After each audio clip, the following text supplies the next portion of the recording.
Welcome to the second day of the EML Challenger Series playoffs. My name is Anne. I'll be your host on today's show, and I'm joined this morning with the lovely Tambourine and Grace. We're shaking the duos up a little bit today, but luckily you two are no strangers to working with each other. Cham, you were on the late shift yesterday. I hope you had enough time to recover today. I hope you're feeling good and excited for more Siege. I absolutely am. Yeah, I crashed right as the stream ended. I was going straight to bed. I've just locked in like a 12-hour sleep or something like that. So I'm feeling fresh. I'm ready to go. I'm so excited for more Siege today. 100%. I'm really hyped for it. I really can't wait as well for maybe a bit more cheeky psychological warfare, especially with this first game coming up, Matchco versus yet another British team that perhaps they'll be looking at getting in the noggins of. Yeah, I mean, you said yesterday, I think after that game, Twisted Minds and the Honfade game, Grace, it was one of the best games that you've watched in Siege in a little while. Yeah. So I hope we get some more action of that today. We can have a look at the bracket hopefully as well to see what will be ahead of us today for the games as we're starting with those upper bracket games.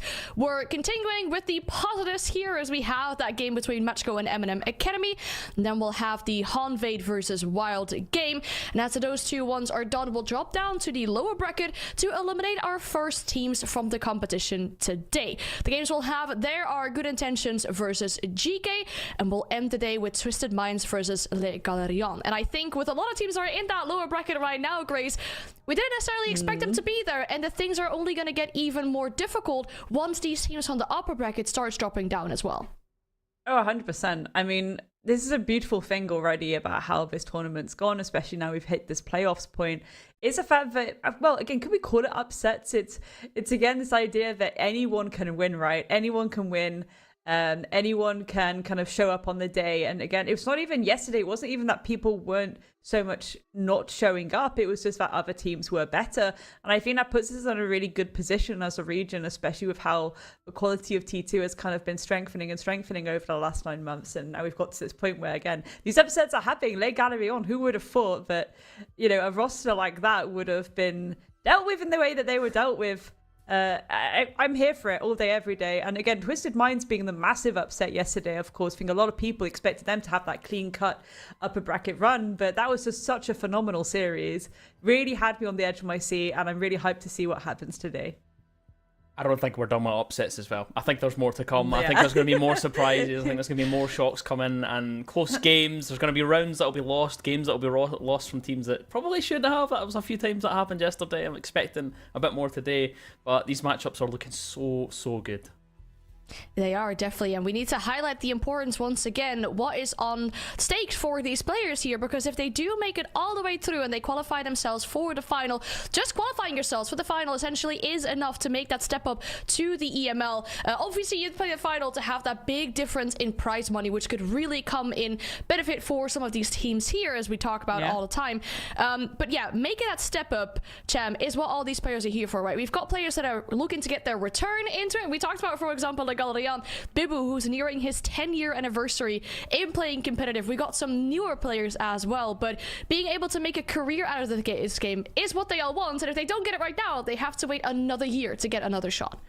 Yeah, that's where the pressure is. It's a full entire year before you get another attempt at this. Of course, we've talked a lot about the fact that promotions and relegations have came back. It's a big opportunity for these people to get a chance at glory, to compete on the bigger stages. You've seen Matchco being absolutely everywhere, just saying that they are entitled to this, they should be in this league, they should be competing here, and they have to try and back it up. You've got other kind of players that have been a bit quieter, and they're quite happy just to kind of mow along and just work their way up and just kind of do it on their own terms and kind of get their like good intentions of just being like, yeah, let's just show up and see what we can do. And if we end up in a situation where we end up in EML, that would be absolutely mental. Do you know what's actually mental about that Good Intentions roster is just the fact that we've had this console team that have come in and they are scrimming, apparently, allegedly, my little birdies tell me, they're scrimming up to 6 maps a day, which is just already doing so much of a shift to prepare yourself. Yeah, okay, that's how you get into the playoffs of the Challenger Series. Yes, you've only been on PC for a few months, but you're really putting the work and effort in. And I think that's something we're really going to see during these playoffs. It's whoever's actually shown up and put so much work and effort in to prepare for it, essentially, because we did have a few minor moments of trolling in the T2 scene when it comes to prepping for various events, didn't we, Sham? So yeah. It would be very good at this point when you do have that promotion on the line that people do pull their socks up a little bit, so to speak.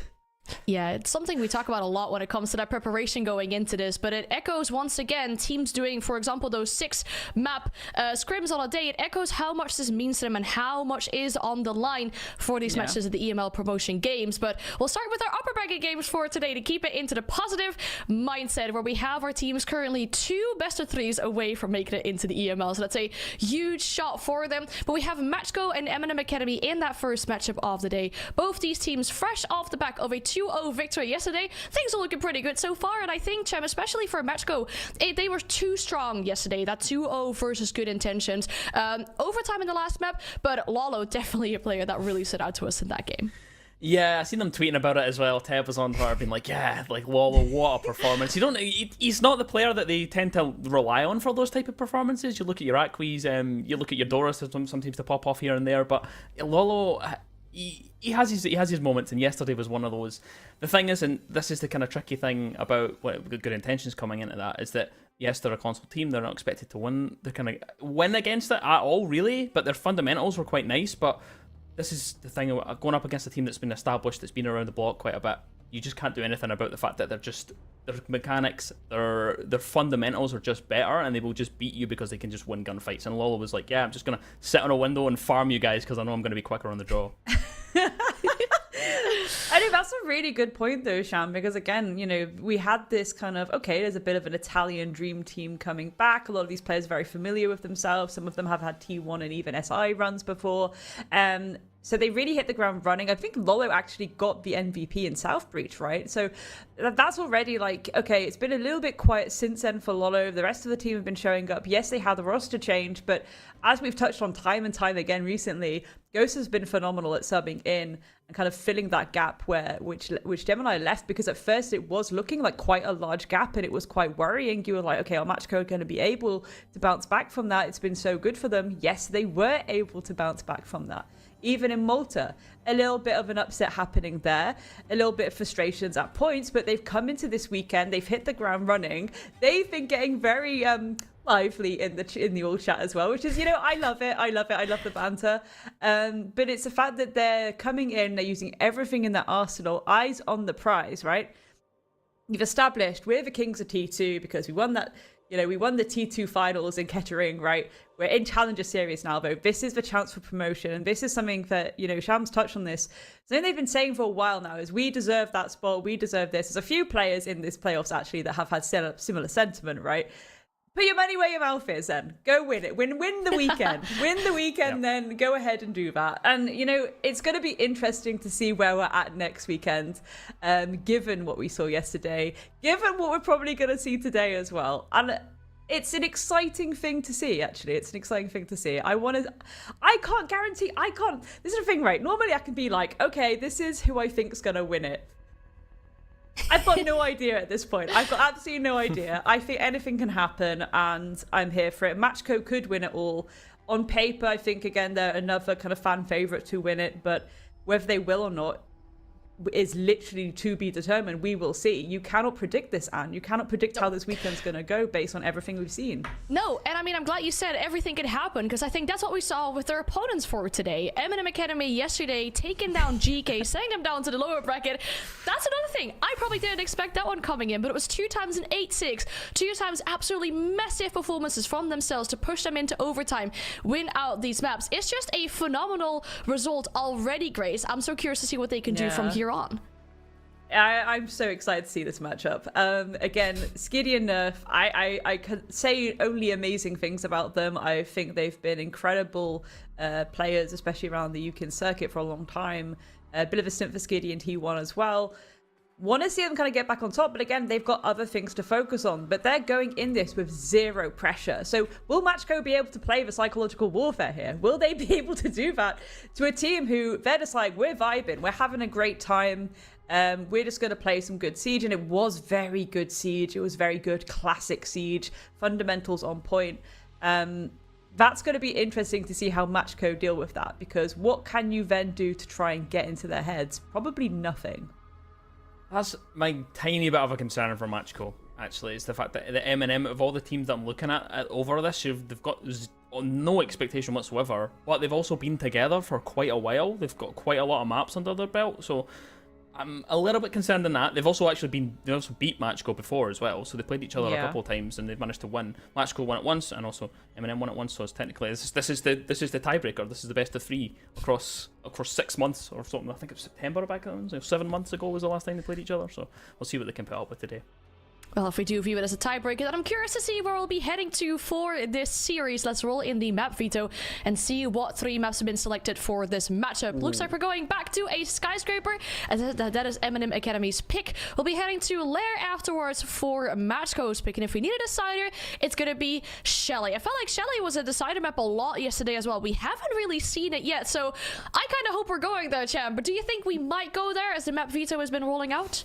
This is my favourite map veto of the weekend. My absolute favourite. I could literally pick any map here and talk about it for weeks. The Skyscraper pick from M&M Academy is absolutely huge. Matchco hate it. They can't stand the map. They don't ever want to go there. It's been their permanent ban for months, ever since they made the roster. They don't want to go to Skyscraper. They've played it once and they have won it. They have been getting a little bit more like, we'll let it into the pool a little bit, but they hate the map. They don't want to go to it. So maybe they've got something prepped. Maybe they've got something up their sleeve. The Lair pick as well is Matchco's favourite map at the minute. It's fastly becoming something that they like to go on to. They've been there in the T2 finals. They looked comfortable on it, and then Chalet is statistically their best map. They've won it. It's won it 16 times since they made the roster.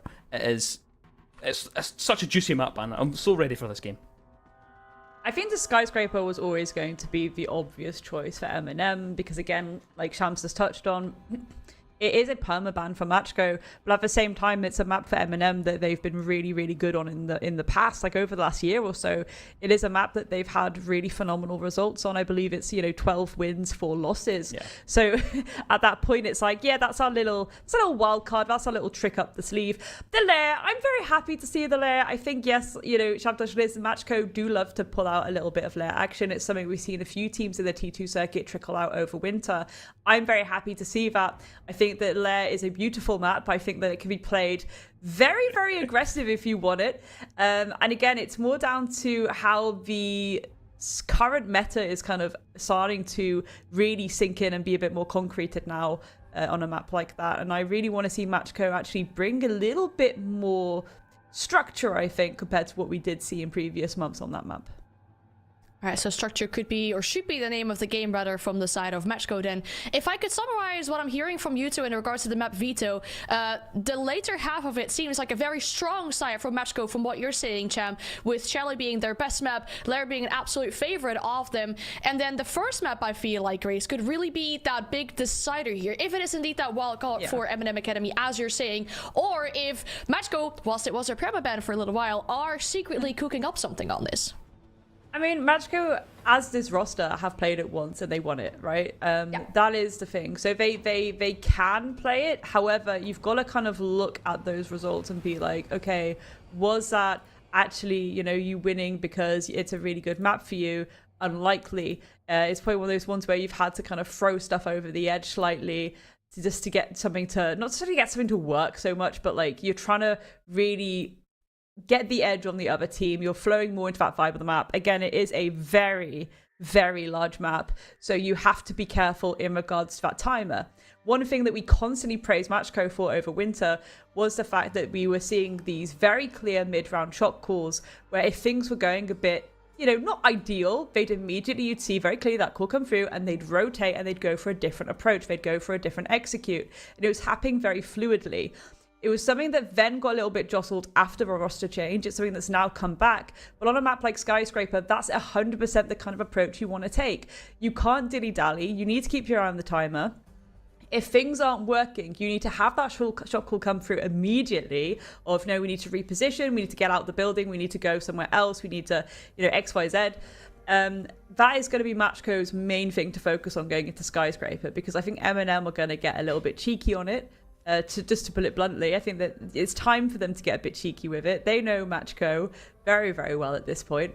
And I think that they know that Matchco are a team where the mental warfare can be a factor. Matchco themselves will be bringing in that mental warfare. I feel like the third map we should definitely see, though. I don't think either of you would disagree with that. I think on paper, at least we can think that, right? On paper, we could be like, yeah, this is definitely going to that third map. It could be that one of these teams turns around and just completely has a field day with that first map. Again, for M&M, they're banking on the fact that these attacks are going to go well for them. Matchco might get a little bit freaky deaky on those defenses.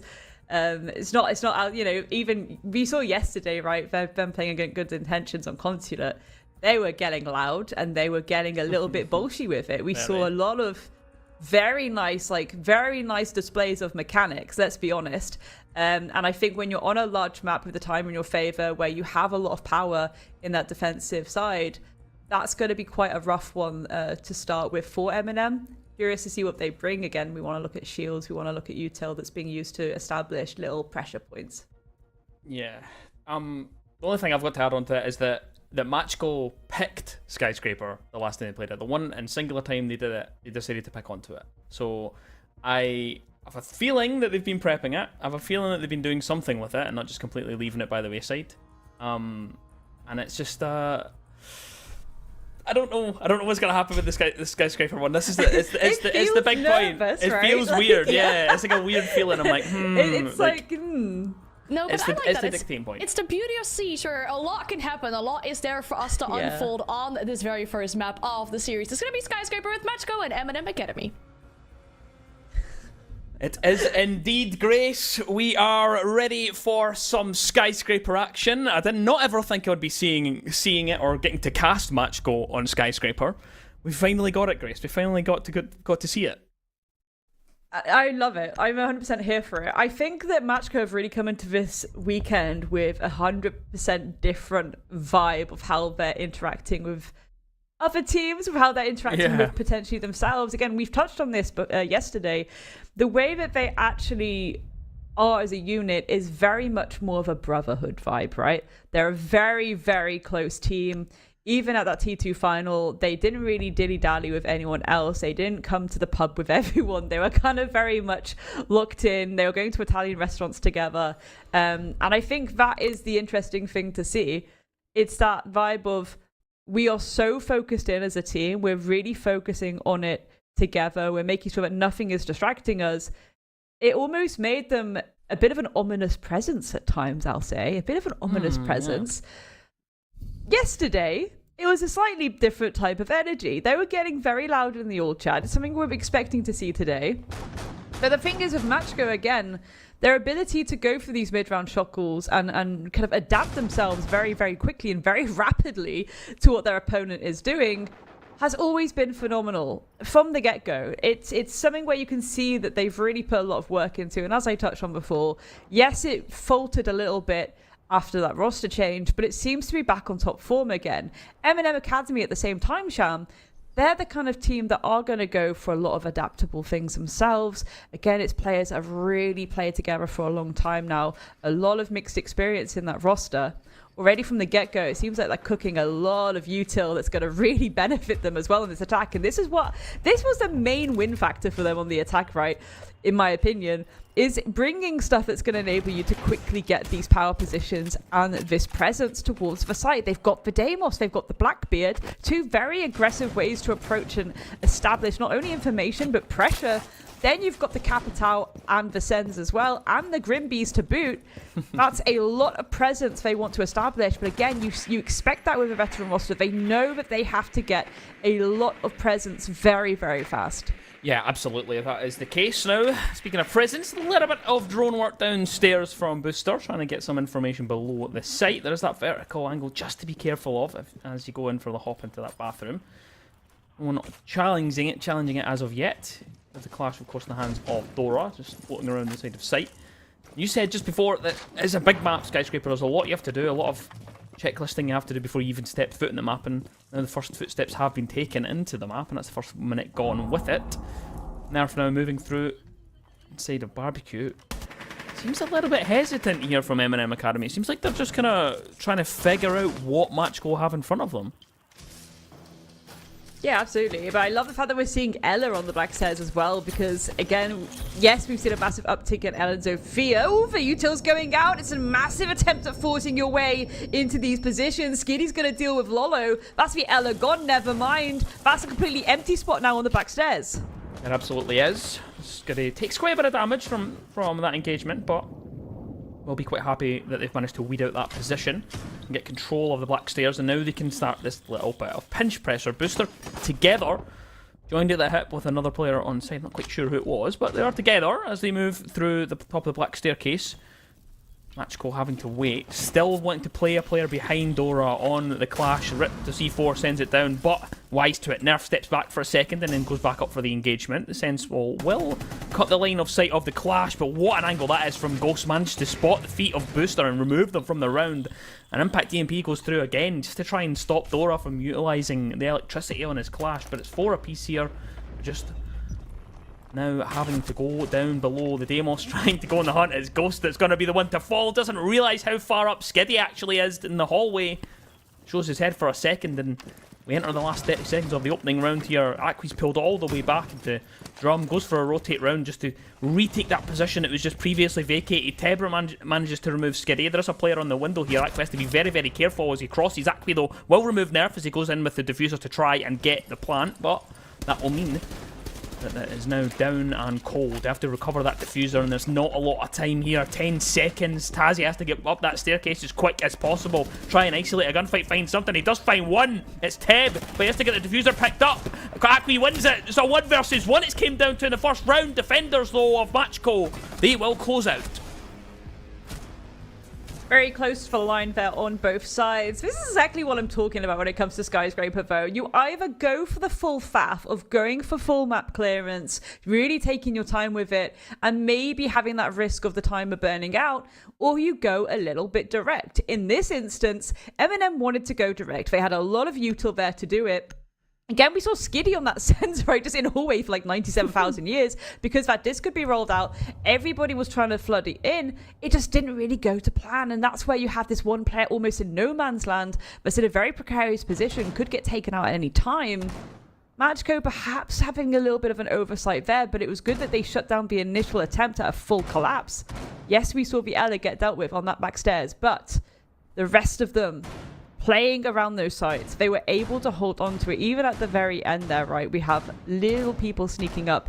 I think a lack of information on both sides really was a massive factor there, to be honest, Sham. Yeah, for sure. That's the way it kind of looked like it was kind of formulating.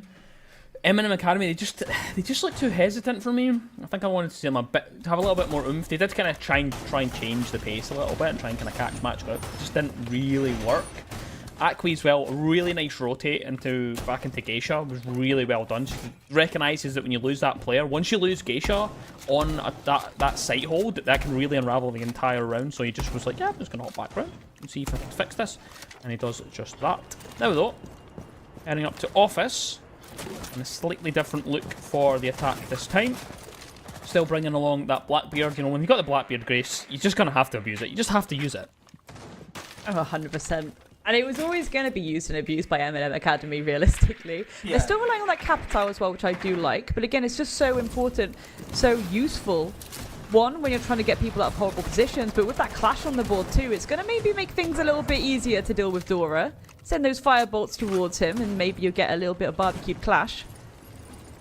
I do like Certainly this. Can at least pull them back just into taking cover, which gives you a little bit more breathing space. There we go. There's that firebolt. I do like this from Dora though. It's quite an active hold. Trying to hold on. Oh, Skiddy and Tazzy just make something happen. Aqui and Lolo leave the round.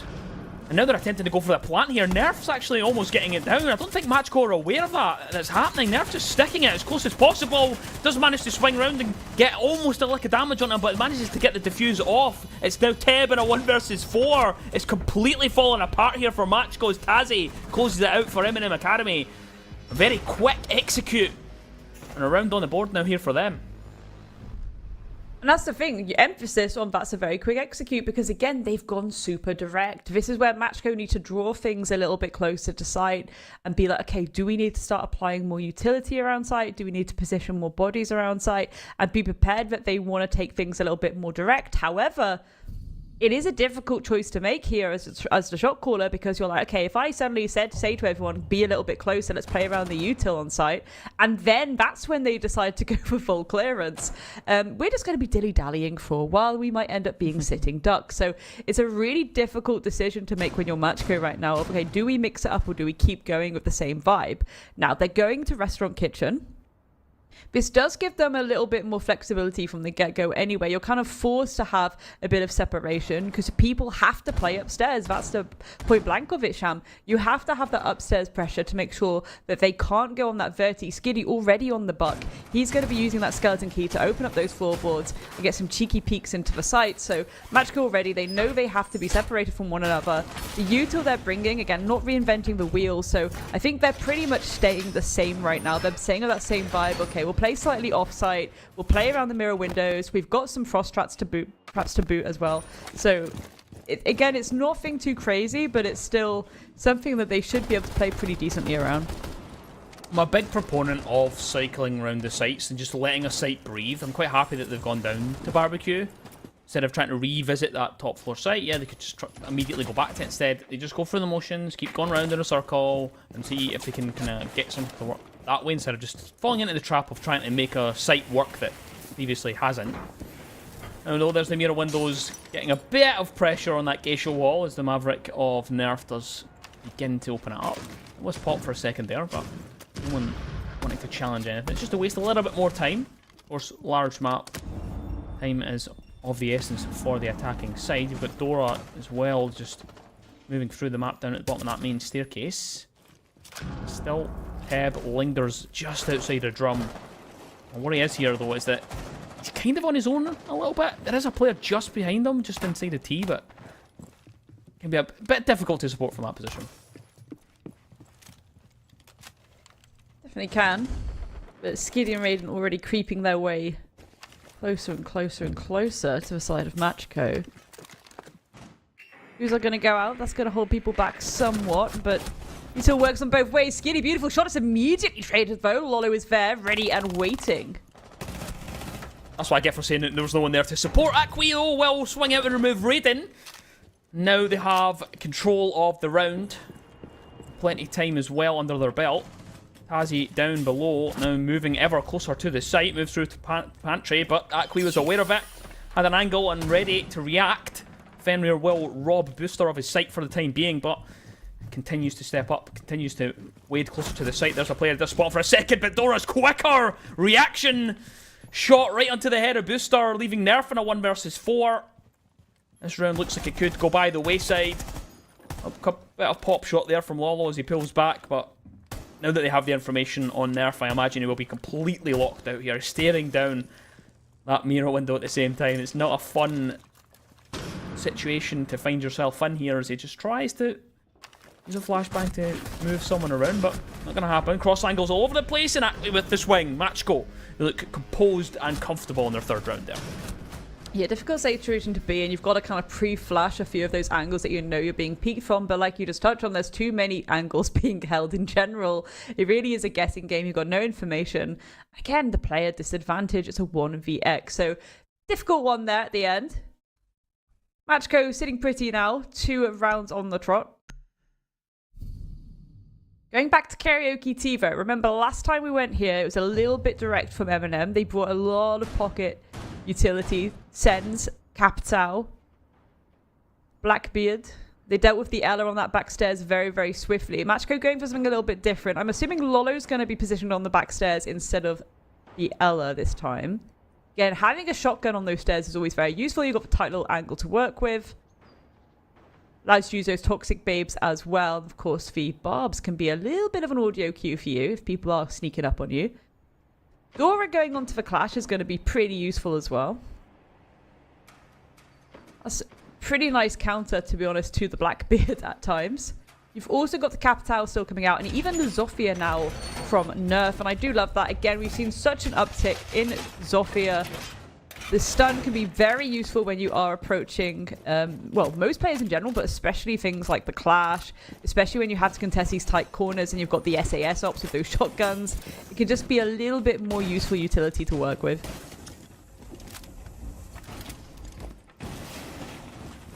Teb for now, just in a little bit of an extended position. He holds out inside of office.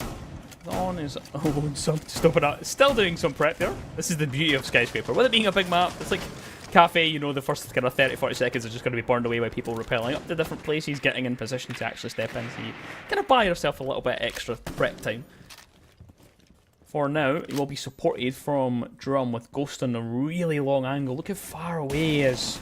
How much can be held. Teb happy to be aggressive, happy in the knowledge that he has a player holding that long angle behind him.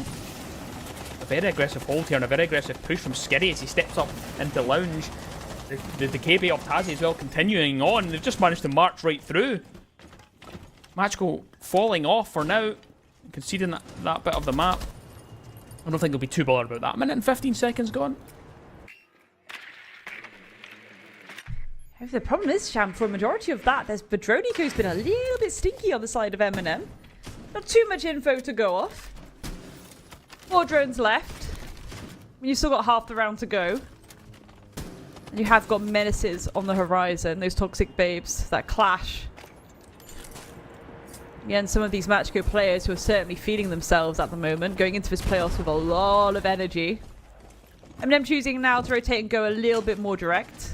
Seeing there's a little bit of a gap towards site. Certainly can be a benefit, but you've got to be careful. Ghost lurking in Geisha could cause a little bit of a ruckus here. Teb's dropped down below as well, but I think that mischief might be afoot. He just heads down. The clash of Dora, though, almost caught out. Lolo also takes a bit of damage, and it's actually Ghost that finds himself downed inside the Geisha through the wall and then flamed out the round. There's Teb with the C4 from below as well onto Nerf. At least we'll find it back immediately. Instant response from them. Dora is eventually felled. Skitty continues his reign of terror in this Challenger series. Skitty, who was wonderful yesterday. First 20 bomb of the weekend yesterday. Oh, what a shot that is from Akwi. Knew where Tazi would be. A swing out as well. Can't do anything about the Blackbeard, though, that's pressuring from behind. Lolo trying his best to deny with the smoke babes, but now he will be out. Has to drop down. Go for a rotate. Try something different. See if they could go from a different approach, but Skitty's attempting to get that plant. There's nothing that they can do to really deny this. Teb's C4's already gone. He's going to try the shotgun from below. Lolo's found Raiden, but it's a 2 versus 2. And they can hold in this post plant. Lolo trying to go up the black staircase. Teb's still trying to make some angles from below, but they're running out of time. There's only 30 seconds. They really need to try and get back into the site. Really need to try and take this back. Teb now making the decision to go up that main staircase. And still they hold. Eminem and Caddy are lingering. They knew where one was. Skitty snatches Lolo, and Teb will fall as well as Booster. Finishes off the round for Eminem and Academy. And another attack under their belt on Skyscraper. Yep, they saw the gaps. They went for the rotation. They got stuck in. We got that plant down. Really good hold in the post plant as well. Again, this is a beautiful thing about Eminem all weekend, and it really does show you that sometimes having that veteran prime can be a good thing. They've been so clean cut all the way through. It's just good classic Siege, to be honest, Sham. Yeah, it's that. That's a good way to describe it. I'd argue as well, like, it's maybe a bit of a danger moment for Matchco right now, that they are losing a lot of these rounds on what should arguably be the more favourable site. However, this is the map picked by Eminem Academy. We do expect teams to usually win their map pick. I think if Matchco lose this, they won't be too surprised. I don't think anyone would be too surprised. Again, I think between these two, like we said before, we do want to see that third and final map. Most likely we will see that third and final map. These are two very, very good rosters. It's been absolutely freezing from Eminem yesterday, let's be honest. And Matchco themselves, you know, seem to have this new kind of banterful energy within them. Although they've been quite quiet today. They haven't yet been getting loud. And I think that maybe just comes with the fact that they're on Skyscraper, a map that they aren't the comfiest on. I think it's also the fact that perhaps they know, like, it's not going to really work as effectively on these players, you know, than it did with Good Intentions yesterday. It's not. Like, I think if you say to a team that this is, you know, we've touched on this many a time, Eminem, they have other priorities right now. They're just doing what they do best, playing some good Siege. They're vibing with it. You can't really Jimmy Russell a team that's playing on vibes, you know? Yeah, exactly. We've seen it happen in Malta. They tried to do it to Nemesis and it just didn't work at all. It seems the vibes is the way to counter. This is an interesting one though here because Dora has brought the clash again. They're going for that same similar kind of hold the last time they were in office, but the issue here for M&M is that last time they used the Capital to try and get that position flushed out. This time they've not got it. So it's going to be different. They're going to have to come up with a different solution to removing Dora from this doorway. And yeah. I'm looking along at their utility, and I'm not really seeing anything other than the nades that can be used. So this is going to be much more tricky for M&M. Yeah, that's precisely it. The only thing they really do have is those nades. And again, maybe you can try and force something there, but realistically, maybe it's down to taking a little bit of an alternative approach. We have Skiddy already approaching from the back as well. It's going to distract Dora somewhat. His Dora's not going to be swinging out now towards that balcony because of that position of Skiddy. That is sometimes the beautiful thing about having an alternative dimension, just as a little solo push in a place. That shield's distracted now. That shield can't turn their back towards Skiddy on the Deimos. He's still doing it anyway, he doesn't care. It's like that. So I think there's likely someone holding. I think that they're aware of Skiddy's position. There's Dora still stepping out the doorway, still trying to burn as much time as possible. Tazzy just goes in though, but he will be buried before he can make even more of a nuisance of himself. Acme was ready and waiting for him. Booster will remove Lolo. Still, they're trying to get rid of Dora, who's lingered in this position for so long, but now they have the man advantage. Dora's still trying to burn a little bit more of that HP from Skiddy. Turns his back. Ghost just tantalizingly close to stepping into Dragon there, and it's like he's thinking about maybe stepping up and trying to make something happen. Raiden holding a pretty deep angle as well. So far, they don't have as much information on the rest of the defense. They've managed to find at least where Ghost is now with the death mark coming through. Acme, though, will remove Nerf and locked in a corner here. Dora really struggling, really up against it here on the clash, but Skiddy's taking quite a bit of damage. Booster eventually finishing off Dora, but there's not that much time left. There's only 10 seconds, and a C4 goes out onto Skiddy at the same time. But Booster knows that Acme's coming in from behind. There's a triple kill for him off the back of it, and Ghost now in a 1 versus 2. Raiden trying to stick down that plan. He has information onto where one of them is, but Booster is ready and waiting, and M&M Academy will find yet again another attack here on Skyscraper. That is absolutely freezing from M&M. You know, they saw the clash. They knew that was the main thing they had to deal with, right? So we see Skiddy pushing from drum, trying to get behind it. Again, didn't really work at first. The clash was just like, yeah, okay, whatever. I could just turn my back to you. I'm not really too bothered right now. I'm going to keep contesting this ace that's pushing me. At that point, it's like we then have a sudden rush. Okay, we're just going to have to send it into sight, cause a little bit of a ruckus, cause that distraction that's going to have a few people turning, and maybe we can capitalize on that chaos, right? We see it time and time again with teams capitalizing on the chaos. Unfortunately, that shutdown onto Tazzy happened pretty quickly. At that point, M&M, once again, they have to change things up. They have to be like, okay, we just are going to have to go for it. The two of us, we have a bit of space now. We have to start bashing against this clash. Again, it really shows the fact that these calls are coming through so quickly on the side of M&M to just desperately try and deal with what Matchco are doing. Arguably, yes, not having the right kind of kit to deal with that clash was a bit of a pain in the butt, but they dealt with it. They kept changing and trying different things. Matchco, I don't think they really did anything wrong there, apart from maybe not being as assertive with taking some of these gunfights and helping each other in that buddy system as much. It's such a minor oversight, you know? I think that's just it.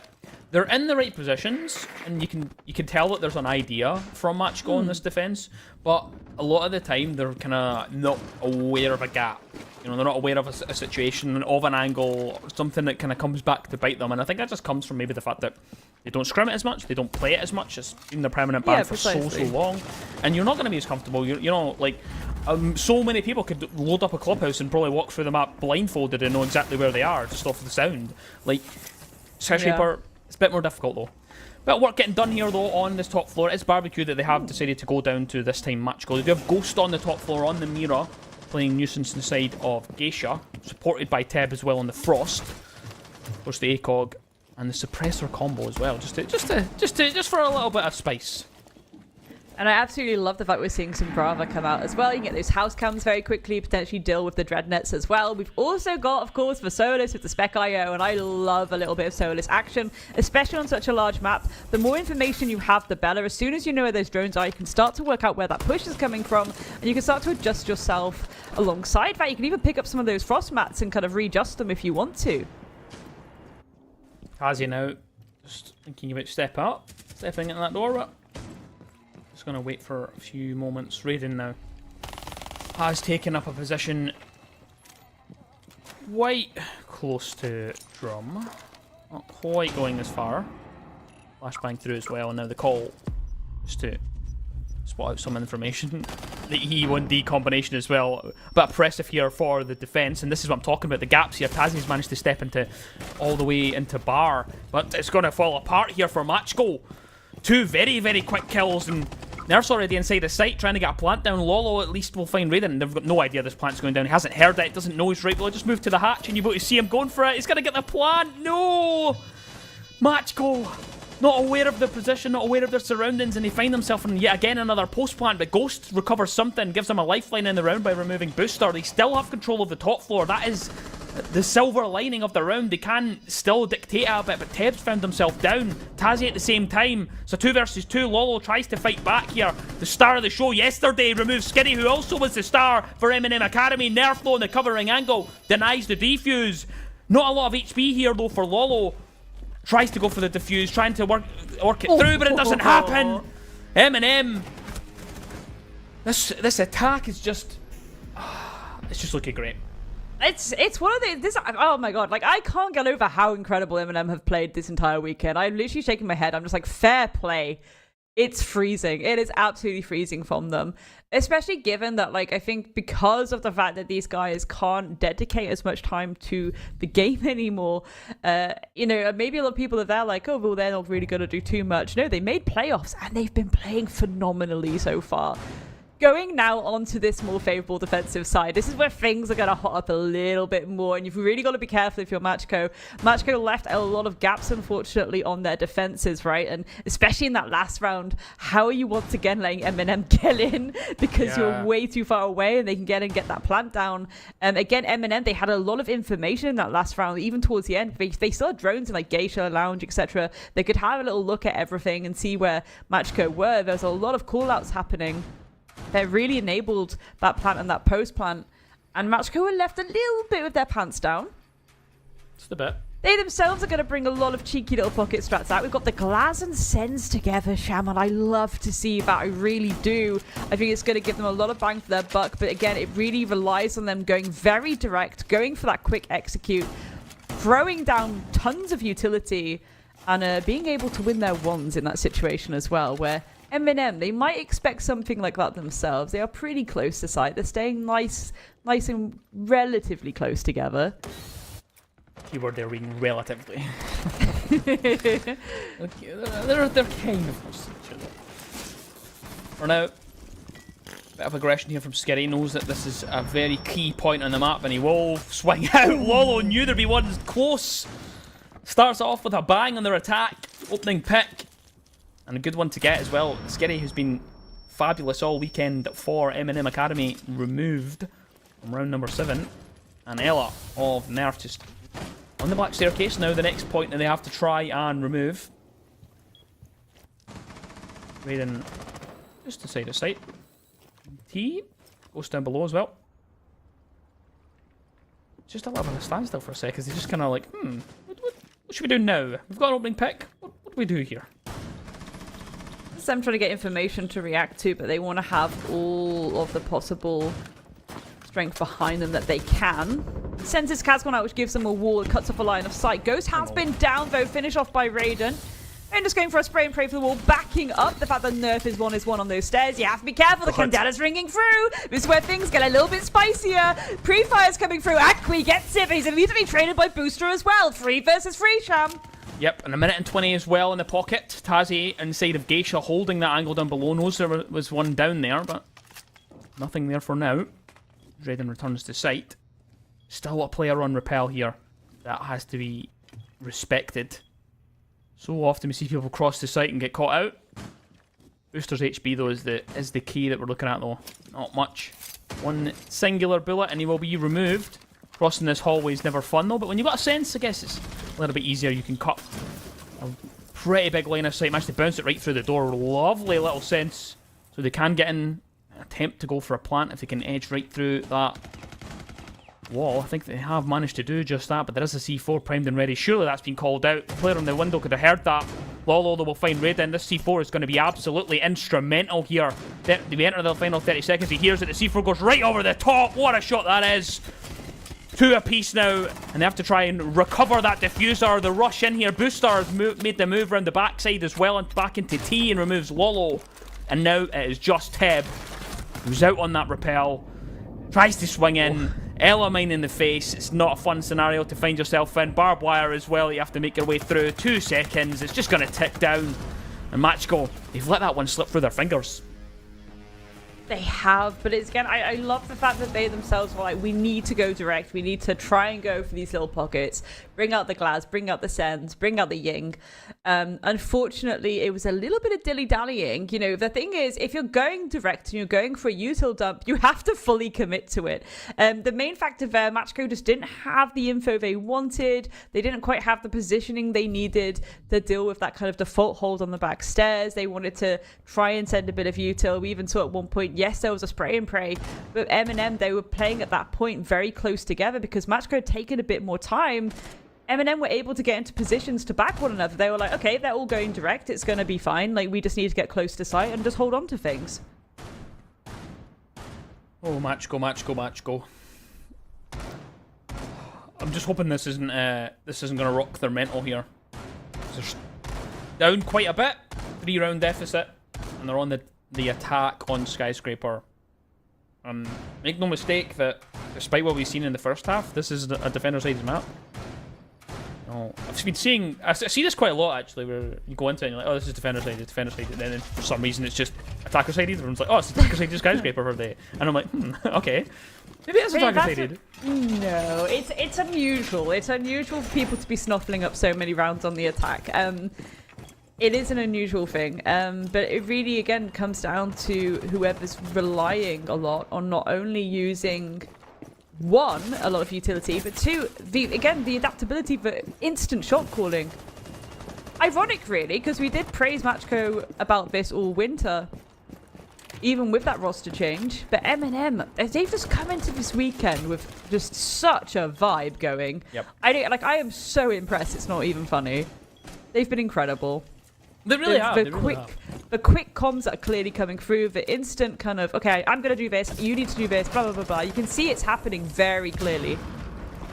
And yeah, the thing is it's looking really, really good. It's looking like they've got that flexibility to go, if we spot a gap, we can just go take it. Let's just go. Let's just see if we can try and get a result off this. And 9 times out of 10, it has been working. Booster here on the main staircase, of course, in charge of holding on to that geisha position. They have opened up the wall here, Matchgo, so they can begin to take that, but that's not where the site is, of course. We're over on the office side, so you have to start getting a bit quicker here as they move in geisha. That's just timing there. Unfortunate for Akli. Steps in just as Tazzy is holding and loses life off the back of it. And now Booster will sit in the corner, lying in wait. Matchgo stunned for a second as they're still trying to move through this side of the map here. They still to deal with Booster. You can see the outline just for a second. He moves off. I think they know, yes, they know exactly where each other is, and Teb will come out on top in that engagement, and now it's 4 apiece.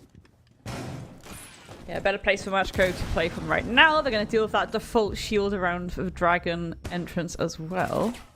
Oh, Tazzy. See Tazzy pull back a little bit. Ooh, Ghost is going to deal with him though. Dora has fallen. 3 versus 3, keeping on top of one another right now. Well, a tug of war in the mid round there. Go either way, still. Well, Skitty waiting on the house staircase. Everybody's just sitting still for a sec. No one wanting to move. The drone's coming from Matchgo as they recognise that they don't have a lot of time and they have to try and locate where these defenders are sitting. Just though now Lolo will drop out. Try and change the angle of approach back onto that main breach. It is open, so they can utilise that. Time is of the essence. Now it's starting to trickle away. Lolo now edges closer to that main wall. rest of Matchco have managed to get closer to the site as well. And still M&M. Wait. Lolo pushes in. This is the issue with leaving yourself short on the time. It could be an issue here now as Ghost has managed to go deeper. Pistol in hand. Only 1 HP in a dream, but he'll find one. But the cover's not going to be there. He's going to be removed. They have to stick the plant. And M&M Academy, they'll find another round here on Skyscraper. They're looking absolutely fantastic. They really are. The surprise me there is the fact that that round was won by gunfights there, because they had 3 C4s. They were waiting for Matchco to get into position, and they just didn't end up using them because Matchco were just running in. Ooh, that's a bit of a spicy comment, chat. There we go. Timeout being called by Matchco. On the match point, though, not sure how I feel about that one, to be honest. I think this timeout should have come in their defensive half, let's be honest. So. But it is what it is. Hopefully they'll get a good timeout conversion going here. The main factor there, yes, they were enabled a bit of time to kind of get the drones out, have a little bit of a look, but M&M, they were in a really good position, nicely spaced out, good positioning, C4s in pocket, worst case scenario. Matchco kind of stressing, trying to really force in. They knew the timer was ticking down. They knew they had to go for something quick. And again, that's the difficulty in those kind of end moments where you're that player with that kit and you're like, I just have to try and stick the plant here, but they're going to come towards me. I'm going to die, but I just have to try something. I'm in agreement with you in terms of the timeout. I prefer the earlier timeouts. I think when you take them on match point, you really leave yourself short of time. 1 round until potentially lose it. Although we did kind of expect the game to go this way. M&M Academy, this does lean in their favour. This is one of their favoured maps. This is Matchco's most hated map. I know for a fact it's their most hated map. So I'm not too surprised at it. I was kind of hoping that they would kind of show a little bit more signs of life, a little bit more adaptability on it, just because they picked onto it last time and they've let it through this time. I thought there was maybe going to be a little bit more work put into it, but right for now it's not really showing much. But I think that's more actually to the testament of how well M&M Academy are playing. No, 100%. And again, the fact that M&M are going for these constant calls that we are seeing very lately happen in real time. When it gets to a map like Lair, that's going to be a massive benefit for M&M. Their ability to be like, okay, let's go direct, and then it's not working, so let's try this and let's try that. And whoever wins this series is whoever is upping the ante and keeping on top of adapting the quickest, essentially. That really is going to be the main factor between these two right now. Matchco, they've kind of struggled to go for these adaptations mid-round, and again, there's been a lot of awkward moments where perhaps just, again, with the information factor on a map this big, bringing the right kind of kit to do that, especially on the defense, might be a bit more for your benefit, you know? Could well be. And then we'll see what they have on their attack. Of course, 4 rounds of attack on Skyscraper to try and stop the first map going into the pocket of M&M. It's a difficult ask. Call all Raiden just holding inside of drum for now, showing that he does indeed possess a vector, and we'll wait to invite some pressure. Booster, of course, on the black stairs, as always, usually with a hold on either that bottom floor or the top floor. Usually got someone focused at that point. Extension as well, kind of dotted around the place here. M&M Academy. This is a big concern is Matchco have been taking their time quite a lot, Grace. Yeah, and you can't do that on a large map. Half the round gone, dilly-dallying just a little bit. They are relatively close to one another, so potentially could try and play around the trade for these initial engagements. 3 of them going very horizontal. Lolo gets it onto Nerf. Can M&M clap back? No, Lolo gets a follow-up. Ooh, Shamus is looking a little bit nasty. There we go. Flawless round. Matchco looked like they were dilly-dallying a little bit, but clearly they had the info, they had the angles, and certainly Lolo ducking, diving, dodging, weaving between these windows certainly was a big help. This is what I wanted to see more from Matchco on this map. They've manipulated M&M Academy and got them right into that false sense of security, because M&M Academy have shown that they're going to try and find a gap, they're going to make a play, and that time there, Matchco were ready for it. They were happy to hold these angles and kind of be like, oh yeah, you want to step up here and try and take a gunfight? Actually, we're already ready for it. And that is what happened. Every single one of them, they isolated them all and they won it in a flawless fashion, the first one of the day, and they convert their timeout.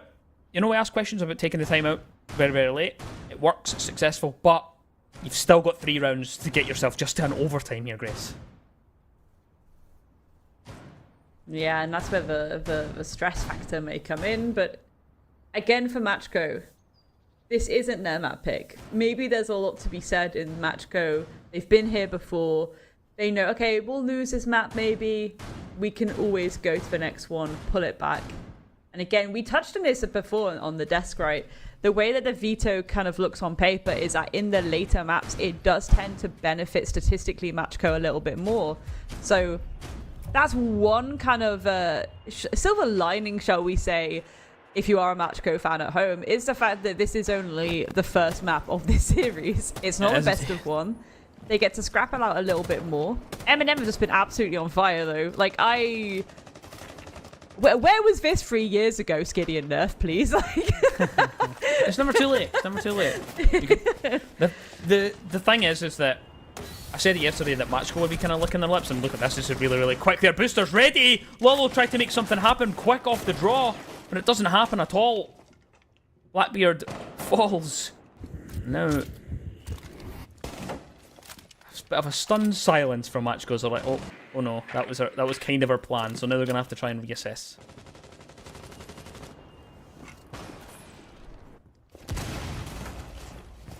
Charges, just open things up a little bit more.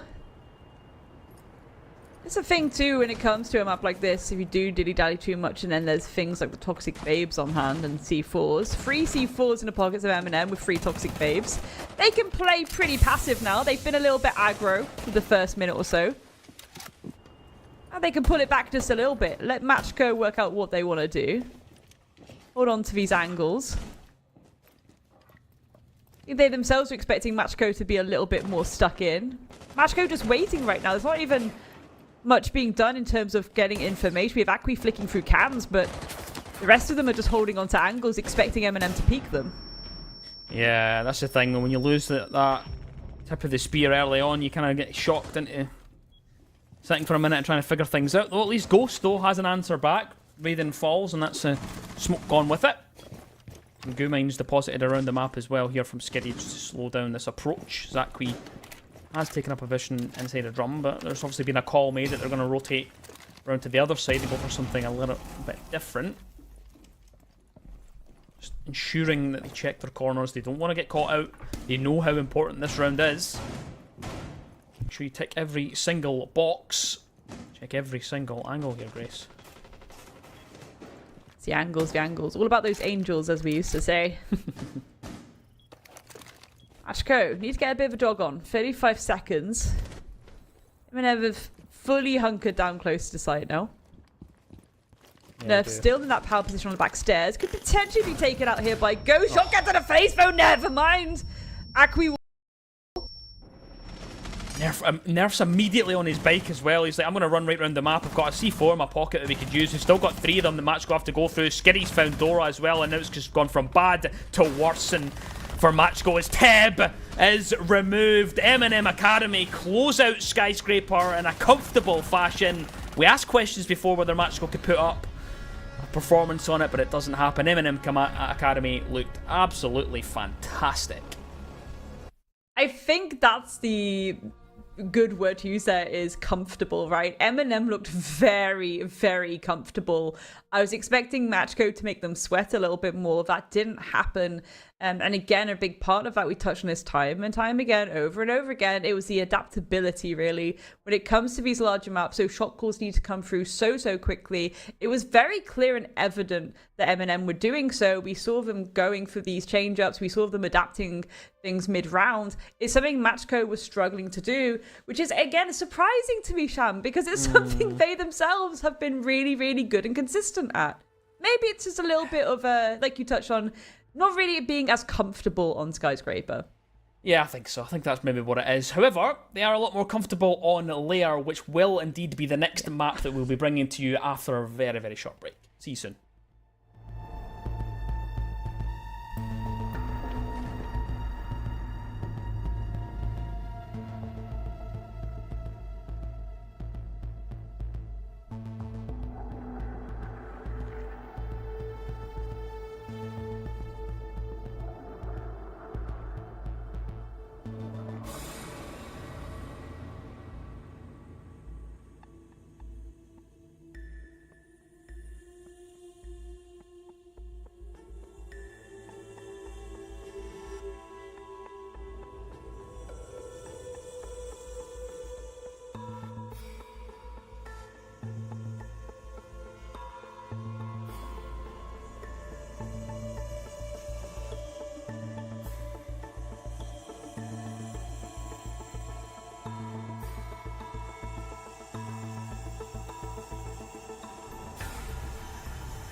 A great start from M&M Academy to win out their own map pick on Skyscraper. We said a lot was there to unfold for us on this map. It really could have gone either way, and it clearly went in the favor of M&M Academy. I heard you two talk a lot about the gaps that were left, for example, by Matchcode, the great opportunity spotting from the side of M&M, and then on their defenses as well. I think, Grace, this comes down to M&M Academy just making the most out of their scrim time, because they have limited scrim time in comparison to other teams here. Yeah, absolutely. I am flabbergasted, to put it bluntly. And the way that they've been performing this entire weekend has me a little bit mentally on the ropes, because as I touched on kind of cheekily, where was this a few years ago? I love it. I'm here for it all day, every day. I think this could actually be a beautiful little fairy tale. This could be a fairy story, a Cinderella story almost, happening this weekend. And again, I don't want to jinx it, but this is looking very good already for M&M Academy. Yes, we're going into Lair next, Anne, but at the same time, that's also a map where you can go very direct. And if it doesn't work when you're going very direct, you need to be adaptable. M&M being adaptable right now, this could be still a decent map for them. I'm glad you mentioned that kind of Cinderella story. I had kind of touched on it just briefly in the middle of the game there before I was rudely interrupted by siege action. But the thing for me is that Matchco were looking at this, especially after you've seen Twisted Minds and GK go down to the bottom bracket, they're probably looking at like, wow, this is like a given. We should absolutely be qualifying, because again, it's top 2. You just need to get to the grand final. You can just go straight through the upper bracket and you qualify for EML. That's what you want to do. But right now, M&M Academy are in the spot to cause a bit of an upset, and I'm looking at the other teams and I'm thinking, M&M Academy, anybody can beat anybody in this top bracket, and we could end up with someone completely unexpected qualifying for EML, and that's what's exciting me. I'm not too surprised to see Skyscraper go to in that fashion. I was kind of hoping for a bit more bite from Matchgo, because I thought they'd maybe done a little bit of prep, but 17 times versus 1 on Lair, you kind of on Skyscraper, you kind of come to expect it. I just feel like it's the attacks that were definitely making the difference here for M&M Academy. I mean, that 4-2 split on attack speaks volume. Like you two said as well, those opportunity spotting, that opportunity spotting coming out from M&M Academy, or the way they were dealing with the issues that Matchco were putting up for them, it just felt like the clash, as much as it can be a win condition, it was working against Matchco at times. And despite maybe M&M Academy not always having the right utilities to deal with it, how you two were talking about not having the Capitao and things like that, they still found a way of dealing with it, having great recovery in those rounds when it wasn't really looking like it was going to go in their favor. So really impressive stuff from them. I feel like those attacks could really make the difference on a map like Lair as well, because Cham, it is, like you said, their favorite map of Matchco. There's a great chance for them to come back here. Yeah, it absolutely is. I don't think it's fully their favourite. I think their favourite's probably still Chalet. I think, but it's more the kind of growing kind of love that they've kind of developed with Lair. They've been playing it quite a lot just over the last few weeks, and I expect them to be comfortable on it. The funny thing about this map as well, that both of them have won it within Challenger Series already. They both won it, and they both won it versus Wild, who were pretty good on Lair yesterday, who are always intent on picking onto it. So I was being critical of Wild yesterday for their Lair. I will absolutely be critical today on everybody else's Lair. I'm really glad that you mentioned the attacks, actually, because again, this will be a key factor, I think, going into Lair for M&M in particular, and a big reason why that clash, yes, it wasn't working well, but a big reason, for example, that round in Office and Exhibition, the reason that M&M were able to win it was because they weren't dilly-dallying. They were being like, okay, here's the next approach, here's the next approach, here's the next approach, send the Ash in, cause distraction, do this, do that, change the Deimos to move from drum. They were constantly going through these motions of, yes, sometimes I think there were points where Matchco were like, oh wow, they're just suddenly approaching us, even though we're waiting for them to just have a tiny little angle on us, because a lot of two teams do play a little bit more passive at times on the approach. They'll be like, I'm just going to hold this angle for 97,000 years and waste loads of time. M&M are getting stuck in. And if you're Matchco right now, that is scary. You're going onto Lair. You can, most of these sites, apart from Basement, Basement's a special one, but most of the sites on there, you can get very, very close to and even execute very, very quickly. And if Matchco aren't prepared for that possibility with M&M, this could be pretty nasty. And you have to be careful. You have to be prepared. Maybe bring the right kind of kit, expecting these kind of sudden approaches from them as well. That sounds kind of scary. I mean, if we're talking about executes being happening so close to the site, the already great attacks that we saw from M&M Academy on a map like Skyscraper, what is it that Matchco can then do to make sure they are prepared and ready for whatever M&M Academy is going to toss at them, Chem? I see you're looking, you're thinking, what could it be? I mean, we talked about it being a favorable map for them, right? So surely there's something they're going to have to bounce off of. It's comfortability for me. They just looked like they knew where they should be on Skyscraper, and they knew what they had to do and what the plan was, but they just didn't ever feel that they were comfortable, and M&M punished them for it. So Lair, by rights, they should be more comfortable. They should be able to stand in positions and kind of be aware of their surroundings, but it's still a new map. You know, you can still be punished for it. You're still not as comfortable as what you'd be on your clubhouses, on your chalets, and that's where a little bit of creeping concern comes in for me for Matchco, that they've maybe relied on the fact that they can win these last two maps, because when they'd seen the ban phase come through, it was like, okay, cool, yeah, they're just going to be happy losing Sky, and that's going to be it. Like they're fine with that. But then going to Lair, it's not the more default one, and yes, they've been playing on it a lot, but just a little bit like they could be upset here. This is also a factor, Shandler, because like if you've played a lot on a map, there's going to be a lot of VODs, and yes, I don't know how much behind the scenes, you know, M&M with very limited time to scrim and prep in general, have they actually sat there and deep stare and been like, you know what, let's have a look at what Lair is doing? Because I don't know if they would. I think they're just focusing on how they are playing as a team. I think they know how Matchco play, because Matchco have been kind of the star child, essentially, of the T2 circuit since you know, September, since this roster was created. So I think they know pretty well what to expect with Matchco. It's just going to come down to, again, like, who will be the better team at adapting, who will be the better team at fighting fire with fire, which, yeah, I know we're all kind of saying, like, we're a bit concerned for Matchco. I think that is the vibe going into this, because it could rapidly spiral out of control, apart from Basement, of course, where everyone's just going to start ego peeking each other, but that is the nature of Basement on there. No, we need to see that as well, right? I mean, if we look at Matchco's game from yesterday, it was so much more confident than it seems to be right now. I mean, we're seeing these gaps that are left open. M&M Academy are making great use off of that, and it doesn't really seem like Matchco always have an answer to it, whereas yesterday it was their confidence boosting off of them in their plays, in the all chat.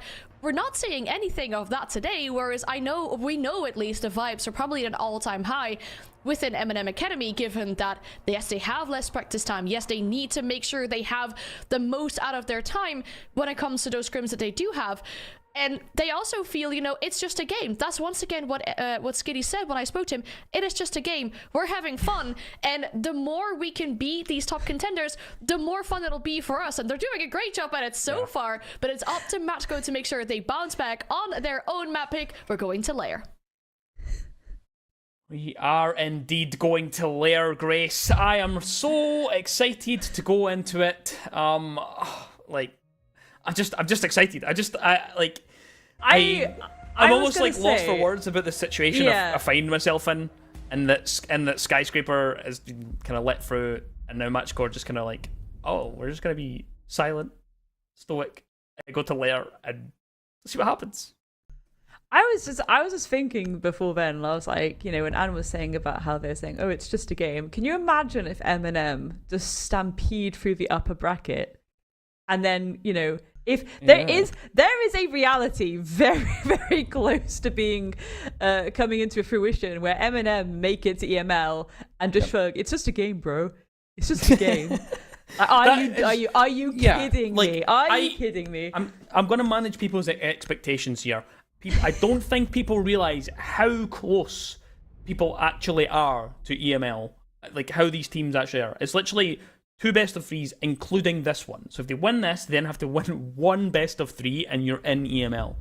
And that is it. And you're looking across at the 4 teams that are in this upper bracket. You've got obviously Matchco and M&M Academy, which is in front of us, and then Honved and Wild Academy. Anyone can beat anyone in that top bracket. You've had the upsets already in terms of GK dropping down and Twisted Minds dropping down. They were kind of like the expected favourites. So you're looking like, wow, I can actually get all the way into EML without even having to face any of them. I think obviously M&M Academy, they've obviously defeated GK. So they're sitting in a position like, well, wow, we've already conquered kind of one of the higher peaks, so let's continue marching on. But we're on Lair here, Grace, and now it's Matchco taking away Azami, Blackbeard, and M&M Academy taking away the Clash and the Montaigne, the double shield on the defensive. on attacking. Yeah.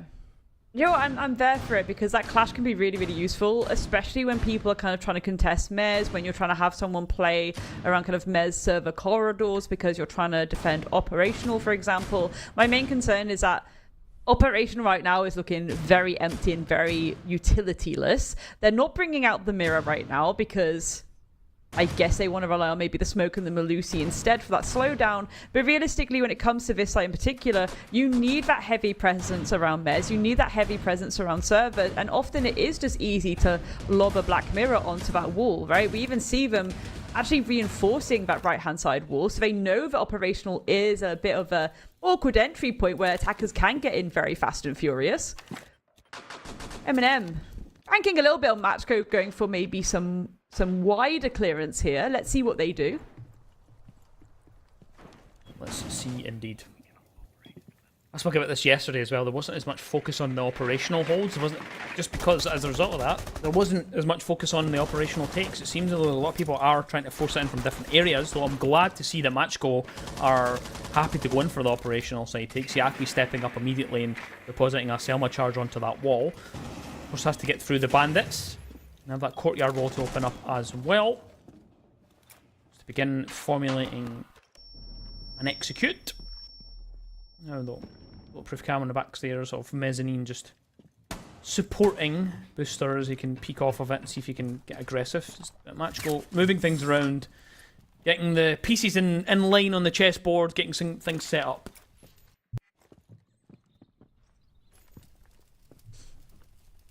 Matchco, they can't dilly-dally here. Got to get a little bit of a jog on.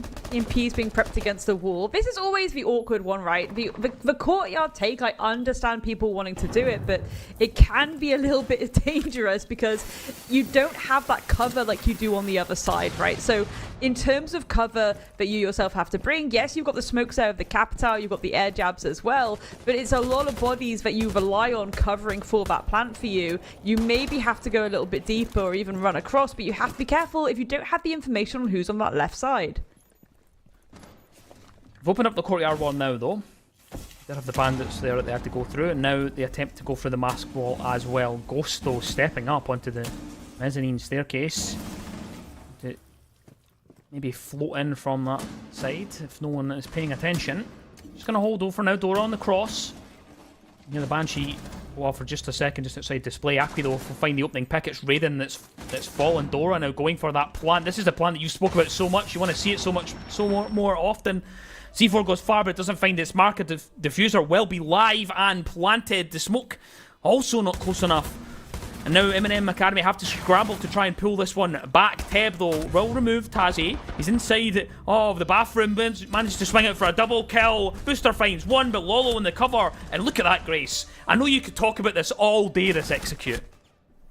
Yeah, I mean, I think this is Matchco playing very well into how the top floor is set up, but also a massive oversight on M&M's part where they haven't brought the right kit. They didn't have the right bodies in the right places. Even towards the end there, the plant's going down, and Matchco are able to pull back and fully hold it from operational. There's no one in Mez. There's no one in Mez.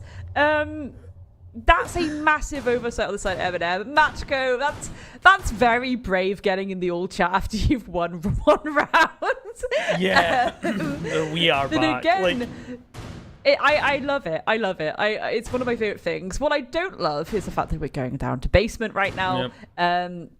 However, what I will say is, you can kind of hold this a little bit more effectively upstairs. You don't have to put yourself as much into the firing line. The problem with this site sometimes is that it is so open, but the initial entry points of these tight little nooks and crannies, as soon as the attack have cleared these people in these nooks and crannies, it's then just massive open space. And it does this again, like I touched on before, this is where it gets a little bit ego peak central at times, but it can be very, very difficult to defend at that point. You have to have a heavy reliance on util around those more external points of the basement, and you have to make sure you're holding it upstairs as well. We do have Tazi upstairs, we do have Nerf upstairs as well. Of course, those mute jammers are going to be very useful careful at delaying some information from the side of Matchco. You do have the shotgun. You do have the SMG-11. It's a lot of kit to work with. Booster playing around the stairs. Wondering if he's going to move a little bit closer to some of these corner peaks. Because those toxic babes would be very useful for that. But potentially there's a lot of reliance there on those Ela mines. This is the thing about basement. It's a bit of a kind of faux basement site. So doesn't play like a regular basement because you don't have that turtle aspect. The way that you have to kind of come down at it. You can come from the sides of it because you've got doors that face into it. That's where it can be a little bit deceiving in how it actually plays. Posting Lolo here now. I think push further in. Let's see. Get into warehouse a little bit more. Ebb upstairs with the sledgehammer in tow, the Scotsman. Trying to help up as much as possible. Let's really start to put pressure down below, but Tazzy, I think he might... I don't think he's aware of this here, Ted. He has to be careful. There is yellow pings coming through. It's Tazzy now wandering through this middle floor. I think they've maybe got a little bit too comfortable here, match going, that they've been given this part of the map. Teb still continuing to slash away at that floor. Continuing to redecorate here. Tazzy poised to make a move of grace, I think. Absolutely. And this is where also it does get a little bit worrisome. I was going to say, if there's a C4s out and about, if you're Teb, you've got to be careful, but it's only Nerf that has a C4 in his pocket. Could potentially still use it, but the difficulty sometimes of being squishy like that, instead of taking the Ram and her buggies, is that you sometimes put yourself in the firing line. Tazzy is going to deal with Teb. So there we go. That's a spray and pray through the floorboards, I believe. No, it's not even. It's on the horizontal. Skiddy dealing with Ghost as well. Starting to fall apart now, Sham. Yeah, it is indeed here. Skiddy want to go for more. He will be rewarded for it. Lolo falls, and now it's Dora and Akbi. Two together. Triple kill for Skiddy. Highlighted him a few times. Absolutely brilliant weekend for him so far. Dora finds at least one back, but Skiddy is there. It seems that he is inevitable. Skiddy really wanting to drag Eminem through this round here.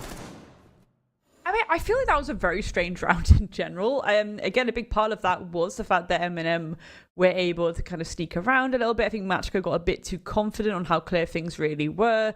I'd like to see a few util changes happening on both sides already, but I'm not going to kind of really think into that too much. At the end of the day, it's going to come down to communication in those rounds, like we saw on that first map of Skyscraper. And already it's very back and forth between these two in terms of where they want to, how they want to play it. I love the fact that Eminem were able to hold on to the first floor for a very, very long time, and it really was a key factor at them securing that. I think there was even an awkward moment where Eminem decided to throw out more and more elements because they're like, well, we assumed that they'd be coming here, but it's not occurring. It was... They're just non-stop. Okay.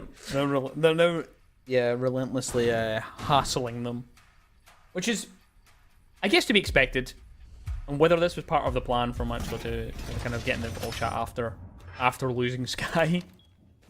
An interesting technique. Put yourself a map down.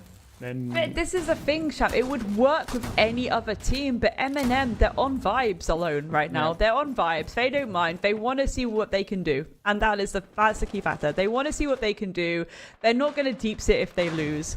Matchco have more to prove than Eminem do right now.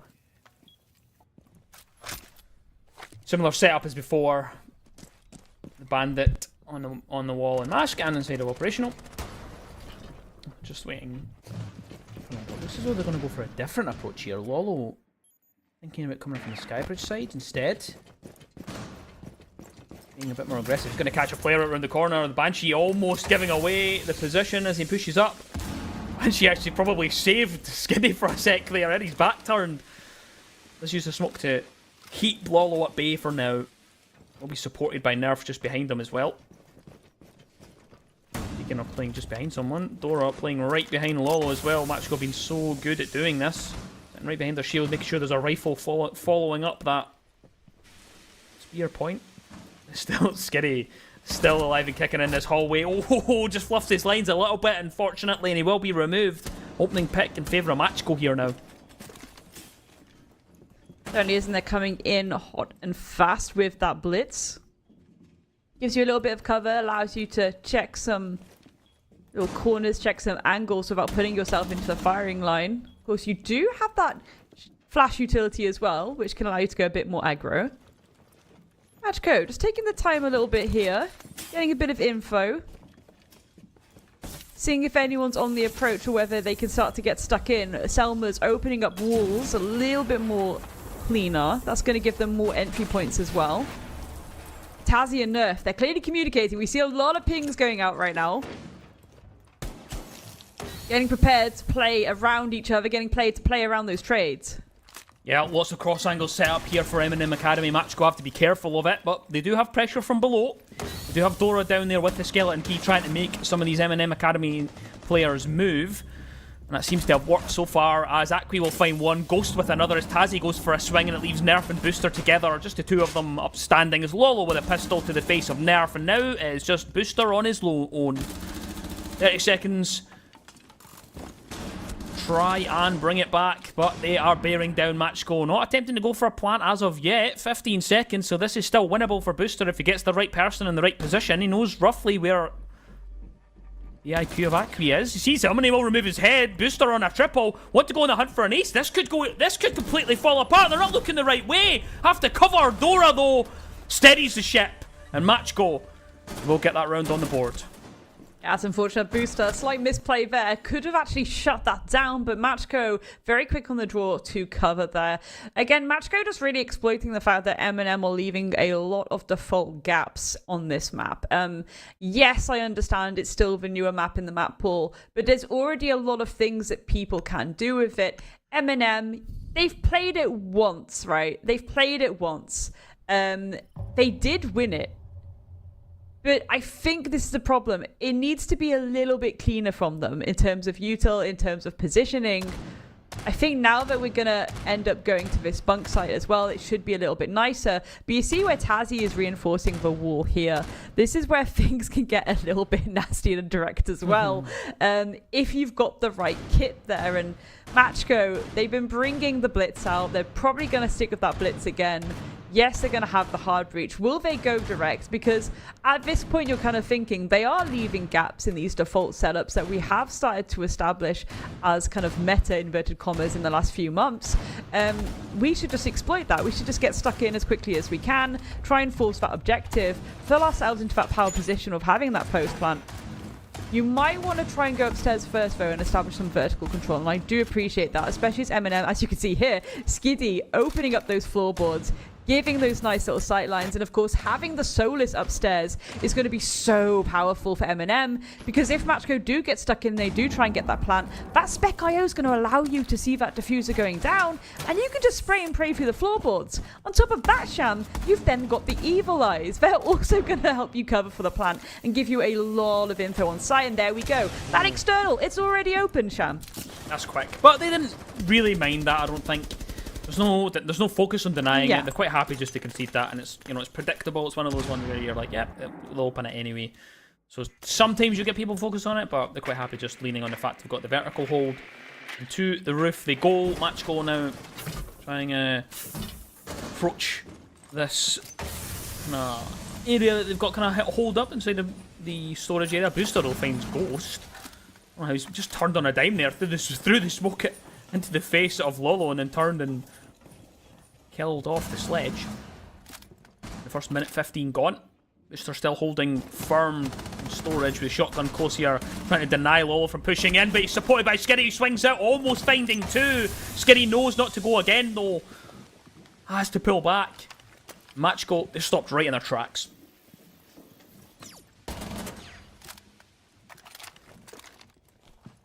Matchco just waiting, held back for now. Difficulty here is they're a little bit isolated from one another, and that does make things a little bit spookier, a little bit scarier. If you do drop, it makes the trade a little bit harder for your teammates to react to. M&M in a very strong position. 5 players alive, all of them. They can just sit there and wait for Matchco to make these mistakes. Again, given that they're isolated like this, It's going to be very, very difficult indeed. Yes, there's a fair bit of kit to work. We've got a nade in the pocket of Aqui. Ooh, that's well. Speaking of which, Booster is going to fall at his hands, getting caught a little bit off guard there. Potentially a follow-up just around this corner as well, Sham. Yes, indeed. He tries to go again there. Skiddy, though, reacts quicker than Aqui as he just turns his back. Tazzy also getting in the action is Stora, left in a 1 versus 4. But they know where he is. They have information. They have red pings on him. They have a sound call on when he was trying to go for the defuse, and he will be finished off. Very convincing round there for M&M Academy. Absolutely. But I think a big factor there was that Matchco were, again, separating themselves a little bit there when they're being caught off guard. There weren't really moments to kind of establish a trade. And as the time was ticking on, they'd already lost 2 bodies at that point. And they were very, very far apart from one another. You just have to try and get a little poke going, see what you can do, see what you can find. We did see a nice pickup, but that was more down to M&M just not really having, I don't want to say situational awareness, but like the player that got caught off guard was just kind of had his back turned a little bit and wasn't quite aware. Atco, if the old buddy system needs to come in, this is the thing, right? We're going back to basement. I want to see them try and go a bit more direct here. Oh, they are swapping off the Capital, though. I was going to say, sometimes you can kind of cheese it a little bit by smoking the rafters, the floorboards, actually, and just kind of force something. Again, I want to see Matchco get a little bit more gung-ho with it. I don't know if that's going to happen. I think it's something that would actually benefit them, just getting stuck in and forcing things. You can tell in both our voices, I think it's coming across that we're both a little bit nervous for Matchco. I think it's yes and no. Yes and no, because again, I will expect this to go to the third map between these two, but it's also like, again, like I touched on, Matchco have a lot to prove. They are the you know, kings of T2 inverted commas right now. They're the ones who are like, we deserve an EML spot. There's a lot for them to prove these next 2 weekends, and if they can't do it and they get, you know, on the ropes from Skiddy, that is going to be a statement. That is going to be a statement. But at the same time, it's again showing that maybe vibes is what you need to really pull through at the moment in T2. Maybe it is. First minute already gone, round number 5. It's Tazzy, who did play Nuisance last time in the same position. Did catch Teb trying to do some vertical. This time, they're actually putting a little bit more focus into hunting him down. Trying to find him. Lair, of course, has the Deimos and can go on the hunt, and that's exactly what happens. The first death mark comes out. It does find some information. It's just like, yeah, I don't even care. I'm still going to keep doing the vert. I'm not bothered. I've got a job to do. Even if he comes and kills me, I need to make sure that as much of this floor is ripped up as possible. You know where Tazzy is. And they're quite happy just locking him in that position, leaving him to his own devices for now. I really do hope, though, that they don't get too complacent, which seems to be the issue over the weekend for teams playing against M&M Academy. Complacent. That's the interesting word. Skiddy is going to fall. Banshees are still going to be out and about, and that should cause a little bit of a slowdown. But again, most likely they're going to be around those tight little nooks and crannies. Tazzy lurking in the midst. May have given the game away by shooting out that drone. Does seem like Teb is trying to contest him right now. Bit of an attempt, bit of a pre-fire on both sides. Tazzy gets it, Teb will fall. That's for self-destructibility, and that Verti ripped from the hands of Matchco. Yeah, it's not.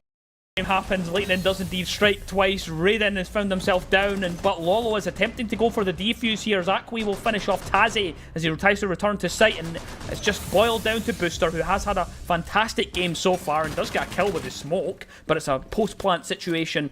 Not a scenario you want to find yourself in. They do have the death mark coming through. They have information on exactly, I'll say that, but man, just float past a mute jammer, I think, at the right time. Heading back down the staircase, facing up against a blitz. I don't think this is going to be a fun scenario. A fun end to the round here for Booster. I think he's just going to get bullied out of this. Can't do anything about it. And Lolo will close it out. Match goal. Yeah, they do make the same mistake a little bit there again, but they do manage to close out that round, Grace. But good grief, it took them some faffing to get to the point. Like, this is what I mean. Just get stuck in. There's a clear gap on site. Just get stuck in. Get that plant down. And nobody knew that plant was going down. It was easy peasy squeezy lemons as soon as they got in there. You've got the blitz. Throw the shield on your back if you need to. Wanted to see that from the get-go for Matchco, to be honest. Just getting stuck in. I love it when Matchco gets stuck in. We've seen, even on LAN, right? We've seen it. Like, the vibes are immaculate usually on that side. Yes, they've been a bit banterful this weekend, but you can really see the brotherhood. You can see the comms happening so quickly, and that these shot calls are happening, and it's the instant reaction. And that's what I want to see more and more of. Get stuck in, try and force things a little bit. Controversial opinion, but opinion that I think is going to start to be a little bit more obvious as time goes on, perhaps, is that I do think this map, yes, it's large, but it can be very, very attacker-sided, just due to the fact of how direct you can go, to how much space, and again, these really, really tiny, yet so important round-winning choke points that the defense have to focus on. If they're not focusing on it, you can just get stuck in. And Matchco, the moment that they start to realize that with how they play their Lair, the moment it's going to become an extraordinarily decent map for them. Because their attacks have been phenomenal over the last 6 months. I'm glad you highlighted that, because yes, it does look like a big map, but every site's only just a hop, skip, and a jump away from the outside. It's not 100%. 100%. There's such a tiny, tiny bit of wiggle room before you're in the site, you know? One of those maps where you just kind of see people just appear in the site as well. Like, you're like, oh, okay, alright, I guess you're in now. Tazi outside barrels, holding onto that window. This is what I mean. It's a fake basement site. Because you've got windows and doors around you. You're not really got that kind of safety of being down in a kind of cave situation, turtle down like you would be in like bottom floor bank and stuff. Tazi has to step back, has to pull back into the site now. The death mark does come through. Not wanting to get a bit overzealous with it.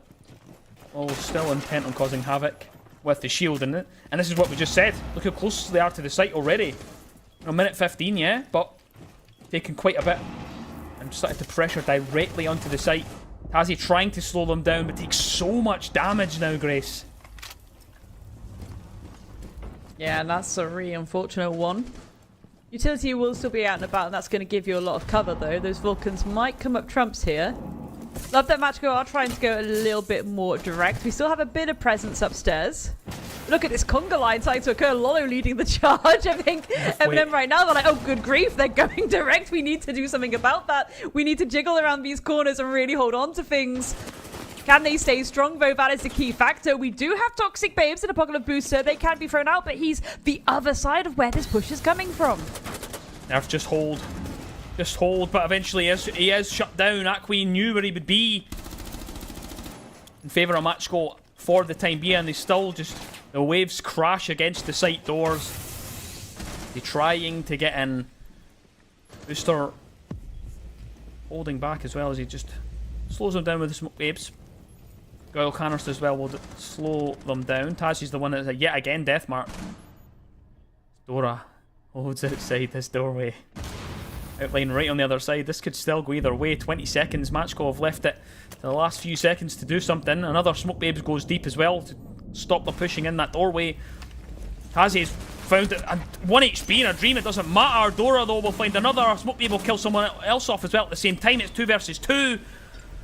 Have to go for the plant here now. Have to try and do something. Skinny with a triple. Dora now in a 1 versus 2. He does manage to find one, but he can't do anything. The time will run out. And Eminem Academy again getting another round on Lair. I'm baffled, perplexed almost, because again, there's a lot of factors there where Eminem, it looked like they weren't going to be able to deal with the fact that Matchco were coming in hot and fast. But again, Matchco, they weren't really forcing it as easily as they could have. They had the shield. There was a lot of dilly-dallying there, Sham, to be honest. I love the fact, I love the fact that they went a bit more direct there for their final attacking round. Finally, we got to see them go a little bit more for the jugular, so to speak. But they just, at some point, decided, okay, there's a little bit of pushback coming out from utility, and we are going to slow down again, and we're not going to get stuck in, and we're going to make things very chaotic for ourselves. M&M are then going to be able to contest us into these very scrappy 1v1s. The mind boggles. A free split now. And again, I want to emphasize this, that I don't know what that can really say about how the rest of this map is going to go, because a lot of people have different opinions on how Lair should be played. A lot of people have different opinions still on whether it's like attacker or defender sided. Again, like we touched on, it's easy to look at this map and be like, oh, I think it's defender sided because it's big. When the reality is actually you can get stuck in very quickly. If M&M are aware of this, given how their attacks have been this weekend, again, very clean cut, very fluid, but constant, very obvious shot calls coming in to try different things if stuff's not sticking, this might be a little bit spooky for Matchco. On the other side, Matchco, they seem to have a bit more of an idea of these power points around the map. It is a map that they've taken time and time again over this winter and spring. It's a map that they're very comfortable on bringing to the table if they need it, a little wild card, so to speak. There's not really so much of a wild card anymore because, again, if people are willing to take them to it, Matchco 9 times out of 10 do end up winning it. It's going to be an interesting one. Like, I was so hyped to see how this series would go. I already feel like it's met a lot of expectations, but there's still a few things where it feels a little bit lackluster, just in terms of what I expect when it comes to Lair and what I want to see when it comes to Lair, especially between these two. Very excited to see what M&M do with their attacks, but for Matchco, they're not in that position where they have to be prepared with utility for these kind of default approaches that have started to be established at T1, at T2 when it comes to Lair. Yeah. Just kill Skitty, please. That's it. He's already 10 and 3. Is that the factor? Yeah, just kill Skitty. That's like, he dropped 20 kills yesterday. I can't remember which map he did it on. But he has been so good for M&M Academy. It's just this thing of just finding a gap, finding an opportunity to just step up and just be like, yeah, so I see it. I'm going to try and make a play here, try and turn the game on its head. In the rounds that where Matchco have won, it's got really close because of that kind of mentality that M&M are bringing in. And the ones, of course, that they've won has been off the back of players doing that. And usually it is Skitty at the forefront, 10 and 3, and we've only 6 rounds in. I'm just making sure to tell everybody that because we are doing a rehost, so they'll be completely reset. But just remember that Skitty's already on 10 kills. He's already hit double digits, and we're only 6 rounds in, and we're flipping onto the attacking side. Just get ready for stuff like that. Tazi, Skitty, stepping into doorways, finding little gaps to kind of really punish Matchco. This is really on a knife edge actually in the minute, I think. It's exciting. That's the factor, because again, the main kind of thing to remember, ladies and gentlemen at home, like, the thing with this series is, again, Matchco for the longest time now have been like, our goal is to be an EML, straight up. Like, we think we are ready to go into EML. We think that we can. You know, we did really well coming and hitting the ground running into South Breach. Rumble went okay for them, but then they ended up winning the T2 final, right? And that kind of put them into that power position where it was this idea of, okay, you've won majority of these kind of T2 circuit spicier moments, shall we say. Although, again, they did kind of fall a little bit short at times. Even in South Beach, for example, you know, Rorik had them on the ropes. Let's not forget about that. Rorik had them on the ropes.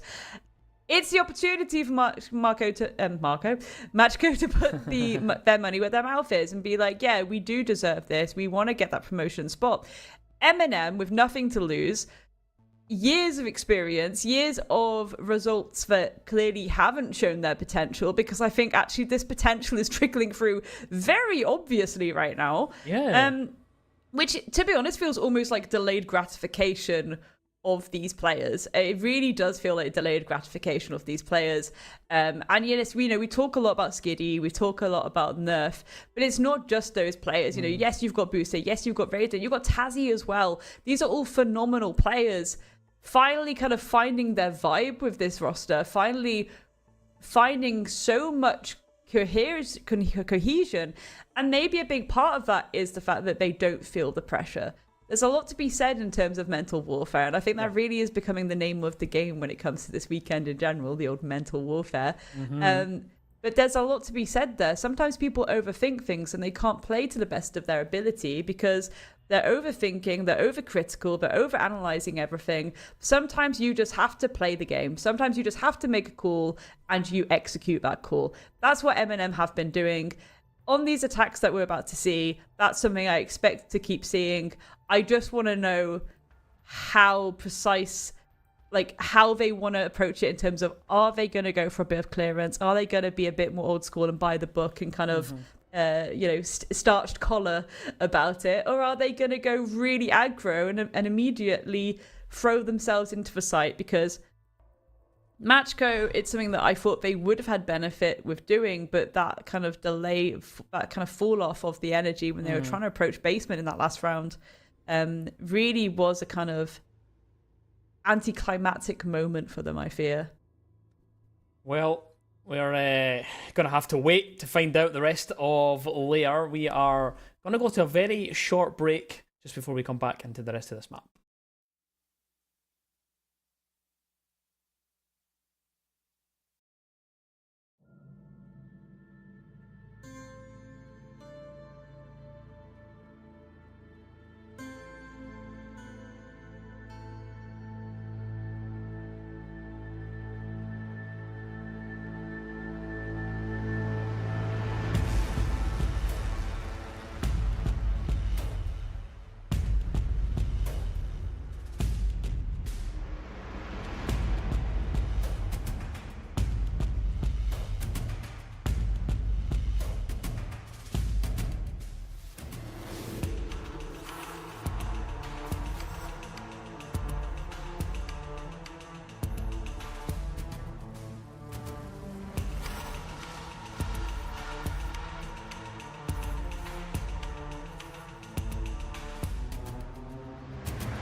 And we are back, resuming the order of the day. Lair is where we are. Of course, just to give you a very quick run through in case you forgot where we are and what we're doing. It's Challenger Series weekend. It is the playoffs, of course, and we are in the upper bracket semi-final. It's Matchco versus M&M. M&M have already won a map. They won Skyscraper, and now it's 3-3 here on Lair. Grace, Matchco, they're wobbling a little bit. Wobbling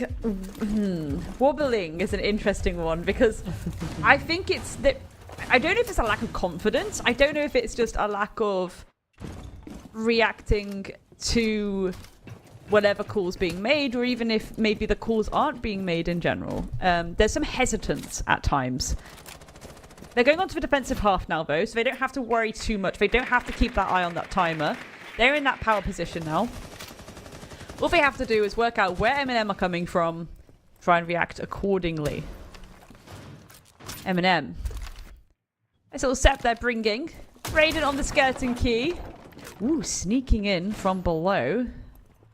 little bit of up-verty action potentially on the horizon. That's the stuff I love to see. Again, finding additional dimensions, finding ways to establish chaotic pressure beneath the footsies of Matchco.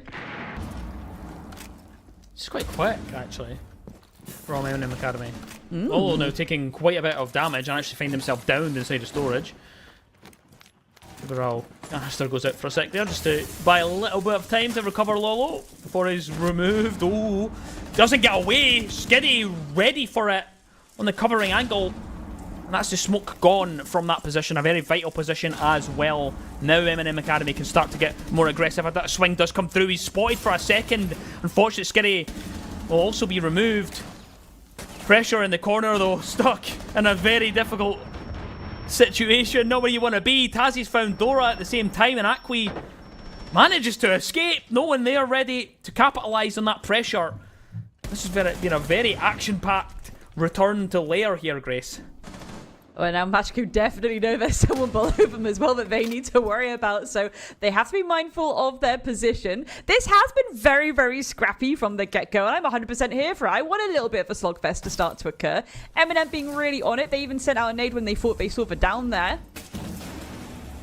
Ultimately, it didn't work in their favour, but they were able to still capitalise on that opening pick from it. Now, they're on a powerful position. They have the player advantage. They still have the blitz on the board as well. And they're spread out in a way where there's two of them kind of relatively close to one another to play around that trade.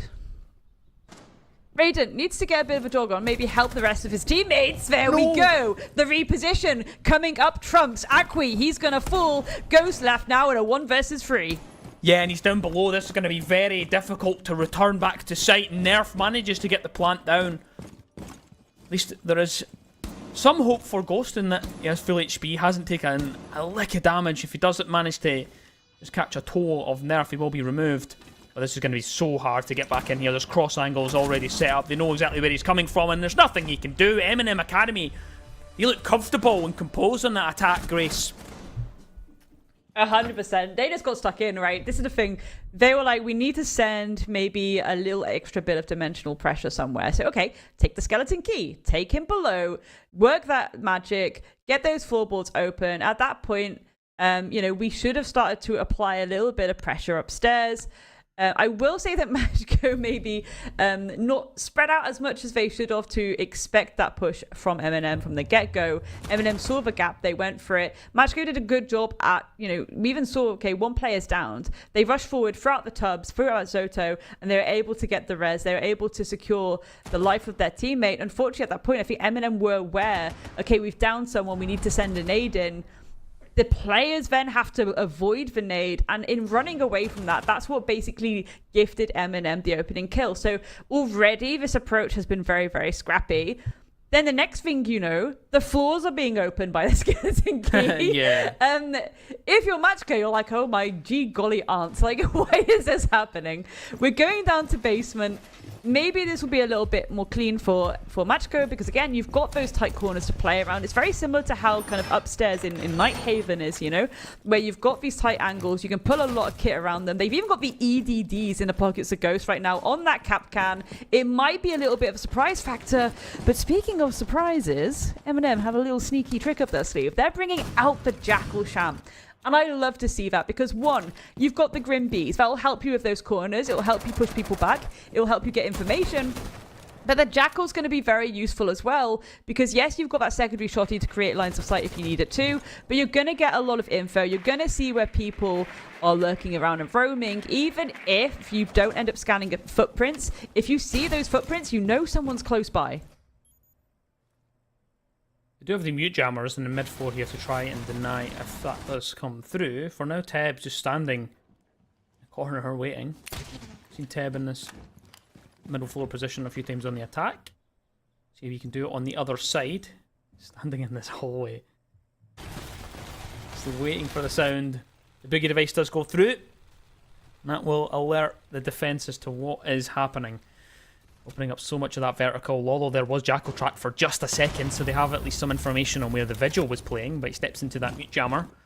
This is the thing about just popping those jammers around the map for your roamers to step into to try and clear any Deathmark drones or Jackal tracks that come through. Teb still lingering, trying to come up with the play that he suffered the last time.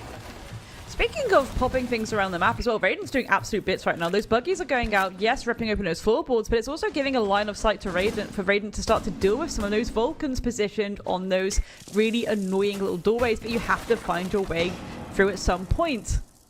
Aqui, prepared for an approach here. There we go, Nerf gets Dora. Down is onto Tazzy though. Nerf is aware there's going to be a player down there. Has to try and keep Tazzy alive. Sends out some Grimbees into that corridor. There you go, gets it. Aqui will fall. The rest can happen. Really, really nice there from Nerf. Just baits Aqui into it. Sends the Grimbees to try and cover off if anyone does to push that hallway. So he knows he just needs to hold onto the barrels door. And Aqui does go for the swing. And now M&M Academy are the driving force in this round.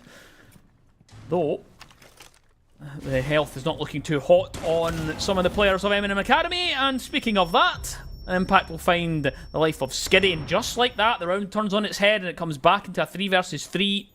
And this will favour Matchko now. There is a Boss G from Lolo holding very, very long angles with the ACOG. Just inviting the attackers to step in. That's exactly what Booster's going to do. Drops the hatch and getting close onto the doorway. Wins the gunfight anyway. Somehow, even though there's a player, Tebs found himself a triple, and Lolo with a closeout match goal. They come back for the brink in that round. Yeah, see, this is the issue with these final moments of the round when it comes to this basement site, right? It gets very, very open very, very quickly. Yes, those lines of sight can work sometimes and often against the defense, but the fact that they were able to reinforce a little bit, leave bits open, it gave them a lot to work around. And at that point, they'd already dealt with enough of those players of M&M. The round really did come down to the gunfights, right? It came down to bodies. It came down to whoever had the most bodies in those end parts. They were able to obviously hold more of those angles in those bigger spaces, so they're always going to come out on top because the trades are going to be there. But ropey at times there. Oh, a match goal there. Suffered a couple of early losses, and that really could have went either way. But good little finish at the end. Now 4 each. Still nothing to separate these two teams on Lair. Top floor hold now is where Matchko head. Bringing things like the smoke, like the Tubarao as well. All very important factors for that time denial, Grace. 100%. I'm very curious to see how M&M approach this. Again, given operational's pretty empty in terms of util. They've got the Dreadnets. They've really focused on just wall denial here, right? They focused on dealing with the terrorist wall. They're dealing with the mask wall. They want to keep them closed for as long as possible. We've got the Kaids, the Mute Jammers, and the Tubs. Your Jammers most likely more focused around denying information on those drones. Less about that wall denial, but it's still an extra little bit of kit that you can have. M&M taking no chances, even relying on the good old-fashioned claymores just to cover their 6. Love a claymore. Preventing any flankeroonies from catching them by surprise as this round progresses. You love a claymore. Love reverse claymores, putting them in really dumb positions where you're like, oh yeah, this tiny part of a laser will catch someone out. Waiting down below on the butt. Trying to find something of an angle. Oh, there's a player kind of floating around there. It is Keb on the other side, yes, it is indeed. It's a sticky situation, actually. Not the greatest angle to peek, but Raiden has to be careful, has to be mindful of just that. Timer's starting to move quite a bit here. And still, Raiden is hesitant. But, Matchko don't look as comfortable. Everybody focused down the way, everybody looking down and kind of looking to find something, and he will find Raiden. Waited quite a while before actually using that skeleton key and is punished for it. Now that takes away that kind of vertical pressure. You have Skiddy still down below. Is he attempting a vertical nade? It's been a while since I've seen that, and it actually works as well. It gets the Cade Claw off, and I've not seen that in so long. No. I'm kind of low-key here for it. This is the problem. M&M, they're approaching from kind of more of that northern side, right? And that's where things can get a little bit more stagnant. Down happening there. Out for the count. Skiddy will fall. No more Deimos. Dora does get taken out by Tazzy, though.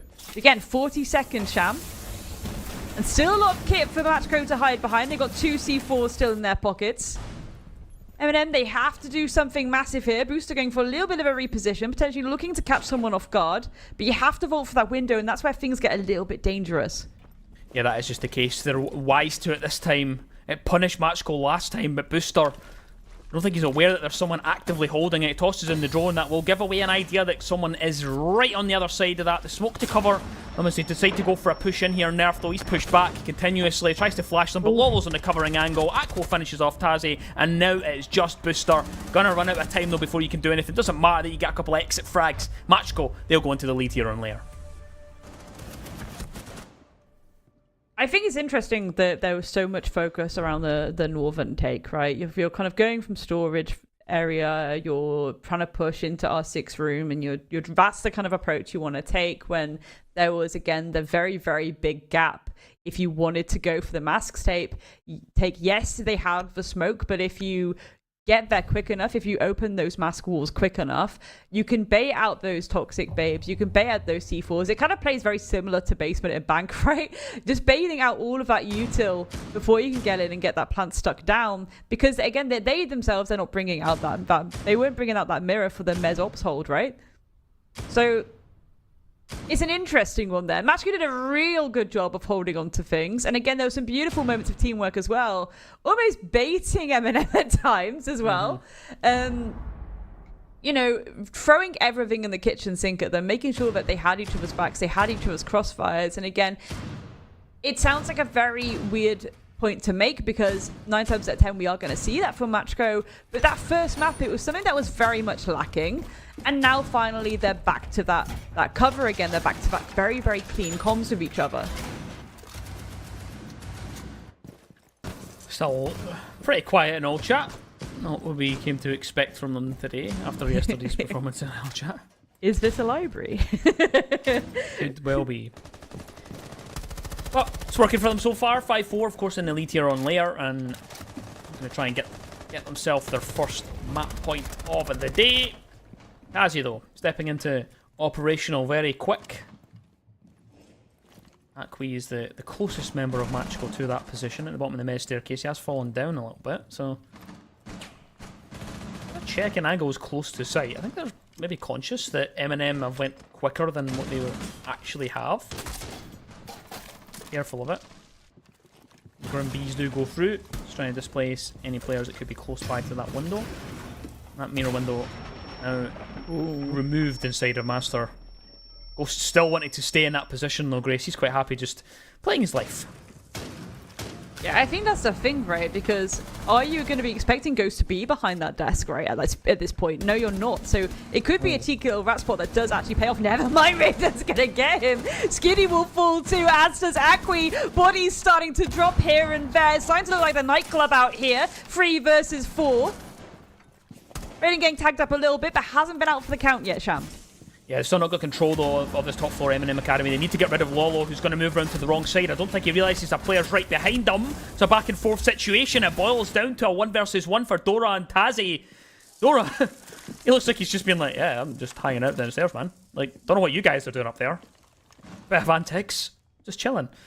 Tazzy now has recovered the diffuser. Can now begin... Just try and find? I guess find Dora. I guess find something. Dora wants to go back up the staircase for it.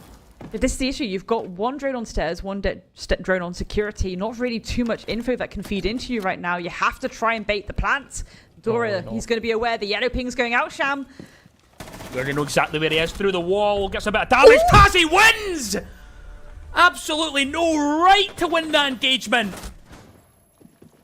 Freezing cold. Goodness gracious me. Liquid nitrogen in his veins. 5 each now on Lair. M&M Academy. If anything's going to rattle your mental, it's winning a round like that. Tazzy with an absolutely huge 1v1. 100%. Like, that should not be happening, but yellow pings were coming out. Looked like Matchco had that there, right? They had that timer in their position. I think even though Tazzy actually stuck that plant fully, that if that was a post plant in that moment as well, which is even crazier because it means that Tazzy did just stick it. Tazzy wasn't prepared to bait it or fake it. Tazzy just straight up stuck that plant. Ice cold. Like, genuinely ice cold. Match goal. It was a very scrappy round from the get-go, from the start of that. It was back and forward. It really could have went either way, but at the end there, it was favouring Dora. They had the exact ping on where the plant was going. Tazzy was locked into it, but fortunately, bullets zip past his ear, and then Tazzy just takes that round right from underneath. And now we're sitting in a position where these teams are still inseparable, and this could still very much go to that third map, or we could be seeing match go down that lower bracket. Dangerous factor, that. Very dangerous factor. Not really the place you want to be in the alligator swamp, especially when we already look at who's in that lower bracket. Granted, we said at the start of the weekend, all of these teams that have made to the playoffs so far, there's a lot of expectation on all of these shoulders. There's a lot of good experience and there's a lot of promise. Already, it's been a little bit of an upset vibe going on. That lower bracket full of absolutely nasty teams. Matchco being another nasty team in that lower bracket would be even dirtier. I want to see a timeout. I think I would have liked to have seen a timeout before going into this round for Matchco, I think. Yeah. Oh. And fortunately, it is just continuing on. Booster steps up into operational, finds the opening pick. First blood in his pocket. This is what we talked about. M&M, they just seem to find the gap. They seem to just take it and seize it and go for it. Gonna be spotted. The Jackal finds its information and finds its victim. Teb removed. And now Matchco in a 2-person deficit, and it's only halfway through the round. And that's really awkward too, because you've lost a big, powerful bit of kit, right? You've lost Lolo, who can lurk around on that vigil. You've also lost the shotgun and the SMG-11. The shotgun could have been really beneficial if you are able to pull back to site and play around these tight corners and angles. Now everyone downstairs, yes, you've got the EDDs, and maybe that can be a surprise factor if M&M don't get a little bit of a jog on here. If they rushed in these final moments, they could get caught off guard by trap utility. There we go! I spoke too soon! Booster removed from the server. Unfortunate. That marks Ghost's first kill as well. The Capcan coming through. 45 now. And some footsies spotted out here from Dora. Jackal track coming through. The Matchco lie in wait. It's up to M&M Academy to try and dictate this and try and get in and get this executes done. It's going to be difficult to head through that wall, though. They don't have enough really to open it up. They do have a couple of Hardbeach gadgets in the pocket of Nerf if they want to open that wall, but the Grimbees go through just to try and find the information on Acqui. They do have so much information. Jackal pings the Grimbees as well, but he's going to hold strong. Acqui knows how important it is to stop them from coming in this doorway. Dora's there as well to try and deny. Eventually they do get through, and it leaves Ghost in a 1v1. Nerf's HP doesn't look great, but do they know where each other are? He knows exactly where he is. The bailiff to the face. Ghost, though, will react quicker and keeps Matchco here on Lair, finds them the map point. Oh my days. By the skin of their teeth. Oh my god. And also, the problem there, right, is that EDD really shifted the momentum there, because it gave Matchco a little bit more breathing room in terms of the player differential. M&M, you really got to be careful about that. Yes, you're leaving it too late. You're trying to rush in. You are going to get caught off guard by the EDDs as predicted. But oh my goodness me, this is a game, Sham. This is a game. This is a game. Though, yesterday we saw they pulled it to overtime twice, and that's what got them the 2-0 yesterday. Could still be something they do here and now. Will we see the first overtime of the day? Everybody out some cheeky util here. We got the Capital, we got the Glass. The Vitora drones on that Flores. Skiddy bringing him out to play.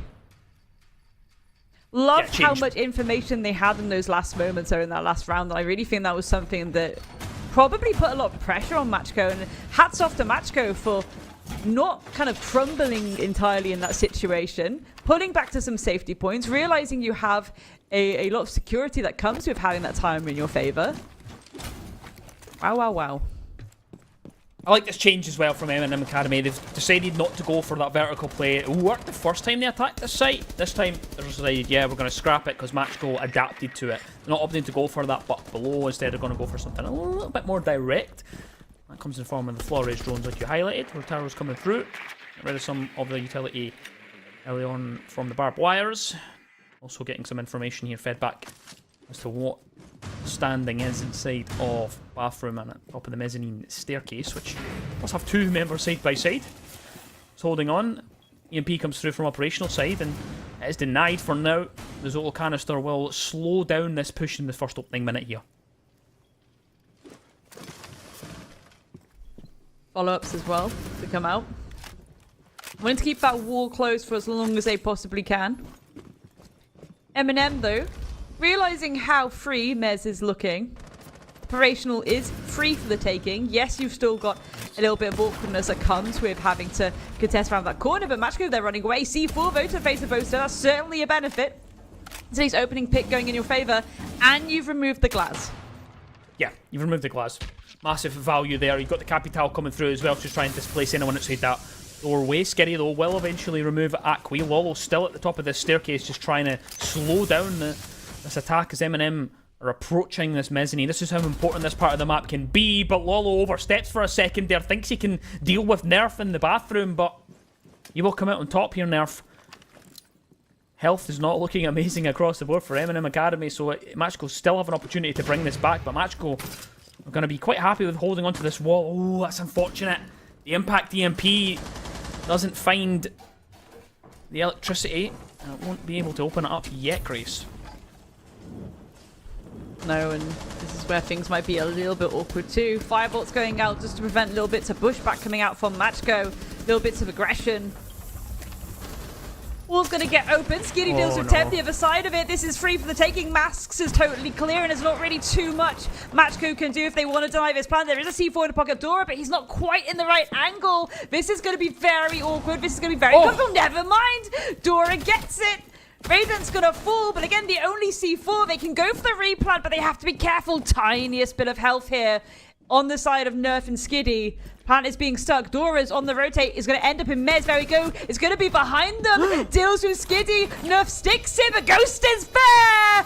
And the defuse can occur. Matchco finally scrapping their way through and winning their map pick of Lair.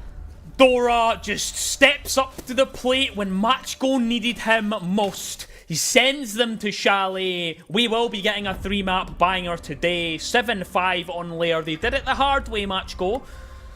A little bit wobbling in the middle part of that game, but they get the job done. And now, we get to cast 3 maps. I haven't got to cast 3 maps yet. As expected, it's a thing. We said at the start we expect that third map between these two. However, that was a bit too close for comfort for Matchco. Oh my goodness, I really do feel like I was on the edge of my seat there. It's a bit of a worry, a bit of a concern, given how close that came. Because it was Matchco's wild card. Yeah. At the same time, the fact that they were very quickly able to be like, oh, we are not reacting as quickly as we could be at times, so we need to really sort that out or we're going to get 2-0'd. Hats off to Matchco for being able to pull it back like that. Yeah, exactly. A few bits to look at, a few kind of mistakes getting made, but they'll be feeling good now. Of course, they've managed to get their map under their belt, and now they're going to Chalet, which does favour them on paper. I'm excited to go with it, but we're not going to go just yet. We are going to go to a very short break, and we'll see you back here for Chalet.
What a close map that was, but Matchco do take the map and tie the series up in a 1-1 on their own map pick. And I mean, you two already said it, but I was on the edge of my seat as well for almost the entirety of that game, and specifically those last few rounds where it felt like, you know, halfway through the round, it's a 3v3 situation, it's a 2v2 situation. At the snap of a finger, chaos erupts, and it's just down to a 1v1 situation or down to an amazing clutch from Tazzy coming out. It was a great map of Siege Champ, entertainment-wise at least. Incredible map, yeah. I was really sitting on the edge of my seat the entire time. The latter kind of stages of that, I was kind of hoping that Matchco were going to take a timeout. I thought they kind of needed it, especially when they were kind of sitting around about that kind of 4-4 mark. I was like, this is looking a little bit suspect. This could maybe slip away from them, but they didn't need it. They held strong. They relied on those players, those predictable players that have shown up time again. You know, Dora in the last round there just decides to step up. Big C4 to stop the plan. Absolutely huge. Although I do wish teams could defend that C4 a little bit better, but it's okay. It's all right. I'll be positive. I will be positive. But Dora, huge in that last bit there from them. That's a really good, yeah. The C4, it is an angle that can be held, and I think teams do forget that. But I think that was a lot of things being forgotten in that last map on both sides, to be honest. And that's probably why we did see it get as scrappy as it did, because there's a lot of moments where normally I think with Lair, I think, hey, there's a lot of utility that's going to basically control the flow of this map. It wasn't down to that at all. It was down to positioning and gunfights a lot of the time between these two. I did think it was low-key Jova when we went to the second half. I was like, hey, MNM are going to take this now. But Matchco being in that power position where they have the timer in their favor, they know that MNM have to come to them. So there are a lot of moments when Matchco would be like, okay, we'll pull back. We'll play around each other a little bit more. We'll get that buddy system going again. That really was a great benefit for them. Yeah, so basically what you're saying is they're playing together better, leaving less gaps than what we saw on Skyscraper. Yeah, precisely. Leaving for M&M Academy it to be way more difficult to try and find anything to go off. Time was ticking down. It's essentially that sixth defender that we always talk about, and that led to Matchco picking up another map here. And like you said, of course, Dora goes absolute insane performance in the last round to really pull it back in their favor, because I really thought we were going to go to an overtime, and from there on it could have been anyone's game. But we're looking to the decider map. It's going to be Chalet. Now, when we talked about the map veto, you champs said a lot about Chalet being Matchco's best map, one of their favorite maps, statistically wise it is, but I need something here for the side of M&M Academy. What is it? Maybe stats wise or something that's given them some hope for this final map? So just to reinforce my point, 16-4 just right now, Matchco are on Chalet. It is their best map, it's their most played map. They've played it 20 times and they've came out on top so many times. They play it so well. On the other side, M&M Academy, they're 12-8 on it. So it's alright. It's pretty decent, kind of middling map. It's still one of the maps that they played the most. Skyscraper's actually one of the ones that they've also played the most as well. So they get quite a lot of runtime on both of those maps. So I don't think they'll be too kind of worried about it. It is still one of the kind of 3 Cs, as me and Grace call them. You know, the Chalets, your Consulates, and of course your clubhouses that everybody likes to go to. It's as standard as you like. It's been in the map pool for ages. Everybody knows how to play it.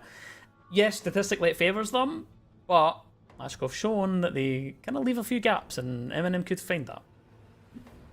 I think if Lair is anything to go by, when things get a little bit more attacker-sided, it seems to favour M&M more at the moment.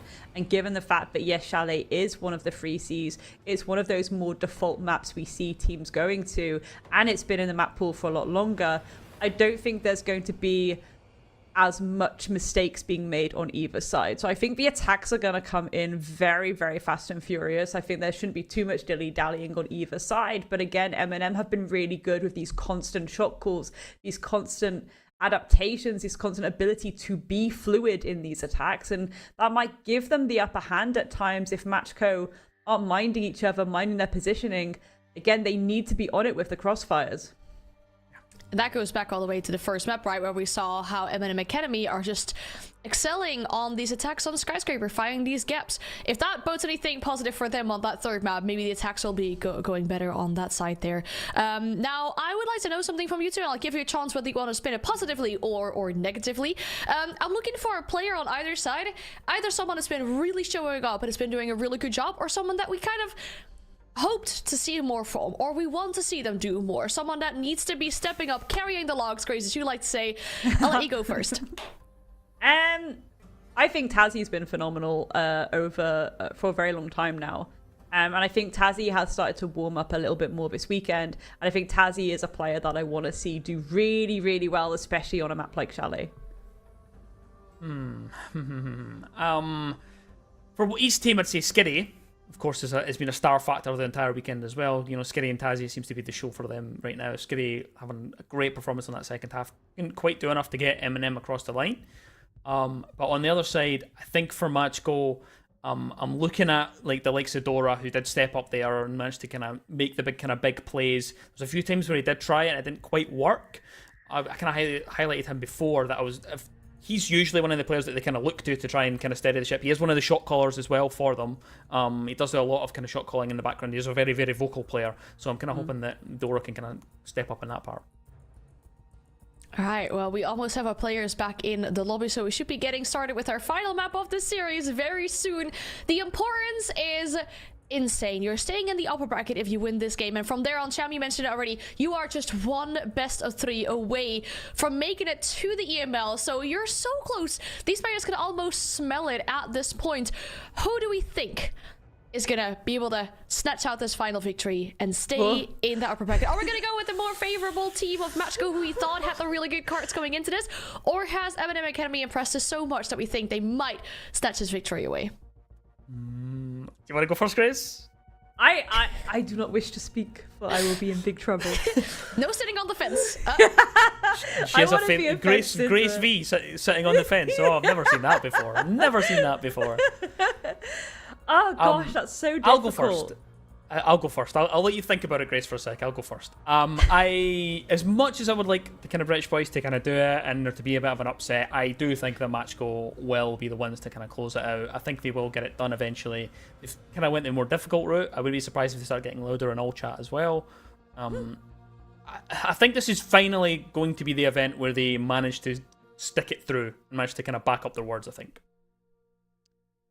I'm gonna go with the opposite then, just to be a bit spicy. I'm gonna go with M&M Academy because I genuinely have been on the edge of my seat all weekend. If I could do backflips, I'd be doing backflips whilst casting them, to be honest, because they have been absolutely insane.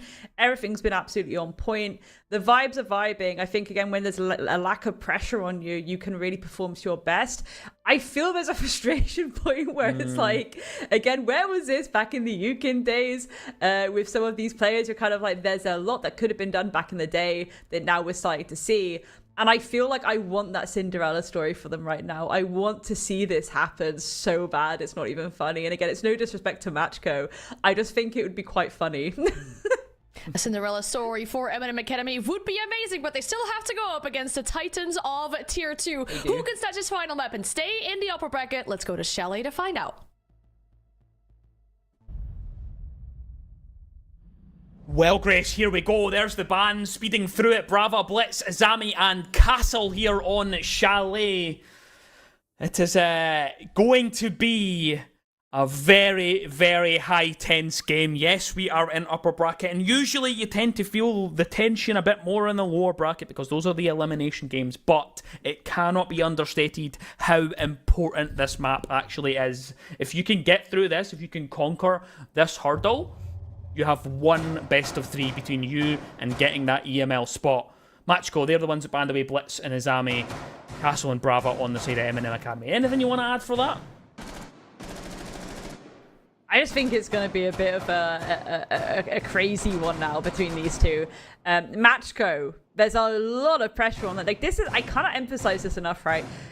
When you've had this completely incredible run throughout the T2 circuit, yes, they didn't end up, winning South Beach, but they went through and they really were one of the more prominent teams in that. Lolo, in fact, getting the MVP there. Rumble, it was a little bit lackluster from them at times, but they were still one of those more prominent teams that people had to worry about. And winning that T2 final, they even came relatively close in the SI LCQs as well, and that's ultimately what saw Gemini dipping.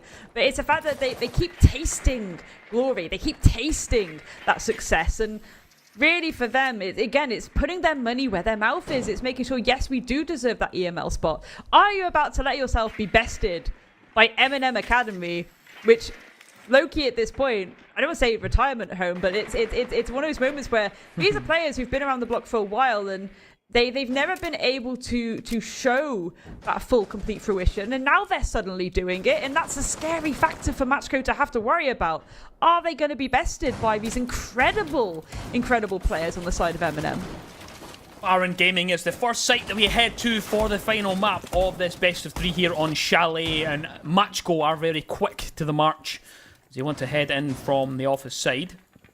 Bring up some angles as well. We decide to bring along the Raora as well, which I will never ever be able to say correctly first time. But we will continue to persevere. On panels, we'll see where they are utilised and see if they can be a dictating factor on this attacking round. Flashbangs coming through, running away some of the ADSs. A little combination between Jaeger and Womai as well to deny all of these projectiles. Raiden that opens things up the opening pick. An unfortunate time to disconnect there for Dora. The round will be played out 3 versus 5. Heb, Akwi, and Lolo probably going to take a second just to recompose and figure out where they want to go. And Akwi, you know what? I'm not going to do that. I'm not going to wait for nothing. I'm just going to take the game by the scruff of the neck. Finds one, finds two. That's what we expect from Akwi. Teb has also found another. Tazi falls, and Raiden HP only on a tiny portion. And 1 minute and 10 here for Matchco to finish this round. It's a very uncomfortable situation for Raiden to be in. You're on the tiniest bit of health. Do you try and hold back? Do you try and pull back into a red spot? Or do you try and get up close and personal, maybe catching them off guard? Looks like he's going to go up close and personal. Nerf gets caught off guard from above by Akwi. This puts Raiden in a very difficult situation. This looks near impossible. Yes, it is. The Twitch drone. Oh my goodness. The BM.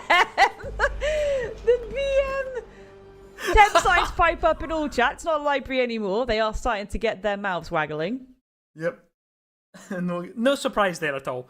Imagine we will pause for a second just while we get Dora back in. And of course, disconnect. Didn't matter. They still win the round. Matchco. I like that from Akwi. You know, I like when players do that and they're like, yeah, we can sit for a sec. We can kind of maybe have a little discussion. What do we want to do? We're kind of on the back foot.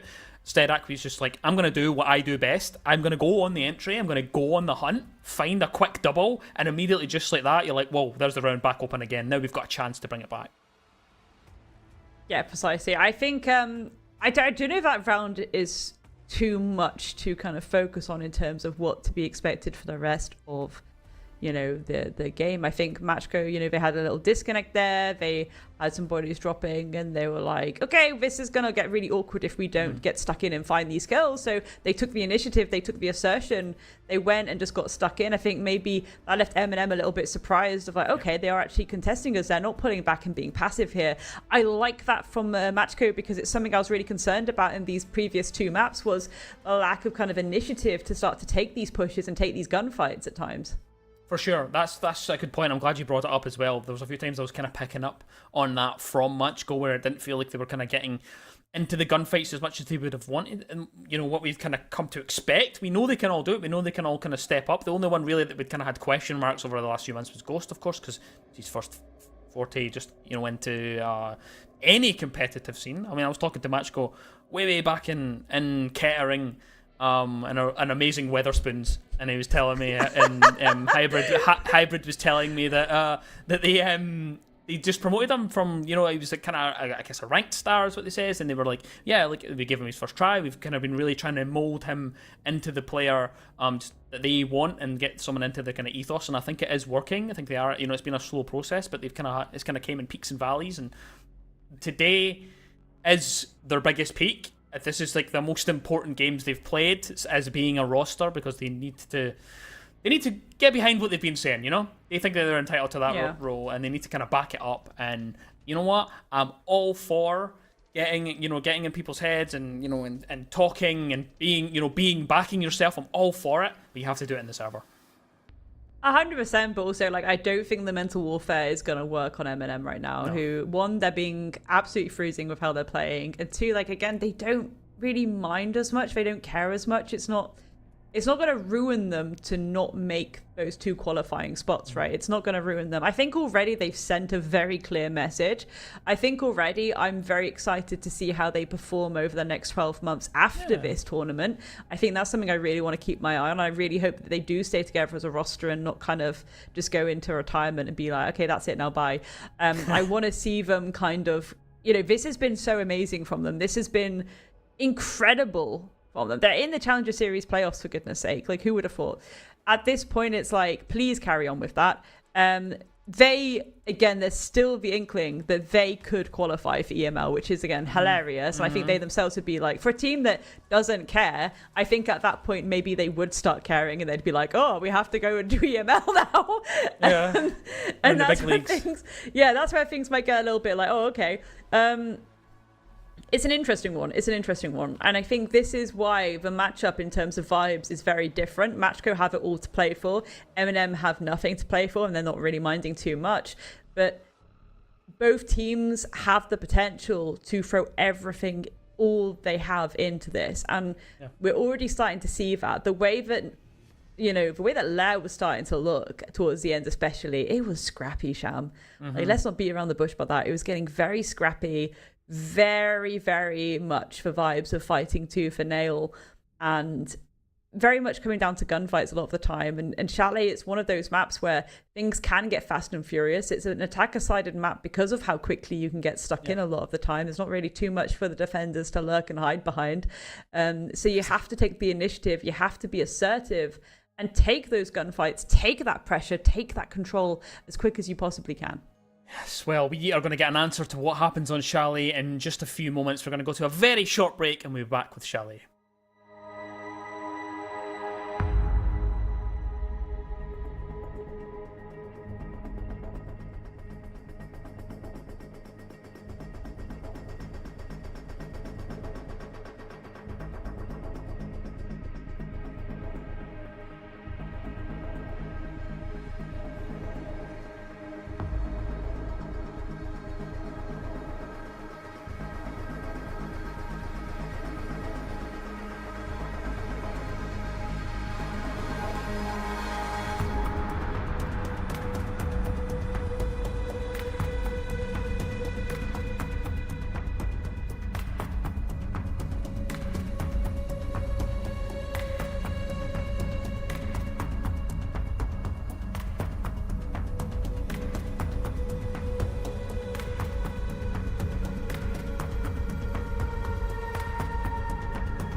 Welcome back to Chalet on this best of 3 Challenger Series upper bracket banger.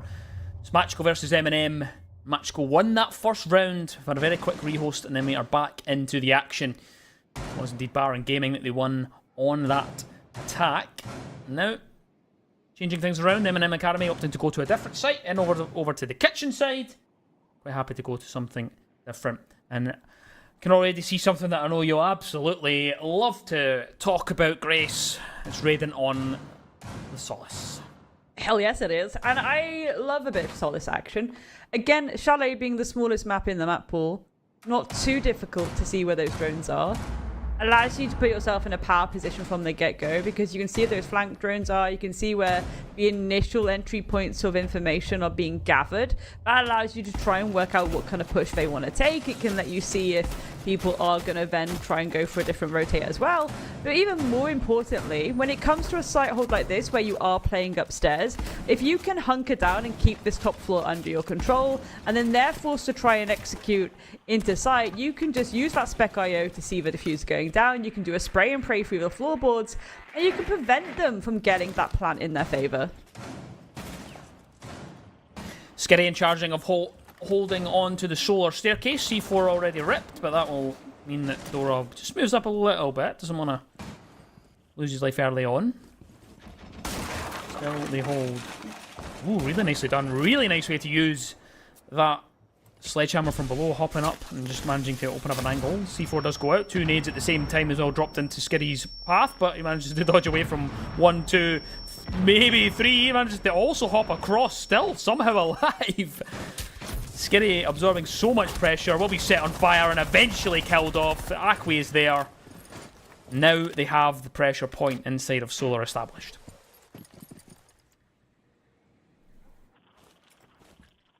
You still got the mute jammers. So for M&M Academy right now, they're still able to play around those pieces of kit. They're still able to play on that power position. You can't drone them out as effectively, and that Doka call isn't going to do much either. Flashes can certainly do something though. That might push you back a little bit into that bathroom position, but no one's going for that drop just yet. Beautiful pick there. Raiden dealing with Teb. Good night, Teb. Raiden happy holding as well onto that solar door and window. Phones will vibrate, giving away Booster's position a little bit. Yeah, Ghost still below, still holding on that solar staircase. I don't think the call's been made that is clear. I think they're maybe expecting the drop. I think that's exactly what they're thinking. They think that Tazi's going to drop. Radiant's actually been removed as well. Tazi still exists in this position inside the solar, and now the diffuser is cold. Another swing will come through, and eventually that vertical does pay off. Ghost gets it from 2 floors down. Will remove Tazi. Now it's Nerf and Booster.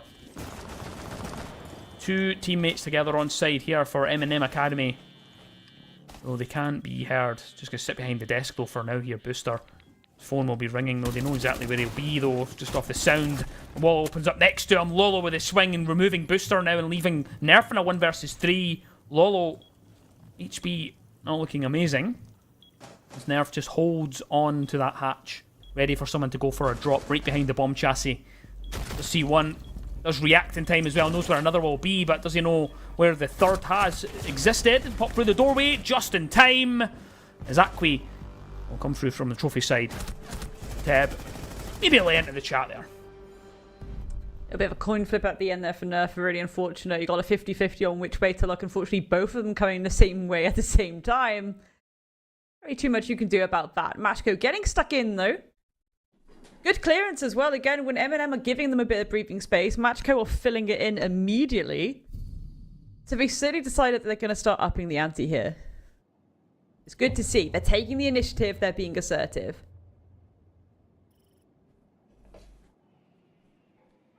Thing is though, they're winning rounds, and this is the reliance, and I guess my fear factor for Machko is that they rely on that a little bit too much for their mental.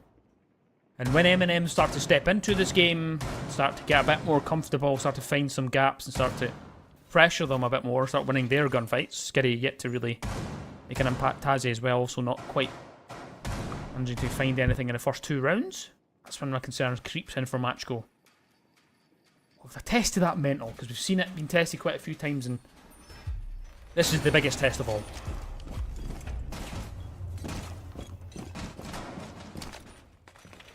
It really is, but again, it's so interesting to me that like Machko are really piping up in chat, but like Eminem just aren't.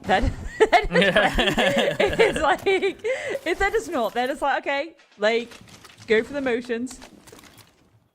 They could retaliate, they could fight fire, but they're not. They're just going for the motion. They're playing their Siege. They're playing the game that they love and enjoy, and that is, you know what I'm here for. I love that for them so much.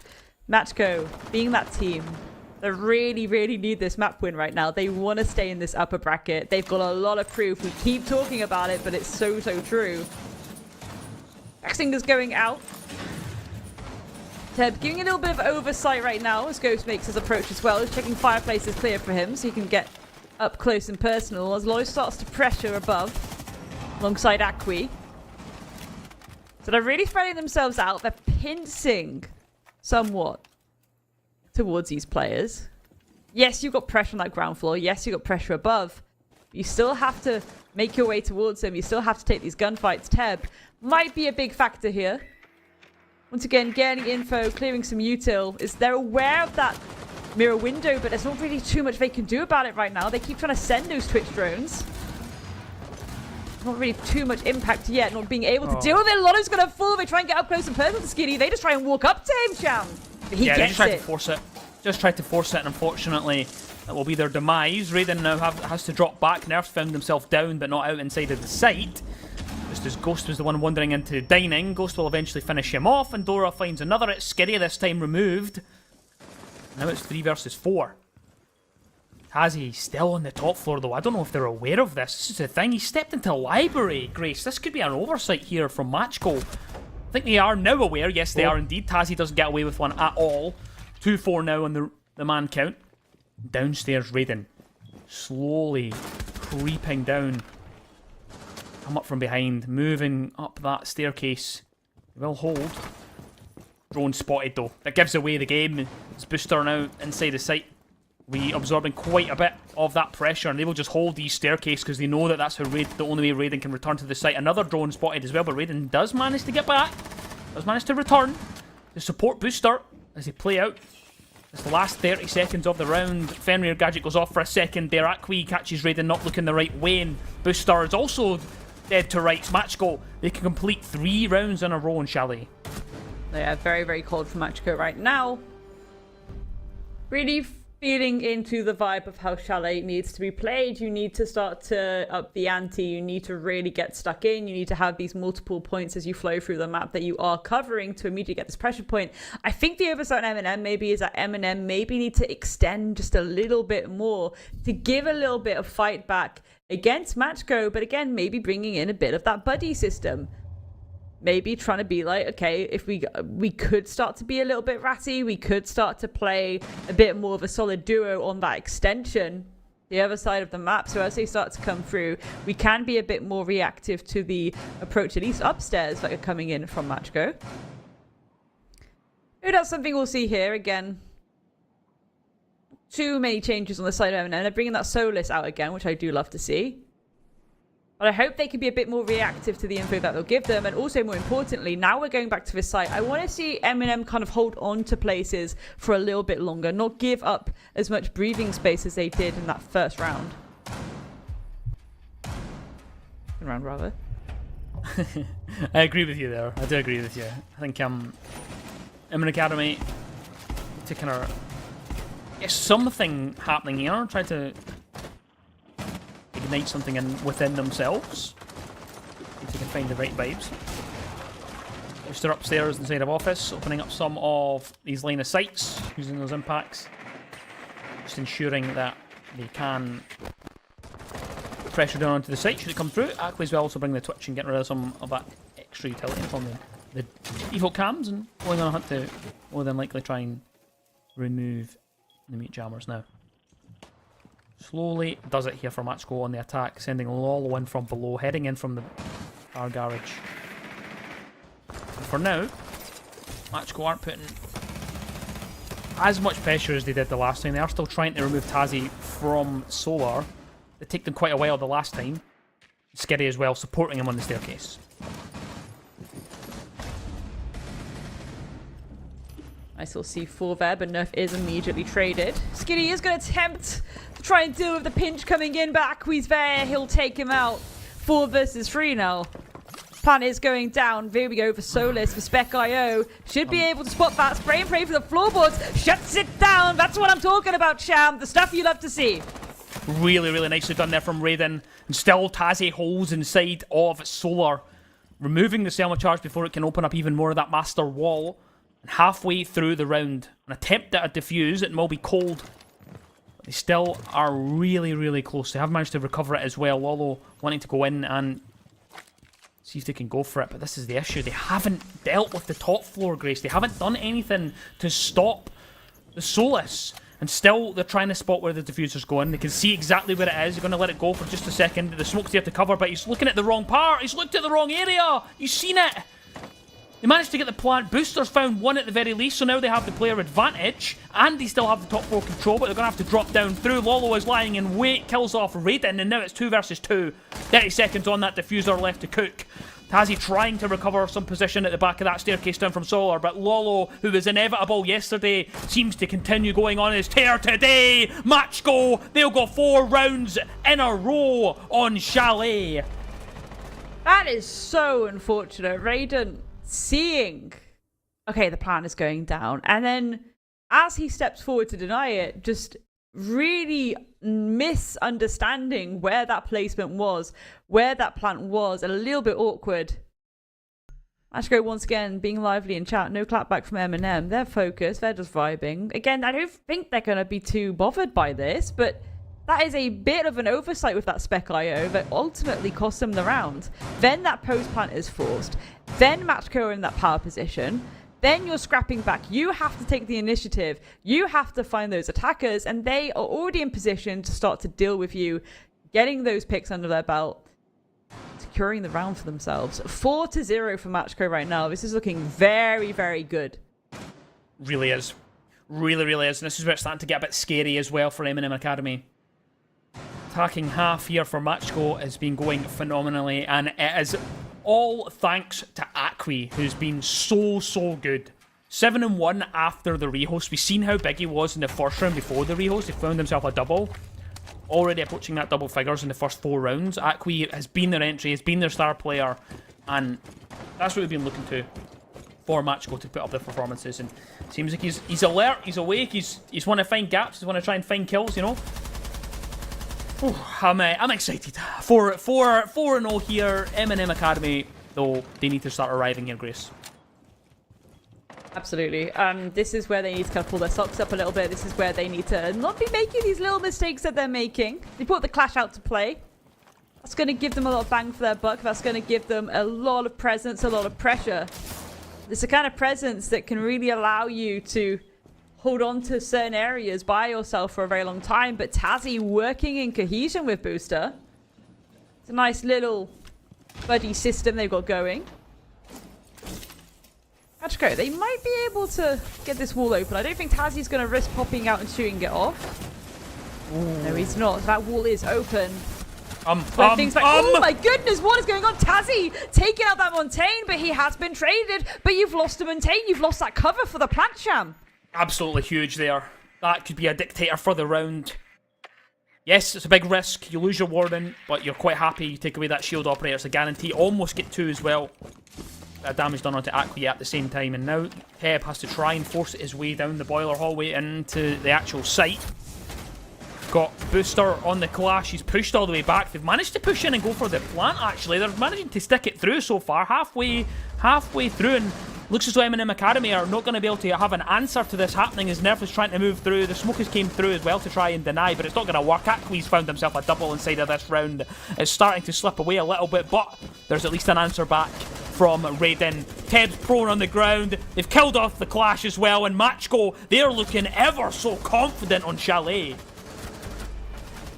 Statements for the ages. Teb's prone on the ground. Certainly something that will probably keep being said. Matchco 5-0 now, really getting stuck in. Eminem, a little bit of an oversight there. Again, the Selma's opening that wall. It put a little bit more pressure on them. They had to go for something large, but again, you're swinging around like that. You're dealing with the Monty while the rest of them are coming in. Maybe it's this idea. You're not expecting all of Matchco to be there at that point. You're not expecting there to be so many bodies behind that door. Again, Matchco was a little bit one-dimensional from them, but they were still able to get it done because M&M were making mistakes based on the fact that they thought that it was very, very much clear for them to go for these bullshit moves. This chat. That's, I don't know how I feel about them letting it go all the way to the third map before they start getting loud in the chat. And it's only until they're at the point where they're 5-0 up. By the way, if they now let this slip from this position, they'll never live it down ever. No, they won't. Never. No, I don't think anyone will let them forget about it. But the thing is, we're going to have to look at the positives. Matchco are looking absolutely fantastic here on Chalet. That is testament to what their kind of pedigree is. Acqui's been brilliant on that entry, really getting into these engagements and really making the M&M Academy squirm. Skitty has not had a look in on this map. He's not been able to do anything whatsoever. And I think that just comes with the fact that Chalet is Matchco's best map. And that is just it. They're just more comfortable, they look more composed, and that's what we kind of thought earlier on. Both maps, even Lair was like, they don't look as comfortable, but that's just because it's a newer map. Chalet, they look as if they're dictating absolutely everything. Yeah, it's been a very comfortable map for the majority of winter and spring, and I think that going into this, it feels like there's a lot of mistakes happening on M&M's side because unfortunately the reality is when it comes to defending on Chalet is the attack have so much time where they could just sit outside, right? They can just sit outside, and the only way that you can deal with a player outside is by jumping outside yourself, which 9 times out of 10 is a very bad idea because 1, you don't have as much info because those house cams are going immediately, and 2, there's most likely going to be a claymore behind the window. So you've got a lot of the round where they can kind of set up and they can do things where you just have no idea what's happening. That was the unfortunate reality of that wine take, right? You've got a load of bodies very one-dimensionally coming towards you to immediately get stuck in for that wine execute. And you, as I think it was Tazzy, right? You're running out the door, you're dealing with that Monty. There's a body above you that you're not aware of. There's 2 bodies around that door. It gets very awkward very quickly. That's where things start to get a bit chaotic because at that point too, the clash can't be as ominous a threat, right? Because as the clash, you're like, I actually have to pull back into sight now. I have to let this space go. My buddy system has gone. I need other people to come into sight behind me, but I need to pull back into a safety position because it's not going to be as easy for me to just suddenly put my shield away with a load of people running at me. Yes, I can scrap it out and put my shield away, but that's a really silly idea because it leaves me a little bit more vulnerable. Awkward for M&M, I'd say. Granted, maybe the fact that we haven't really seen a timeout from them is probably speaking volumes right now because, again, they're not really going into this deep thing anything. They're not going into this sweating. They themselves have said from the beginning, going into this playoffs, they've spoken to talent and they've kind of said, like, we're just enjoying ourselves. We're just playing the game that we love and having fun with it. And again, even if they do get absolutely bodied by Matchco here, I don't think they're going to be too bothered by it. I think if anything, it really does give Matchco a lot of breathing space going through the rest of the bracket because Matchco, realistically, they haven't had to show too much in this series. They haven't really had to. Yeah, Lair needs a little bit of work, in my opinion. A few sloppy mistakes here and there, but they finally got back on the ball there. But going into this Chalet, it's been really clean cut for them. They're just taking the spaces that appear before them and then just winning their gunfights, essentially. Yeah, it's been really clean so far. 5 rounds in a row and 5 rounds without dropping a single round as well, which is always what you want to see. So it's a 5-0 half. However, we are not going to get to see what happens in that half, the next half as of yet. We're going to go to a very short break and we'll be back in just a moment.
Welcome back to Matchco versus M&M Academy. 5-0 half so far for Matchco on the final map of this best of 3. Already 1 map each.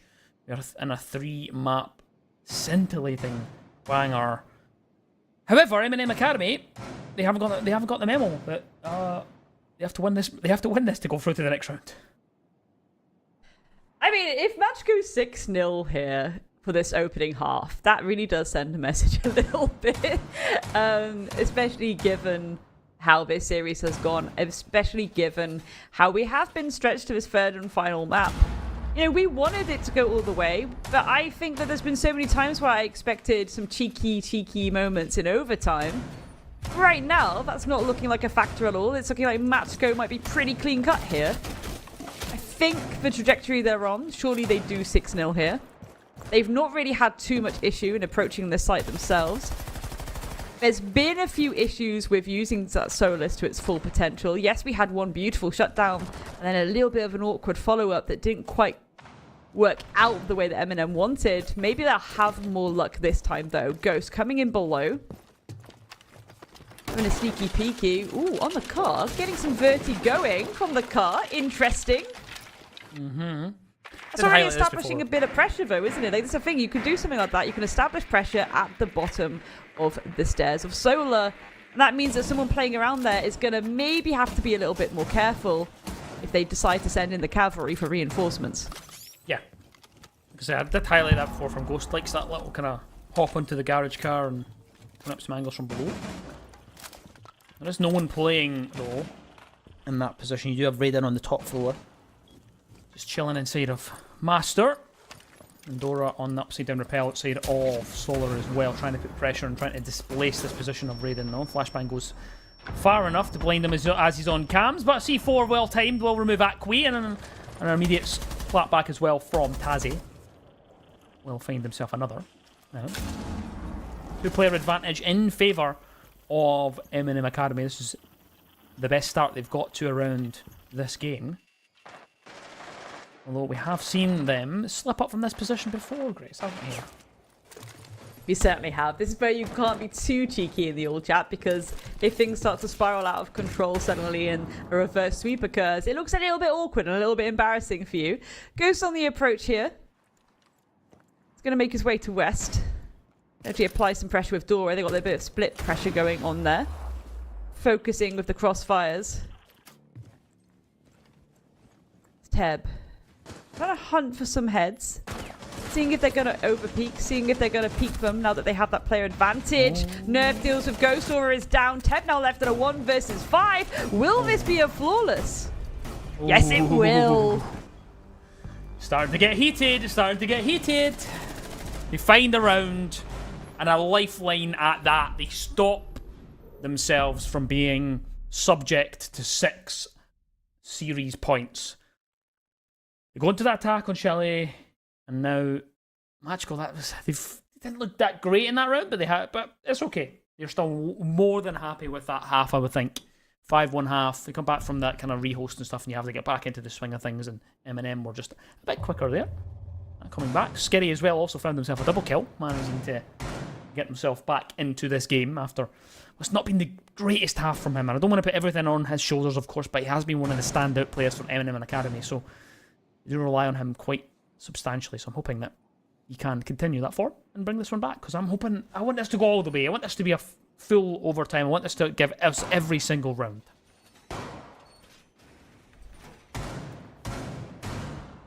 Very excited to see what M&M cook on their approaches here. They're bringing out the Blackbeard. Again, I think that's a given, right? We're going to see a bit of Blackbeard action. Captai on the Nomad as well, bit of cover. I think the air jab's always a sensible option, especially at this point of the game when Matchco are 5-1 up, and if there's an opportunity to start flying yourself out of windows, it's gonna be when you're 5-1 up, right? So having a little bit of cover there to protect you from those runouts, but also protect you from those flanks as well, it's always going to be a benefit for M&M Academy right now. Firebolts and smokes in the pocket of Raiden. Just to allow you to approach, especially towards that library site. People holding maybe a default shield. I mean, there's no shield being brought out by Matchco, so they don't have a shield at the top of the library stairs, but there's still going to be a heavy presence there. You've got the Wan Mai, which comes with a lot of cover from various throwable utility. And you still got the mirror windows to play around as well. Which there isn't one on that closet. The one that you normally expect there to be. There isn't one. Oh, I'm really curious where they've actually put them. I think most of them will probably be on the top floor, I'd imagine, both of them. Give them something to hold on to. Not really bothered about holding on to this side of the map. Really quite happy just to give that to M&M Academy. Not really bothered about office and piano side. And now M&M Academy have figured that out. They'll be like, yeah, we'll just take that. Quite happy just taking up that position, opening up some of the wall as well, so you can begin putting the pressure directly onto that library where there are a few players holding. And a drop as well, 1.5 minutes, and decided to drop the hatch here, Teb, to give up that position. Off in corner, C4 goes over as well. There's no one on that window, just as Booster steps up to it. And there's one of those mirror windows, is still trying to get in and around that library position. A lot of utility going out on the side of M&M, sending in flashes. Tazzy gets dealt with though. Dora, full flash, but still gets it. Ghost gets it onto Nerf as well. Skitty has to get stuck in, but Lolo will shut him down. My, it's falling apart for M&M right now. Booster does clap back with a little peek there onto Ghost. But it's a 2 versus 4, and that's where things are very awkward. Yes, you've got that top floor control now, but there's so many bodies that you have to work against. Is indeed. 45. One coming through. An air jab hit as well. That will give it an inkling as to the position of at least one of the players on the defence. But it's going to be difficult. As you would say, Grace, lemon difficult. Difficult, lemon difficult. This is a problem, right? You're innocent, you did try. You're trying to find where these bodies are. They've really spread themselves out. There's even someone, you know, all the way in Barstock right now. Dining. Ooh, Lolo is going to go dining. It's a dog. I was going to say they're behind you, but it is a dog. Akwi can just heal himself. He's in that power position. Raiden gets down, trying to execute into that bar site. Nice. And there we have it. Teb holding on to things. Teb being the barkeeper's friend, shall we say. Keeping things nice, shiny and chrome and keeping those bodies to the floor. Lovely stuff at the end there from Matchco. And they're immediately into the chat now. They have big opportunity. 5 series points here in the upper bracket semi-final. Only one round between them and heading into that upper bracket final. And that will be massive. That would mean that they would only have one best of 3 between them and heading to EML next season. Oh. That's insane. That is massive for them. They can just smell it. They can taste it on the tip of their tongues. But my surprise comes to the fact that this is 6-1 right now. Matchco already on that match point. Given how this series has gone, given how M&M have played all weekend, it's very, very upsetting to see for the side of M&M right now that they're falling in such a way. However, again, I don't think they'll be too bothered by it. But Matchco, the joy, the glory that they're going to be feeling certainly is well deserved. This is a phenomenal performance thus far on Chalet. They're making mince meat out of M&M Academy. That is one way to put it. And usually when that happens, you start to throw things at the wall to see what sticks. That's coming in the form of the Ying Blackbeard combination, trying to get a bit ratty, trying to make it difficult for these defenders. And that's what you kind of have to do. You have to rely on that kind of stuff. Really start putting pressure on the defence.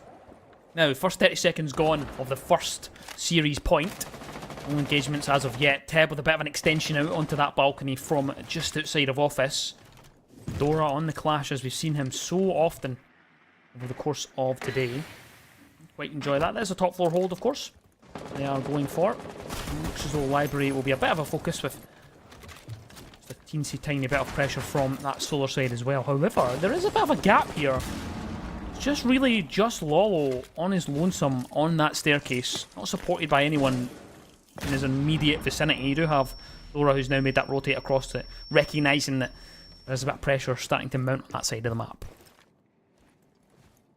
100%.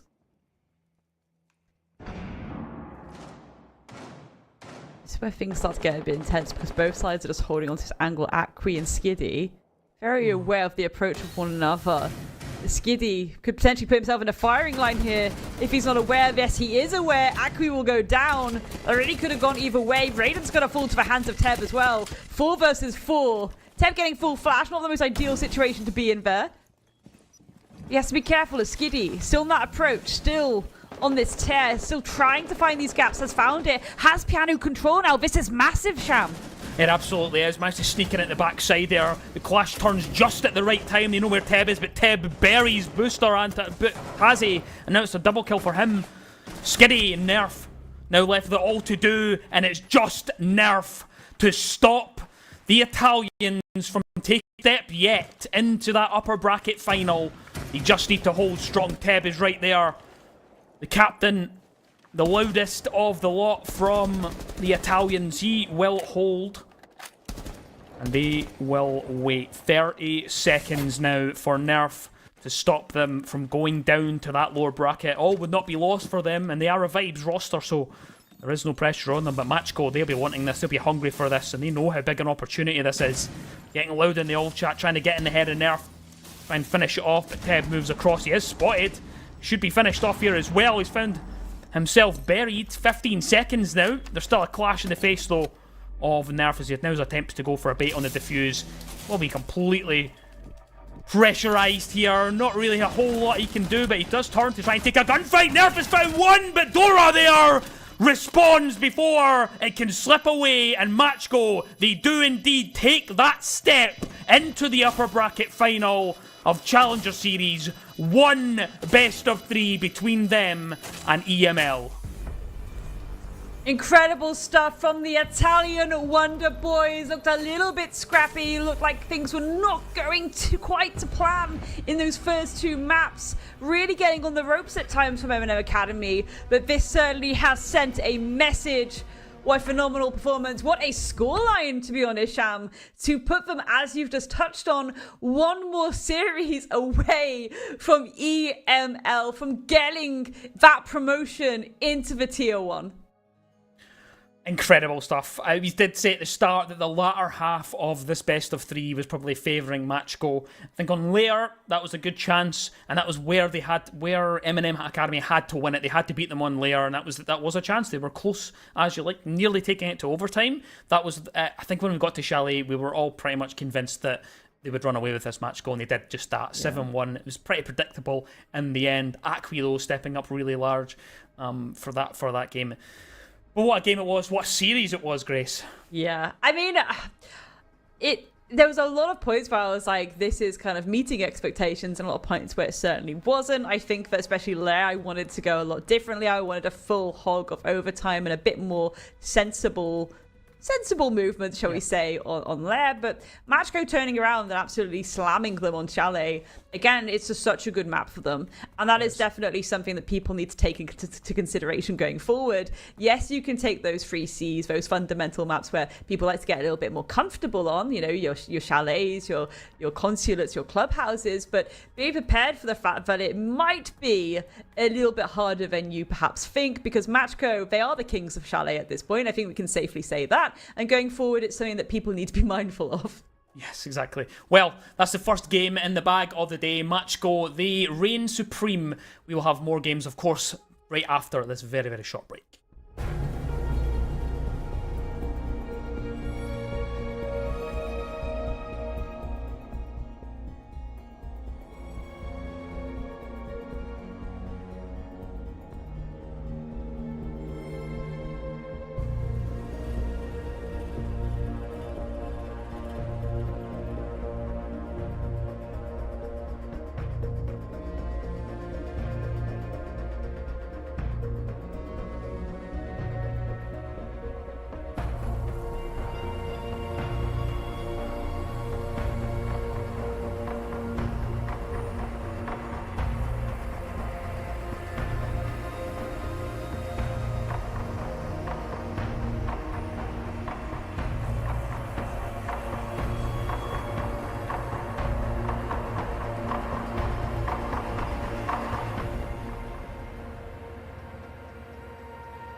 Well, after 2 maps, Matchco decided to make quick work of the rest of that series. A 7-1 scoreline for them on the final map. I guess you're right, Chem, it being one of their best or favorite maps here. They definitely showed that it was an absolute run-over on the attacks from Matchco. I think, Grace, there were moments where we saw M&M Academy try and do something about it. You mentioned, for example, the Solis trying to stop the plant, but then there's tiny mistakes at the end of the round that keep costing them from winning these rounds.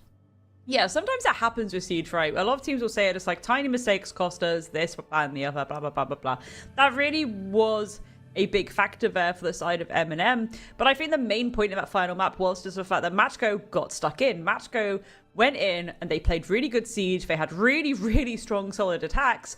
Even little things like, again, that basement approach where they're like, okay, there's a clash here. We can send a Monty against her. The rest of them as well will just be hovering here for backup.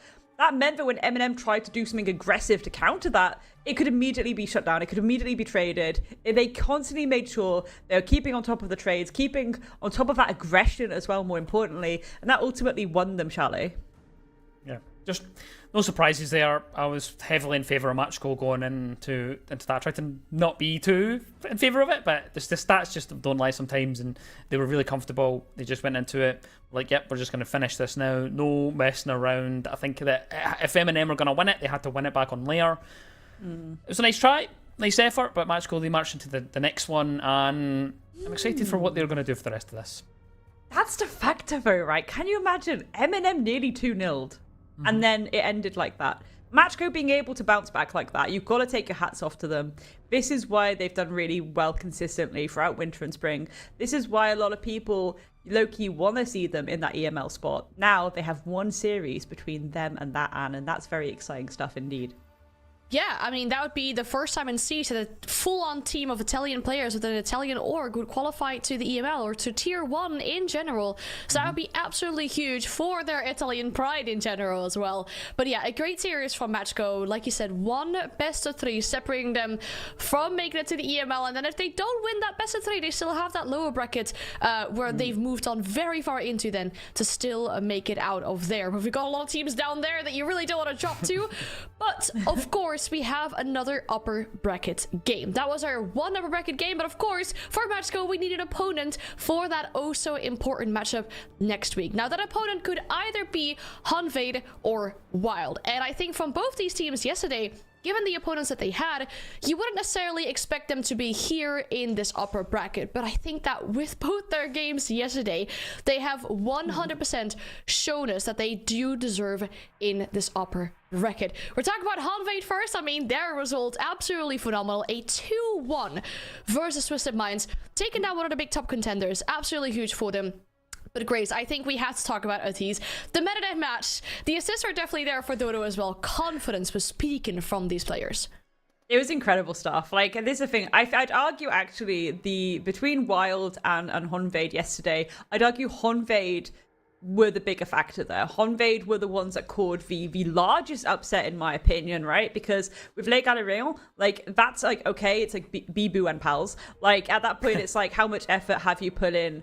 Honved went against Twisted Minds, which is that ex-Falcons roster, that, those ex-SI players. They've been at the big events. That is massive. That really gets their name out there.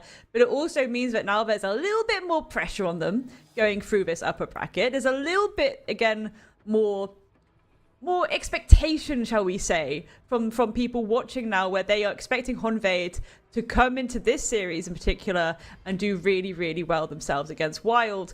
Otis, as you just touched on, was absolutely incredible yesterday.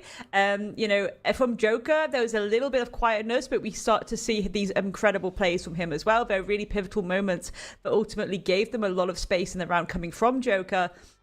And it is something to really look at today. How Otis, how Joker are going to play, how the rest of them are going to play around them. Hetsu being that kind of backbone who's been around the block for a while, albeit, yes, in a kind of Hungarian rosters mostly. It's this idea of, okay, that's a really lovely roster full of a lot of different energy, but together as a whole, they are absolutely on point. They are indeed, and I'll jump in by adding a few points just about Wild. They can all kind of step up when they needed. Sneak had a few moments yesterday. Garen had a few moments. Boomsy as well, also kind of popping up in their kind of different areas. They're a quite a bit more regimented. I think they are the better kind of group, I think, versus Honved. Of course, that just comes with the fact they've played with each other for quite a while. So they've been playing with each other since last July in Central Combine. So they've played for that academy, and then they've also, of course, got to the final of Rumble. Very good roster. I think for me, it's probably leaning to it, but I really want to kind of get my teeth into the vetoes at some point on. Yeah, definitely. I mean, I guess if you were to put up a headliner for that matchup yesterday, it was kind of like the new kids on the block. As you said, those moving up from the academy team beating the experienced players in a 2-0 fashion. So, like you said, super impressive from them as well. My one question mark, I guess, I'll put for this team, and specifically going into this best of 3, is how are they going to close out the rounds? Because you can't let Bibu clutch against you with the pistol many times like what happened yesterday. That cannot be repeated today. You need to lock in. You're in the upper bracket, 2 matches away from the email. You need to show your absolute A game. And with that, you need to pull out everything that you have, all the stops and all the maps that you have as well. And we're looking to see where we're heading to for this best of 3 matchup between these two teams. Haven't played against each other in that Swiss bracket, so this could be new territorium for them. We're talking about Consulate for the Honved pick, Wild themselves picking out a bank. And if we need a decider, that'll be Nighthaven Labs. Now, who wants to share their thoughts, how they're feeling about this map veto with these two teams we got coming in? I did the map veto in the first one, Grace. I think you can have a little look at this one. I mean, I think that bank's actually pretty risky from Wild, I'm going to be honest. I think Honved have some really fresh and cool ideas, and I'm wondering, if you're Wild, have you looked at that VOD yesterday and been like, okay, this is what they're doing, or, has there been time to do so? We could argue, yes, this is a team that is supported. This is a team that is supported by some staff. You've got Monaheim and so it's kind of like, okay, they maybe had a cheeky peek at that. There's some feedback that they could have given to the teams as well, but Bank is a very good map for Wild. At the same time, Honved going a little bit more by the book. They're taking the Consulate, going to one of those 3 Cs to get things started. It's a very, very good map for them, yes, but it does put you onto a bit more of an even footing. Now, the main question for me is that Labs, because I think that works really, really well for both sides. But again, it's whoever really shows the most dominance in that first half. It's who is able to secure those defensive rounds or even attacking rounds. More importantly, I'd argue the attacking rounds, because we've seen time and time again, especially in the T2 circuit, the amount of times that people will go onto Nighthaven Labs and they'll get 6-0'd on the first half because they can't get it over the line on those attacks, and it just falls apart from them after that point. Because how do you come back from a 6-0? It can be very, very difficult. The mental can be a little bit in shambles. The energy can be a little bit in shambles. You need to have a really strong and solid, experienced IGL at that point to be able to reset you essentially. Will we see that third map though? Is a question on my lips, because I do think that's a little bit of a freaky deaky pick from Wild, Cham. Yeah, I think this map ban phase is fine. I think I'm looking at it. I'm not looking at it like, oh, this is alarming for anyone. I don't think anyone's won this ban phase. I think this is okay. Wild obviously quite happy going back to Bank. They do quite like that map, and they're not too worried about the fact that Honved won it yesterday versus Twisted Minds. Nighthaven as well is a pretty neutral map for both teams, so it's not too crazy, and I'm not looking at it. It's not like the match go one earlier where I was like, whoa, what's going on here? This is going to be kind of wild. The thing is, this is such a difficult one, because if you're Wild, you've gone, you know what, we have 100% win rate on this. We need to go there. It's a good map for us. We'll feel really solid on it. It's kind of our playing field. But again, the emphasis needs to be that you have actually watched that VOD from yesterday, and you have actually looked at it and gone, oh, okay, they did not make that easy at all, did they? Again, you've got a lot of creativity was the name of the game. Creativity, the kind of slightly off operator picks that we saw coming out from Honved, I think that really does benefit them against most teams, let alone against Wild, who might go a little bit more default with things. And so we'll see how it works in terms of operator picks there. Yeah, I mean, of course, it's been a short turnaround time since yesterday, so time to sleep, obviously, but we need to watch the VODs as well to make sure we're locked in for another Best of 3 series, and it's starting here on Consulate. Well, Grace, here we go with the second best of 3 of the day. It's Consulate Honved versus Wild. We won't be eliminating anyone today.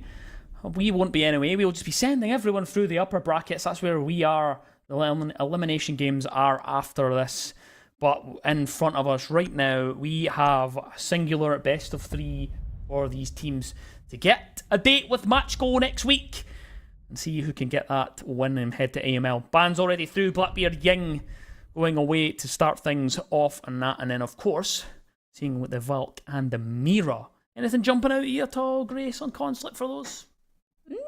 I think it's very default, right? You've gone for something with the Valk mirror. It's like taking away info, taking away that safety net off the Black Mirror. There's so many nasty placements for that Black Mirror on Consulate, especially given the fact that the attacks, since the changes to Consulate, you have to go through a lot of different nooks and crannies, and it can be really, really nasty when you get through it using util, and then suddenly there's a player behind the mirror, and you're like, oh my goodness, the sweat never ends. What am I going to do with myself?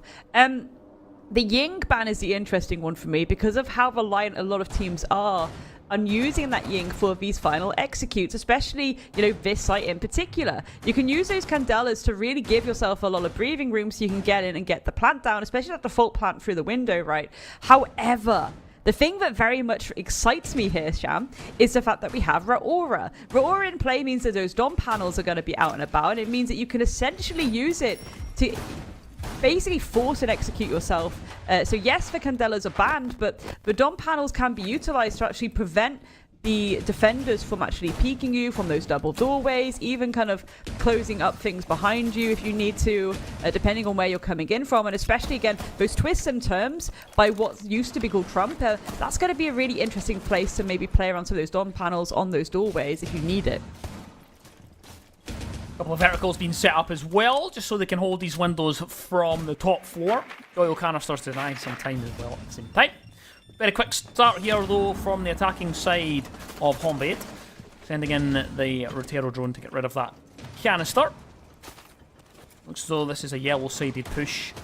Nothing all that alarming in terms of changing things around and playing off meta. Very standard take the yellow side, try and push for that window. It's just about playing the hokey cokey with the admin window, I guess. Or not the admin window, the CEO window, just hopping in and out, hopping in and out. You've got to pressure. This is the thing. You've got to try everything you possibly can. You've got to try and burn some util nice and early. There is the potential here of that Vulcan being shot out by Wild a little bit too prematurely. Vimsy, massive shot there. Sneak will fall. There we go. Honved getting stuck in. A tease. Headsuit again. 3k for the round thus far. A 1 versus 4 for Matt to clutch out. He can't do it. A 4k for Headsuit to get things started. We called him the backbone, Sham. But he absolutely popped off from the get-go. Round 1 and he got a 4k. Sensational stuff there to start off from Honved. Wild not expecting that quick start. Not expecting the explosive movement from Honved. Yes, they used that Raora to close off the bathroom doorway so you couldn't rotate around from behind them, and they just pushed right through. Just steamrolled it right over the top of Wild. A really, really great execute there, Grace. And that's the beauty of Honved. Like, going into this playoffs weekend, right, they have really sat down together, and you can see it so clearly. They've sat down together and they thought about, okay, what kind of op picks can we make? What's a very unique approach we can take using the operators that we want to do? We saw it yesterday. So much creativity, so many kind of unusual picks that we don't often see too much, just to give them what they wanted, what they needed for the certain approaches they wanted to take. That was the perfect example of it yet again. We even saw Wild thinking that they were going to go a little bit more direct through that default plan. There was a point where I was like, are they going to prematurely shoot out the Vulcans? It didn't matter at that point. Honved, they're allowed to just stampede forward. And again, basically exploit these spots that Wild themselves weren't covering and lock them out of rotating, as you've just touched on. I think that's something we're going to keep seeing. For now, though, it looks like they're focusing on information. They've got the Deimos. They've got the IQ just to give an overview of what's on site. And I really do love that as well, because it gives you a lot of bang for your buck. If you can work out what utility is on the site before you even get stuck in, it gives you a lot to work around. You know what you have to deal with. You've got 6 nades in your pocket, to be honest, Shan. 6 nades to deal with all that util, especially when you have to get through this default breach. 6 nades is definitely quite a lot to take. See, of course, how they come in to factor for this round here. Evan popping some of the electric claws on that hatch there, moving it around, opting to just change it to something different. Sneak, though. Doing what he does best. Sneaking around the map. Moving into positions, trying to find gaps and use them against a C4, almost removing it. Removes, at the very least, the exothermic, and now the Zolto canister can deny. Waste some time. Another C4 is prepped and ready. To be fair, if they get that on the top, if they use that for the top of the wall, they could actually get rid of the exothermic if that is what they wanted to do. Instead, to pull it back, but the electricity should deal with it anyway. I believe it has. And that's massive. Yeah, that is actually massive. And the C4 finds as well. The double up on the utility. Joker, though, with a shotgun, catches Boomsy on the back stairs. He finds himself a double at the same time. Sneak there just caught out for a sec. 3-3 now.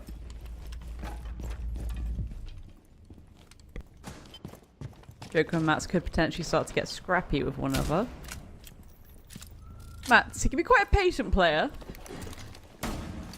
Always preparing for the approach, waiting. Has been spotted out by those drones, so he's going to be expecting maybe a little bit of push and will hightail it closer towards site. He's still in that piano room as well. It's a powerful position to be in, because you can work a little bit of verti if you need to. Joker up close and personal in servers though, and this is the kind of things we want to see. Joker could potentially pop off here. Does he have an inkling of a pixel there? Evan getting tagged up just a little bit. Will Evan be able to shut down this Hungarian menace? Yeah, he's just thinking about going for the swing here. Very long angle to challenge here. He will find it down. Beautifully done here from Joker. He's found himself the triple inside of this round here. Mats now takes so much damage from that nade. Doesn't quite realise how close it is to them. And Atiz from behind at the same time. Garen with at least a response. And now, a big clutch for him to deny this second round here for Honved. Garen holding strong for now. Diffuser in the hands of Fantasy, who will attempt to go for the plant. It's spotted for the hop here. Joker falls! And he has to come off the plant. Fantasy moves. He's too scared to go for it. And Wild, they've managed to win that round. Garen, he's huge. Kill there onto Joker. Oh, that's a massive shame. I think sometimes you just got to stick those, but it's difficult. Your teammate falls. You think they're a lot closer than they're going to be. Not realizing they're actually quite far away, just holding that long angle and quick rotate that puts them back into that power position. Very well played at the end there by Wild. Yes, it came down to the nail. But sometimes you do just have to get a bit more passive with it. You get that one. You've put yourself into that 1 versus 1. Very scrappy though. And again, you've got to put your hats off to Honved, because the way that they're playing through these rounds has been pretty clean cut. It's looking very close. They nearly had that round in the bag. Wild, they can't rely on these skin of the teeth moments. They have to up the ante a little bit. They have to be a little bit more secure in their approaches. Yeah, they do. A little bit ropey at times, but it's only 2 rounds down. No concern as of yet, of course, on the defense here for Consulate. Piano Expo now for the site on the middle floors. Bringing along the Bandit in the hands of Sneak, the Castle on Boomsy, and one of your favourite operators to discuss. Like I mentioned it so many times, the Solace in the hands of Evan. Yeah, I just think it's a really nice bit of kit, and yes, we saw it used maybe, you know, well at times, and then also very not well at other times in that last series, but on a map like Consulate, which is very, very destructible, at times, sometimes through multiple floors as well, it does allow you a little bit more overwatch. And also, again, when you can see where these drones are coming from, it does give you a little bit more of an inkling as to where these pushes are coming from too. Atiz is going to fall. That's the sledge taken away, and that is unfortunate because you've lost that verticality that you can establish from that top floor. Bravo coming through here though and stealing a decent amount of that utility. Good position here for Wild, and Bravo still continuing to go through the clutch. Finds a bit of value just as Rotera also removes that castle barricade. Now Doro takes a foothold inside of Visa just for a moment, decides to take a step back and ponder his next move. There's quite a few castle barricades holding on inside of Archives. Heaven on this Solace, trying to find some information from above. Sneak in a bit of an interesting position just behind that castle barricade at the bottom of the Visa staircase. So A really interesting kind of set up and hold here from Wild. Looks as though they're just going to stand in these positions and try and invite something, and that does cause the demise of Joker. But it's a 3-3 situation now. It's a bit back and forth.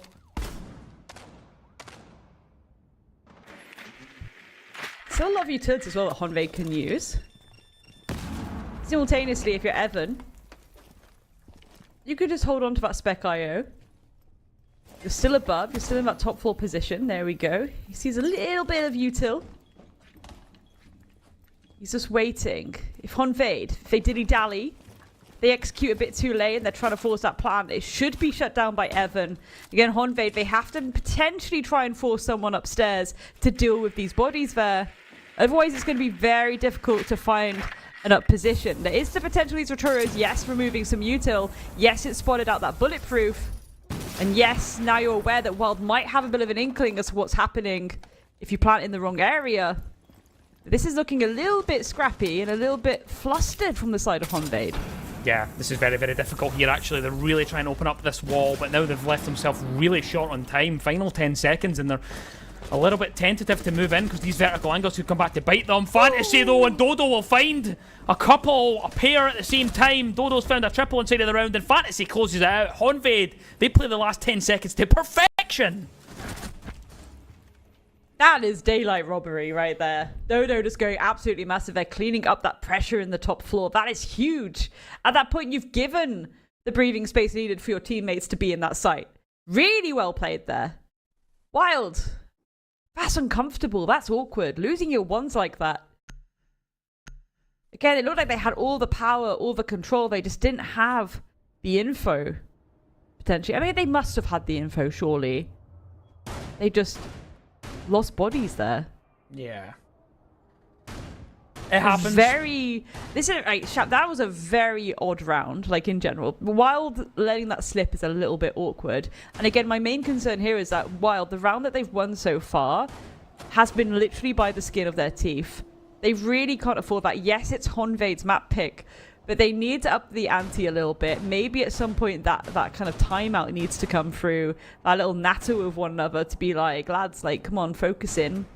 It's time to lock in. This is the upper bracket. We did really, really well yesterday. Again, they did phenomenal. They bested Bibu, you know? That is it. That's not anything to be scoffed at. And again, we look at that roster. We saw how well they played at the start of the year and how much they really did take our hearts, you know? We want this to be a lovely dream run for them. But they can't be making these little mistakes like they are. A dream run for almost anyone, actually, in this upper bracket. Really, really set up really nicely for this to be an exciting end. One of these teams will end up in EML at the end of it. Could be you, could be anyone. And I think they're all pretty balanced for the teams that we've got left, I think. It could still go to absolutely anyone, though.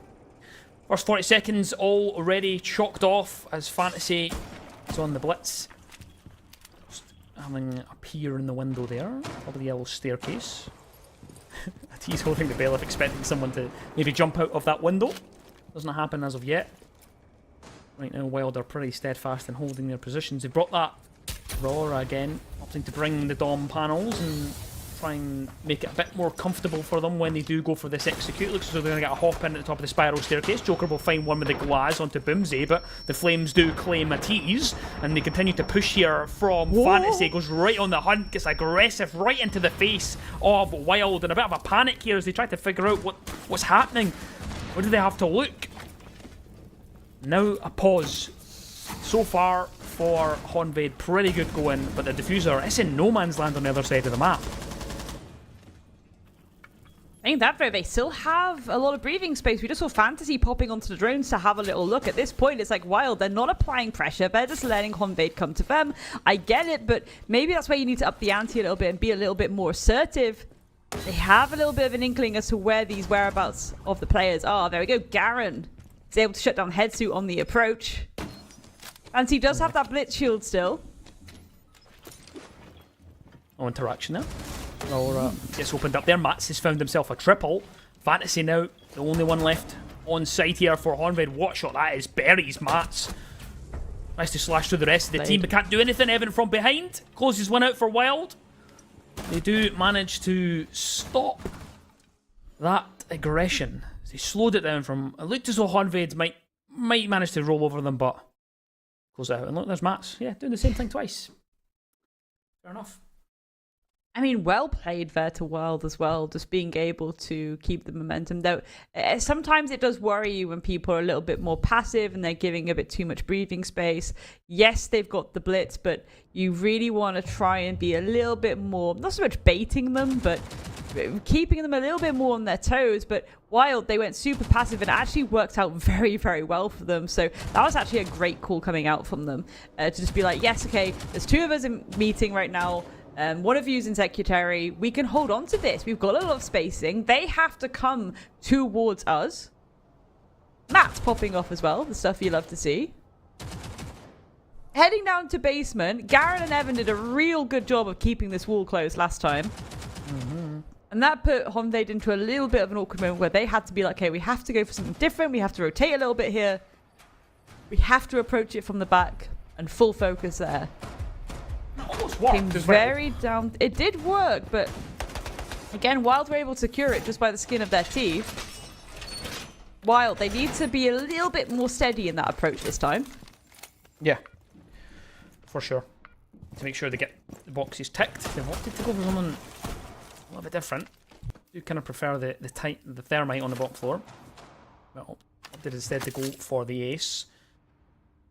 Reliance on him to open that up. Oh. See if they do decide to go for the garage side. It looks as though most of it, bit of a posture up on that other side, kind of backside take for now. I've rotated Fantasy round, Headsuit's round there as well at the same time. Boomsy though will find the opening pick onto Headsuit. How has he found that? He found that from the top floor? From the window? That's incredible stuff there. Another player caught out here. It's a tease this time. Tries to step into the lobby and Mats is waiting for him. Like a snake in the grass. First minute gone. Firmly in control of Wild for now. But there is Dodo bearing down on you with a blitz in tow. Not the funnest situation to find yourself in, but I'm really quite happy with that so far, Wild.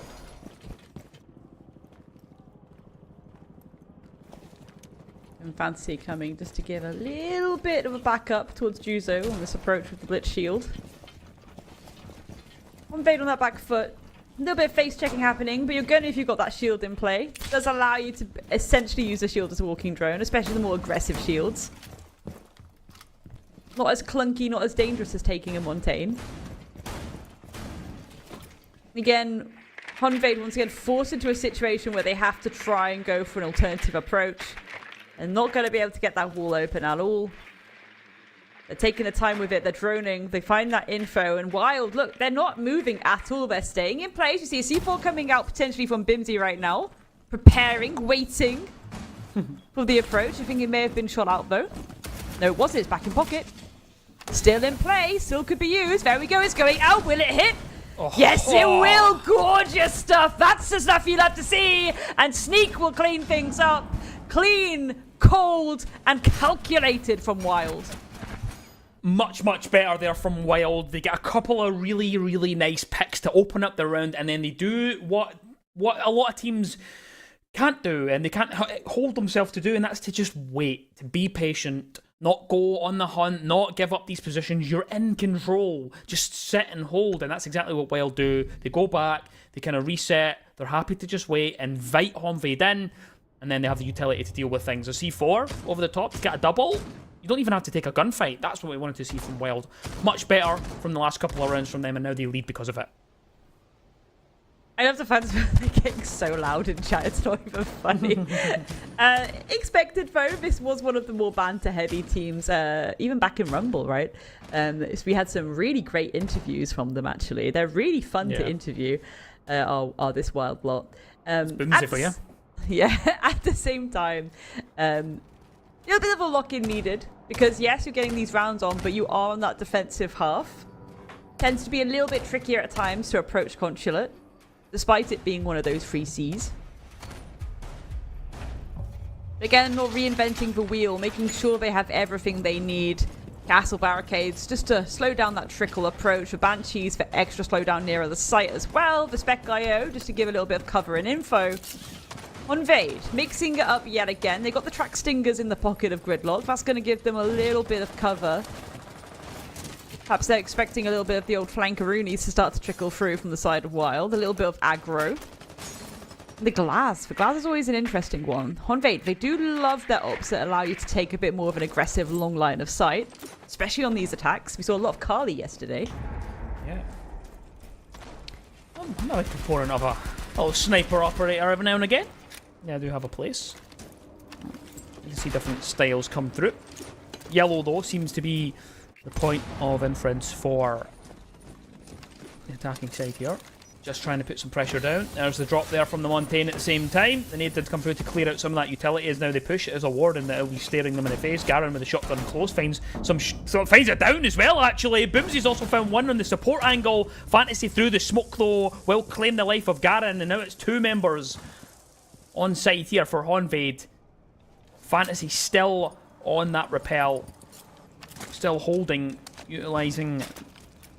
The sniper decides instead to head up to the top floor. Know that they have to try and repush and change things around, but Evan's not going to give up that position lightly. They know that they have the diffuser and they can hold on, and here comes the drop here from Fantasy. Can Evan hold strong? He's got the shotgun close. And here they're right round the corner. Goes for the drop. Lovely from Fantasy. Hits the deck right at the right time, but can't do anything about Matt sweeping in from behind. Wild 4-2 split here on Consulate. Very unhinged shenanigans with the prone shot like that is quickly dropping to the floor. Goodness me. Clean though there from Wild. Swift cleanup. 4-2 split on that defensive half. Not too bad going, to be fair. That's a really nice position for World to be in now. But Honvade go on to that much more preferable defensive side, and this is where they themselves might start to get into the mental of Wild a little bit. Wild already. Some curious creativity occurring, but they're most likely going to be repicked. We'll see as time goes on. We'll see what we end up with, right? Honvade, they're going very default here. They've got the Kiba barriers of the Azami for a little bit of cover. They've got the Toxic Babes of the smoke. They've got the Vulcans, of course. And again, consider where 80s is right now, right? We had this area that used to be called Trump. It is kind of secretary now, but people like to play around that in these very tight little corners with those shotguns, you know, so you can put Dodo there, you can put Headsuit there, you've got the SAS kit. You can sit around those corners, but you can also use the Vulcans and the Toxic Babes on these corners as well. Most likely you will have it on that window as well, the default window into office, just to kind of cover for the plant in case it does go down there, in case they try a cheeky pocket just to force it. But the Nook coming out from Bimsy, this makes me very excited actually, Shan. Bimsy on the Nook could be a little bit ratty here, could go for the sneak approach, perhaps a push-up Visa stairs as time goes on. Is indeed around that Visa entrance. That's where you kind of want him to be if you are on that Nook. He does love a little bit of knock action. Look at this. Sneaky, sneaky. Heading in from the Visa office side. Surpassing the first camera. So Spiral will be the focus. Is there a yellow ping on it? They know exactly where it is. No, Bimsy! Oh no! Oh no! There was a yellow ping on his exact position, and it was a default cam. I didn't realise that he could still be seen from that angle. And the surprise factor of the knock will be eliminated. It will, and you've also lost like an additional dimension of pressure from that, right? You've lost that kind of extra approach from the back. It really could have benefited you as time goes on. Fantasy dealing with Evan. Mats is there though, popping off a little bit, but Garen will fall to the hands of a tease. Matt's still hungry for it. Sends out that global, hunting for those scouts, hunting for those heads. Will he find it? Gets tagged up a little bit. Joker's going to fall to sneak. A little bit of backup here for Mats. They can have a little crossfire here, cover each other's backs. Mats would have called out, but he's a little bit tagged up now. This is where you do have to be careful. Remember, those Toxic Babes, those Vulcan canisters, they're going to be out and about. They might create a slowdown approach if popped down.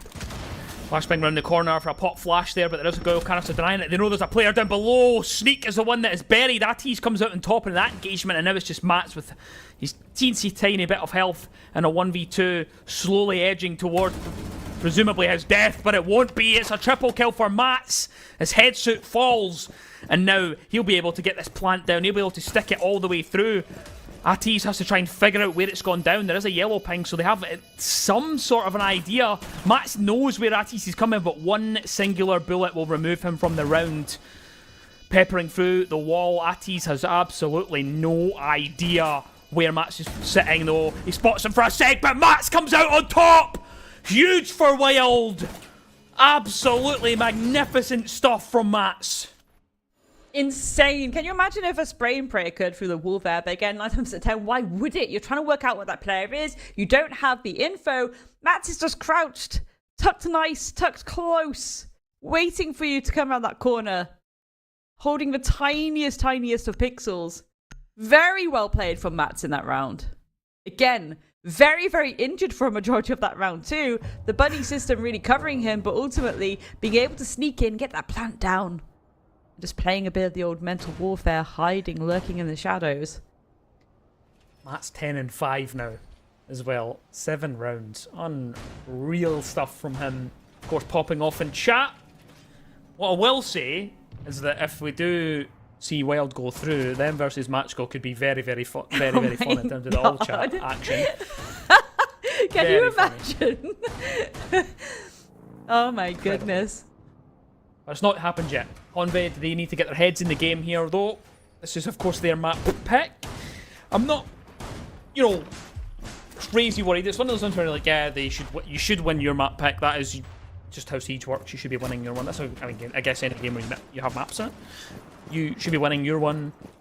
But it is one of those common maps. Consulate has grown. It's had a big resurgence after that rework, and people are really confident playing on it. So it's not a surprise factor to see Wild actually having a pretty good go of it.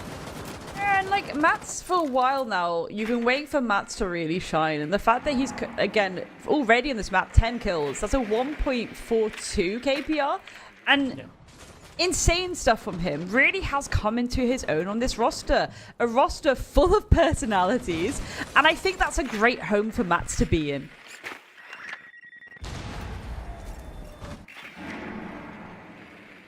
Sense as well in the hands of Garen to get these drones in. Looks like it's all perched up for an admin side push. Atis downstairs, just inside main entrance. Whoa, thinking about going for a run out. There's a player just outside that doorway. Doesn't want to go just yet. The E1D will freeze him in position for now. Matt's now taking up quite an aggressive area inside of Copy and then moving that break side. Still, Atis lingers. I think they know though. I think Garen is wise to it. That's why he's kind of hesitating, I think. But yeah. Based on the position here from headset, I don't think they know where this attack is coming from because they're still kind of focused at that front side, but no one from Wild is over there. Sneak's found himself the opening pick as well. I think they need to figure out what's actually happening at some point. Yeah, massive lack of information. Again, yes, there's still a fair bit of time to work with, but maybe we want to start sending out some of this util already. Heavy reliance on just waiting for that plant for the toxic babes. And wondering where the Vulcans are actually positioned. Joker, gorgeous shot. And very impactful also. That spiral pressure is now completely gone from the hands of Wild. But Bimsy, he's there. The trade onto Joker. The trade coming back onto Fancy. Hensu with the shotgun. Deals with Mats. Can he get the follow-up? No, he can't. Garen shuts him down. 2 versus 2. Second bite of the cherry doesn't work there, and now it's a situation that could still go either way. 45 seconds on the clock, the Sensual covering the push into meeting here. Evan No will remove Dodo from that balcony position. Now it's just Fantasy. 1v2, C4 on the ground. That will stop at least them from going a little bit too far here. Garen now attempting to go for the plant. Oil canister was shot, and a rotate here from Fantasy as he just dances round to the other side. The Sensual trying to cover off their ideas as they move in to the middle of the site. Now, Garen attempting to go for it. I think they can hear exactly where it is though, Fantasy. Just wading through the middle of the site to try and find where the diffuser has gone down. Doesn't know which way to look. He's been covered from either side. This could still go either way. Could isolate a gunfight, but it doesn't happen whatsoever. Garen strong as ever, holds for Wild, whatever that is.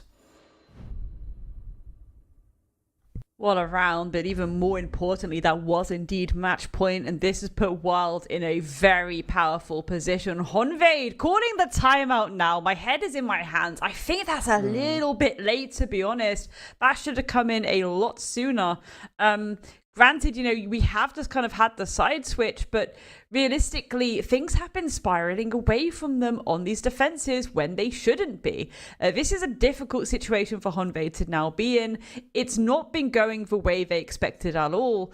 A big part of that is just the fact that they really struggled with information. They struggled on working out where these approaches are coming from until it's too late. At that point, Wild, they're in these powerful positions, they're holding these very nice angles, they're able to get in and take these gunfights.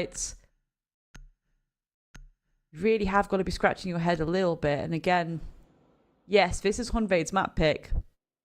And yes, there is still a lifeline here because Wild themselves, they chose to go to bank. We know Honvade play a really lovely, nice and creative bank. So there is a lifeline still. But this is a little bit, yeah, it's a little bit unfortunate for Honvade right now. Wild really playing into that mental game, and more importantly, I think Wild, when they're kind of piping up like this, we know the kind of vibes that they're having behind the scenes. We know the vibes that are happening in TeamSpeak, and again, we look at those players. They are very fun players. They're very, I don't want to say hyperactive, but they're very much full of life. They're very much full of energy, and it's something that you really love to see because they really do enjoy playing the game, but especially when they're playing this well, especially when they're able to exploit these mistakes that Honvade are making. And it's not like Honvade are making drastically massive mistakes, they just don't quite have the info at times. And there's times where Honvade will clap back and start to really get these amazing gunfights. You know, mechanically, Honvade are really, really good. The Wild will just suddenly surprise them by an alternative angle suddenly being swung at them. And Honvade seem to have no idea right now. Yeah. Last round was a perfect example of that. They were looking the wrong way the entire round. Fortunate. It's just the first map though, so it's not completely lost. And as you mentioned, there is a lifeline. You do play a decent bank. And though, the first match point of this series is well and truly underway. We have the demos here from Sneak, entering into the admin office on the top floor. That is, of course, the bottom floor. Then we are on the defense here. We do have the KB combination with the Demos as well, just to get as oppressive as possible, ensure that there is absolutely no one that can get away from the guns of Wild, and Atiz absolutely can't do anything about that. Whimsy, lovely on the vertical. They're checking every single door as well, so you know that they're aware that there's a Capcan on site. Fantasy has to be careful here. It's being pinged out, but knows exactly where Sneak is, so can play a little bit around the marble. Just to give himself a bit of cover. Joker's gonna fall to Sneak though. That's really unfortunate, as EDDs will be out and about. Matt's getting tagged up a little bit there, but Aaron's gonna fall. Bimsy will fall too. The cleanup sign to trickle through from Honvade for clapback. 3 versus 3, Sham. Can they do it? Headset tries to step up as well and get even more aggressive, but Mats is there to slash through him. And now it's just Dodo and Fantasy together to stop this map from slipping away. A jump out here from Fantasy. He's punished for it. Garen is wise to it. Dodo answers back with a kill onto Sneak. And the hope is still here for Honvade. Wild have not been able to get to the site as of yet. Yes, they've eliminated pretty much every single player on Honvade's side, but for now, they haven't got in. The worry here is Fantasy just trying to run out. Look at Wild's drones right now. 1 drone left on the table. 2 versus 1. They don't know where Dodo will be, but can you imagine if this was a 2 versus 2 in that situation? Dodo doesn't have that player to rely on for that trade now. He has to play this really smartly, Sham. And that's really uncomfortable and really unfortunate for him. Smoke's going out as a little bit of bait here. Both players still upstairs. C4 on the wall, just in case he hears that kick goes off. Well, the C4 could be a bigger impact, but it doesn't find anything. Matt's now attempting to go for the plant, but it's all down to the cover. He can hear how close he is. Matt comes off of it anyway. He just knew where he was in that hole. And Matt's with an exceptional performance here for Wild on the first map. They close it out. They look convincing. One of the most convincing maps we've ever seen at this weekend. Wild, they close out Consulate, and they are firmly in the driver's seat in this series. I think this is the important factor here, right? That was Honvade's map pick, and they've just been 7-2'd on it. And granted, you know, they started on the attacking half. Maybe that's a little bit awkward for them. However, it's the point where, okay, you can assume that maybe things will go a little bit better for you on the defense. That hasn't happened at all. Wild have absolutely stomped them on their attacks. Wild have been able to, again, exploit the lack of initiative, really, that Honvade were taking there, or not taking. It's really uncomfortable. It feels a completely different energy from what we saw yesterday from Honvade as well. Just not quite being as on it as we expected, allowing Wild maybe to get into their heads a little bit. Going to bank, that is something that needs to be rendered and fixed very, very quickly. I want to still see the creativity that we saw yesterday on bank coming out from Honvade, but I just want to see them play things a little bit smarter. There are these moments of brilliance where they're going for these gunfights, and again, we have these players who will pop off, who will shut down these players on the side of, well, any team, to be honest, but in this case, obviously Wild. But then Wild themselves have those star players, those key players, and Matt was absolutely on fire today. Get a little bit gobby in chat as well. But again, it's the personality team, right? Wild, they've got great personalities. They're mechanically very, very gifted. This could be a 2-0 for them if that map is anything to go by. It could well be. Bank is the next one up on the slate. Honvade really need to wake up in that, and we will see if they do just that after a very, very short break.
What a start from Wild on their opponent's map pick. Consulate goes their way in a 7-2 fashion.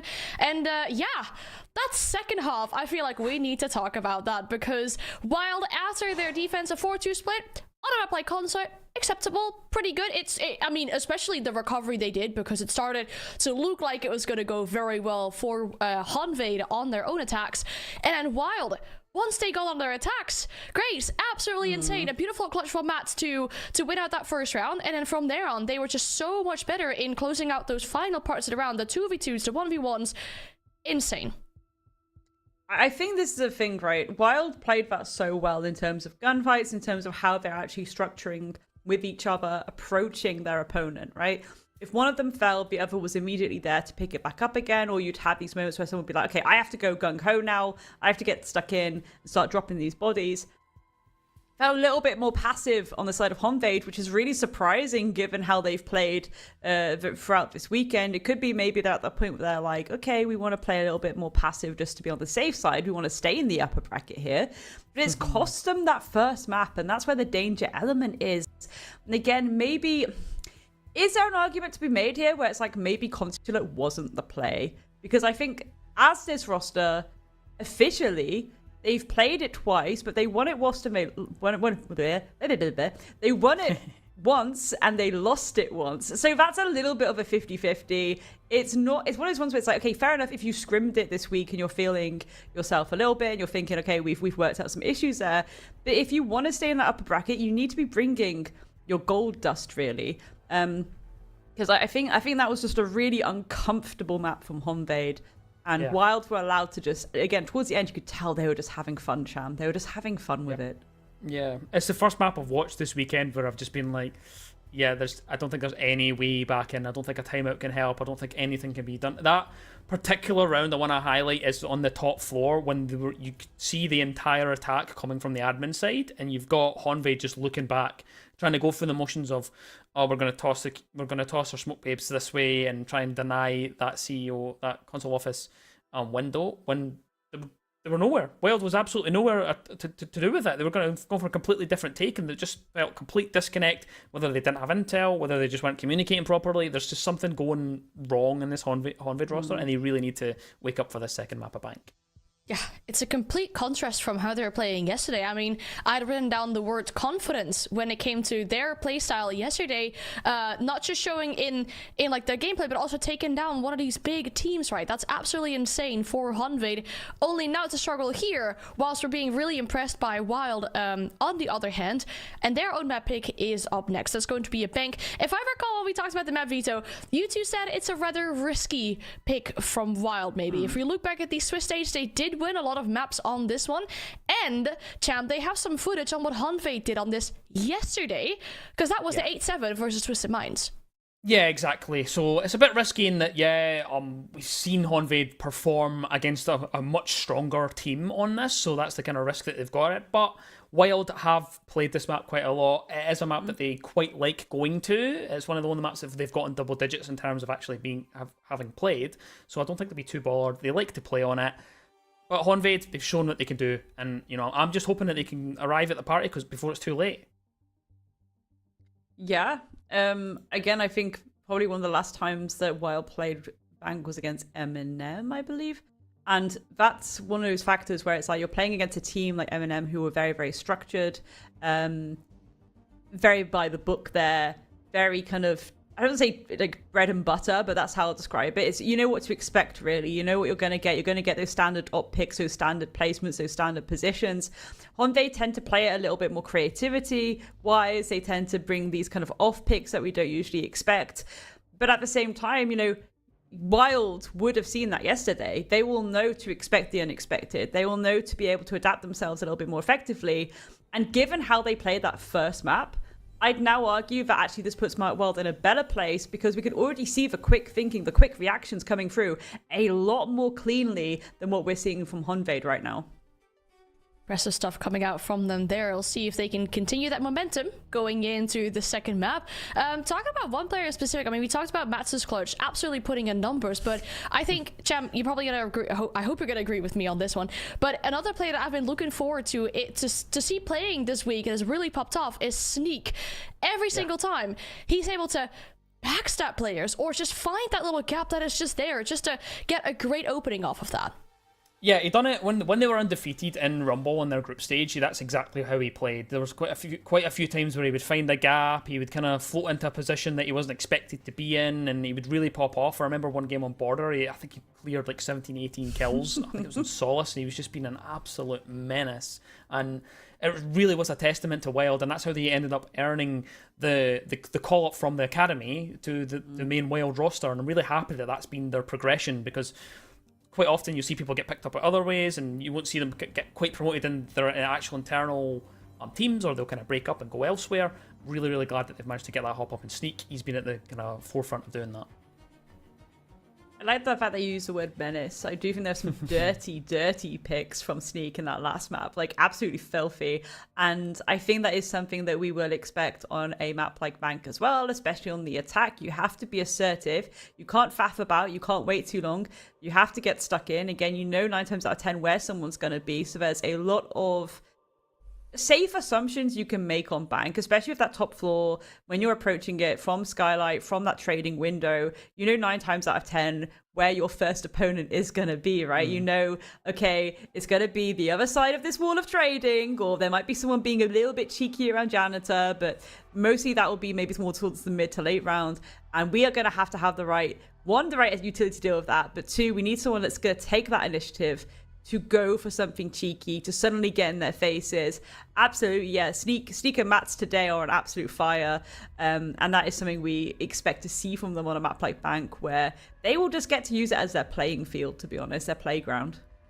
Yeah, definitely. I mean, we know there's a lot of information on what both these teams are going to do on Bank, but we'll see how it turns out to play today. Can Wild close the series out in a 2-0, or is Hanvate going to fight back? The game is ready, so take it away. Bank is where we head to, Grace, for the second map of our final game of the day, I guess, if you want to call it that. But it's definitely not the final game. There are still 2 more best of 3s after this, and those are the lower bracket elimination ones. So that is where it gets very, very spicy. But still, we remain in the upper bracket. We are going to be sending a team through to face off against Matchgo in that EML promotion spot. First couple of bands coming through, Deimos and the Blackbeard. It's an interesting start to Bank here. It's removing those aggressive pieces of utility, right? Yes, they kind of play differently in terms of Deimos gives you a little bit of info, Blackbeard gives you a little bit of cover, but both of these ops are super, super aggressive. They're used for gaining that initial pick or these initial moments of pressure ASAP, and they're now removed. So we might have a little bit more of a slower approach from the get-go from both these sides, not having those kind of, I don't want to say crutches, but like safety net almost. Kaid, pretty standard. Chubero as well. Okay, Kaid and Chubero being taken away. That's going to make the hatch plays a little bit more effective, a little bit more easy. And also means you can open up these reinforced walls a lot more quickly. Especially if you're able to take control of the map on that top floor ASAP. For example, if you're going down to the basement, you don't have to worry about faffing about with those hatches right now.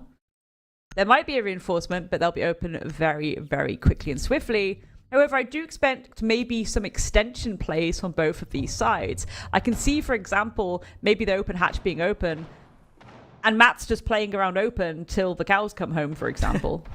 Yeah, they can be predictable sometimes. Well, on 4 hold for the first map, or first round of this map even. And nothing too crazy, nothing really kind of surprising me other than Sneak floating the Chalet for quite some time, but he does tend to do that to us. Does tend to tease us a little bit with Chalet, decide to picking off now. On the defense, so of course, standard stuff. Got the Goyle canisters, and also alongside you got the Fenrir as well. No smoke though, no denial in that form. It's just relying fully on the Vulcan canisters to slow down this approach now. He's in the middle floor. You've got Joker on that top floor as well, just probably playing nuisance alongside Dodo as well as they both head up to that stock side.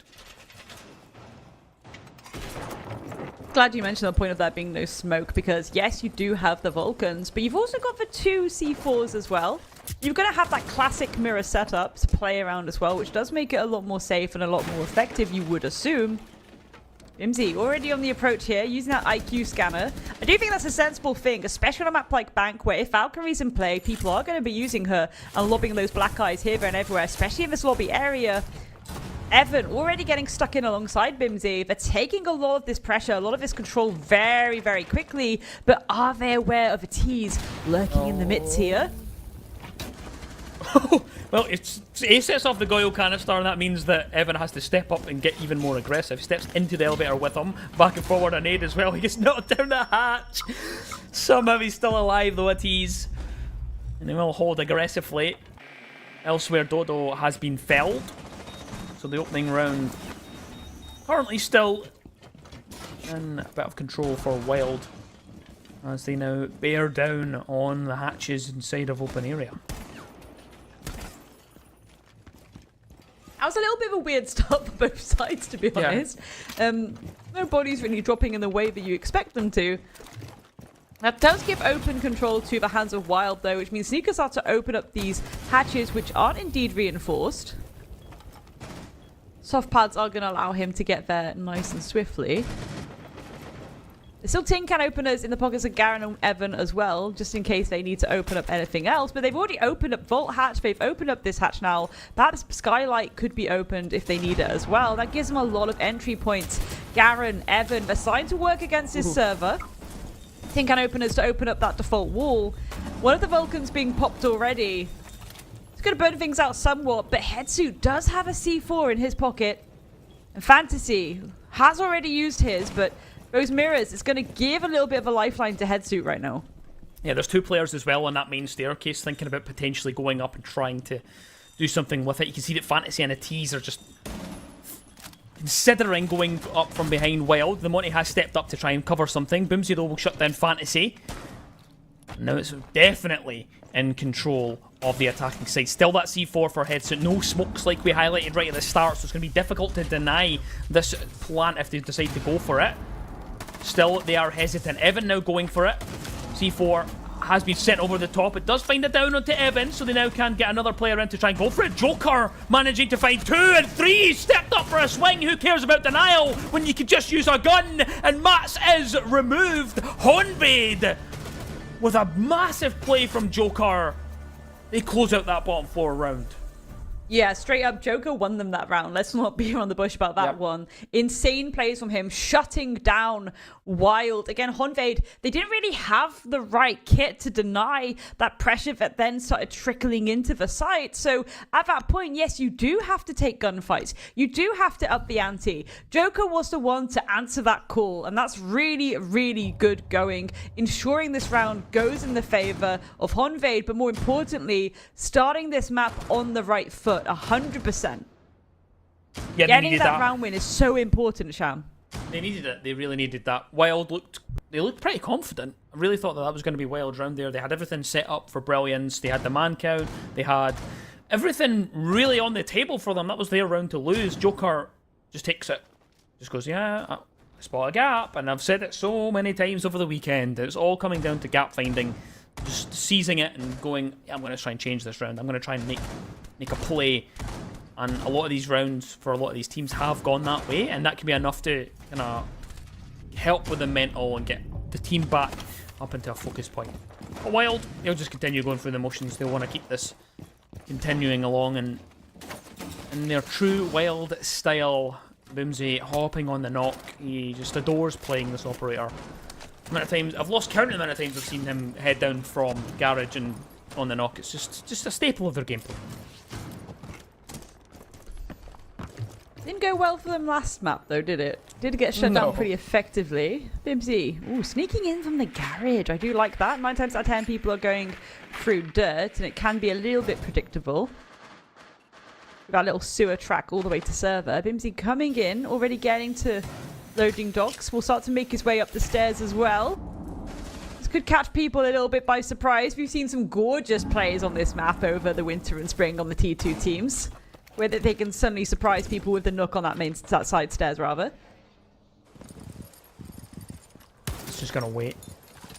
Just wait for the call. Have a nasty setup from a tease as well, just outside a stock with the keeper barricades, making it difficult to challenge him in that position. Still, Boomsy edges ever closer to heading up that staircase. Rotero drones as well, trying to displace the player at the top of the spiral staircase. Doesn't happen yet. Another keeper barricade comes through as well, just to continue to waste time. Evan can't get a step into the lobby. Really trying to go in, but not comfortable getting to that staircase yet.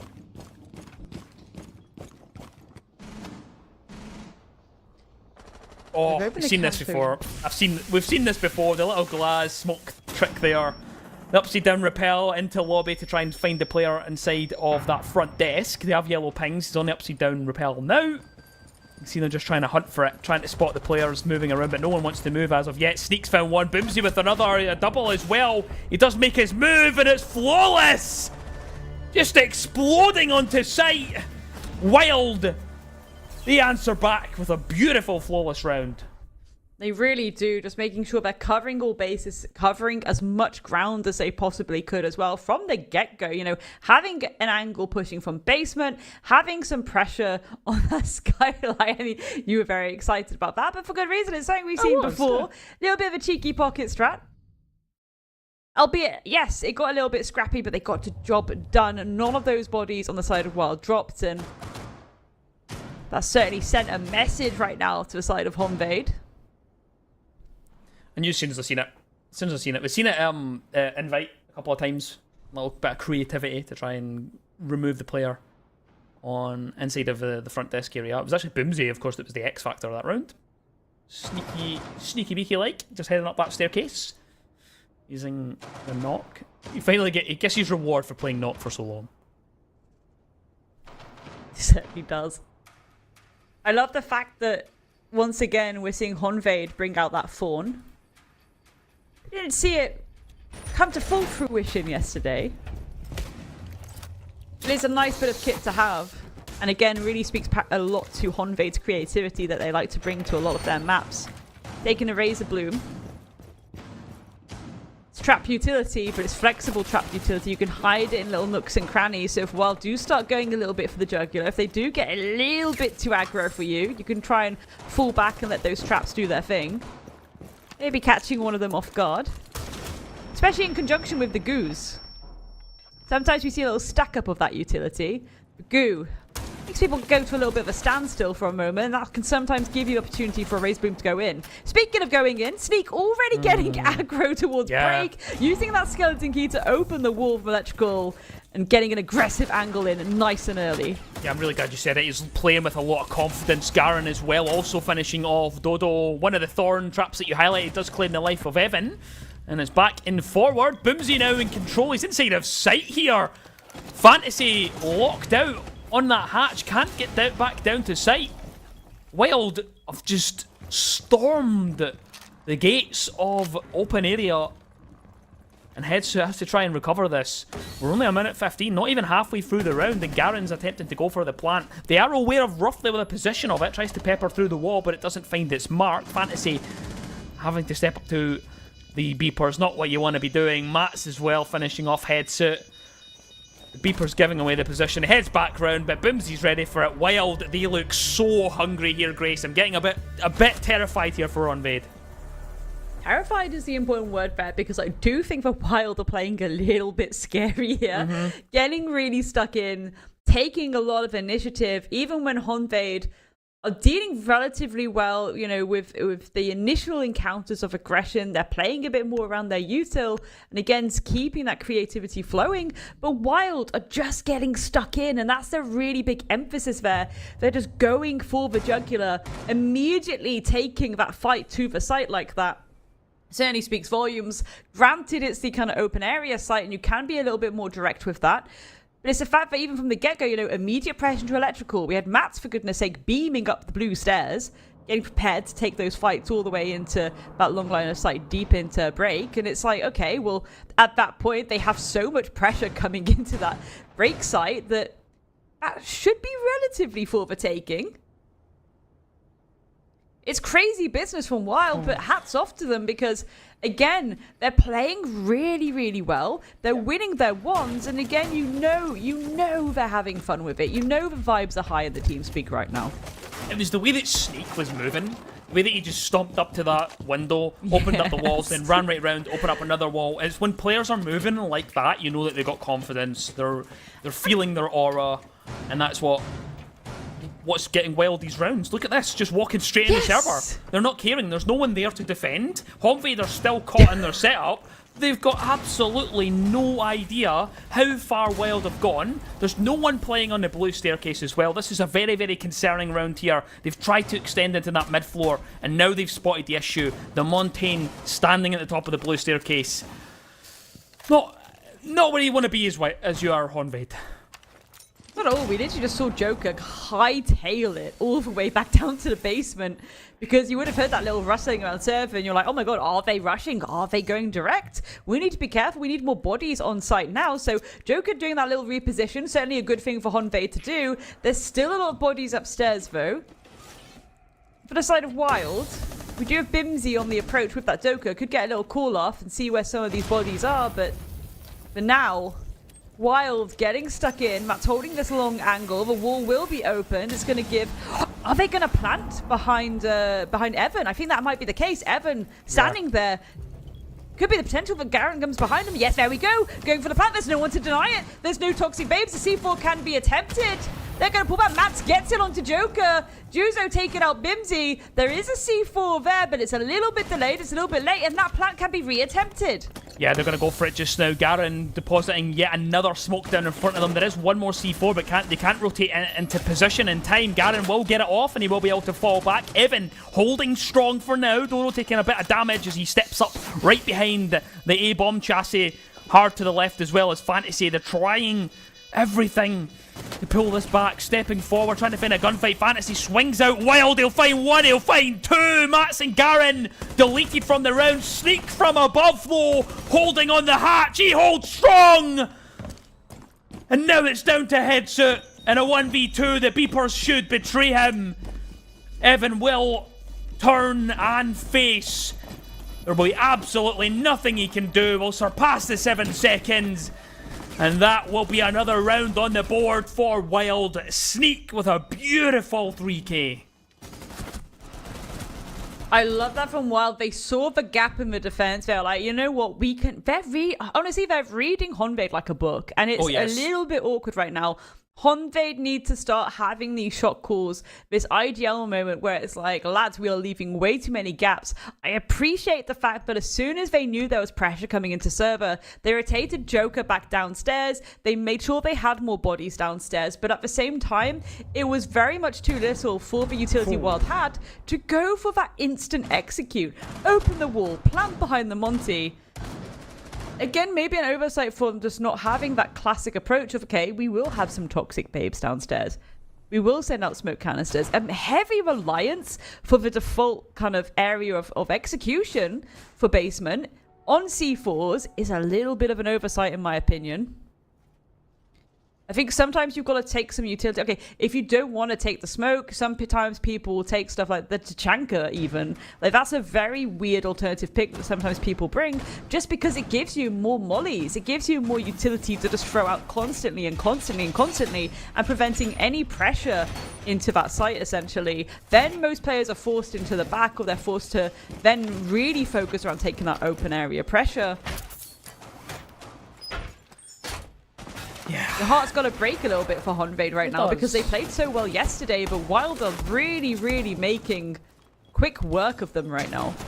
As it does, you know, their achievement yesterday can't be understated how well they played.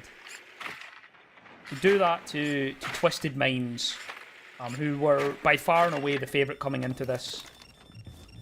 And then just falling flat against Wild here. Wild looks so prepped, he looks so good, so coordinated, and this is, again, in front of us right now as we can see their coordination, the calls coming through, the way they're dealing with this Mira, clearing it, and ensuring that they can start to set up to go for the diffuser plant. Right now, absorbing a bit of pressure here, Dodo. Joker trying to subside a little bit of that with bringing the Echo drone through and getting some more intel. Maybe a bit of an active drone situation. Matisse as well still in the same position that he's played before, just outside of stock with a double up of the Kiba barricades being a bit of a nuisance to try and deal with. Just as I mentioned, it looks as though they're going to start to pressure that stock area. T's still holding on for dear life here, and half the round burned away. And pretty good job of it.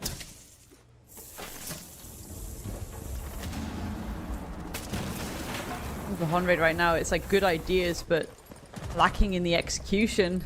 Sneak, dealing with the T's from the get-go, no more keepers to go out, and that leaves a very nice and open stock area. You have to be careful, wall's a little bit open, so you need to be mindful that no one's playing aggressively around Janitor or even around elevators. But you can start to take control there if you need it. Yeah, just trying to force a few gunfights here, Honraid, and it's just really not going their way. You've seen the T's on the prone angle, trying to isolate someone, trying to catch someone out. They're wild or wise to it. Going through the drones as well, making sure that they tick every single box for this top four. All opened up on the right hand side as well, and across this square they do go. Sneak just outside of stock as well. I imagine they'll get a hop in just a few moments now as Mats now makes his move, a step up to the janitor doorway. There's a Fenrir gadget though that will blind him and slow him down for the time being. Fantasy wedged into that corner. Dodo gives him a lifeline. He'll find one. It's a back and forward as the kill feed starts to light up a little bit here. But Garen knows exactly what Fantasy is up to. What a shot that is! Garen turns on a dime and finds a triple. Heads out, absolutely no chance. And now it is down to Dodo. Garen finds himself 4 in the round. Wilder looking. I'm running out of words to describe them. Hungry, fantastic, phenomenal. I could go through the entire dictionary. Wild look like they want to be in that upper bracket final. It's a beating. It's a hard beating right now that Honraid are on the receiving end of.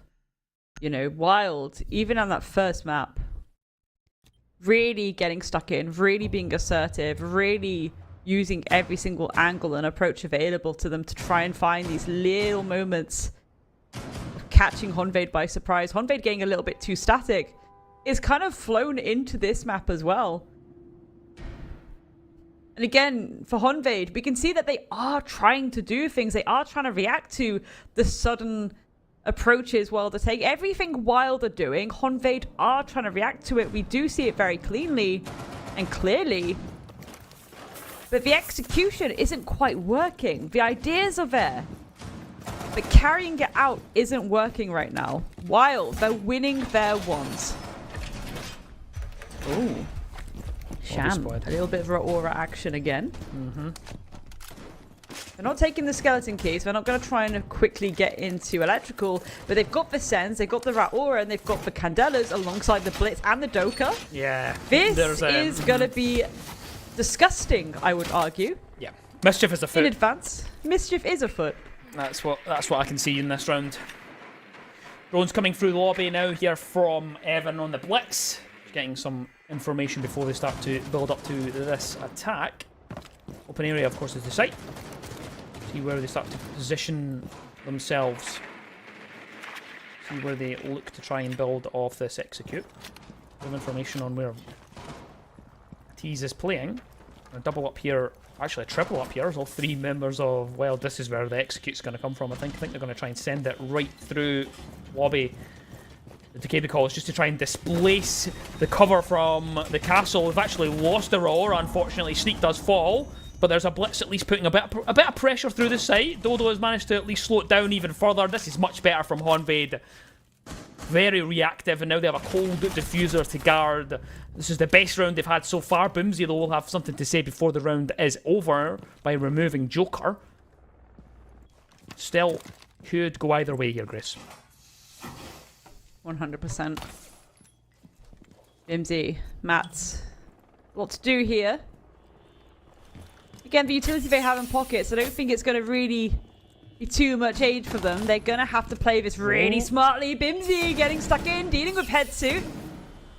He's going to drop way more doable. Have to be careful though. Drenna gets you, but the prone position. Fantasy trolling himself a little bit. Teases out of the trade though. Mats will fall. Bimsy now left in a 1 versus 2. Yes, he is. He knows where one of them is, of course, just because his teammates just died, but had absolutely no clue where Dodo was. Honved, they finally managed to get a better round, I want to say. He looked like they were in a better position. Made it a bit wobbly in the middle, but they needed that. They absolutely needed that before the side switch. They did, because it's going to be pretty awkward now with Wild going on that defensive side. Yes, I do think you can attack pretty clean cut when it comes to Bank, and it should be, if you've got the right tools in your arsenal, it should be pretty straightforward. But you've got the timer in your favor on that defense. You've got a lot of the breathing space where you can be a little bit ratty. You can really play around these pinches together. Even on the defense, you can kind of have these holds where you back each other up. And then you can have Evan on the clash, which is probably going to be a little bit of a nuisance for Honved to have to deal with. If they spot that out, there is the potential of them maybe bringing some kit to deal with that. But for the most part, look at Wild's lineup, right? We've got the Vulcan canisters that are going to be covering those doorways, but more importantly, the classic approach to Bank basement. You've got the smoke there. You've got those toxic babes. Yes, there's not really many C4s there on the side of Wild, but they've got 3 throwable pieces of utility that are going to delay that timer out more and more and more. Sometimes it's not just about denying the plan, it's about delaying that push into site from the get-go. You've got 2 lots of kit to do that with. You've also got the hatches kind of covered by Mats there with that util. Those gates should cover those hatches, maybe even cover some of those doorways out and about as well. I would be curious to see where some of them are. I'm assuming mostly around hatches, but depending on where they want to really focus their attentions, there's potential some doorways being covered. Bimsy on the blue stairs. Evan below him as well. And that's what I'm talking about. The 2 stack almost. Oh, never mind. Dodo is going to deal with Sneak, but Tease is taken out as collateral damage, and that's got to be tilting, Sham. Yeah, not ideal. Sneak is aggressive, tries to catch a few players out on the top floor. Gets away with it. Fortunate team kill. Happens to the best of us. The setup is a bit more classic here from Wild, of course. Just putting that smoke on the blue staircase, have a player support them below as well, and then you've got Garen holding onto that open area hatch with your Rooney gate as well, just to make it a bit more of a nuisance when they do eventually get control of that hatch. On the other side of the wall here is Joker. Garen has to be careful. I think he has now dropped the hatch. Decides, yeah, let me just give it to them, it's fine. Boomsy will hold strong at the top of this blue staircase. This is the pinch point that they need to get control of it. He will just play his life in here as long as possible.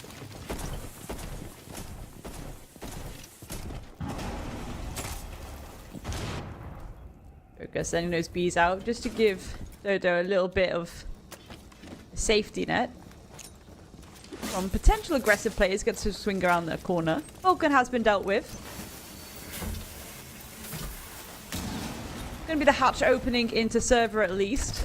That's kind of huge. Apply a little bit more pressure onto Evan as well. It's where things might hop a little bit for him. Will the buddy system come in here? This is actually really, really huge. They've forced Evan into that corner. Now he's on his lonesome, but Bimsy made it back to site with all 3 smoke canisters, so he can use them to his effect. Evan still alive somehow, despite them throwing everything but the kitchen sink at him. Still holding on. At what point do you just have to ignore the clash? And that's exactly what they're going to do. Stepping into a goo mine for a second there, the Montana.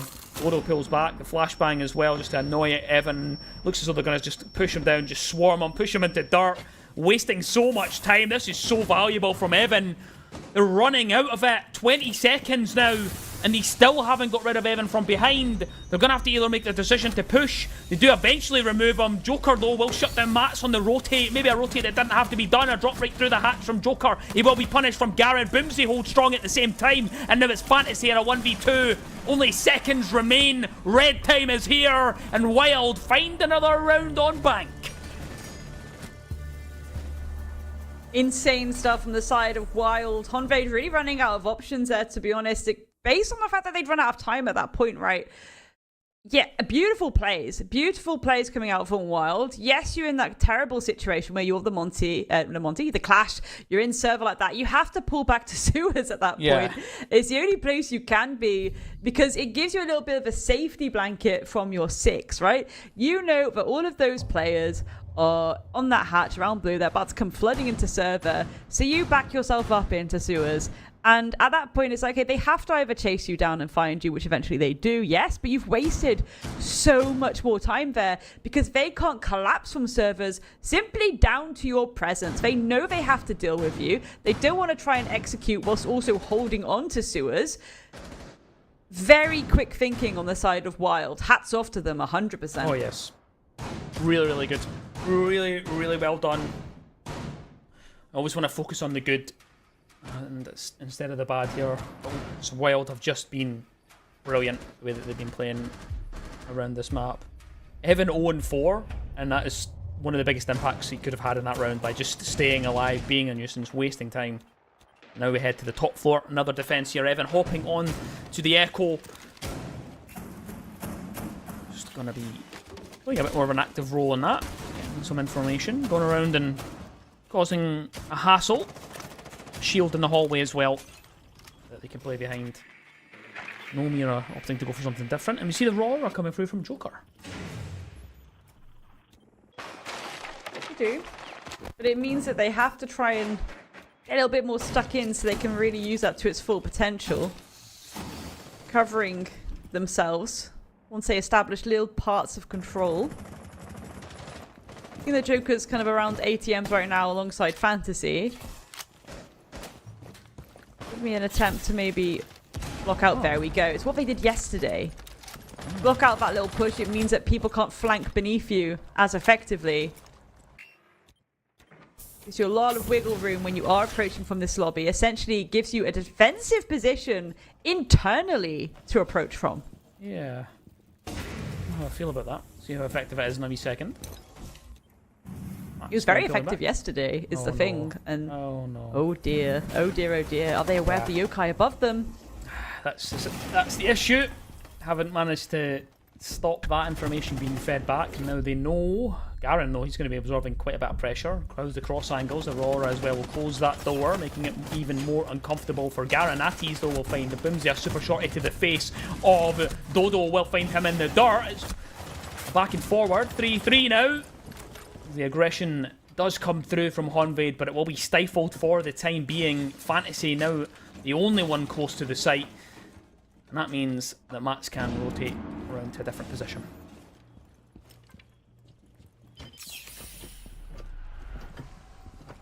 Mats waiting very patiently right now. Fantasy essentially using himself as a walking drone, feeding info. The coast is clear is presumably what he'll be saying to his teammates.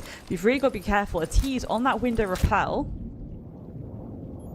Let's send out that final stun. Maybe catches someone off guard. It doesn't. Sneak still gets it onto Headsuit. They tried to time it, but it couldn't materialize to the presence, the pressure that they wanted. And that puts Fantasy in a difficult situation. Sneaky's going to take care of him. A tease does get the trade, but the follow-up will come through from Evan. Wild, certainly playing a full hog here.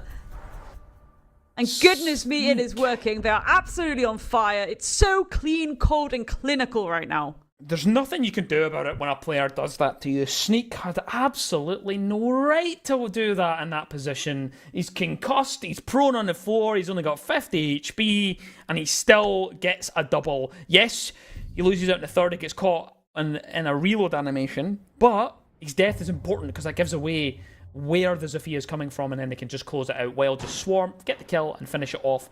6-2 now. And now they have 4 attempts at series point and getting themselves into that upper bracket final to face off against Matchgo next week. Oh, what a game so far it's been for Wild. And Honvade, they're going to be disappointed in themselves, not being able to arrive at the party, really. Not really able to get anything going so far. It's not over, though, Grace. It's not over. That's the key thing. It's not over, but I'm going to be real with you. Like, they already lost map number 172. Given the fact that you bested one of the best teams in the world, technically, you know, Twisted Minds, that roster, they have been on that main stage Honvade beat them yesterday. It was looking really good for them. They've just not shown up with the same energy today. There's a lot of mistakes being made, and it's really costing them severely at this point. They can't let this be another 7-2. They have to be on it. They got a little bit of a trap card up their sleeve here. They got Dodo going on to that Nook. And that could be quite an interesting approach to have. You've got that safety kind of sneaky aspect of having the Nook maybe have that surprise approach from below, from that basement. It could catch World off guard. But speaking of being caught off guard, the EDDs are coming to play as well. Alongside those Banshees, that could be a horrible combination. But you finally got the Valk giving a lot of info to the side of Wild. And info was a really big thing for that last round as well. They had that Yokai pinging that info constantly to them. You're now going to have these Black Eyes doing the same thing. You do have Joker on the IQ, so he could potentially spot them out. Certainly spotting out those Banshees for T's to destroy with the Rotora drones, but there's a lot of work right now for Honvade, but a lot of utility clear that they are focusing on right now. They have to keep their eye on the timer as they do so. Yeah, they are. So much information on site here for Wild. You can see the amount of cams that they're flicking through. Their information is on point. Now they will attempt to go for something here, Honvade, to do. Begin to pressure and to open a little bit, but for now, just stagnating a bit. Kind of holding out. There's a C4 prepped here down below. Does immediately get detonated, but doesn't find anything. Matt's with a shotgun. Don't know how he's found that. Just seemed to be completely and utterly wise to the fact that there would be a knock trying to approach the site, and he's found himself dead. Wild in a very good position here.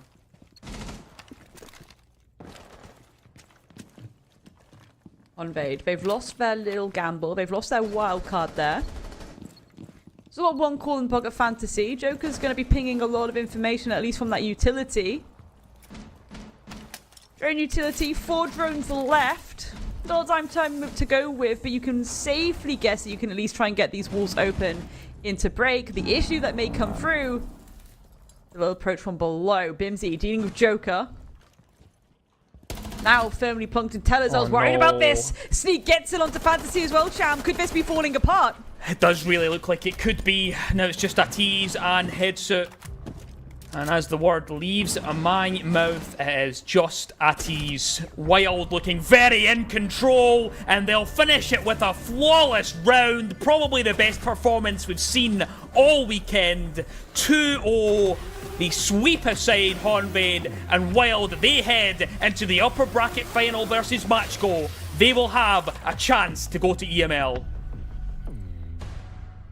EML, that promotion spot just at the tip of their fingertips. Of course, they will have to battle against Matchgo of all people to do so, but Sham, a 2-0, and not just a 2-0, a 7-2, 7-2, 2-0. Beating Honvade, who already took down the roster of Twisted Minds, that ex-Falcons roster. We said this weekend was going to be full of upsets. That series could have really gone either way, but the scoreline there, that's where the upset is. Yeah. A 2-0 on a 7-2, 7-2. Given the performance yesterday from Honvade, that is nuts to me. Wild. They came, they saw, they conquered. That was phenomenal from them. They were absolutely on point. Everything was so clean cut from them. The very quick thinking, the adaptations they were making to help them secure those rounds as well. You've got to clap your hands for them at this point. It's like fair play, fair enough. Yeah. Like they deserved that win. Just fantastic stuff all around. I really need to get a third opinion. We need to bring Anne back in to have a little discussion with us and see how she was feeling watching in the wings. And what a game. Yeah, absolutely insane. I don't think there's much to discuss either. Like, really, we won't have different opinions on this subject because, like you said, indeed, Grace, Wild absolutely deserved this on all fronts, in my opinion. They were winning all of their gunfights today. Just incredible individual skill coming out from these players. We've already touched upon players like Boomsy and Sneak just being able to scratch these rounds away where they really shouldn't be. The recoveries on the side of Wild, insane as well. When they're down a few operators, when the round's really looking against them, they somehow manage to steal these rounds back away, whether that is with good shield pressure, whether it's with good time waste, whether it's with those backstabs. Absolutely insane performance from them coming out today, especially given how dominant it was and what we saw from Honvade yesterday. Taking down one of the top contenders in Twisted Minds to now fall to Wild, it's kind of like who's on top of who at this point, who's now like being that new top contender, because Wild could seriously be one looking at the way this upper bracket's playing out.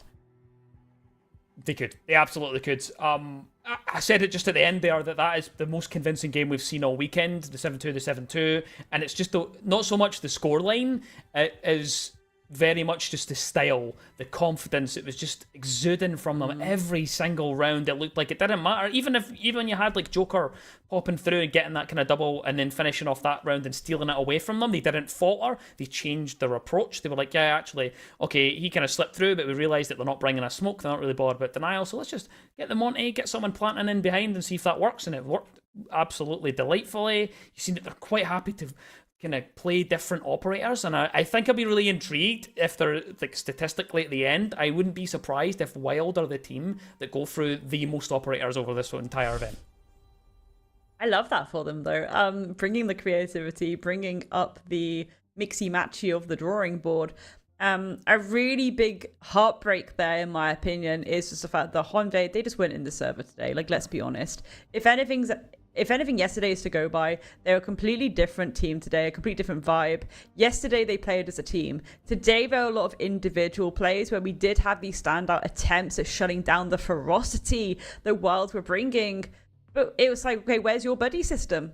Because Wild have their buddy system. Wild are absolutely on the nose of their buddy system right now. You can't move for how many buddies they are bringing at every opportunity, every angle, right?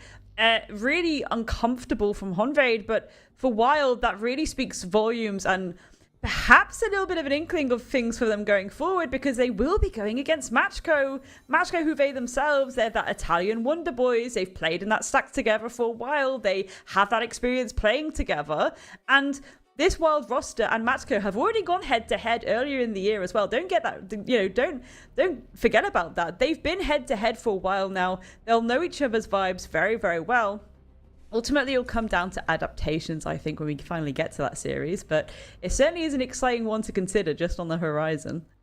It definitely is. I mean, this concludes the upper bracket for today. We've had those two upper bracket games, and that will now show us our upper bracket final that we'll be having next week, though. So these players get a bit of a rest, though. They have some time to prepare for their opponent for that oh so important game, because we kept on talking about it today.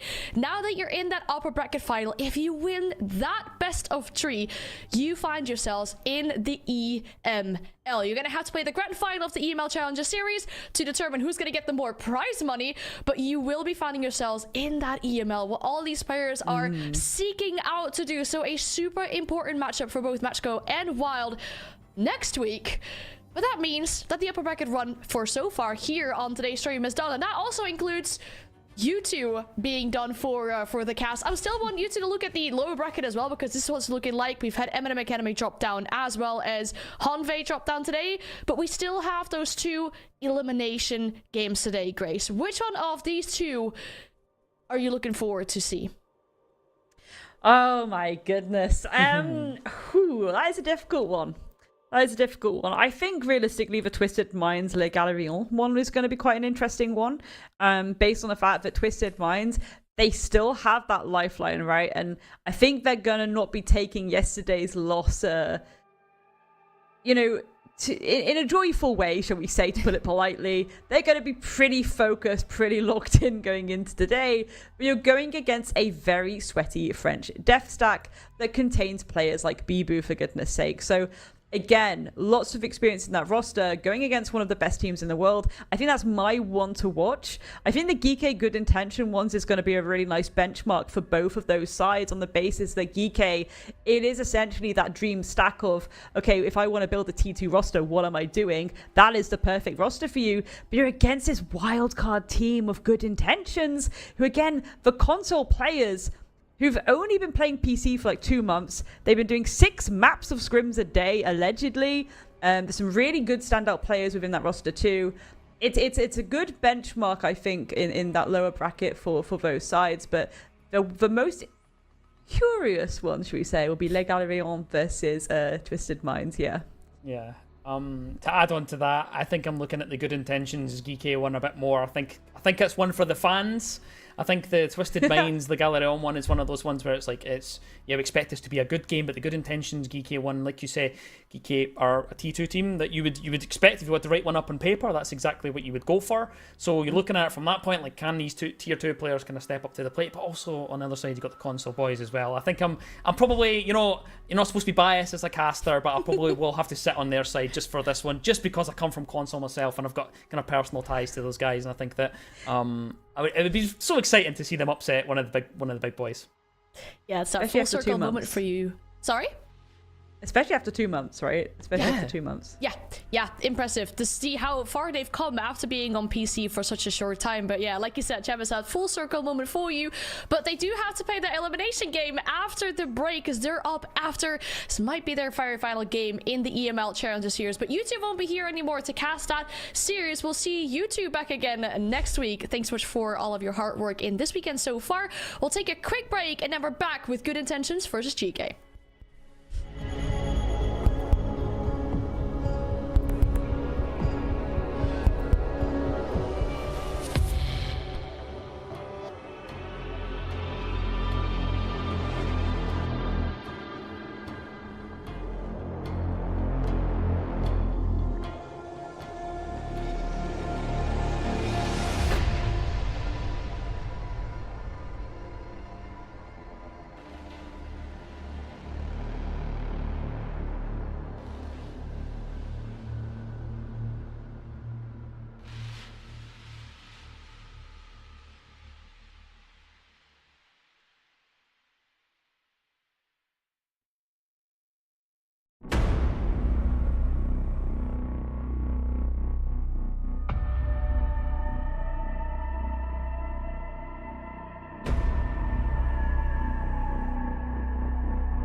Welcome back to the EML Challenges series. My name is Anne. I'll be your host for the remainder of the day, and I'm joined with the Hab and Whippet now. And we said we were mixing up duos today.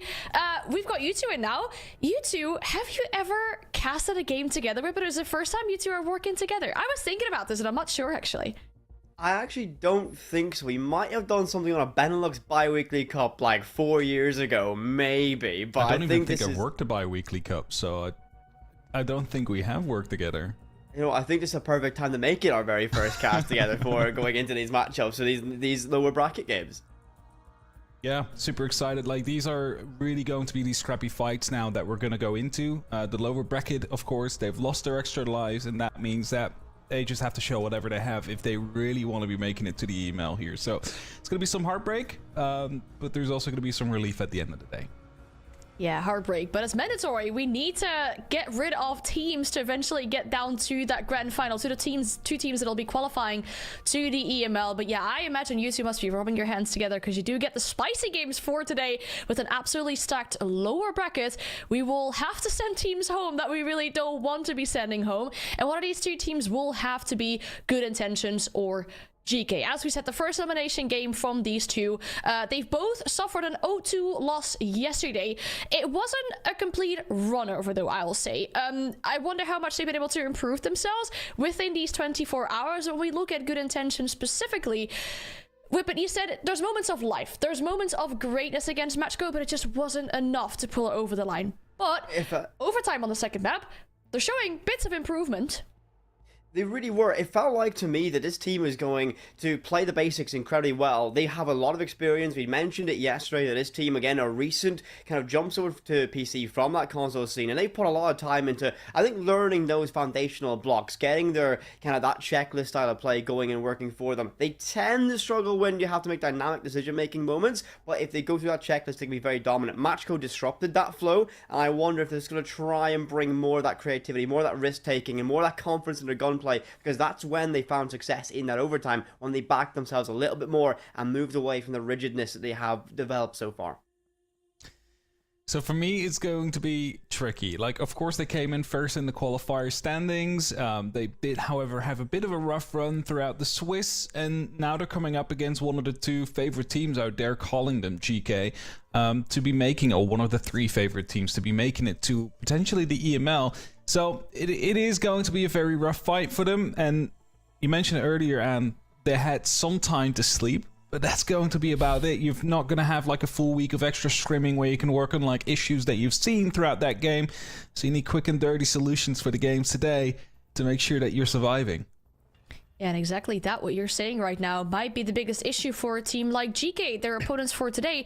A team that we probably did not expect to lose yesterday, especially not in the fashion that they did. The 0-2 loss against Eminem Academy. 2 overtimes. Once again, they let slip out of their fingers twice. Could it be that maybe it was too many risks taken? Because they brought out, for example, their perma ban that they had for that Swiss stage. Is it too many risks taken too early on in these playoffs? I mean, that could be the case. Like, usually when you do go towards these playoffs, teams will start to bring out one of their perma-bans, and it's suddenly like hey, we have been practicing this, we've been keeping this behind closed doors, so let's just bring it. But they were 6-8s, and they were not just 6-8s, they were also them having map points, multiple map points and match points, that they were unable to actually convert. So they can, get to that point. They just need to be able to close out these maps now, and I'm pretty sure they watched their own VODs yesterday, kicked themselves over a little bit, and are going to be way more on the point and on the dot here to make sure that when they get that map point, they're also able to lock it out. It's a must improvement point from them going in. And Eminem Academy are not easy opponents to beat. We saw in the game how tough they made that road for Matchco earlier on. But I think you put this perfectly. They have just struggled to get themselves across that finish line time and time again. And we often see this be a curse many teams can carry with them throughout a bracket. So hopefully they've tucked this 24 hours, they can shake the cobwebs, and they can get back to the running form that they expect from this team. I really hope so. I mean, we need to see improvements from either of these two teams, and they have a best of 3 to show us what they have improved on in less than 24 hours. So let's see where we're heading to for this best of 3, what maps have been selected for this matchup for these two teams, because it looks like the first pick we'll be having is a Skyscraper one coming out from Good Intentions. GK themselves have picked a bank to follow up after that, and if we have a decider, it seems like it's such a common trend so far, Ripper, but once again, Chalet would be the decider if we need one. We see so many teams play Chalet across every competition, it feels like, so leaving it towards the end, have that decider, everyone should have a fair grasp upon this. But the 2 maps guaranteed of action, going to be Skyscraper and Bank. Kind of perk my interest again. Skyscraper, one of those maps the teams, if you want to pick into it, often have to carry a level of confidence to it, and I think the structure this map tends to demand from teams is going to work out well for Good Intentions. Now, will they be able to deal with the firepower that GK have? That's going to be another question, but this is stylistically a map that I do think is going to suit them going into it. And for map 2, this is going to be Bank. It's going to be one of the most well-rehearsed maps inside Tier 1 competition. That's going to be anyone's game, but I'm going to have to kind of edge that one out to Geeky. This is a tough veto, I think, for Good Intentions, even though Skyscraper is going to work out stylistically for them. I think Geeky just have so much experience, so much firepower. This is not going to be an easy day in the office. No way you look at it. I mean, it's always going to be a hard veto for them compared to the team that they will be going up against. I mean, Skyscraper has been a map that has been mixed, banned by and against by both these teams. Now, Giga has actually played it once in the Swiss stage. They managed to win it with a 7-3 there just recently. So, you know, there is a bit of a vote that you can go on there. But that was also quite a comfortable victory coming out from Giga. So, I'm interested to see what Good Intentions is going to be bringing here, because if you pick it, you got to be prepared to start on the attack first and foremost, which is going to be the case. And if you're not able to get those 1 or 2 rounds on the board, you are in for a very tough fight. I think what we definitely saw yesterday from Good Intentions is how they've been working so hard. I mean, we talked it with all 5 of us technically about how hard these players are working, coming off of Consulate just about 4 months ago for 4 of these players. Such a big change of scenery, of utility that you're using or equipment that you're working with as well, just to be able to scrim 6 maps a day, for example. Absolutely insane. They're putting in the work, so I'm curious to see what they'll be giving us on Skyscraper. It is the first map of the series. You two can take it away. Thank you very much. And we get rid of this one. So our first official cast for this one, and it's going to be a Skyscraper. I tend to do this with my duos, no matter what it is. I'm going to put you on the spot for early prediction of this series. What you think our scoreline is going to be? I think we're going to head for a 7-5 for this Skyscraper here in favor of GK. The thing is, they are more experienced. In any which way you can give it, Skyscraper is quite difficult to actually attack from. And that is exactly where Good Intentions will be starting off. And I'm not saying they're not experienced. They have a lot of experience on console. They have 6 months of experience now on PC, and with 6 maps a day, that is definitely quite a lot of running time. However, you're just now also starting to get into the nitty-gritty and teams that are going to be giving it absolutely everything. And I think that GK will have a little bit of a leg up there. I have to agree for this one. And I really want to kind of circle back to the idea about this is a team that just came off console. Yes, they have all this experience, but the big thing for me is going to be that culture shock of what swapping on towards PC. Competitive scenes, I think, have got very different mentalities to how things tend to run out for them, and they've got that learning curve to work with them so far. But the fact is, and I'll hold my hands up and say that the fact that they're at this stage of Challenger Series for EML already has a lot of very kind of, I think, shining stars. Maybe more people might make that jump going in as our bands rolling out Dogby, Monty, and Tubarao first 3 to go. Yeah, still one more band to go indeed, and you know, the Montaigne, not really that crazy if you're looking at the current state of play. We saw the Dokkaebi actually being used earlier today as well on Skyscraper. I think Dokkaebi is still one of those oppressive operators that sometimes you just want to get rid of, and definitely do understand this Valkyrie ban. Like, there's so many nooks and crannies that you can hide in and can stop these, or basically hide these cameras to provide some extra information, and this might just be GK wanting to deny that to Good Intentions and, well, basically calling them out. Like, if you do not have that information on defense, you're not going to be able to disrupt us when we are making our attacks. This Amaru has just perked my eyes up just a little bit going in this one. I was just gonna get my notes set up for this one, write it down. I look up quickly and see Wizard Donny the Amaru. I'm actually a fan of this from what I saw this. My big critique of good intentions going into this one was the fact that maybe in the previous outing yesterday that they didn't, I think, feel the confidence to stray away from that very rigid style. This looks to be a lineup that's going to give them a little bit more flexibility. The intention is going to be to try to use that Amaru. If this is the site they wanted to use it against to try and get that early access. Already some repicks arriving, getting an Ash getting brought out, a Striker as well, swapping away from that Thermite variety getting brought out from this lineup from them. But stylistically, I do think GK are going to be very difficult to break down with that firepower, and my one to watch is going to be, again, going to be hungry for this. 5 seconds to insertion. Now, we have swapped off the Amaru. It's not going to be sticking. And, of course, we're also at the basement. So, the ground floor, sorry, not a basement. This map doesn't have a basement. Which... I do that all the time.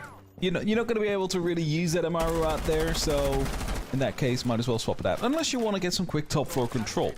Instead, seemingly, they want to get control of the restaurant area first. You see 3-4 players lined up here. The Jackal, the first to enter the building. It's going to try and see if they can isolate some of these roamers, get them locked off from the actual site itself, or, well, directly above the site itself, as, you know, you want to make your life as easy as possible. And if you remove 2 or 3 from the tally this early on, whilst they're not even at the site itself, it's always going to be quite helpful. Good intentions, just getting the footwork done at this point. You're going to look to get that vertical control up instead of Expo and off this. It's going to be a good start for them. Jackal marks do go out. That first ping just going to prove himself. Nasty, unsure where that arrived from. Finding himself a battle out by Shrine. That would be the Legion. Just tantalizing close to those Tracers whizzing past the helmet of our Jackal. Will be CSK from it. Crossfire held by Drum. It's going to be the average deadlock that we'd expect on this top floor so far. Of course, good intentions have a lot of control to battle for, but this isn't going to get them direct access towards that site. They still have to worry about that verticality and make that transition towards the execution itself. Minute 40, and at this point, you'd imagine the more extended roam presence will begin to fall back towards VIP, towards Terrace, maybe even consider going back towards site itself. Minute 30, and Geeke in a great position just to manage the time left as the second Jackal mark does go out. Rexon being hunted down. And nothing too worried though, as you see on the side of Geeke, they're holding on tight, they're not really moving.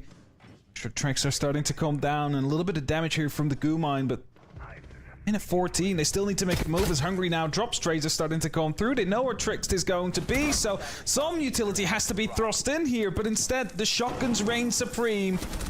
Elezo has to fall back. Rexon with a triple kill. And now it's just up to the Buck, who was hunting down Trixit earlier, who suddenly sees his team entirely fall. Eliza, the last one standing. Wills, oh, sure he sees that toes.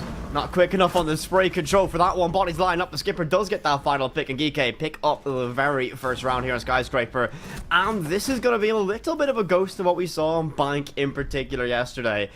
Geeke are able to play around that clock, and they use time management absolutely perfectly. They've got a significant extended roam presence, and they fall back at that minute 30 mark, not really finding themselves under significant pressure from the side of good intentions. The opening pick does go out. Hungry was first to fall there, but at that stage, you're able to just hold those crossfires, and good intentions battling with the final minute to work with for control top floor. When you have to work towards that site, they found themselves on the back foot in time yet again, and that will be a through line carrying on from our action that we saw yesterday. Tea Room Karaoke, next set of choice going out from Geeke this time around, and then big finals fight up, being Hungry on that castle as per expected of the German player.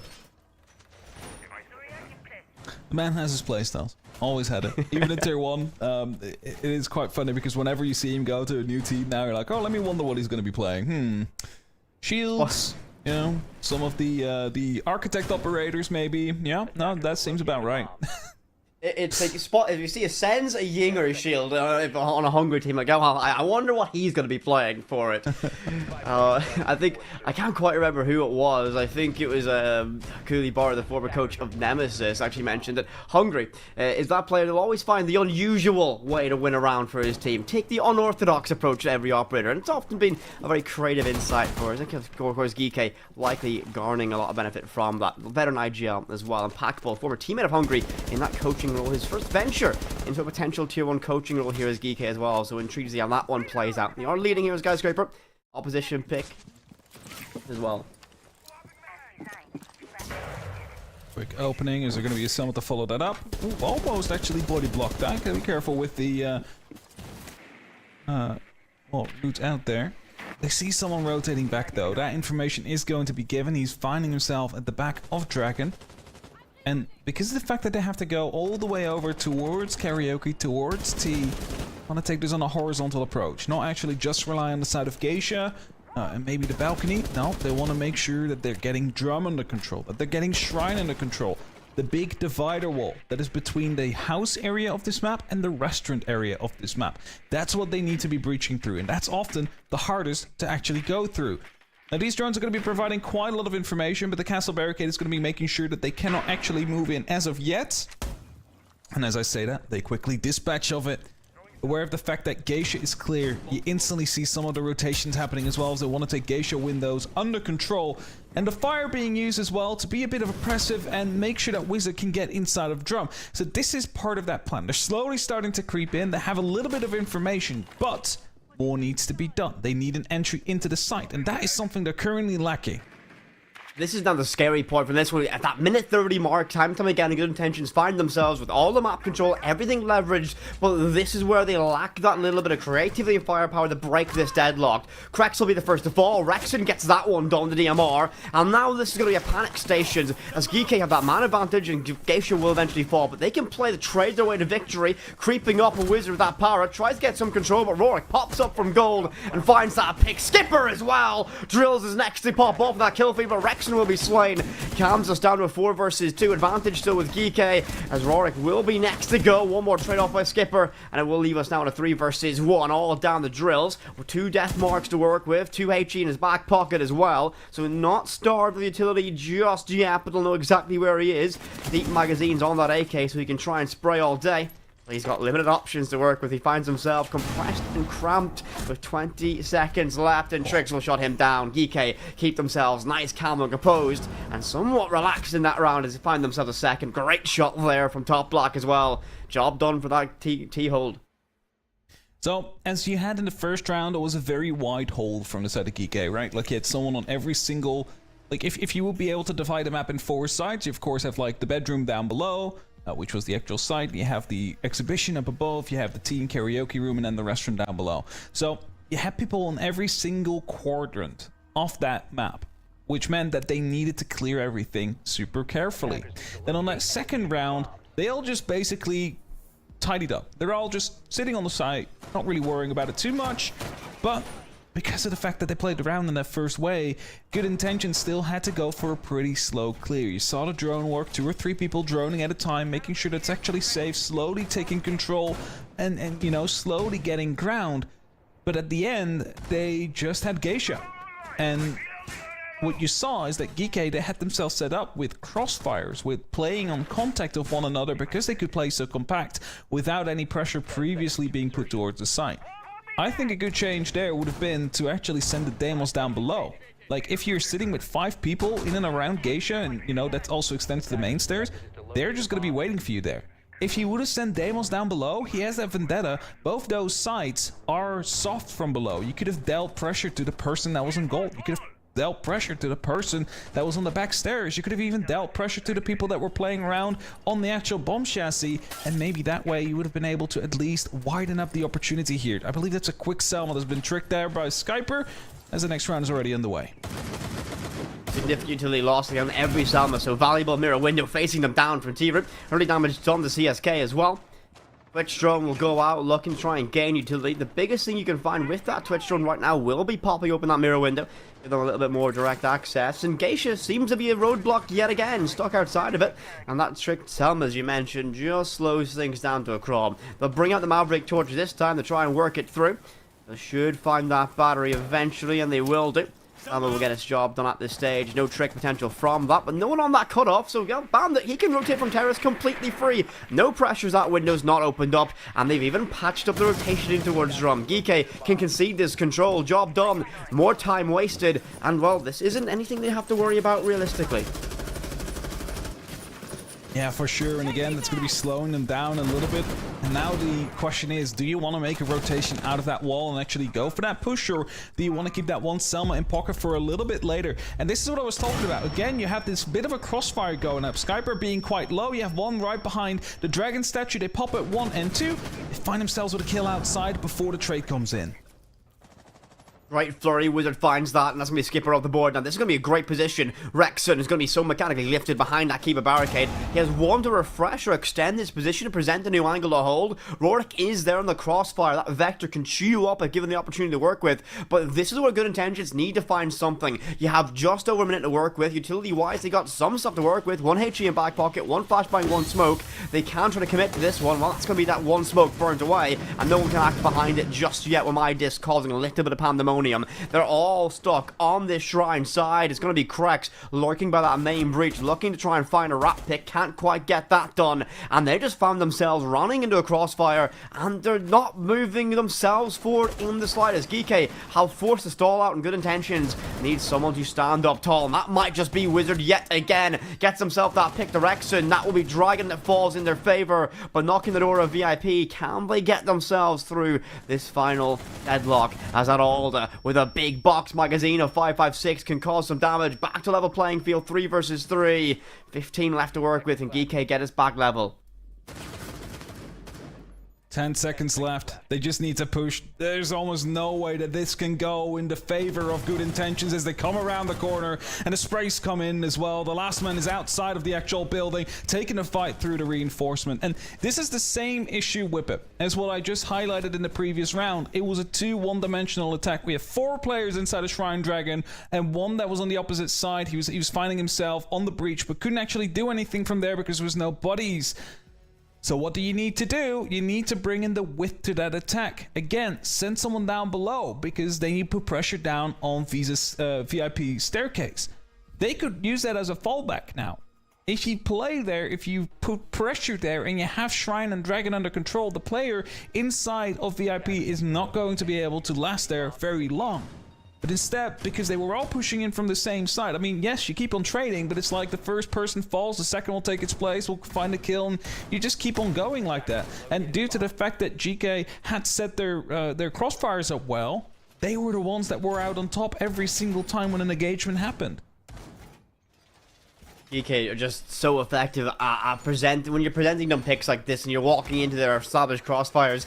It's so difficult to beat them. It's so difficult to try and find a way to outgun them. And you put this perfectly. It's this one-dimensional playset of Good Intentions. Everything is great until that minute 30 mark, until they're going to make that final adjustment to find it. And, they had someone at least out by that main breach applying pressure. That was going to be Krex this time around, but time and time again, they just find themselves running into trouble, and they don't have the tools to break it down. Yesterday, they relied mechanically on Wizard to try and dig them out of difficult positions, and while he's not doing bad so far, 3-3, a little bit more quiet this time around. So flawless sweep for Geeky, opening 3 rounds to get themselves a 3-0 lead here in the defense of Skyscraper. Map does lean towards that defense bias. Trix finds the opening CSK first of all. We wave goodbye to our Grim so early. Massive utility gone. Those Bs no longer applicable. That just makes things even more difficult for Good Intentions. There's another someone in this corner. Like, he checked the staircase there, correct, but instead he's playing super close, taking a little bit of damage from that smoke canister as Rorik falls back. And you mentioned the utility that's gone, but I don't even think that that's the worst thing. It's the extra gun that you need, because they keep on trying to play this one-dimensional game. They keep on, the pressure is gone. And that is the big issue as Rorik finds yet another one. That was the actual player that was close on his balcony. That is going to be making it way easier to go for flanks as well right now. But that's not something that Geeky needs to do against this team, because they're just holding on tight, and every single time they're starting to put a little bit of pressure on them, there's a bit of an overextension one-dimensionally from Good Intentions, which can easily be punished. And by losing these bodies, you lose pressure. And that is the only thing that can help you win these rounds in these situations. If you're not going wide, you need to have the body advantage. So with their playstyle, losing the entry pick, basically their entire attack is already screwed. I couldn't agree more, and Geeky are just going to make this an agonizing final few moments, as they aren't going to give you anything for free. They're going to play incredibly recessed back in towards their defensive structure. They hold vertical control, and that case is in the middle of no man's land. No one's went to recover it, so at this stage is around all down the gunplay from Good Intentions, and it feels like this is just going to be throwing everything at the wall for it. Hopping on board here with Skipper, can't quite find the shots to connect on towards theirs, but He will just put that pressure on. It's all well and good having side control. You need to get that defuser. You need to try and get that case down. So they're going to try and brawl their way to victory. One trade's there, but Rourke finds his own. Second one now for Wizard, and this is what we mean. He always stands up tall for his team with good intentions. Have often been too reliant on this player to find a way back in this round. GK still lead, though, in terms of numbers game. 3 versus 2. Bandit swings out wide. Rexon gets that one. Vidros falls, and Wizard, the man of the hour previously for this roster, left all alone against 3, and it will just be a matter of time until he's finally slain. A difficult round yet again, and GK on the precipice of finding themselves a 4th consecutive round, and Rexon make sure they do. A bit worried there. They're all just sitting inside of Geisha at that point, like the last 3 players. It was very close by, and you know, he would have had the opportunity to potentially go for the 5. It was wallbanged as soon as he put the breach charge on. I mean, that diffuser got dropped as the very first kill. That is rough. It's outside the building. It is down 3 floors that you have to rappel down and back up to. You know, they were going to waste so much time trying to get that. Probably like 20 seconds. So if Wizard would have decided to go for that, it would have been left with 10 seconds on the actual site itself to try and make something happen, and wouldn't have found those 2 kills. And thus they call a timeout, because they realize something is going wrong. And I've been calling it out here. It is the 2 one-dimensionalness that is inside of that attacks. They need to go a little bit more wide. But if they realize it themselves is the big question. Because, I feel like as I said before, this is... 1 or 2 rounds is what they need with it. I feel like this really is just going to be that moment of experience calling out this team for them. I feel like, again, they're going to be looking at this going, we're having great success in our early game. Our drone eco is good, our utility usage is good. Bar for that previous round, round number 4, where they lose that early pick, they've been getting in the building, getting control, and being able to put that pressure, even occasionally finding the opening pick like they did in the opening round.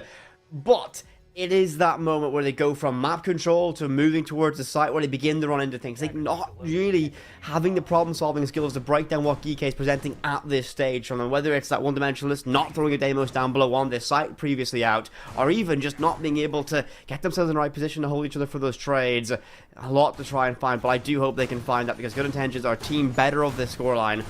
I do think they have a little bit more to show here, as Geisha, well, there will be Karaoke and T, our site of choice. Hopefully, it won't be a Geisha death trap again for Good Intentions.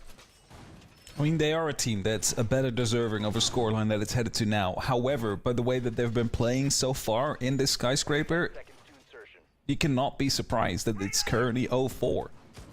And that is not me being rude, it's just that the playstyle that they're putting up here is just not basically working against what GK is putting up in terms of a defense. So it requires a little bit of that flexibility, which hopefully this timeout has brought. And I said it before, only 1 or 2 rounds are needed on the attack. They still have the opportunity to do that. It's not game over at this point. That timeout basically came at the deadline of what was possible. And if they manage to go a bit more wide, if they manage to actually find these entries early on, suddenly they can start leveraging that into a round. I think this Blitz is actually going to be a good addition to it as well. Just bringing a little bit more of that ability to front line, get an operator in, and try to almost confirm that pick.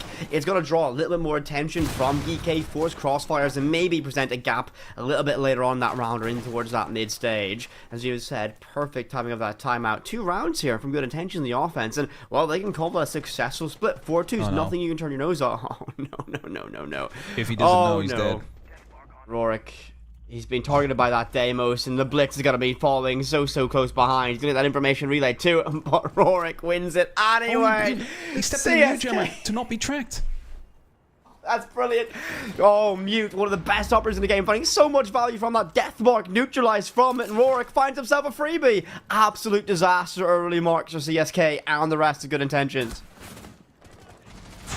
Wizard taking a little bit of a scuffle as well as another jump in comes in. Rorik just shuts that down, and this round has already gone south way more than they wanted to on the side of Good Intentions. Still having the opportunity here. Wizard to find the kill, finds one for his efforts, knows about the second close around the corner, but he will lose out on that fight, trying to get himself, well, extracted from it, but Rexon a little bit too quick there with the SMG on that repeak, will confirm him, leaving only Eliza and Drills up in a 2v4 situation. Now, you still have 3 death marks, but the issue was the mute jammer that stopped the mute that they were trying to hunt Rorik from being captured, and as it just comes around the corner, he finds himself a triple kill. He's looking to lean in for his 4th, takes a lot of damage, deals a lot of damage, but the entire team is waiting now to see where he comes in from, as Trix will take him down eventually, and that is a 5-0 for GK. And The idea was right here with it. They knew what they wanted to do. They knew there was a mute on the top floor. They wanted to def mark him so they could actually chase him down with the blitz. Little did they know that the blitz was basically already staring at him, and as soon as he jumped in, it was just a free headshot into the side of it because your shield does not angle with you when you jump those windows.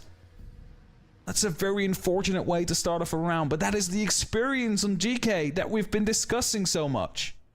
It's the moment I'm going to say this. There's levels to this game. We're finding that here. Good Intentions were a great side yesterday. They showed that they can stand and win rounds against these teams, but GK have just shown that they have that experience. They have that, I think, that level of smarts and awareness and intuition of what they're going to be facing again. And Rorik played that perfectly, as you mentioned. And the value that they gained from this was fantastic. A single mute jammer unraveled around, and that's brilliant. It's why this operator is one of my highest, or one of my favorite ones, especially against teams so confident behind that Deimos. You lose all value of Deathmark if anyone's in that radius. And while V-Drills is going to be picking away from that Deimos this time around, bringing a little bit more of an explosive flair as utility with those Rotera drones in the hands of Flores. Going to be more effective, going to be effective to clear utilities such as Rexon's keep barricades, but other than that, not a lot to work with. Maybe the 2 barbed wires and the deployable shield, but I don't think they're going to get a max value out of these Rotera drones. Not a lot to really work with for them.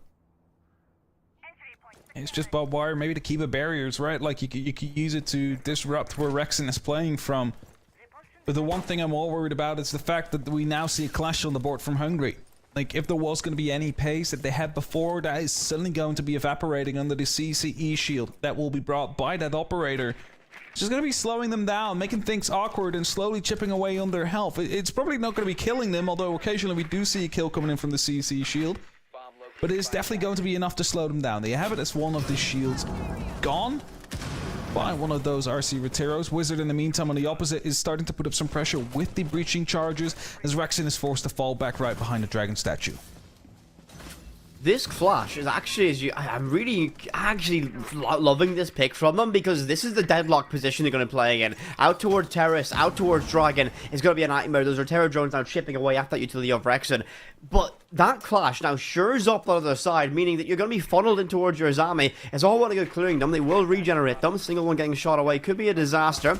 It does escape, not for long though, does get denied. And now they can patch up Dragon. They've rotated their clash in towards it as well. They've got a nightmare to work with, and while some fancy acrobatics from that Rotera drone sends it on in, the clash won't be able to do anything about that, and that should be 2 cubic barriers cleared, and it will be. But guess what? He can only 1, but he can replace that straight away. Not the most value that they've just gained from that Flores in the slightest. So one of the Kibas using a drone behind him. We thought it was actually coming through there. Not the case. Is the clash forced to fall back now? The FNA actually going to be causing a little bit of issue here for CSK, who's forced to fall back into a bit more safety. And now you see the issue. Okay, well, there's a clash. How are you going to be dealing with it? Not that way. Rexon takes out the head as a flashbang gets tossed in to see if they can gain some ground. But instead, they lose it. And of course, someone will be there to retake that window position. Hungry still out there, but Drill's instantly taking a little bit of a fight against Rexon as well. And Hungry able to safely fall back with a lot of damage done to the attackers outside. Hungry on this clash has so much control right now, and basically the entire round is going to ebb and flow around this shield. Rexon peeks out wide and finds one more. CSK is down. Hungry gets the kill with the shield. Why not find it? 2 in the round for him, and it's going to be a nightmare once again for Good Intentions. Barbed wire drowning that staircase, and he has to try and walk on up to find it. Wizard, time and time again, I mentioned, has been the one player to step up, but hunted down by Hungry. Between a rock and a hard place, and Rexon's there to find one as well. 3 in the round for him with 10 seconds. It's all done or ace. Salezo outside, yet to find his mark on the scoreboard. And it will just be a moment of, I think, fearful reprise. And he will hold his line, and he won't get a consolation prize for his KD. But GK do find themselves a 6th consecutive round and a flawless defensive sweep here on Sky. The moment that you're 2 to 5 down, right, like on the round, and you check your back to see if you get flanked, and you suddenly see a clash walking towards you, you know the game's over. You know you're not going to be winning that round. Oh, that was hilarious seeing that one happen. But the scoreline, 0-6. Good Intentions just crumbling here at the spot as we speak. GK clearly showing their experience here, just ripping them apart by pure wits. It's not like, I mean, it's also like their gun style's a bit better. Rorik is on 12 currently, but some of those were from the side. Rexon, of course, was making some sharp shots from that dragon. But if you then look at the side of Good Intentions, only Wizard with 6 kills on the board. And the SC's getting drills both on 1 and the last 2 on a donut. And, you know, you're looking at it, it's like, okay, well, of course, you're not going to be winning rounds like this. But if you go back throughout those rounds, you're also thinking, like, it's not like it was, like, hopeless for them. They definitely had some opportunity to take 1 or 2 rounds away. But the kill count says different. I think the real thing look at this though is from Good Intentions, their kill count doesn't look spectacular because the rounds they get close is realistically because they're able to knock on the door and they get themselves in positions where they look like they could almost make an execution. It's somewhat been false starts at go every time. It feels like we'll have a lights out moment and they don't quite go. They just jump to start a little bit and they can't get across and make that play work. They are going to be on the defense side, so there is going to be one small silver lining in the clouds, and they will be on the favorable side here. However, to go a complete flawless 6 rounds in return against a side as good as Geeky might not be that easy. Hungry, once again, as per predictable, on that shield. He'll be donning the blitz this time around, and it will be a Karaoke T site. First drones go out from them. Geeky, drone eco not looking good in these early stages. 4 deployed, 4 lost. Already an EMP burnt away the train and gained them access. Vigils hunting out towards office. Does get spotted by that drone, so he alerts the pressure. And Skipper just lurking outside with that G36C. Now, they've lost quite some drones, but it's not looking as bad as it actually is, because they're rotating, they're pushing these defenders out. You see it right now, the mute is being tracked, and they see that they're retreating. So, these drones have been used, but kind of as a shepherding tool. They've been used to get them outside of exhibition, and that will allow them to just send in the big drone, Hungry, that is just going to be walking around in front of them with a shield that will blind them if they're trying to take a fight, because right now they're confined to and around the actual site itself. That is an ambitious wallbang from Rexon there. He's not finding anything by it through to the... Well, I think it's like a flag, but not quite sure, as Cracks will find it first and take... This is exactly the sort of Good Intentions need. And this is going to be a little bit of taste of the Geeky's own medicine as they'll find themselves running into this very first roadblock. But this time, we're going to see that utility usage from the more veteran side. A smoke grenade to block off that visual line of sight, but they don't commit behind it as the fire just begins to burn away from that Goyo. They'll crack that keeper barricade open and realize there's still someone playing in towards Drum. Hungry just bounds on it. He can just take this space all day. He'll run into that mirror window and realize it, but this is going to be a great gain of control from this side. Wizard does find that one. Piccalezo gets on the board finally as Rorik's going to be next to go. And Geeky beginning to fall 1 by 1. Make it 1 more. Elizo drops it all down the Hungry. Drops Pro with his pistol. Can't find it. And from 0 to 3 picks just like that. Elizo's back in it. And Good Intentions find their mark to get their opening round here after 7 rounds deep here in Sky. Yeah, everything kind of fell apart there with the big divider. You know, that we keep talking about here for Skyscraper. Like, as soon as they walked through those little choke points, they were just being picked up bit by bit. It's not like they didn't have the information. I mean, Hungry called out that one player descending down the main stairs, for example. Someone was there to wait for him. However, the opposite side was a bit quicker on the trigger, found that kill instead, and they find their first round. 1 to 6. Still, a very tall hill to climb here. Very big skyscraper to climb. Haha. As they need to find 5 more rounds to push overtime. So see what you've done there. I like that one. I approve. It's the one map you can do it. So just 5 more rounds to go into their level. So not that hard, really, right? Like, it's on the defensive Sky. You'd imagine they have some chance to get this job done. CSK is going to bring out the clash this time. We saw how effective Hungry was behind it. And the real use that we saw Geeky get behind it was that Hungry had a player behind it. Rexon always playing behind his shield, always being able to capitalize on those moments of chaos when players are stunned and hunted down and disorientated by the stuns getting brought out by that CCE shield. Office and display will be our side of choice here from Good Intentions, following that traditional pattern from them. I'm very curious how much they're going to commit this clash and where they're going to put them, as some roam presence out towards Karaoke and T. They've extended that pressure with those Malusis in the hands of Krex as well, just to give them a little bit of a blanket of information further away from sight they can play around. Clash quickly repositioning. Trix waiting for an impact EMP to help him out, but There will be none. There is none. Instead, maybe the impact from Zofia or the S charge that will be destroying the Bennett battery up below. And I think that's actually what just happened. As Rorik expended one of those lifelines, Breach will be made into VIP wall as well, giving them a bit of an option to start putting down some pressure there. This is also the kind of width I was talking about. Like last round, or basically last time around here, when it was Geeky defending, they were able to play in VIP freely. There was no pressure whatsoever. And that's also due to the fact that that wall wasn't breached. However, if you now currently look at Good Intentions, they have spread out across the entire map. Are they aware of this on the side of GK? Because if they are, they can try and isolate one of them, because there's no way they have a support structure for all these players that are so spread out around the map. EK don't really have anybody on a drone here at this stage either. Everyone's somewhat face picking. Aurora hopping on and off occasionally. Hungry finds the opening pick. He gets it done, but that will be one trader back. Wizard finds it. Blackbeard, not the upper you want to have bearing down upon you. He'll try and find some chip damage on towards those toes and will be very successful in doing it. Hungry's going to be a victim of a team kill. Unsure of where that one happened, but Rexon finds a trade to Wizard, I suppose. Clash nearly gets caught out napping that mispositioning in Terrace. He'll send some stuns out and will find pressure arriving from Drum now. Do not walk any further inside of Terrace. You might find yourself compromised. But back to level playing field. 3 versus 3, 60 seconds. And Geek don't have an easy road ahead of them. Still a clash to work with. Rexon wounded as well as CSK. This could be anyone's round. The fact that CSK almost got dropped from the window outside, that would have been a huge pick. That would have been a round-defining pick even. But not happened. And thus they now will have to face the consequences of it. Blackbeard opening up.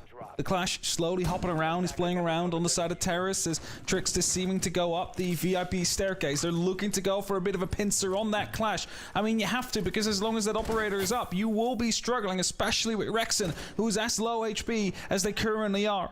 But Krax has a really good opportunity to be a little bit of a disrupting factor here. He's right next to the window, waiting for it to open up. But he's still waiting patiently, not going for that swing as the push is coming in from the side of VIP wall. This final 10 seconds, you can feel that tension now. Grismont goes out to try and find something. Rorik gets the pick. Second round if you don't count Hungry. Elizo does find Tricks, and that Clash Shield just grinds this to a halt. And it will be no more progress as that CCE Shield just locks things out. You can't do anything against that. And a great use of that shield. And a second round back for Good Intentions.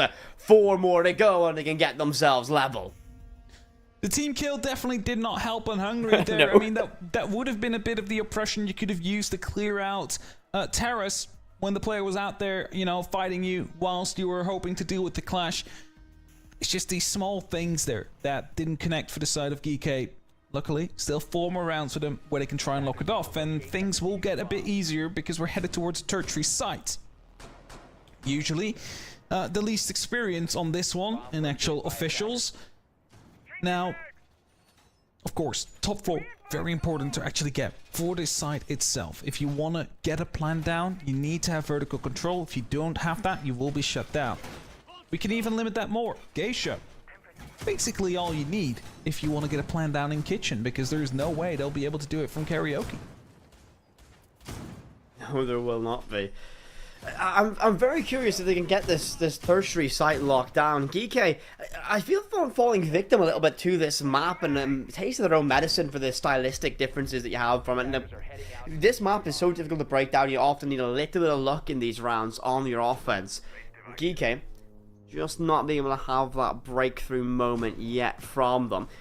Hungry on that shield as per usual. Honestly, I would be surprised if we see him on anything other than a blitz at this stage. Maybe he might dabble to a Sens or a Ying if things get to dire straits later on in this. Claymore is being deployed just to lock out these angles. Wizard will set a shotgun pellet just to allude with that threat as Skipper begins to work with these castle barricades outside and gaining great value from those terror drones. Having to clear that utility without risking anyone. Perfect chef's kiss use from the Flores.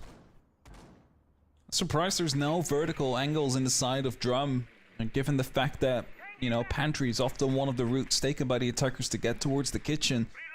The fact that you're just letting that out there either means that you're not too worried that, you know, Geek is going to be using that, or that you do not want it to be used against you when they want to go for a plant, and you have to rotate through pantry yourself.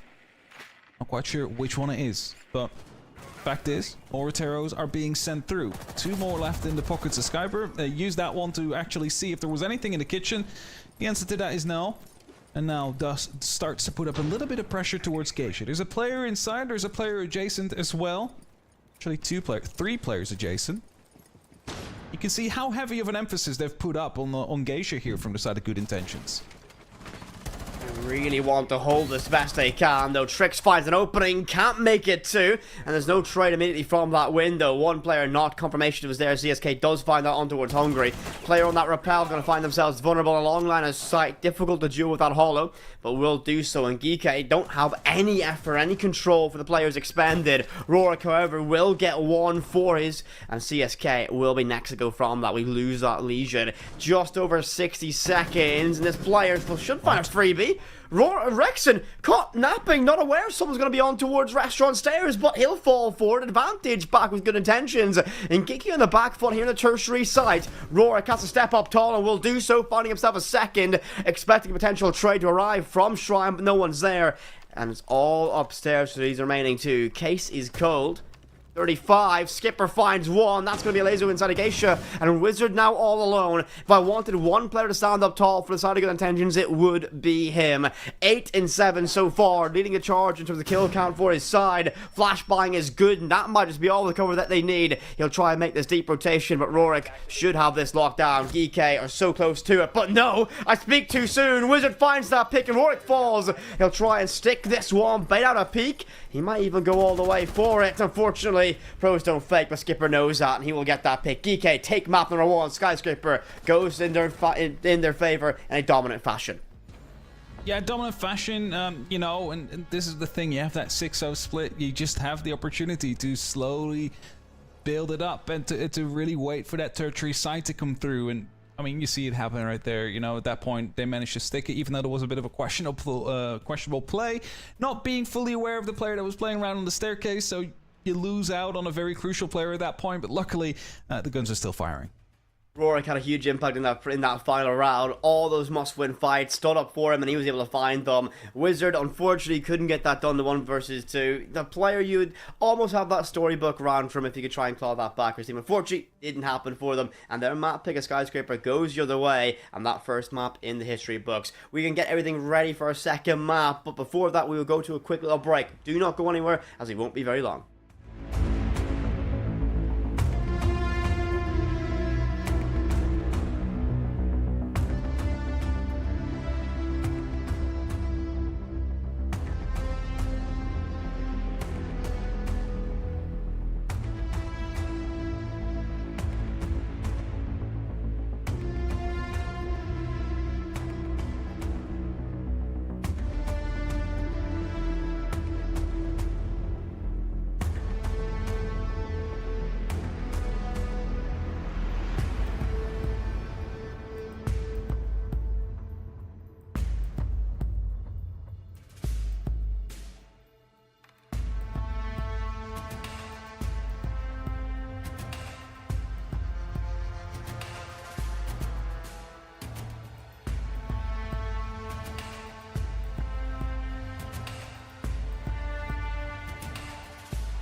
Oh, what a dominant start from GK here in that first lower bracket game. They take the first map away from Good Intentions, as it was Good Intentions map pick, and it was just dominance all throughout. I wish I had something more written down than what I have, because it just felt like GK were just stronger on every single front. I totally agree with what you were saying a lot, Hap, about the one-dimensional attacks that were coming out from Good Intentions. And another thing, if there's any place I wouldn't want to be right now, it's in the same match or in the same lobby as Rorik is, with the way that he's been playing, because he's been absolutely going at it, putting numbers on the board, Hab.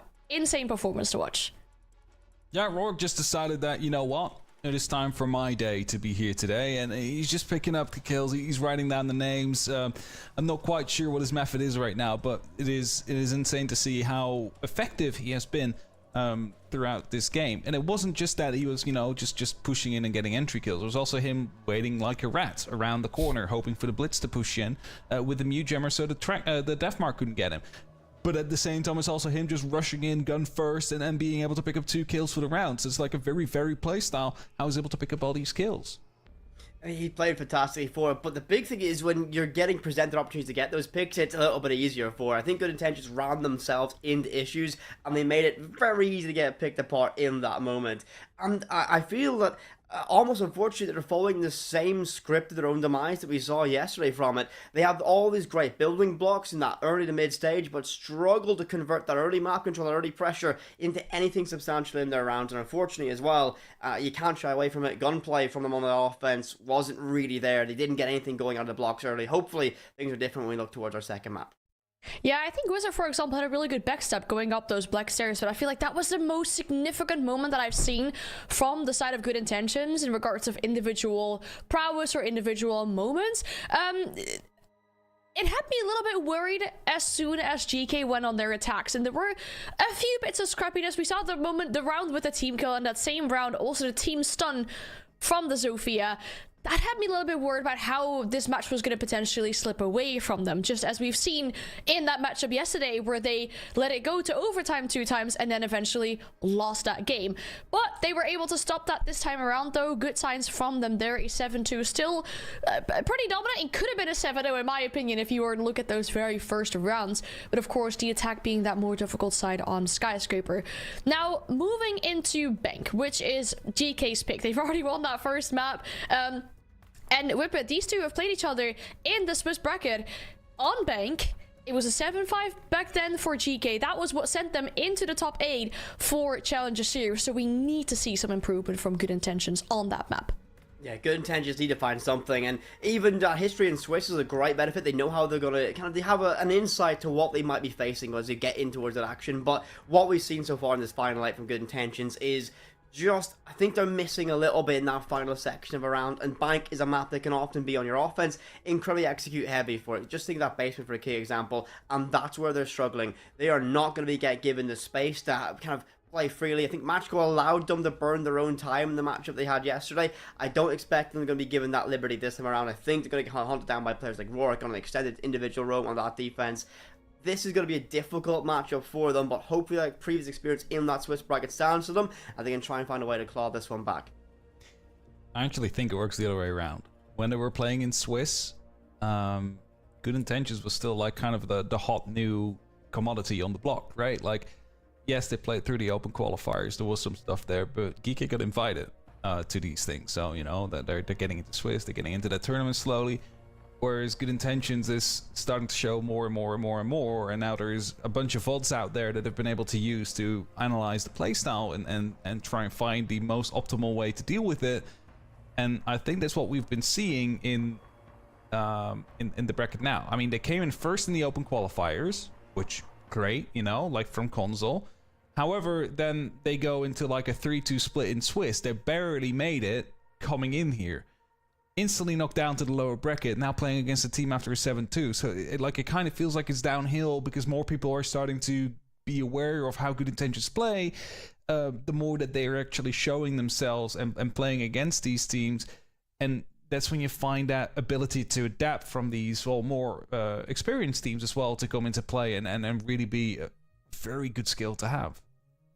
It's been about 2 weeks since that Swiss bracket, or the group stage rather.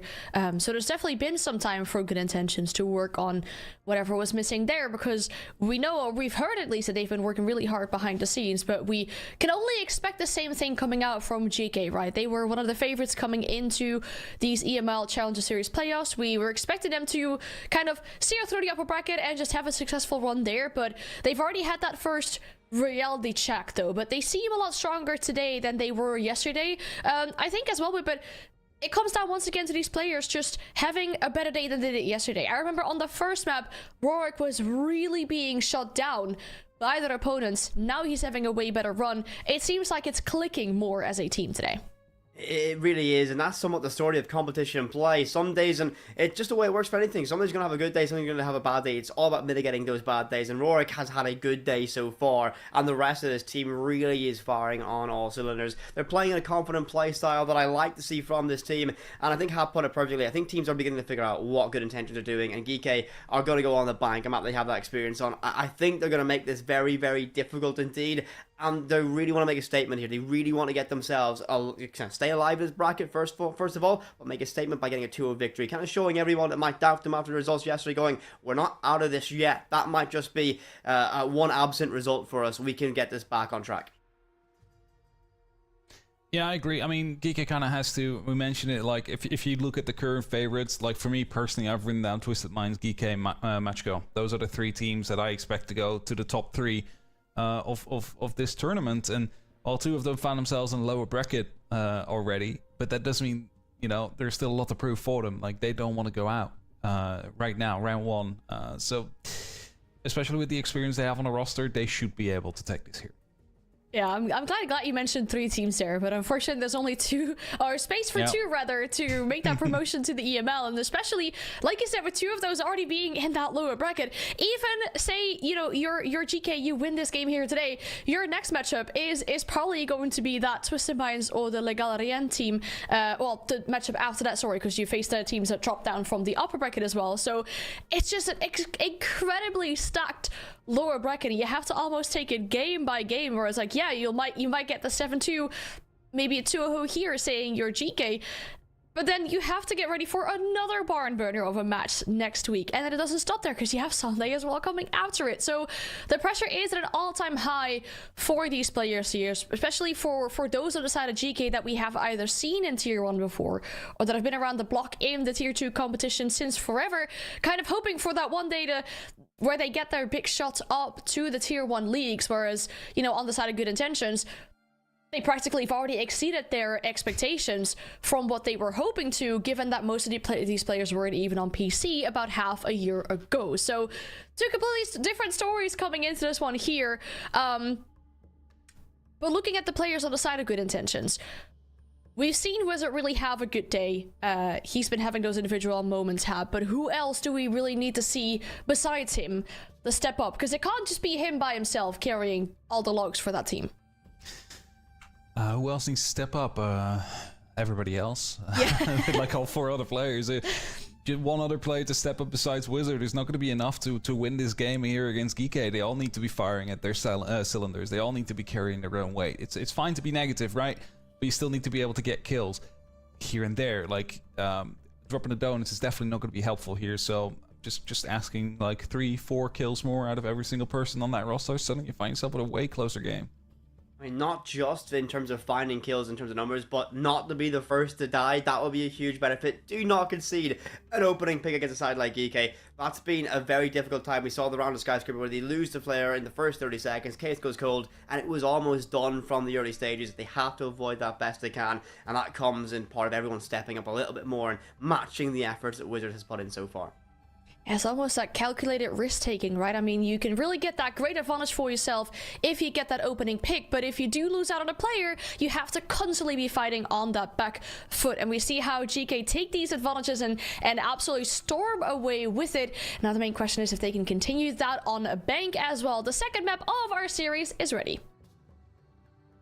Thank you very much, and as we get ready to dive straight into this one, Bank, a very different map, a lot more open spaces, and a little bit more, I think, fluidity. You can approach this in different ways to what we saw on Skyscraper. Will that be a factor, or are we expecting good intent, or is Geeky to continue the momentum and get this done in 2? The thing with Bank is as well, there's a lot more opportunity for movement in comparison to Skyscraper.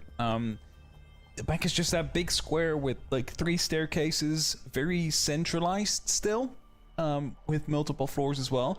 Whereas Skyscraper is basically just 2 parts of a map that have been glued together, with staircases on the opposite side. So,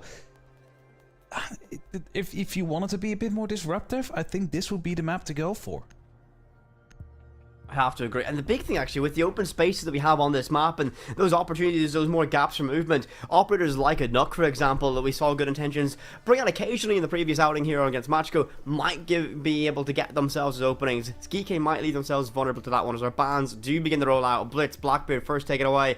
And I feel like that Blitz ban's a little bit targeted out towards Hungry. They want to take that away from him because he was very effective on those attacks with it. It's Geeky that banned it, so do you... Oh, correction. Sorry. Do you want to nerf Hungry?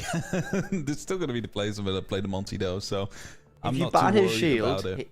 If you ban his shield, he'll go on Sans or Ying, so they're trying to make sure their executes are got a little bit more utility when they go to the side swap. That's what it is. There you go. Mira, final one. Actually, pretty big operator on a map like this to remove, especially if you think about a top floor janitor. Suddenly becomes a lot harder to actually play behind. If you think about the basement side itself, hey, look at that. Suddenly there is going to be a less safe opportunity for defenders to try and get some utility on pocket on the actual site. Do you enjoy Rammstein? Just to go after the L chat that we just had. Okay. I actually try my best right now after what we saw yesterday from Machko to not read all chat. I'm trying to burn my, I'm trying to turn my eyes. It's been every game. I mean, that's Machko is my favorite one. I think Machko BM in all chat is so my favorite. For basement or your first site of choice from this, and this is where I think we're going to find good intentions tested the most. Sites like this where it's going to be execute heavy in the latter stage of a round. If Geeky play their time management perfectly, this could be a very, very difficult round indeed. And Hungary is going to be upstairs, well, not Maestro I should say. I'm very curious if this will don a pick on towards a Brav and take this away, as Evil Eyes have been gaining massive value across this weekend so far. The fact that we haven't seen a Bravo yet is, or a Bravo hacking a Maestro camera yet so far, is, I believe at least, is, well, basically confusing to me. Whenever you see that Maestro, you have to just go to Bravo. There's no other choice. It's kind of like one of the rules of Siege at this point. You're gonna have to use those Evil Eyes against them. The one thing I worry about though is the lack of a Twitch to shoot out the Vulcan canisters. It almost feels like a must pick, as they know Rexon's out there, somehow escapes with his life. What? And he's gonna haul back to side, and he's not gonna do anything anymore. Wizard and Drills very quickly taking that top floor under control. As I quickly finish my point, the Fuse can actually finish that job. It's a Fuse shield, but they can send a charge down one of the hedges to remove those fire canisters on the actual site itself. Deathmark goes out, Nate to follow it, and it will be a retreat from Skipper. Not too keen to stay any longer than he needs to. I'm still somewhat shell-shocked that Rexon's even in this round at this stage. Caught inside his stock, and he was very, very, I think at this point, going, I'm happy to be alive. I'll sit on cams at the back of sight at this point. He'll bring his 2 impact and grenades back as well. Vendetta will work away on towards blue, opening up that verticality, making sure you can't play too aggressive on that doorway. Mute Jammers begin to choke out this information. Does get a visual on it. Well, thinks better of jumping it over. We'll try and jump it around, but unfortunately simply just sacrifices it to the mute gods at this stage. And it's going to be the cluster charge through this wall. We'll clear that utility through in towards server room, and maybe even might catch a stray Vulcan canister as well, as he'll open it up with that can open back pocket too. I mean, I think that's why they've brought that Fuse, not only to use it as a reverse plant when you're slowly creeping through the holes they'll make with Hibana, but also to try and clear all those Vulcan canisters, wherever they might be. Actually quite smart, waiting for the opening. I don't think it will though until... Oh, never mind. I was gonna say, I don't think it will open it until they actually try and go for a plan, but... Instead, CSK was patient, Hungry, a little bit too impatient, and he loses the camera for it. Fuse charge goes out yet again, begins to rain away, and it will pop those Vulcan canisters, so they will get that benefit from it, and they'll begin to kind of thank their stars. They don't have to work with it. Excalibur's palace deployed again to max S to this default plant position, and they're setting things up nicely to work with it. They've got control via the hatches. Candela's upstairs to deploy. With one player so wounded, they can try and play around this and use that almost as a guarantee pick. Zodo canister does go out, and that will be Cracks the fall as well.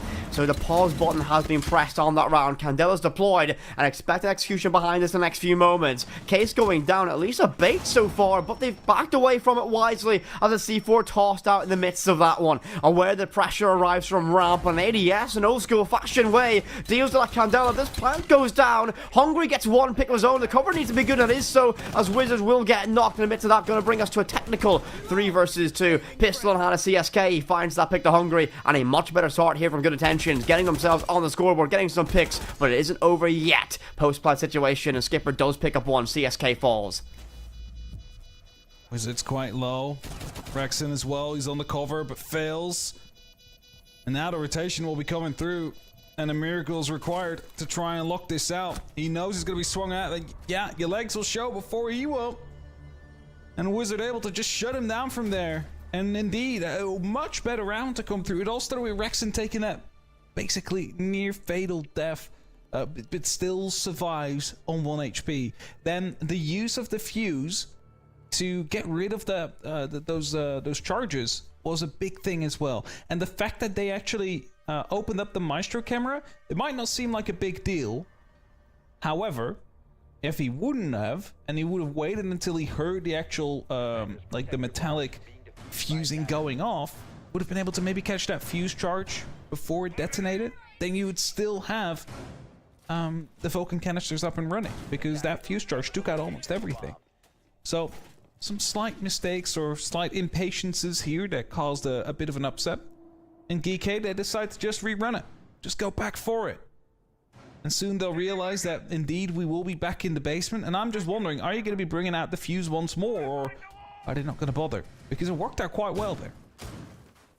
I would be very keen to bring that out again. It was worked effective for them, but it does seem it will be a significant repick of approach this time around. A 4-operator repick here in the dying moments of that stage, and immediately my eye is going to be drawn on towards CSK. I talked about how this map's going to enable operators like that Nook to gain some value, and I expect that player to be straight in the garage, straight on trying to put pressure on the ramp. But as Wizard deploys his drone early, actually, perhaps I might be proven wrong, as I think they detect a gap out towards Vault, and maybe these lobby hatches might be vulnerable as they try to work their way to get that control early.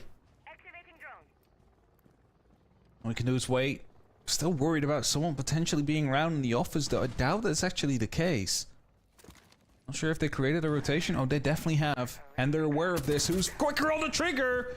It's CSK. And now he's known to be the Nook. And you instantly see the rotation coming in from the side of GK, though. They find 2 kills in response. Wizard using the smokes to creep up the garage. They will be aware, but Eliza is already inside the vault. He's in quickly. Rorik is holding on tight, though. That phone call might actually force him off. No, takes a more passive angle, and the kit is now nicely locked up in that vault and having to be recovered by the side of Good Intentions. With that case, Cole, this pivots this round to a complete non-starter from this side. Good Intentions fighting on the back foot. They have a lot of time to work with, but not a significant amount of utility. All drones remaining are already actively deployed, and all of the other ones have been destroyed at this stage. Minute 35, and, well, it's all down the Wizard, now standing tall. We talked about how he wants players to step up to match him. Unfortunately, he can't match Rorik as he gets shut down. That DMR tuber out shreds him, and it will be all level after 2 as GK feel confident to repick this site, and for good reason, as they get their revenge. They bring it level on that defensive basement. It feels a bit odd. Like, you had such a great first pick there, and then they decided to accelerate, which basically meant that they ran into the crossfires of GK. I think if they would have just taken that pick and decided to, okay, let's just back off. It's the first 30 seconds they got it. If they would have backed off, they have the opportunity to reset and then approach the site with a man advantage as well. But it might have been a strategy to just go quick all along. And it didn't work out this time. His open area will be up next. GK is going to be setting up for it. spot wall to be reinforced. I like how they do it from this side. Is that little nifty trick. I'm not sure if it is actually still in the game because it's not being done as much anymore by the pro teams, but if you reinforce it from the outside, it's harder to get grenades over. At least that used to be the case. I think it still is. I think it still is, It's just but that I teams think people don't care about it as much anymore. I mean, with nades not being as dangerous anymore, with them not being, nuclear warheads, I think it's pretty safe, You'd be like, I'm pretty chill. I can run away. You don't really have time to react at this stage. But I do like this setup upstairs as well with the extension. Somewhat matching what we see teams do up at CO as well. The castle barricades to shore up that position. Rotates to Janitor likely to arrive as well. Verticality or angles out towards square. Make this an uncomfortable entry point from the side of good intentions.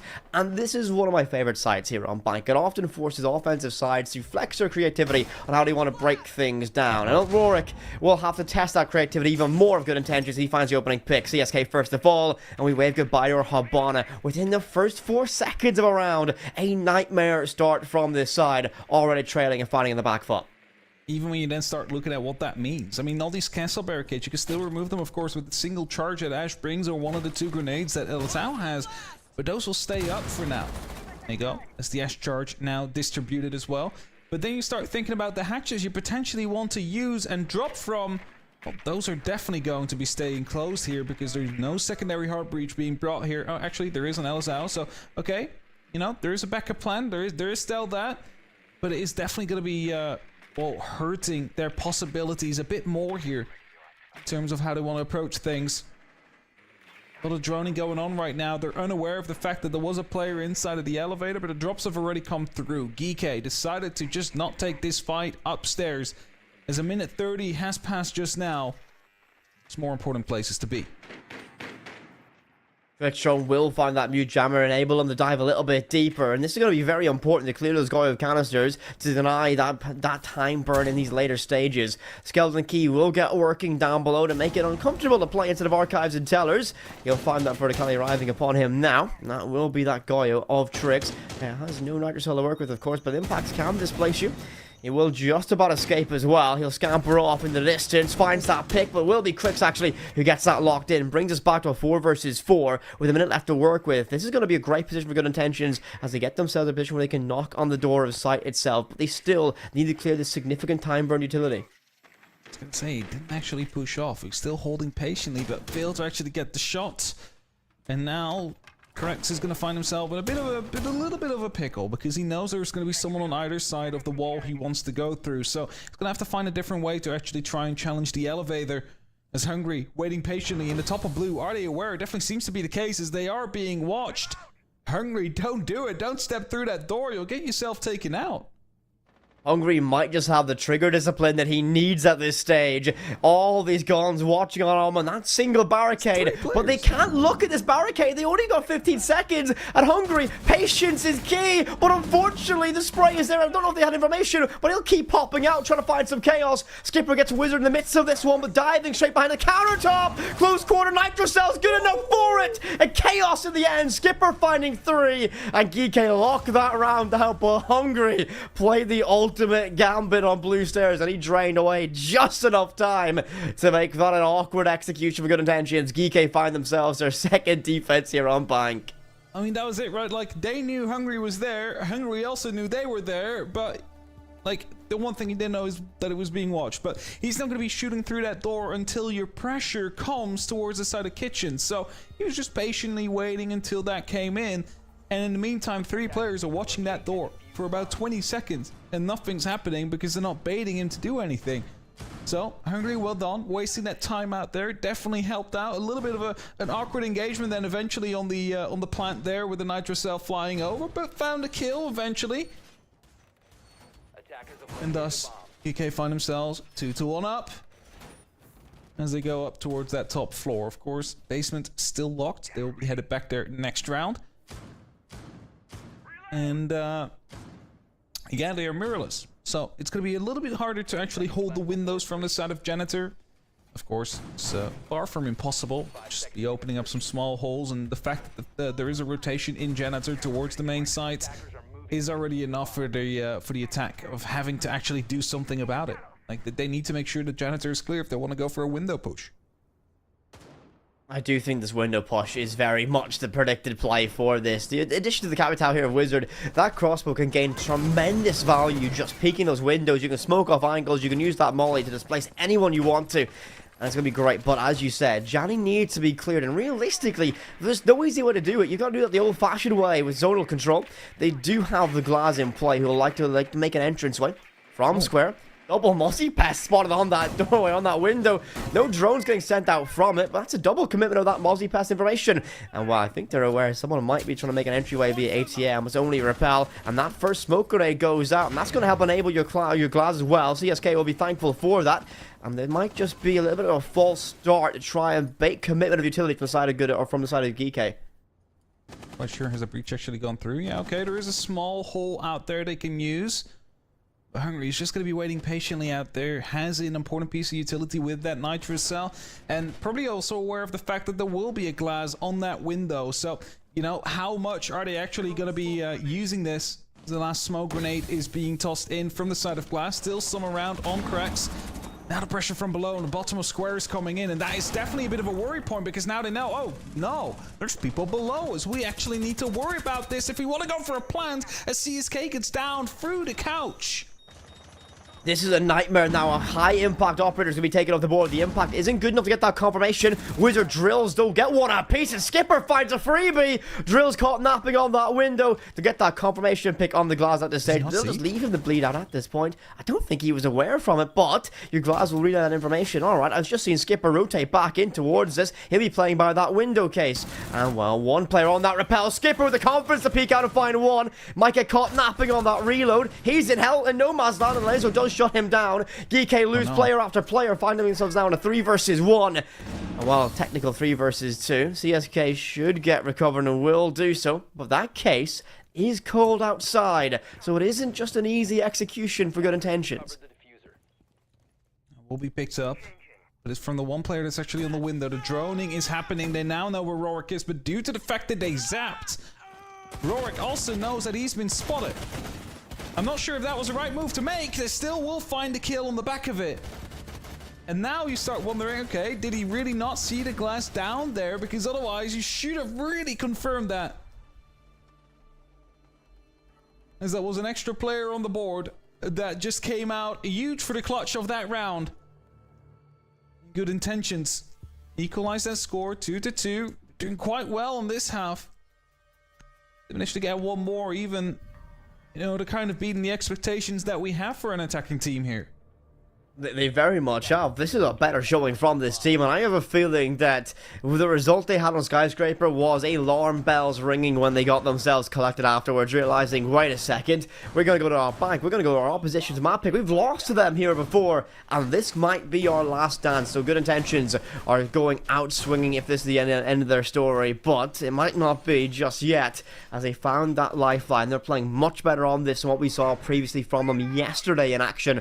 Geekate will go back down towards his basement, and Trix does pick up that yokai. And this is just going to be all about sinking as much time as possible in this round. Hungry playing denial on that smoke. 2 brow in the hands of Rorik to deny those breaches of those auto canisters, and of course the ever-present Goyo canisters getting brought out by Rexon, just meaning they can eat up so much time in those final few moments. They can burn essentially a minute away from this round, so good intentions have to be very, very careful and make sure they clear that utility, but they do bring out that fuse once again. Combine that with that Twitch, they should, and I will say this very kind of hopefully, they should be able to clear everything in time.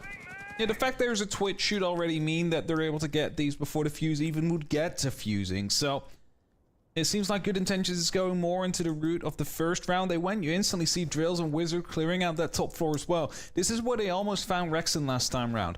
And then the big question is, where is Rexon? Is he actually playing around on that top floor? The answer is going to be no. He's not around here. This one will be given away to them for free. And as the can openers are being brought out, they're just creating themselves some extra routes of navigation for the attack, realizing that it's very unlikely that the entire top floor is going to be retaken by the defense. But never say never. Sometimes we do see some very powerful kind of rotations to come through, especially in important matches. So, as my feet freezes, not sure if it does for you as well. As has it done for me. Okay, well then we don't really know what's happening next, but we can only assume that they'll continue clearing down towards the first 4. Realize there's no roamers there, then start working on opening up the hatches as they are. And afterwards, that's when you want to make sure that, you know, those fire canisters are already gone. The fact that Rorik is bringing with that Tubarão, when the fuse is starting to fuse, that could be delayed. So the twitch is really going to be important here. All down to assumptions at this stage. We're flying in the dark just like you guys in chat. So, normally we have a radio or something. This is a unique one, I have to say, Hap. I can't. Yeah, you won't get there's stunned by us. No sound, no nothing. It is just a buffer screen. What we have to deal with now. So hello, we are back. You have to do it with us as we're in a 2-2 situation now. Around in the middle of progress. How it will end, we don't know. We might just come back in the middle of an execute. We might do. We might just jump in from it going into Riot. We have not seen any picks yet. We've not seen substantial map control. Who won the round? Oh, I think GK would have won the round. I mean, they have plenty of stall around. I believe they had a smoke. They had an echoed, you know, so there's definitely the required solutions out there. The fact they have the Tubarão could mean that they can slow the fuse down just enough where they need to rely on an alternative method to try and get themselves in. So I think GK will win it. You know, I was gonna be that one. I think so as well. I mean, I'm always gonna be a little bit biased towards the defense on this, and what Good Intentions showed me often fears me a little bit going into this. While we can't talk about the present, we must talk about the past, I feel like, in this moment. Good Intentions have played much better here on Bank than what we saw on Skyscraper. I think they're the more well put together side. I think, I mentioned a little bit that I think that previous matchup was a little bit of a coming to their senses moment. I'm a big fan of the extra confidence that they brought in, and they're not relying on that sole firepower of Wizards so far. Yeah, for sure, and that's what you kind of need to see, right? Like I said as well, everybody needs to step up, everybody needs to do their job, because if it's only 1 or 2 people, you are going to be losing it out. So that is something to keep in mind. We actually just got an update on the score. I was wrong. Good Intentions have been able to win that round. They're 3-2 up now. Still don't have any visual, so I'm sorry. It's like that's what you're gonna have to do it with. Just that call. You can fill it in. You can write a fanfic about how they potentially would have won that round, because that information is lost to the void forever now. So yeah, get writing. Only 10 people will know. And it's very excited for a fanfic to know how that round went. Honestly, I think it'd be good. You know what? I think you might have a more creative writing ability than I do going into it. What would be your dream round to have Good Intentions to win that one? Have you had to build a perfect round for them? What would it be? Oof. I would like to think that I'm just going to make it dramatic now. That one day managed to get that top 4 under control. They started pushing the first one. And as soon as they opened up the hatch and Nitro Cell flew out and killed 2 of their members, suddenly Good Intentions, they were down 3-5. Things are looking dire, but the fuse charge comes in, clears out a lot of the utility, and they have the opportunity to try and go for the plant. They make a deal with the cover, they have one on the hatch, they have one that is pushing from garage, whilst the fuse is trying to reverse in for the plant, and they manage to make it stick. They manage to win that post-plant situation as well, and suddenly they find themselves up 3-2. And we can dive straight back into it now. We're going into. I might have spoiled myself that we're getting ready for action a little bit before this, but we're diving straight back into it. Sorry, I need to recompose myself. Going into a radio cast without radio was. It's not a radio cast, then, is it? I don't know what that was. 10 seconds left. That's true. I'm not a professional podcaster. It's not my domain. 5 seconds to go. Well, always something new to start, you know, exploring, new hobbies to pick up, you know, starting a podcast. What would be the podcast you'd write, though? Oh, you'd go for like a true crime, or? Oh, I'd be really boring. It would be like golf or professional wrestling. Like, it's very niche, very niche. I mean, very niche podcasts also have an audience, of course, so who knows? Either way, Good Intentions. They were up 3-2. As Anne's fanfic just said that the Heart Breach killed all 5 enemies underneath. That was how she thought that ended up. But I reckon that probably happened. Actually, I think that, you know what, that's canon. I think that is the canon storyline for what we saw previously. Sound like there's only cracks with 5 kills, so... Alright. I'm trying to recompose myself now. Yeah, we should. They're just doing prep work though. There's nothing big happening yet. They're just getting themselves in the right positions. This is their last attacking round as well. If they manage to lock this up with a 4-2, suddenly they find themselves in a really good position to lock out this map later as well. Wizard just playing on these windows, trying to get himself an entryway. On the ramp, so just lob this in to put some pressure on. Flashbang's going out, no one playing behind it just yet. No one significantly pressured either. Hungry perches himself up on a mute jammer. He'll be safe from the logic bomb that's finally charged off. Oh, there it does arrive. So logic bomb goes out. Only 4 defenders have been affected by it, and that's going to be the first buggy drone sent out from our ram. Going to get that verticality opened up, but unfortunately it doesn't last too long as an impact down below from Trix does deny that. And he'll patch up that rotation as well, realizing if we've got a ram upstairs, we can't really hold on to Archive Cellars too much more. A strip of wall does get chewed open by those Selma charges, and with just over a minute left to work with, Geeky going to find himself under some pressure as Vidros finds the opening pick. Skipper first to fall in this round. Was able to trick one of those Bennett wires, but nothing more than that as it gets shut down. And Geek, this is not looking good for them. As Trix is going on a bit of a rotation, he's yet to find a kill in this map. Rexon will at least find a bit of a response. He's able to stop the bleeding slightly. Rorik able to find one over the top as well, and certainly they must be afraid about pressure from above and pressure from below, as Trix in a perfect position to strike from blue. Is there a drone, however? There was last time. He makes his position known himself by firing that vector into the air, and that means that if they want to go for a plant right behind the kitchen counter, that will not be successful.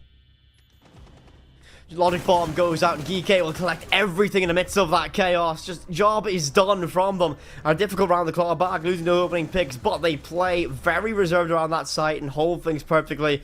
They get that job done from it, and they do claw back a very important round, bringing us level yet again between these sides. So now, this is what I wanted to see from Good Intention. They were really, really effective at just holding on control and being able to do that. Oh. It looks like we're going to come back to... Oh! I'm on a standing desk. My standing desk is going. You've been caught. The fear. I believe it or not, I don't stand all the time. So I'll get to my standing desk height and I will be good. So I'm back. Yeah, no, just quickly, just coming back to us because you haven't heard us enough in this podcast. So we're bringing it back. Time to talk about golf. Time to talk about wrestling. Yeah. Do you have a box as well, by the way, that you stand on, or do you not need a box like Anne? People have put ideas of giving a box. Everyone I've worked with in a studio environment is always like 6 foot plus, and I'm not sure. I'm 5'10", but someone's always like, "Yeah, we'll probably give you a box." I'm like, oh, "Don't put me on the box." I don't know what that is in centimeters. I'm sorry, I'm a centimeter guy. I know I'm 183, and that's 6. Like that's what I know. Like I'm like just on there. But I don't know how many centimeters is it inch? I don't know either. Okay. I actually have no idea the conversion. You use this and you don't know what an inch is? I have no clue. Okay. I've got none. Well, it's unfortunate. It's we'll just quickly gloss over this. But okay. I've never needed a box, so I know Anne had her own specialized ones that even had her name written on it. It's very, very diva. I was never given that privilege whenever a box was rolled out for me. I would refuse to stand on it until I was shouted at by production. No, get on your box. Like, fine, I step. Let's get on the box. You have to. But 3-3, and that's a very good split, if you ask me, from the side of Good Intentions. Able to pick up 3 of those attacking rounds, and let's be honest, it could have been 4 as well. Really shows that they have a bit of extra life here on Bank, and yes, we did have a bit of a closer one between these two teams in Swiss on this map. There's no guarantee, of course, that will be the case now as well. And CSK gets the very first kill. That is not good for Geek on their first attack here. Not good in the slides, and Geek have suffered a lot more opening picks this time around. And Bank has proved to be a very difficult one for them to crack so far. Skipper creeping out by Dirt Tunnel, and he'll be finding that Alzami stocked up as well. But it's going to be a difficult one to break down. 2 Brow as well, begin to choke things out. And, well, there's going to be Hungry on that sense. I mentioned that, I do see him on a shield, but he's not got a shield this time, so he's going to bring out that sense. He's always got some form of execute utility in his back pocket. Unfortunately, don't know how effective that's going to be when they have a player down at this early stage. Just over 60 seconds. Can they make this one work? Because they will get choked out by that Zoto counter. Geek running in the problem of the problem here. Yeah, for sure. The time's slowly running out, and they're trying to get some information, and they now know what is clear and what is not. So you see the fire canisters instantly popping off. That is the 3 on site, so they don't have to worry about that anymore. They start looking at what other utilities there. 3 smoke canisters, 2 nitro cells, 2 impact grenades. That is still a quite substantial amount. So what do you need to make this work? First of all, this wall needs to open up, and Rorik is required for that, but there's only 4 X-Cars, so I'm not quite sure if that's the opening that they are wanting to get. Besides that, what I think they need to do is put in a little bit of pressure from Garage, but things are taking very long here, Whippet. They've somewhat run themselves out of time, and there's Goyo canisters still to work with, I believe, and those flames will burn away. Sen's wall goes out, and the smoke canisters meet that pressure. A HG follows it out towards Red, and Hungry has to make something happen for his team here. Skipper drops in to try and get it done. It will be Hungry's nade finds it, but with everything draining away, they have to try and stick this down, and it will be a matter of time. Surely Geeky can't find a way to win this one. It's going to be Hungry alone, and he will get cut out by that toxic canister. Locked down, and it will be one more round for the side of Good Intentions. It was a bit of a weird one because they had a lot of time, and then they decided to just, you know, just go for it. And I said it, like, if they would have been able to put some pressure on from, like, the red hallway or from Garage, they would have been able to put themselves in a pretty good position. And, you know, they had 2 people drop. They had a lot of kills on the back of it. But due to the fact that the smoke was still there, as they took that long and weren't able to bait that out before, they just ran out of gas. They ran out of time. They weren't able to just quite stick it there. Does GK to find themselves at the back foot for the first time? Question mark here. I believe in this series, yes, this series, it is the first time that they've been trailing in this matchup. So, Good Intentions, moral victory. They finally get themselves in the lead. So I do like that from this team. And you know what? The more I watch them here on Bank, I'm feeling that they're playing a very good game of Siege here. GK haven't really been able to provide significant answers to the threats they provided, especially on this defense, or in that previous defense, and Hungry not opting to pick onto that Sen. So this time around, he's going to go back to a tried and true method. He'll bring out his shield, he'll bring out that Monty, and he'll be able to work around that from it. Upstairs we go from this side, and a lot of bodies stacked up into the lobby, a lot of them paying attention to it in Vigils. I'm not too sure you want to play there. That drone of Trick should spot him out, and he's not going to be very comfortable in a lone office too much longer. I'd imagine they will be able to hunt him down fairly efficiently, as I do think they got full information on him. There's a lot of trashing going on in the alt chat, love it. Until it goes south, then it kind of goes south badly, but It's been so much this weekend. It's also important when you're playing against a team with so much experience. You know, you've just lost this first map handily. You need to bring out every single bit in your arsenal here to try and get it back as Hungry. It's going for a bit of a push. Sees a player run by on the elevator side of things, so it's probably going to be not as quick as he wanted to maybe enter because he knows there's players around now. I think his eventual goal will be to ascend this spiral staircase, to start putting pressure onto elevator if there is still someone out there, which is currently not the case.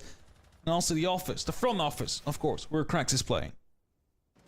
They've opened up the Canto wall, so that position will be untenable by Vending Machine, but Krex is somewhat keen to peek that again. How's an ACOG on that UMP, so if anyone's on that window, he might fall victim to him, but unfortunately was open up down below via lone office. Ace will spot that rotate out to elevators that was used by V-Drills to make that rotation deep, and the Vigil will prove to be pesky, but doesn't use his jammer just yet. That would give away his proximity to that drone, so he's able to keep himself undetected for a little bit longer, and this could be a problem if he remains unchecked. Drone from Hungry goes up, and he'll detect a Banshee that will let out its wail if he steps too close to it, and he has a very difficult task to try and walk up that staircase.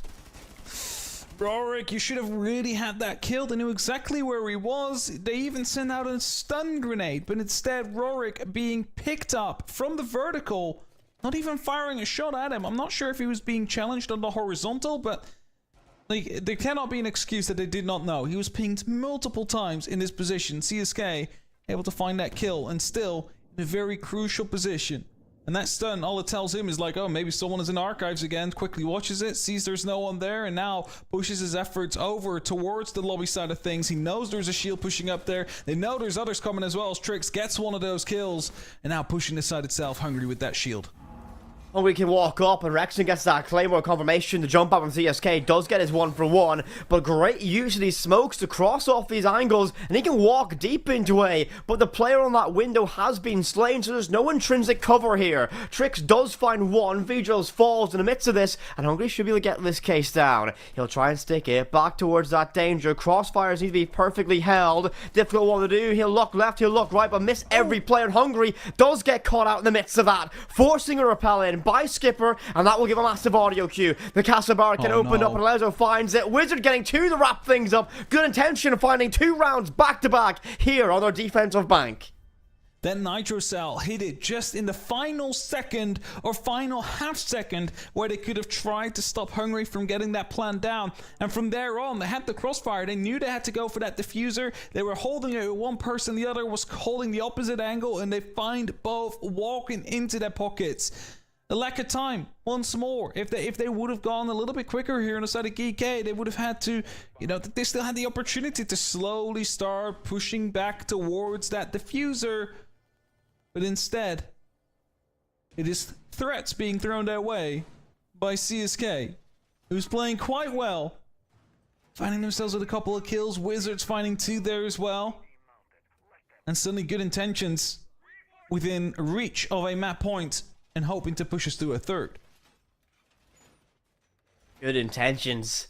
They can feel it now. They've got control of this matchup. Momentum begins to swing in their favor.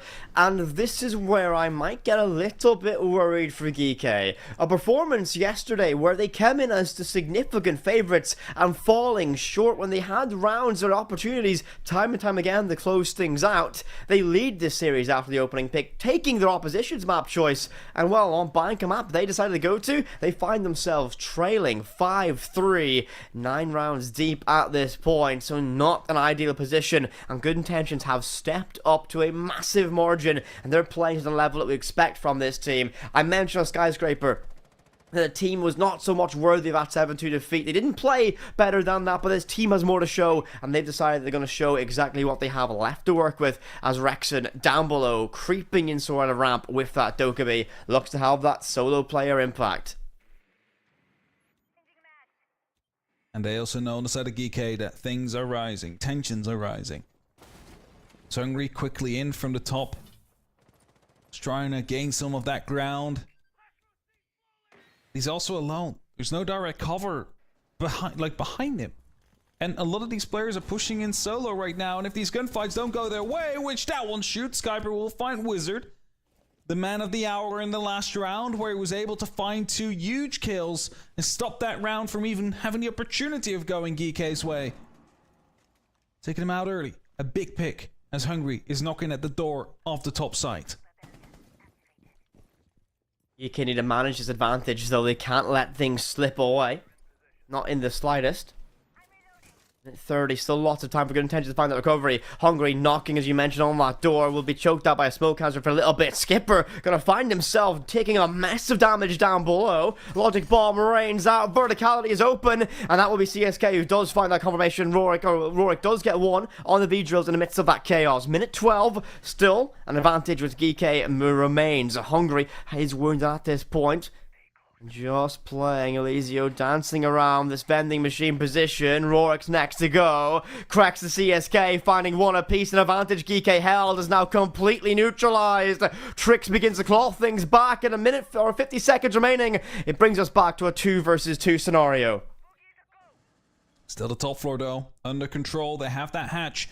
See Rexon's currently watching it. Trix is quite low. The diffuser not in pocket for the side of GK. That means that diffuser is not going down. They're going to be relying on finding these kills, and as one drops in, they now know this is the opportunity for Rexon to find that kill, but he's slowly creeping around the corner. Do not get surprised by this man, because you'll lose a round on the back of it.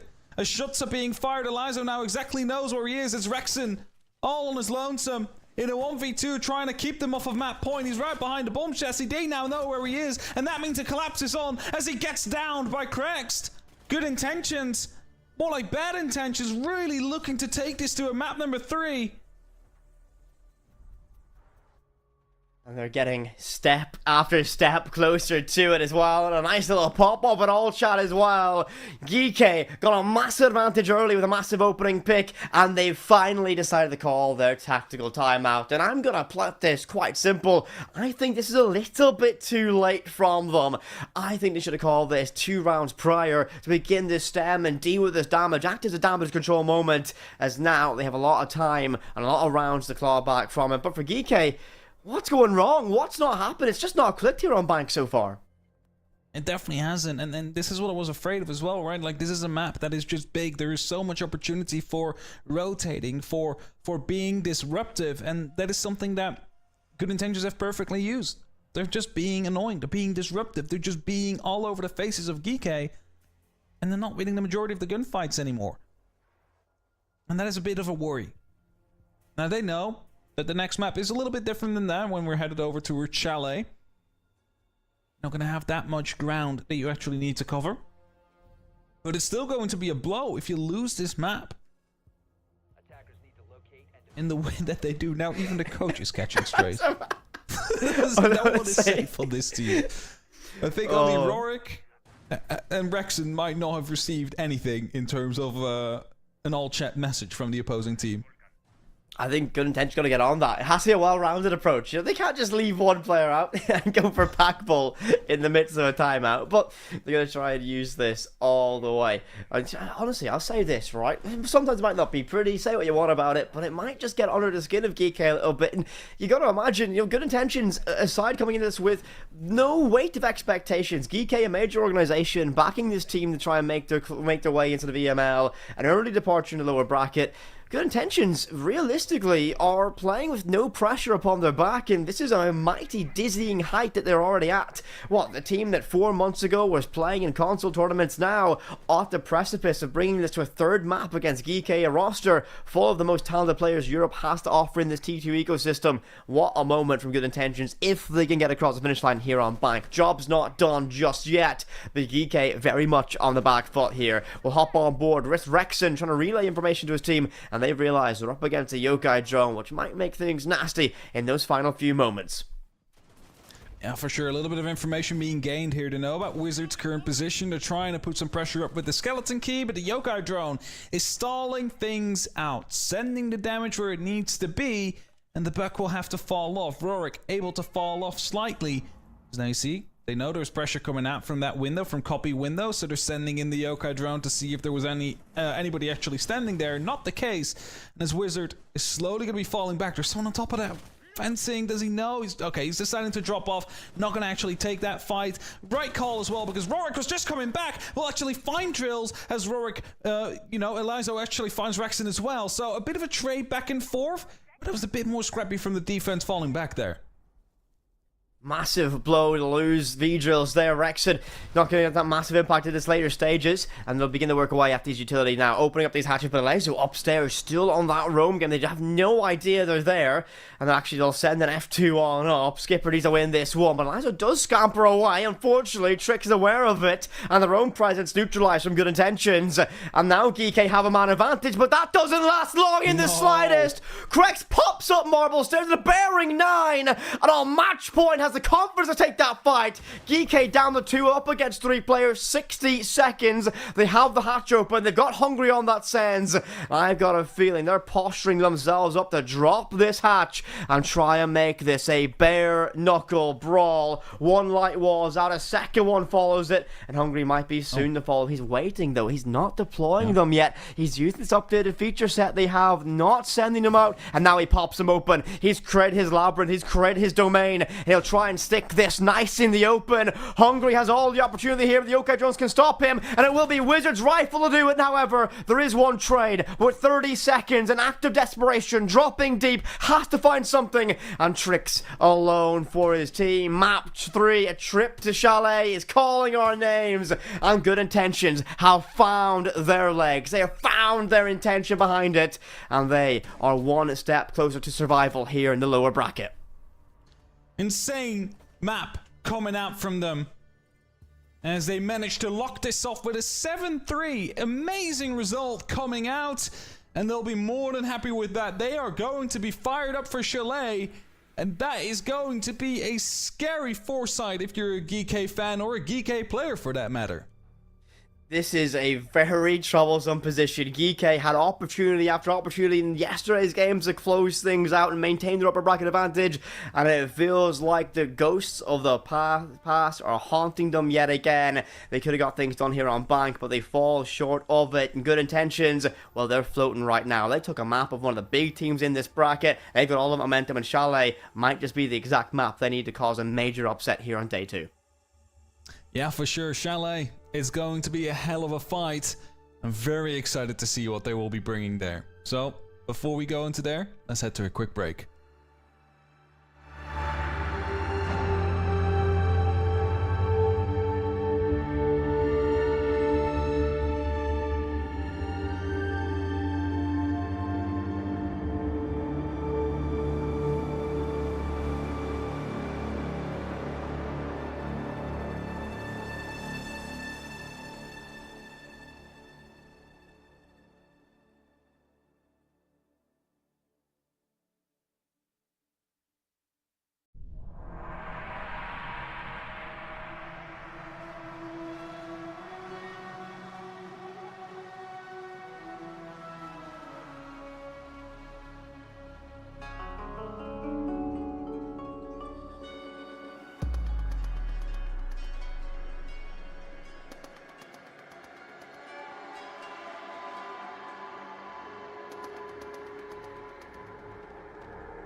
Well, that was exactly the improvement we want to see from Good Intentions to tie the series up 1-1.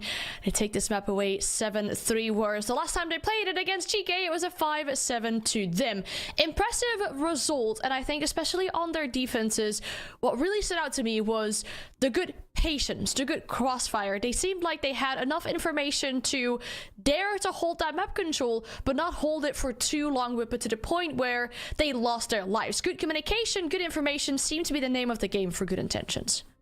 It feels like this is the team that I always felt they could be in the matchups that we've seen so far, showing that maturity that they've somewhat been lacking in the decision making, and it really paid dividends here on Bank. They made GK struggle every single round, and I think a very reflective scoreline, 7-3 to get that victory. They take GK's map pick, and I just feel enough the confidence they were playing with those last few rounds, momentum's all in their favor. Chalet might be a difficult one. Those opening 3 rounds will be very important for GK to bounce back and try and recover a little bit of control of the series. You're right. Like, they need to regain that control. They need to stop that momentum from happening right away, because right now the mood is all the way up in Good Intentions. You can see it because everybody and Packbull are catching strays, and by the same time they're also winning all these rounds non-stop. I'm just bringing it up. I love it when teams are trash talking each other in the alt chat. If you are prone to this, if you are playing bad when you get trash talked, you turn off the alt chat. It's as simple as that. It's a simple trick. Teams like Good Intentions hate you to notice. But you know, like, you need to notice them yourself, especially, you know, the players that are on that roster. They're plenty experienced, and, you know, none of them responded anyway, so they probably have it off. But it's still fun to imagine they have it. Yeah, it's kind of, I guess, because of the region that we're coming from, right? With the Benelux League, we're used to a bit of trash talk here and there with the players against each other and the teams back in the days. But yeah, good stuff, not just in the alt chat, but in general, with the performances from Good Intentions here. And something we also mentioned, I mean, you mentioned the Hab, we needed everyone around Wizard to step up, and that's exactly what they did as well. I think a player that really stood out to me in that case was Krext, definitely stepping up, having that information with the Echo as well to support his teammates, but also really doing bits in the kill department. Yeah, for sure. He did well. In the meantime, CSK as well. He was finding himself in like these death positions time and time again, being droned out, still coming out on top with 1 or 2 kills. And you're like, how? Like, why? They know where you are. There's someone on the window. There's someone on the window opposite of that. And there's someone down below. How do you manage to get away finding 2 kills out of that before you die? That's a big question mark. And the fact that they're able to do that, if they manage to continue doing that in Chalet, that is going to be proving very problematic for GK. It really is. I feel like Chalet is going to enable them to be able to play around that. I feel that, again, everything has swapped in this second half of Bank, and I really feel that Good Intentions have figured out a pacing that's going to work for them in this matchup. They've took a lot of lessons from the defeats they've took in every map that they've played so far in this bracket, and they're finally, I think, figuring things out, how to change that pace, take the necessary risks, and play, I think, a much more solid, well-rounded approach to it, and it does always help when players are stepping up and matching the intention of Wizard, who's still an exceptional player, but now he's got the support around him with people putting up numbers and finding influence on the other parts of the map as well.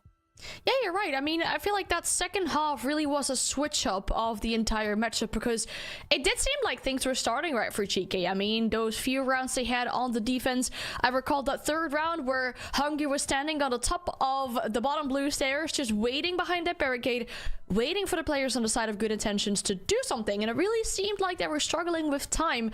So something must have snapped for them in this matchup to make sure they were able to win out rounds consistently, to win out this map, or this map here in particular. And now heading on to the decider, Hab, what are you expecting in particular from either of these two parties? Well, I think we need to see a little bit more composure from the side of GK, because you mentioned that round where Hungry was standing on blue side, but all I remember from that round is that it was super chaotic, and it was just basically one, like, you have Skyscraper who's about to throw C4, and a guy just appears in front of him, and he's like, I guess I'll just go prone and throw it. And, you know, because of the fact that he ran for cover instead of taking a fight, they won that round. If he would have decided to get guns up, shoot him down, and then, you know, plant afterwards, that would have been another round for the side of Good Intentions. So even the rounds that were won by GK were very chaotic, and they weren't in really any control.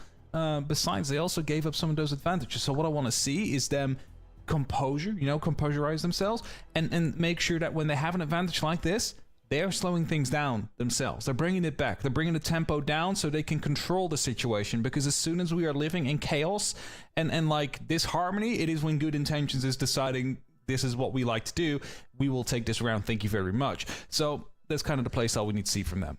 Yeah, and let me remind you, this could very well be the final wake-up call for a team like GK to have that composure and to get these rounds across the board, because it is the first lower bracket round. If you lose here, you are out of contention for the EML. You have to wait an entire year to get another attempt, so the pressure is high for these two teams. Let's head towards the decider, Chalet, to find out who gets to stay. I cannot wait for this one. As Chalet is our final map and our very first elimination point for this final 8 stage. Good Intentions have stepped up to the plate on bank. Yike have fallen short yet again. Favorites that many people expected at the day 1 of this competition face elimination here only 24 hours after they started their journey in the final 8. Bans rolling out. Dokkaebi, Blitz, Tubarão, and one final defender to be taken away here by Geeky. But Hap, Chalet, what are we thinking about what we've seen so far? 2 maps played. Chalet, how's this shaping up in your head between these two? So I think Chalet plays a little bit more like Skyscraper to some extent. More like Skyscraper than it does like Bank.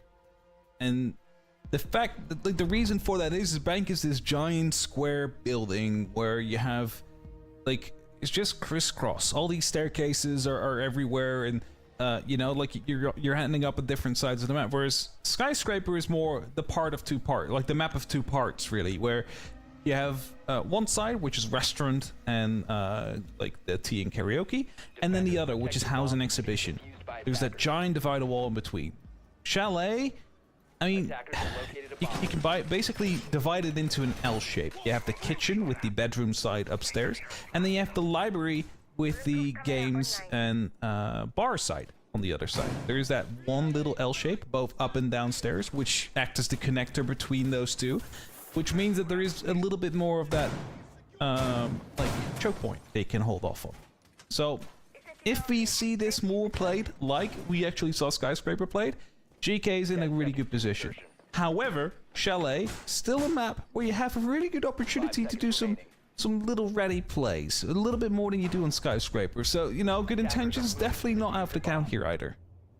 Oh, certainly not. And a massive 5-player repick from Good Intentions upon they spot the lineup. It will be bar games for a very first sight here on Chalet.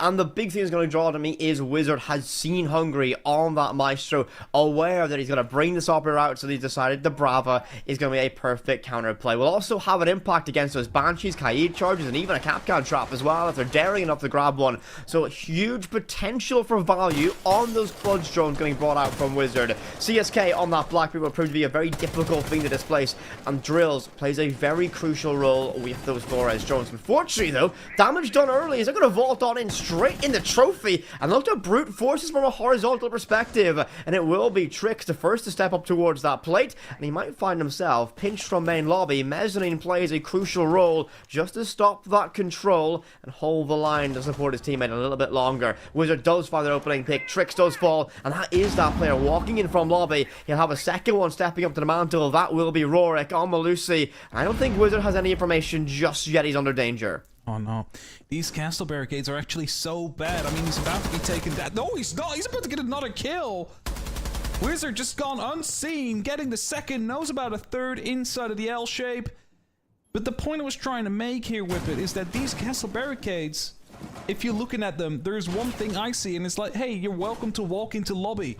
Because they locked off the bar, they locked off the connector, like the 90 as well. So what does that mean? There's no way they can shoot at you unless they're directly above you, and they had that control already.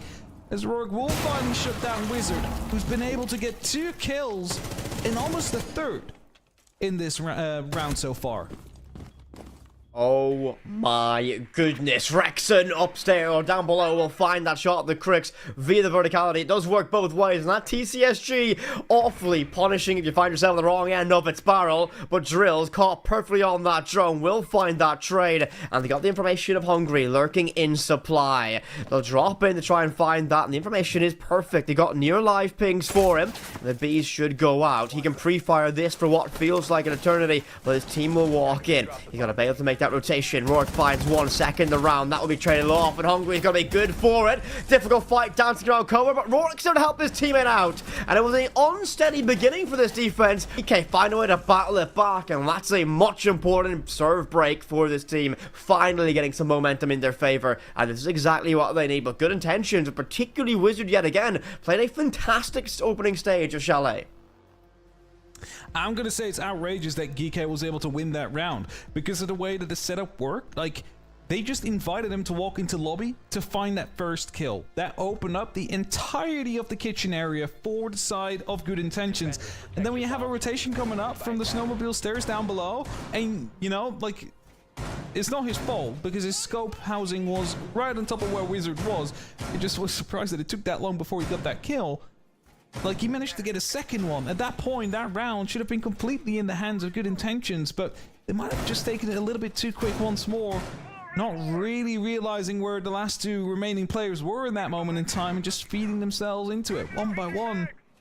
So GK, they managed to escape with their lives in that round. But again, I wouldn't say that was, you know, a masterclass round from them. More of a comeback based on mistakes made by the enemy. You have to be able to seize those opportunities. Good Intentions just left the door open, and well, GK took full advantage of it. And well, that just shines bright on those players, particularly Rorik, who had a massive impact, just being able to let dance around control, particularly around by bottom Ivy stairs, and he was able to have that huge impact. We will go downstairs to the basement this time out, and I will draw your attention to Rexon playing on that Vigil, likely to be acting as an independent force with that boss tree in his hand, and well, as we Crex very narrowly missing the margin as someone out by West Main nearly catches up, and Drone and actually control already held of Big Garage. They won't be able to do too much just yet from it. And all the way up there in Solarium is going to be a roam presence from GK. They're holding Dining as well. Likely playing with that hatch open to make things oh so difficult if they want to make this plant happen via the boiler. Aware of a Vigil somewhere. The worry's not too big. You see that the signal's kind of weak. There's Rorik holding out on it. What are you doing? Why do you repel in like that? It was so unnecessary. Just walk around. Getting himself killed in a very unfortunate ways. The breach in the meantime on the wine cellar is happening. Drills at least will find a bit of a response. Is it back towards a forward four as Rorik, the man who took out the very first in West Main, has been shut down, but Rexon now coming back around as CSK finds Trixit. Now he's finding himself upstairs. This is a crucial position. He can stop this plan from happening if he doesn't get shut down by CSK. What a play that was. And the Skyscraper is trying to make something happen from the rear. It's his entire team that just gets dismantled. Good Intentions leave me somewhat stun locked in this round. GK just leave the door wide open. A Good Intentions brute force it. Don't need to pick the lock when you can kick the door down from the hinges, and that's exactly what they'll do. They bring us level after 2 here on Chalet, and well, they show that if they don't make those mistakes, they don't let GK into a round, they can close things out. They've done so in a very efficient method indeed, as he will go to our 3rd round, and it will be Kitchen Dining getting brought out here from GK. A site that presents a lot of difficulty for teams often attacking and defending, and the big question is going to be what's going to be the primary approach from Good Intentions. Will they go for that traditional take, really battling for control of that vertical via office and master bedroom, and will GK be able to hold on to this as best as possible? Lineup wise looked as traditional for this hold as you can, bringing tricks on towards that Frost, very effective, stopping that window play, and Rorik Castle barricades help extend the area of influence this defense can have upstairs. 10 seconds to go. 1-to-1. 5 seconds to insertion. And let's be honest, it could have been 2-0. Probably should have been 2-0 now for Good Intentions, Attackers are moving to defuse a bomb. as they have a amazing round just now.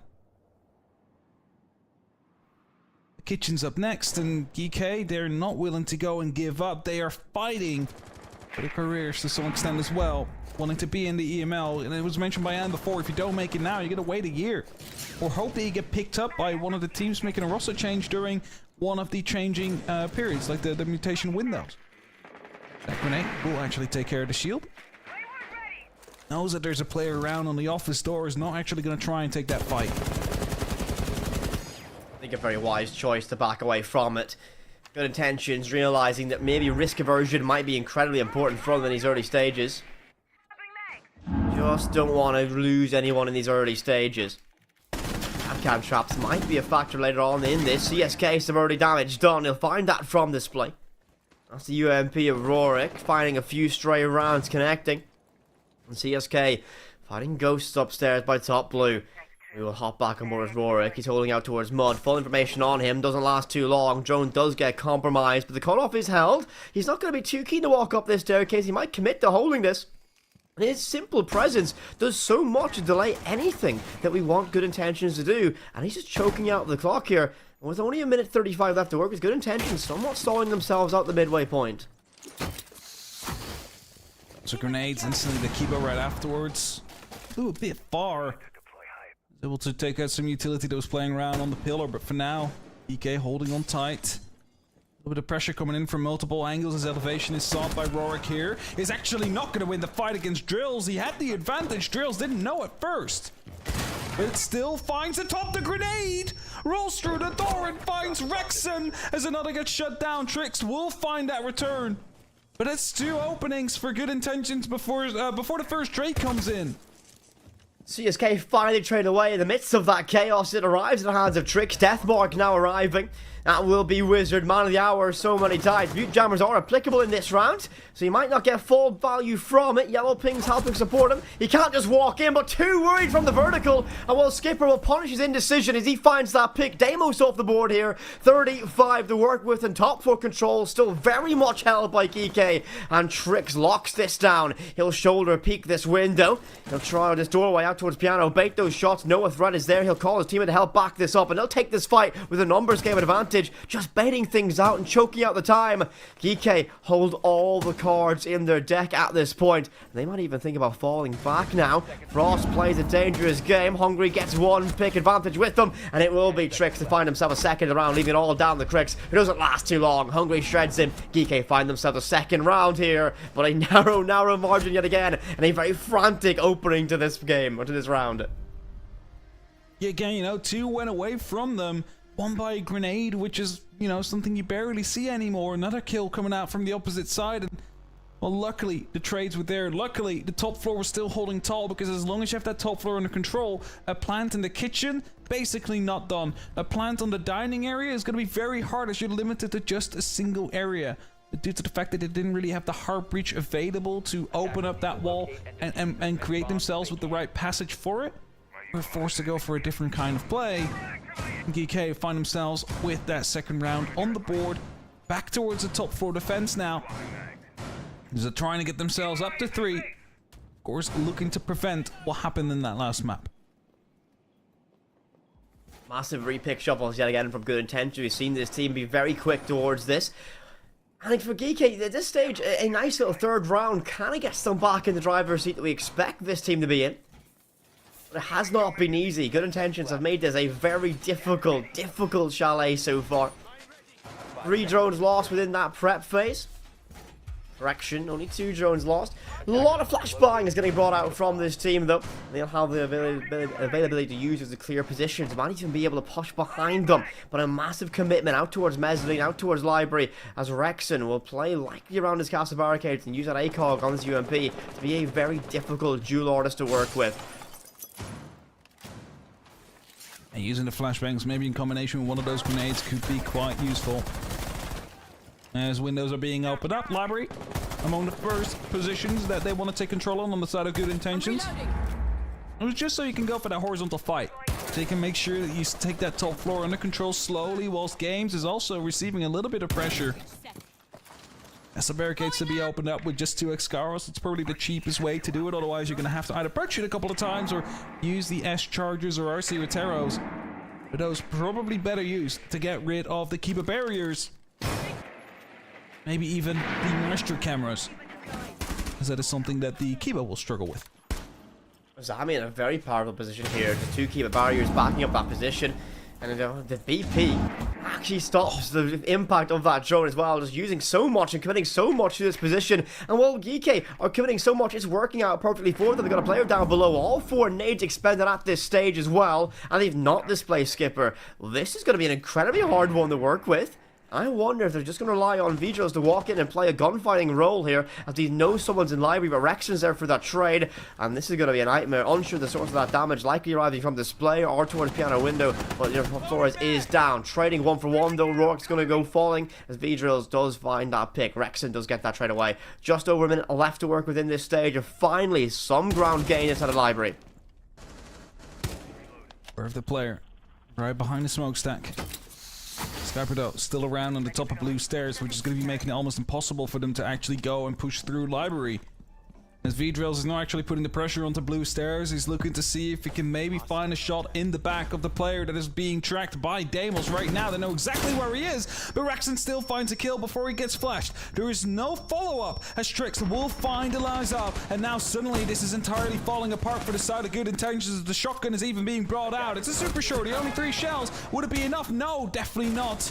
But CSK is the last man standing in his 1v4 and gets shut down by Skyscraper coming in from that blue stairs. And Good Intentions again kind of lacked a bit of the width here, which is the issue we saw on the very first map, as they really wanted to take that control of the library, but by doing so didn't actually push blue, didn't actually have anybody pushing in from below, and as soon as they did, they were instantly shut down. Scary thing is, though, they committed so much towards that blue take. They lost all 4 grenades towards it as well. They couldn't displace in his army, and that forced them into an unfortunate one-dimensional play. And we've seen this team struggle when they go one-dimensional time and time again. Good Intentions just couldn't get around there, and Geeky find themselves in a great position here on Chalet. 3-1 up going into this, and while they're really building into momentum, they'll go to a very favourable site now. Boring games getting brought out yet again, and this is where we saw Rorik have a massive individual play in the opening round of this map. He was on Malusi, able to bounce and maneuver himself around jungle, around bottom blue stairs, always finding an impact. He'll repick his operator on towards the Goro this time, brings more impact with that utility, and still just as dangerous a firearm in his back pocket. That Vector, incredibly dangerous up close and personal, and he'll likely want to maintain that distance to make that weapon as optimal as possible. 5 seconds left before insertion. GK slowly starting to get that ground under their feet here, as they of course have a lot of pressure. They want to continue, they want to perform, they want to go to the EML, as they've been basically combined as a team to do so. Good Intentions will have thrown some spanners, but so far Chalet still under relative good control of Geeky. Early work from CSK. Joining for himself here. Wear that player out by Fridge. He'll walk in mid-reload and nearly find himself caught by it. Just about gets that victory. Rexon first of all.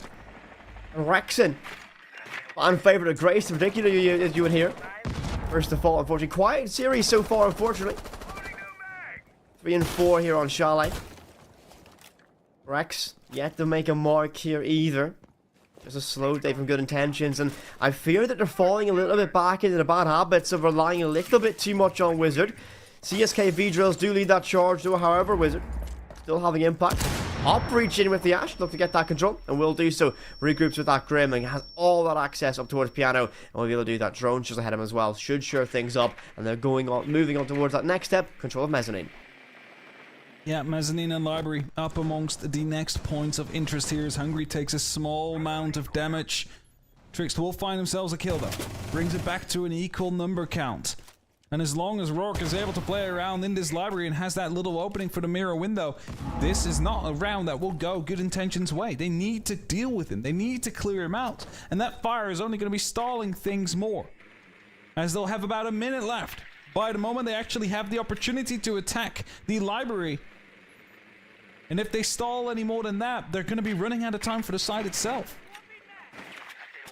Really struggling to make things work here. Geeky will find a player out of position. That will be Rorik. But with double window not being manned at this stage for Good Intention, it's going to be a free rotation back to cover. The drone spots him out, but he's got free to make a long rotation outside, and he's going to get himself back to side. Krex does find a pick in the midst of that. Will be on towards Skipper, and he'll retreat back down towards bottom blue. 40 seconds, and numbers game does work for Good Intentions, but not for long. Trick swings out wide and finds the head of Krex, and now with only vertical control to work with, and some players wounded just like CSK, this won't be an easy execution to make things stick. Utility looking a little bit sparse. 2 breaching charges on the Ash. Well, I speak too soon, as Trix finds his third. 2 Bs to work with, 1 flashbang on V-Drills, and they're likely just going to rely on their rifles to get this one done, and that's exactly what they'll do. Unfortunately, Hungry's there for that trade. Leaves his Zero all alone. 10 seconds. He'll send out 1 set of Bs, but it is all too late. He'll try and dash through the flames, but he will not get anything done. Well, actually, that Bailiff gets 1,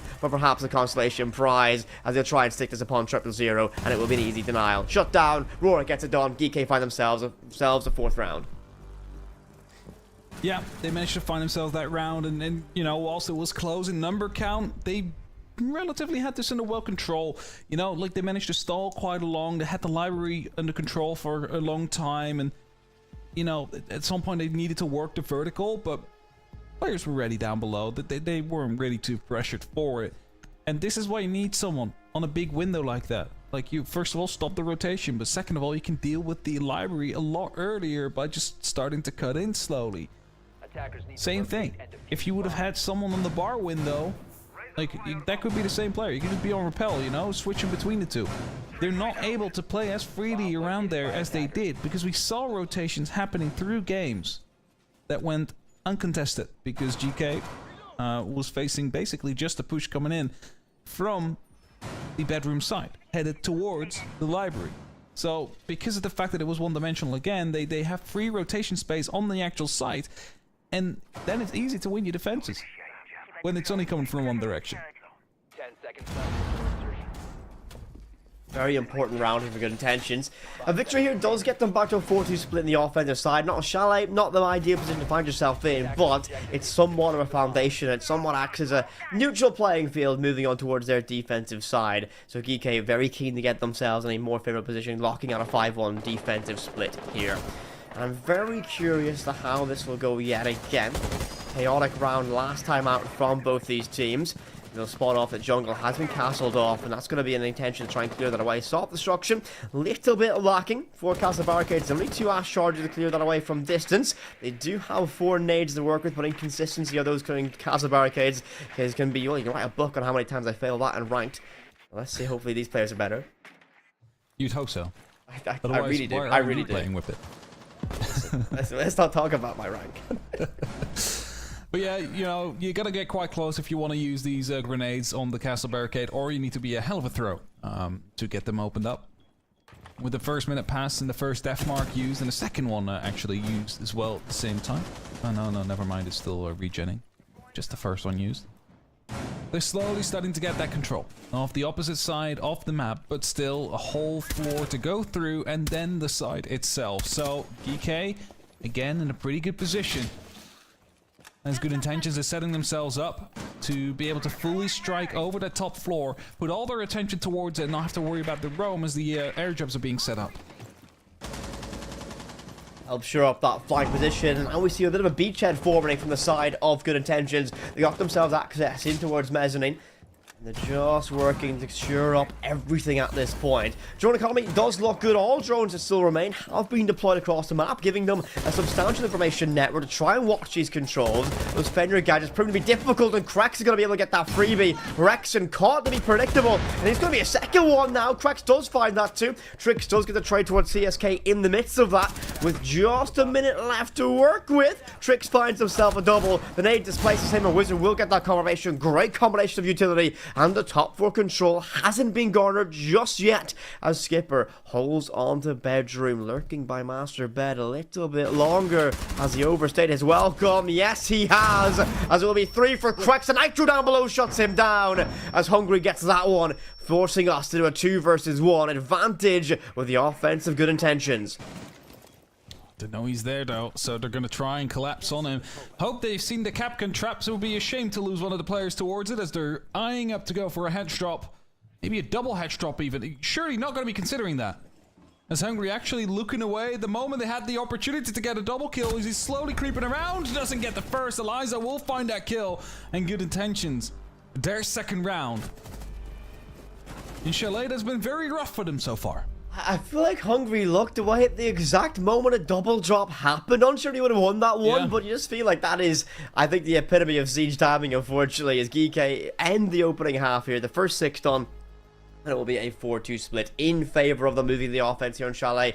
They've made things very difficult for Good Intentions, and we've seen moments where Good Intentions have brought some of a similar energy to what we saw on Bank, but they've not been able to hit the ground running. They've not carried that momentum from map 2 into map 3, and I'll lay into this a little bit and say that it's going to be down to, I think, just players need to stand up a little bit taller than what they have been so far, relying on just big individual moments round after round to try and have impact. Krex, the big star player of that previous round, really opened things up. Great read to that jump back from bathroom from Rexon. Continue to put that pressure on to get that control.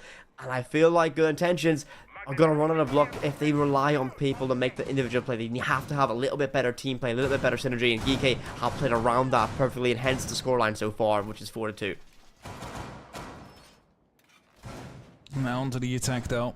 10 seconds left. Hasn't really clicked that well in the last map. So, time to make a difference, you'd say.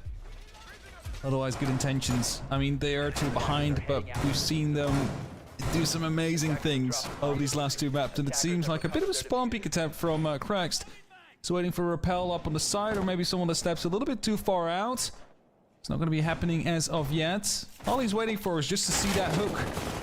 Instead, he hears it. He hears the rappel in, but he knows that it's not his side of the window, so he's tucking in deep. In what can only be known as a do and die position, because no one gets out of there alive. I always talk about this though. During the last run of Challenger League, players in Oxo, now retired from Tens for the time, made a little bit of a name for himself holding that position for a year or so. That's what I would call that spot, just a memory of him holding and stimming through the flames of the Capital with the dock. But as you mentioned, that is a do or die position. You really cannot do a lot once they know you're locked in that corner. So he'll have to try and play his life best he can from it. Hungry, just bounding up, taking control, will regroup with his team. Rexon will find that opening pick. CSK will be first of all of this round. Wave goodbye to your Fenrir. And that's not going to be ideal. They won't be able to shuffle around that utility. And that mute jammer does stop that can open opening up. So it does impede progress just a little bit. Hungry hops off his Flores drone, not committing all the way to maneuver it around, worried about those mute jammers. Vigils does fall, though Rexon getting himself a second now in this. Trick's going to pop into the action as well. Quicks will fall, and very quickly, advantage of GK, 5 versus 2. And all the pressure now on Alizo and Wizard. Close towards site, holding supply of that mirror window, and lurking on Ivy stairs. This is the thing, there's so much time left there for GK as well. Don't need to rush this, they can just take it slow. They need to make sure that all their bases are covered. There's a retake to the top floors being attempted. I mean, there was a Twitch drone there. They'll see soon that at least one of them has disappeared. And you instantly see the bees coming out as well, which is going to be giving away the game for them that, hey, they are indeed trying to push back in. But now, find them both at the site with one being traxed. It's not looking good for good intentions here.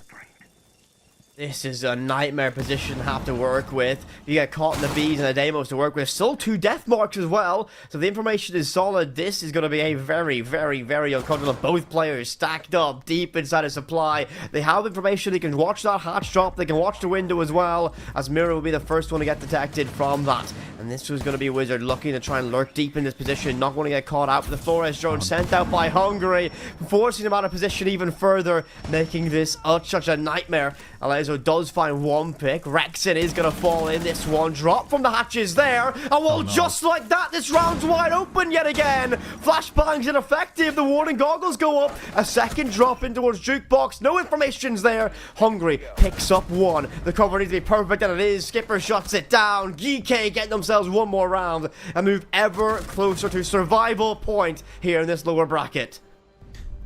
I can only imagine what the alt chat would have been like if that round would have gone towards the side of good intentions.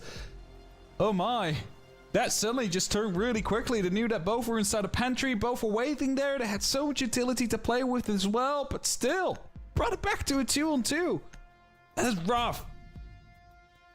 But GK, able to come out on top. They managed to come out at the end of a difficult closure like that. And will now find themselves attacking the basement as good intentions just decide to move on. The clash is being brought out. A bit of a slow. And, I mean, if the push is going to be one-dimensional, it's a very good operator to bring. And especially due to the fact that, you know, not the entire ceiling is destructible. A big part of it is, but not the entire ceiling. You can actually find yourself with a quite a good big bit of cover as the clash. We've seen already today how effective Clash has been just to slow things down, and especially if you can have your Clash alive in those final 15-30 seconds. It's really just a nightmare. The last thing you want around the corner of the face. And think about the amount of utility you're going to get, especially in towards blue, even if in towards wine cellar needs more crouched positions. Expect CSK to be a very important operator to work with from this, and GK will likely evaluate that as a high priority target if they can isolate the clash. That is a much easier said than done tasking. Tricks on the ramp will be able to get an incredible amount of verticality value from that, deploying that straight in the lobby. And not too keen to keep himself himself in the middle of that doorway, dropping from to try and catch anyone rotating from jungle, but no one's going to take that bait as no one's even close by. Yeah, and I mean, it's the right thing to do, right? You want to make sure that you're catching up the rotations and not risk yourself being the first one to fall in a position like that. So, right decisions made. There's now the library soon to be taken under some form of control, but there is actually a bit of a fight back over the top floor. You see that wizard together with CSK is playing around on those blue stairs, and you might be wondering why would they be doing that? Because it is not directly bordering the site.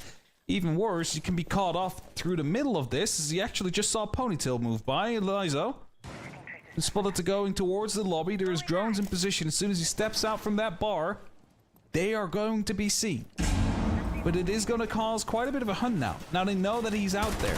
And I wonder if the Clash has actually rotated back down. No, they're still both on the blue stairs. Lizo does eventually drop back in towards side, concedes that control halfway point of this round. Lobby does fall. EK uncharacteristically slow and unfortunately won't get the benefit of that last buggy as well. Trix does bounce it off the door frames and won't be able to clear anything in its midst, and that would have been the barbed wire as its mission.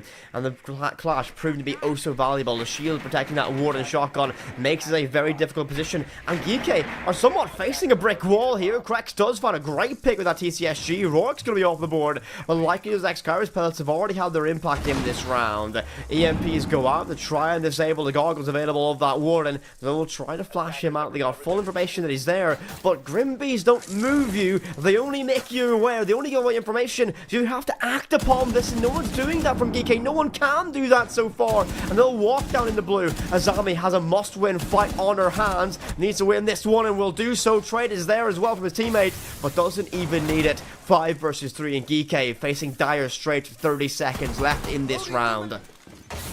Yeah, I don't think there's any other way that GK is going to be trying to win this now. I mean, there's 2 players upstairs. They're still trying to make something happen. Make that 3 players upstairs. And the time slowly ticking down. The smoke canisters are going to be quite literally smoking them out of a winning opportunity here, as it's only left to Hungry now. And he gets blasted away by one of those shotguns. It's a flawless round to come through from the side of Good Intentions. Still a long way to go before they find themselves in the position that GK wants to be in. 3 more rounds before they reach that, well, almost, you know, holy 6 here. As Baron Gaming is up next. But that last round was wonderful, was almost perfect. The round before that, they managed to bring back a 2v5 into a 2v2, and let's be honest, if he would have watched the hatch drop, would have been able to lock that one out, because that would have been diffuser down. So GK got away with that one. And Good Intentions now looking to make the comeback stick. I just gotta wonder from the side of GK at this stage, with everything that happened yesterday, the opportunity that they've had to close things out, they've got a great lead here on Chalet, but can they manage it now? Everything rides on this map for both these teams. This is an elimination matchup. 24 hours ago, we started our final 8, well, a little bit over now, we started our final 8 journey, and our very first team will depart at the end of Chalet, and GK do not want to be that team. Lots of pressure upon their shoulders. Good Intentions still trailing, they're not too far behind in the slightest. Bar Gaming, a very potent site.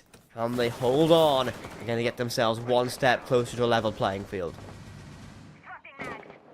The big question. Can they indeed? GK looking to at least make a bit of a focus. Is this a quick kind of play? Not quite sure. Rexon was looking through a drone hole. He's not finding anything. Might actually be using his grenades to get rid of some of that utility. Skyper already finding himself near the main door. They might just be looking to completely abandon that top floor, not even worry about it, and just go for a direct kind of take and hold them for rotations back. Now, there's plenty of hatches, so you need to at least step some foot inside if you want to catch them off guard. Rexon is rotating around as well towards Mud, is going to try and see what he can do from there, maybe even from West Main. Rorik on the opposite side with Hungry with the actual kit, so this is not going to be a fast play. Slowing down the tempo for this, and looking to get some value off that Twitch, certainly will do so. Spot the player out towards jungle, just an elbow of that Legion, but it will be Rexon who finds an opening pick. CSK is the first man to be slain. A dangerous one here. Krex looks to find a pick and will get Rorik off the board. Unfortunately, Hungry savvy to it and will find that trade. Brings us back to an advantage numerically for the side of Geeke. Case will get recovered. Hungry tasked with it. And he's on his very much beloved Ying. See if he can have an impact with those Candelas in pocket. One of which already expended at the early stage of this round. He's very strong currently, but still a lot of the power positions in play here. And Geeke, what they need to do now is just come together as a team, start lodging into one of these power positions, and with the push coming in from Ivy, the grenade being tossed in, actually the shield stays up, and that will allow Eliza to continue playing in his current position and stay strong. With these keeper barriers, V-Drills has a good opportunity as well, and there you have it. One of the trades comes out. Eliza holding tight here on the long haul near Ivy. As Wizard find one on the other side, Trixt will find Drills eventually. A 2v3, but still in anyone's game. A single gunfight can turn the tide of battle here, and this hatch drop could be oh so important. 2 guns trained on it from the defense of Good Intentions, but with our final 30 seconds, Geeke look oh so close to moving themselves on the match. An elimination point for Good Intentions. The death mark goes out, and Wizard will be hunted down. No mute jammers close enough to shut down that death mark just yet. And Hungry, with no Candelas to make anything work, all down to our final 10 seconds. Good Intentions, a great position to hold the line. They know both players stuck inside of storage. One pick from Elizo, finds a second one, can't get it done. And Hungry, just like that, moves his roster, Geeke, on to match and survival point here on Chalet. Match and series point, and that means that Good Intentions might just be sent out. Only 6 months ago, they started playing on PC. They found themselves in the first place after all the open qualifiers had concluded in terms of points. They then went on to the Swiss, the group stages of the EMLCS. They managed to come through with a 3-2 scoreline to find themselves knocked down on the very first day right away by Matchco.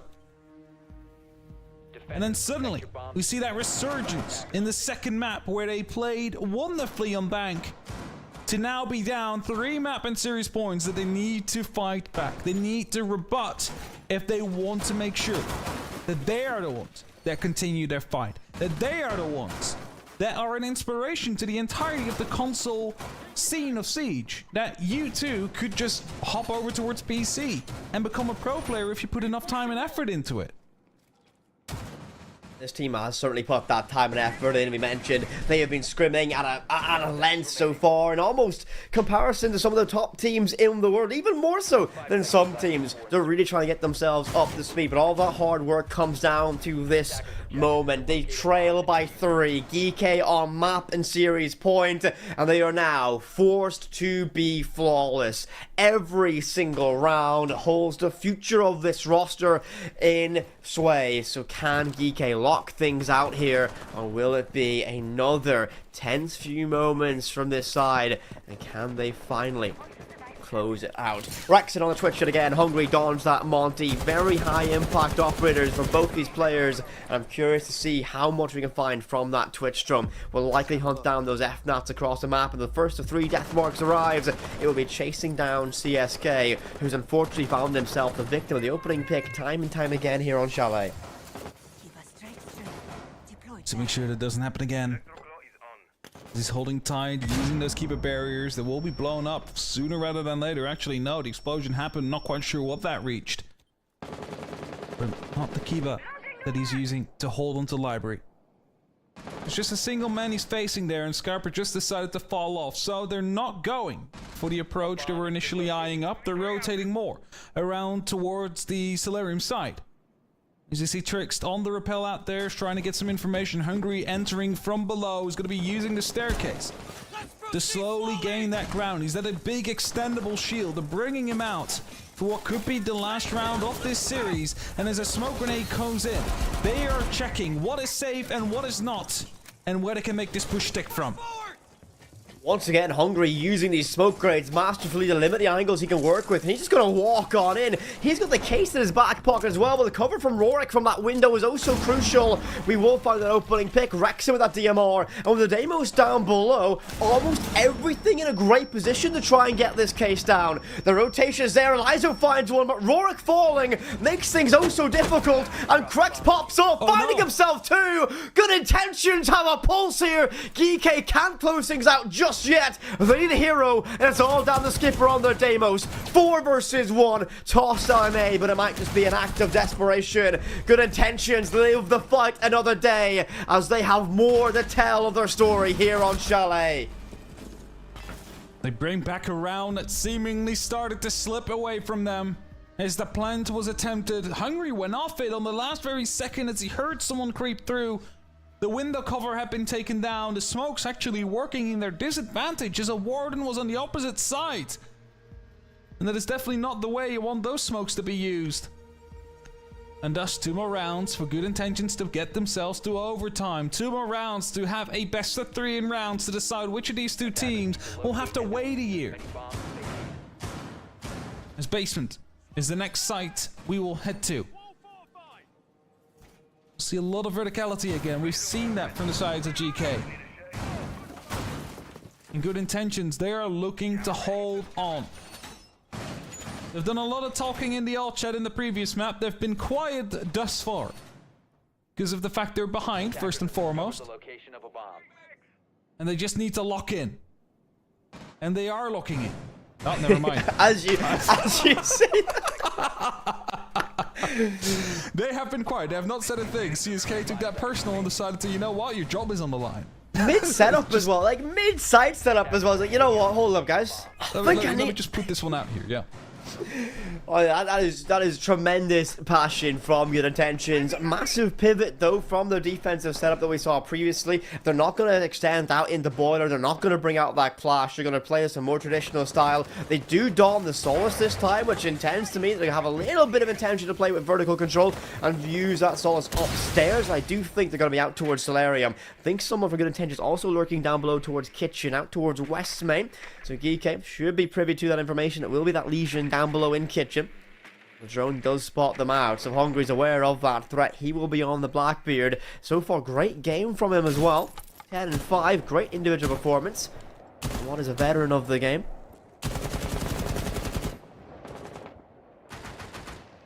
Definitely doing well. As Drill's falling back as the pressure slightly rises on the side of the library.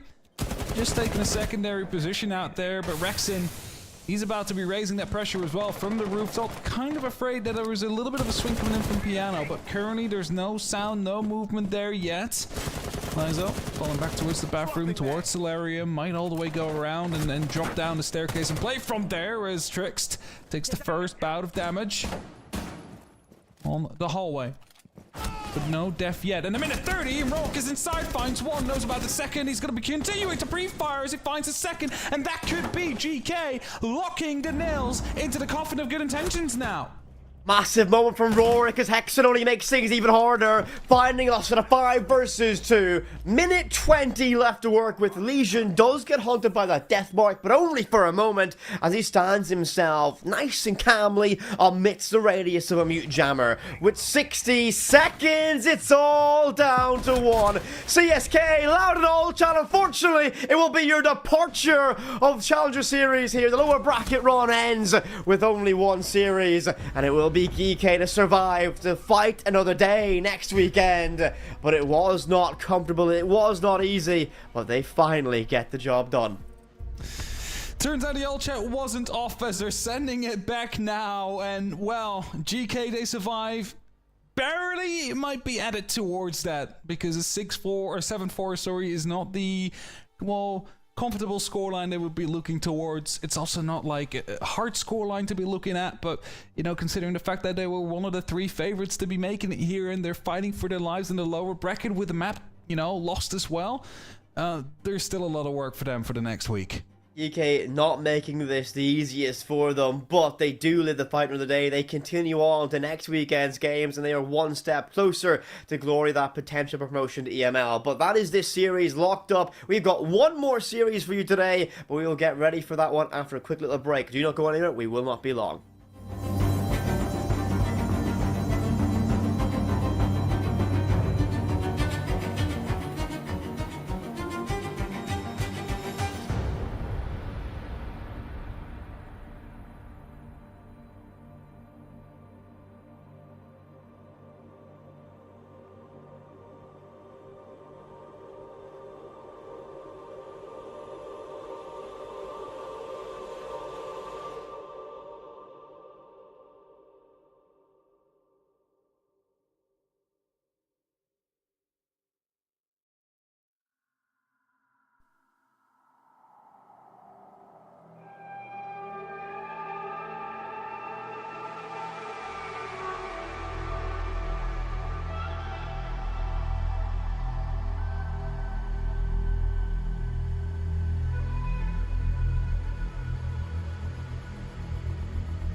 GK win out the final map, and with that, they keep themselves alive in the EML Challenger Series lower bracket.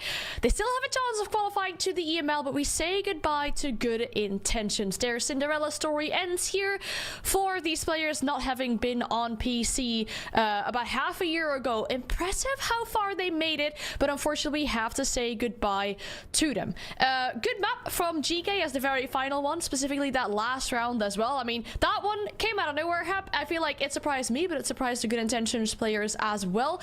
Some good performances. We saw Tricks somehow always being in the right place, right moment. And I don't know about you, but with Hungry on that LMG from Ying, I got real nostalgic. Some real throwback feeling was there.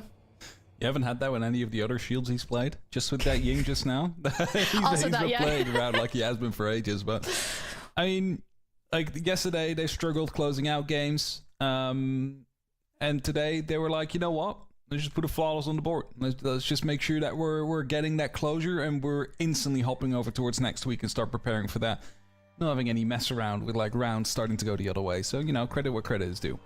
And great bounce back from them. And I think the big thing is it settles the nerves a little bit from this team and maybe shakes off the doubt going into it. I feel that could have crept in going into afterwards, Bank going, now we're going into a third map, everything's getting a bit scary, but they played that very well, managed Chalet perfectly. It wasn't easy, but the matches at this level of competition often aren't that easy to get through, and a big, I think, massive congratulations to Good Intentions for being able to put up such a good fight. This new on their journey on PC, and this far in this competition, you have to give them a tip of the hat for that.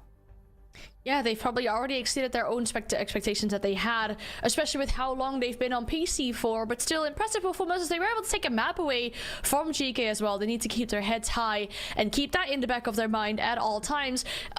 Maybe also forcing GK into some small mistakes, so GK have that 1 week time now to go and fix some issues where sometimes felt like, you know, they had the operator advantage or the round advantage, and then somehow things start to slip away a little bit. But as you said, Hab, this time around, less issues closing out those maps and series when they had the opportunities for it. So good performance from GK, and like we said, it keeps themselves alive in that lower bracket. But already having said goodbye to one team, we'll have one more team to have to exit the competition before we can continue with our run next week. So our final series of the day, it's almost like we're saving the best for last, will have to be that series between Twisted Minds and Le Galerian. So two teams I think we weren't necessarily expecting to see here in that lower bracket, one of them having to go.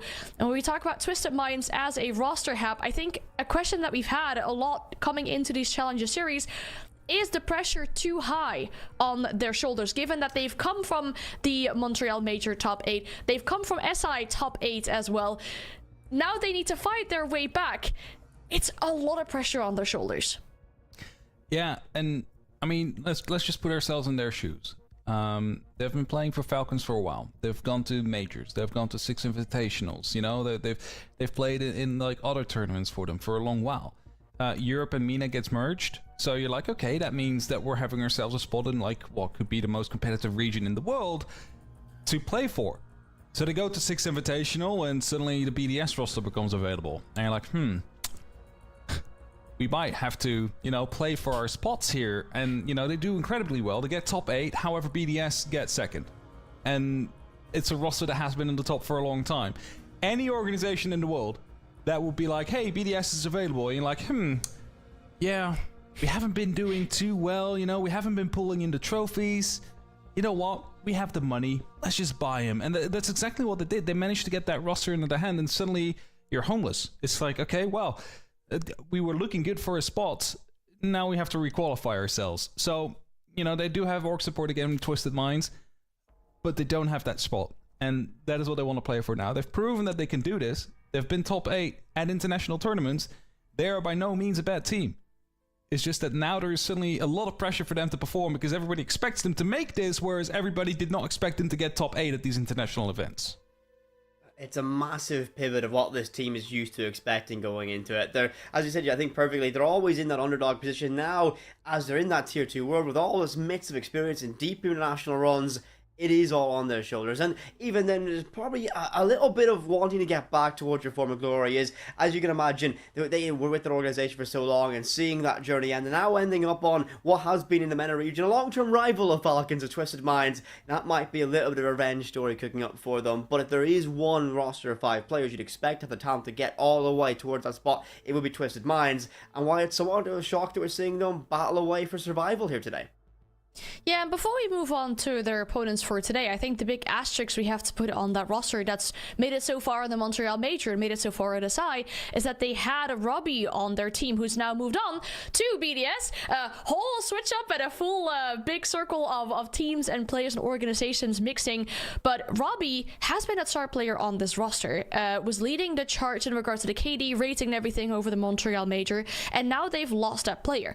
I've spoken to Hashom. He said it really was a big of a shake-up having lost such an impact player on their roster, but they got Key back, a player they're no stranger to. They've definitely worked together with Key before, but he's a more supportive player. We definitely saw good bits of teamwork there. Hashom himself saying as well, you know, we're still figuring out if Key's actually better than Robbie on the comms, or if he's just being louder than Robbie was. So there's definitely some new things that they have to get used to, especially in such an important process as the Challenger Series. Whereas we look at their opponents, and then again, whilst we say, you know, these are players that we need to see back in EML, you could say the same about like Galerion. I mean, we're talking about Bibu, who's definitely made his staple in the Europe League before. We've talked about Jax, Frenchie, who were there last year. We talked about Morteau, who's been across the world playing video games, and Linko as well, a staple in Tier 2, waiting for his big step up into EML. They also deserve that spot, but there's just room for 2 teams in total, and we are still in that first round of the lower bracket. And I think for them, that loss they had against Wild yesterday, absolute shenanigans, but a mega performance from Bibu, but it's just not a stable enough foundation to build on and win games on. It felt like that team was, I think, somewhat missing just moments. I often felt the stylistic kind of differences that Wild brought really upset their rhythm going into it. I do feel that they want to play a very structured style of play, and when we look towards it again, I do feel that they're going to struggle a little bit here against Twisted Minds, just because of the raw mechanics that these players do bring. We've all seen, you know, how Hasham takes fights. There's a peak named after him for a reason, and I think that's not going to be easy to deal with. But experience is such an asset to have in this. Bibu, a near 10-year veteran of this game, has seen it all, played through it all, and can lead his team through this, is often the emotional leader of a team and has been able to carry many teams through many difficult moments. I've got no doubt that if they can play their best Siege today, they can get themselves on towards next weekend's games. But they have to play exceptional to break things down, and they have to commit to their system without a doubt, and everything has to be perfect, because Twisted Minds will spot a gap, find a gap, and they have all the firepower to break a team down from one opening pick. I mean, that's the thing, right? Like, if they play, if like, you know, like Galerian play on their best, they have a really good opportunity to go through. But I think if Twisted Minds play on the best that all of those players can go, they might still be lacking on a little bit of experience, on a little bit of like that, you know, I wouldn't say resilience, but the synergy, considering the fact that the majority of the Twisted Minds roster has been like together for a very long time. Bibu, until just recently, played for Wolves, and before that Vitality, and you know, Jax played for Ents, Frenchie played for Ents, went to DK afterwards, whilst Jax went for FairX. Like, they know each other, and obviously, you know, same nationality, they'll be playing ranked together, but it's different than when you're playing these officials. And you know, that's kind of the worry that I'm having, that if both these teams fire on all of their cylinders, like just 110% for every single player, I still think that Twisted Minds will come out on top in that case.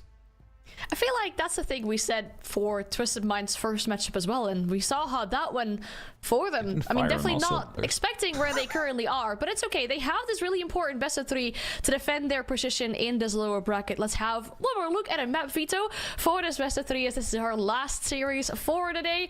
Where shall we be heading to? It's looking like we're going to a Consulate first for a pick of Le Galerion, then a Skyscraper for Twisted Minds after, and if we need a decider, once again, it's Labs. Now, I don't mean to be a negative Nancy here, Whippet, but I feel like I've just seen 4 maps in general over the course of this Challenger series so far. This is the greatest hits of Tier 2, it feels like, from all these teams coming out. It's been, I think, a lot of teams playing what maps are going to be confident on. Like, not seeing too many teams push the boat from this, but stylistically, I'm really excited to see both these teams go head-to-head on this matchup. Skyscraper's a real one that piques my interest, just because that midway of the map, especially on that top floor, that deadlock the teams find trying to cross over those very narrow sections, mean that we're going to see interesting approaches to how they want to break things down. I cannot wait to watch it. Consulate now one of my new favorite maps to watch these teams go head to head. I think stylistically is going to enable them to have a very interesting time indeed. I kind of want this to go all three. I want to see them go head to head now in Haven Labs. We truly hope to see all three maps in the series as what it deserves with these two rosters. But first, we're going to go to Chalet to find out who gets the upper hand in the series. Well, it is time for this, our final series of the evening. It has been a long weekend of action, but every single game has delivered time and time again, Hap. As we get ready for this one, only one team will survive. Twisted Mind versus Legarion. What's your hot take? Who you think is going to get it? I think it's going to be Twisted Minds in your prediction. I kind of said that just now, right? Like, I think if all of these players will be playing on 110% Twisted Minds, should be the ones that are coming out on top. So let's see if indeed that will be the case. People are saying nice. Will be nice to play a game without people talking in the chat, because we found the two teams that don't do any of the talkies. You can have a massive betrayal. You can have a massive betrayal and everyone goes verbal. Yeah. So, as the Blackbeard gets removed first, I mean, you know, ever since the rework, we've seen a big surge in usage and also removal. I've got no argument from this. And again, you think about Consulate, this shield is incredibly effective, and, well, just like this Blitz as well, of getting significant control, particularly out towards that admin side, where you have lots of narrow, very compressed rooms. It's going to be very difficult to deal with, and I think just banning away Twisted Minds is going to have a little bit of benefit here on their defense, already intrinsically, because how this map plays, they should be able to invest heavily on these opening rounds. Our third ban getting taken away here from our offensive side of Legarion will be that Kaid, and this is just going to follow a pretty traditional script. Taking that away, just as electric claws are a very pesky thing to deal with, and it's one less thing you have to worry about when you get in that action, when you get in those high pressure moments and those difficult snap decisions. And our final ban will be, drumroll please, a Valkyrie. I've got no comment on this one, a very solid ban, no doubt. Valkyrie is always a nice one to remove. I mean, when left open, it's not like we're seeing here 24/7, but she can be so oppressive, especially when you are struggling in terms of the information game, and you know the Valkyrie's open. It's like, oh, you know what? Let's just throw some extra cameras out that are hard to find for the attackers, and suddenly you find yourself with a lot more success. So it's like it's nice to have that bit of versatility out there, but it's been banned, so not the case. And especially on a map like Consulate, where there's a lot of rooms, but also a lot of clutter, it's usually a pretty good pick to bring. Those cameras can be so pesky to spot on this, so I think a wise choice to take it away from Twisted Minds.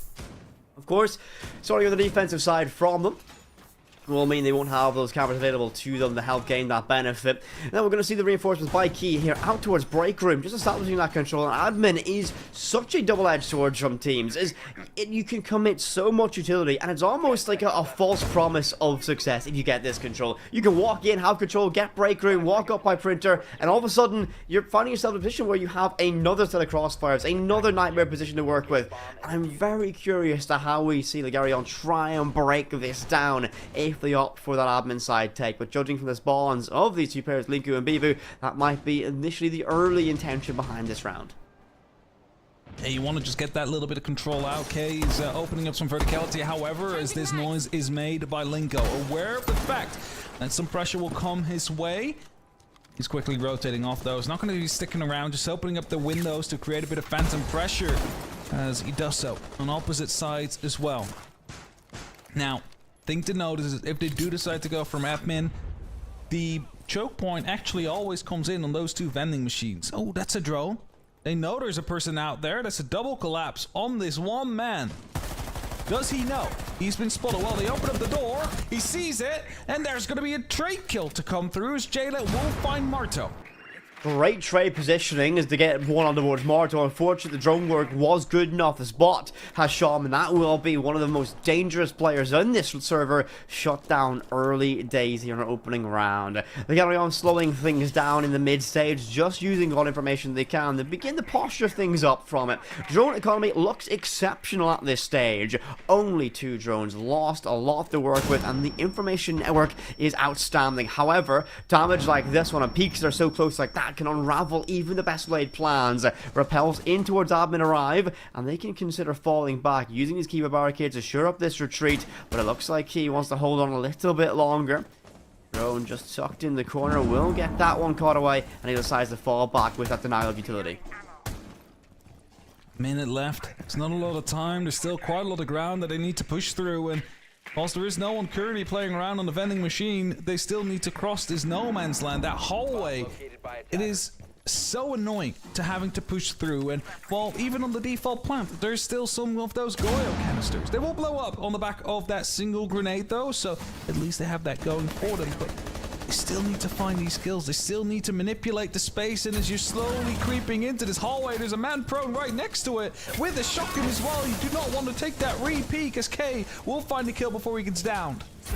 This is what I mentioned before this round even started. Even if you have admin control, you find yourself fighting ghosts and so many deep angles to work with. Although Frenchie's pick with that fire daughter Capitao opens the door. However, Jalad is good to find 2 with that. Linku falls. A scrap out towards long desk as the air guards finding 3. Make it 4 in the round. And Twisted Minds cause an absolute roadblock out by vending machine. And they shut down the French roster completely. No way in the sight in the slightest. Great opening round from Twisted Minds. Yeah, very nice round coming through there, and you know they were able to just lock out those, the choke points, and slowly picking up those kills, wasting a lot of time in the effort and pressure as well, meaning that, I mean, the start was relatively unchallenged. Let's put it like that. They were taking the fights, they were taking them in that hallway, but there was no real pressure on the side itself, except for the one grenade that fell in and managed to take out both of those Goyo pockets. I think that's about all the pressure that we've had out there. So, as such, relatively untested round, and we're heading over towards the next now. You see a little bit of an adaptation to come in from the Galerian. They're bringing out the Monte, the shield, just the shepherding tool that you can use to force players backwards, because that's something they struggled with in that last round. They were trying to take these fights, however, Twisted Minds just kept leaning back into the fray of things. As a result, they slowly get themselves picked apart. Reinforcements going down below inside the garage, and the big thing for me is going to be that's enabling Hisham to play with some extra comfort down below. Deny any plants that might be brave enough to arrive inside of Piano. The Amari getting brought out will likely be there to use quick access upstairs to get that roam clear rolling as quick as possible, and the drone positioning does tend to be that. But as I mentioned, I thought Hasham would be down below. His job is so far starting upstairs. Only 1 nitro cell available from Twisted Minds, so they don't have a lot to work with for that vertical denial. And Hasham drops prone, hops on his camera, try and gather some information, actually hops on his gadget. It could be a problem if he remains undetected. Deimos gets that mark, and Hasham quickly decides to scamper away. Life still intact, just about. Crossfire not held, and he should get away. And that Deimos combination with the Izami, or the Aruni, or Maru, I should say, will get them control, as he will be knocked down low from the verticality. Yeah, they were waiting for that. They're not going to be able to get the confirmed kill, though. I'm not sure if they even know that they managed to get the injure. But at least it's going to be a lot of damage. That proc sensor will give away, though, that Linko was trying to go for a bit of a hunt, and that will force the fallback even more to come through from the side of Twisted Minds. But if you look, a minute has passed. Mardo has gone quite low. He hoped to have gone quite quickly. Instead, the verticality gets opened up, but B was right next to them. Just finds that kill on the horizontal. And suddenly Dove is going to find himself removed quite easily as the fight over the top floor is still going on. Fantastic pick from Boo Boo, who's been the standout player time and time again from this roster. Not just a name value, but always standing tall when they need him most. So Twisted Minds do suffer the opening casualty for the 2nd time in a row, and no rapid trade either. Though Mardo being so wounded does mean the Amaru doesn't have too much legs to stand on, but Boo Boo finds the second one. Age like a fine wine, it seems, and he finds a headshot onto Hasham. And it will be advantage now. 2 players in favour for the French roster. Le Galerian, 5 versus 3. 60 seconds to make things work. 5 drones to sky around the map as well. A great position to convert this early lead into a round win. But can they get across the finish line? 50 seconds left. Top control is not under control though for the side of Le Galerian, and that means that they need to focus more on their horizontal push. As long as Chalet is alive, he's stopping that point from getting out of the way, and he's hiding. He's been spotted now though, and that means the hunt will be on, and he just has to try and stay alive for as long as he can. 30 seconds, flashbangs will pop around the corner. He's actually not that bothered by it, continues to fight as he's shot about half his magazine. The push comes from the door, and they'll finally find it with 20, but that means there's not a lot of time to open up this verticality. They actually need to go for a horizontal push, but it's a 2v5, and Bieber will find yet another one, leaving it only up to Guard to try and clutch this out, but he gets shut down from Linko, who descended down from the yellow stairs quickly to get in position. They find themselves on an equalizer. As you know, it started off quite well. There was quite some good control from the side of Twisted Minds, but then the kills started to go away from them. Bibu was suddenly finding himself in the middle of things, unexpectedly finding those kills. A great round, and the big thing from this is they're going on though not relying on one individual push or probe. They've picked apart Twisted Minds at every single avenue of this map and made this a nightmare. Great control and great management from them, and they've played everything off great information and great coordination, and it does help when Bibu can hit incredible shots like that as well, finding 2 in that round, as the basement will be our next side of choice from Twisted Minds.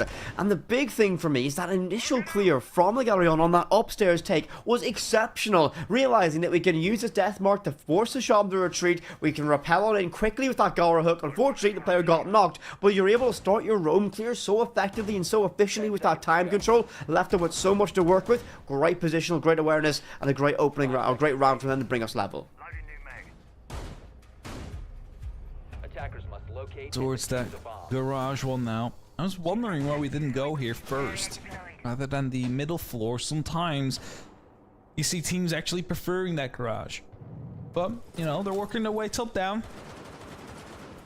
There's Bibu slowly ascending up. For a second I was afraid someone was actually going to fire through that soft there, trying to get a bit of an angle on it. Not the case. Still chilling, opening up windows, opening up doors. I mean, they're going to have to go a long way. They're going to go for a top-down clear. They don't want to make, you know, they don't want to have anybody that is coming in their flanks laid on. As soon as they're going for that execute and then suddenly someone was left on that top floor, that would be detrimental. So they're really doing their due diligence here. They're really making sure there's no one left around. As admin taken in a hot fashion by Linko. Great information though, realizing that your Ash can just do this, charge on in, your Sledgehammer, begin to work verticality down towards Visa, just trying his best to catch anybody. Reaching charges help make this a faster process and just chipping away best they can. You want to get this middle floor control established fairly quickly. Twisted Minds don't have a significant commitment to it just yet. So, but this is again the style of play we see from the Gallery. Linko with a great shot there, stunned by that Yokai drone, but Hasham tried to play a rat take it to the Visa and shut down deep in that corner. And unfortunately, yet again, the first player to fall, Hasham, who's been so influential time and time again from this roster, kept quiet after 3. Minute 30, again the man advantage here for the side of La Galerian. And as the Twitch drones are running around the corner, they know about one at least inside of yellow. Linko on the chase. Someone down below on that staircase waiting for him, deciding to actually not take that fight, create himself a new opening. Trying to navigate that map. Because they have that man advantage, they can leverage that. Do they have the verticality though? I believe that Mardo is currently opening that up. He's making sure that there is opportunity to utilize Attackers have located a bomb.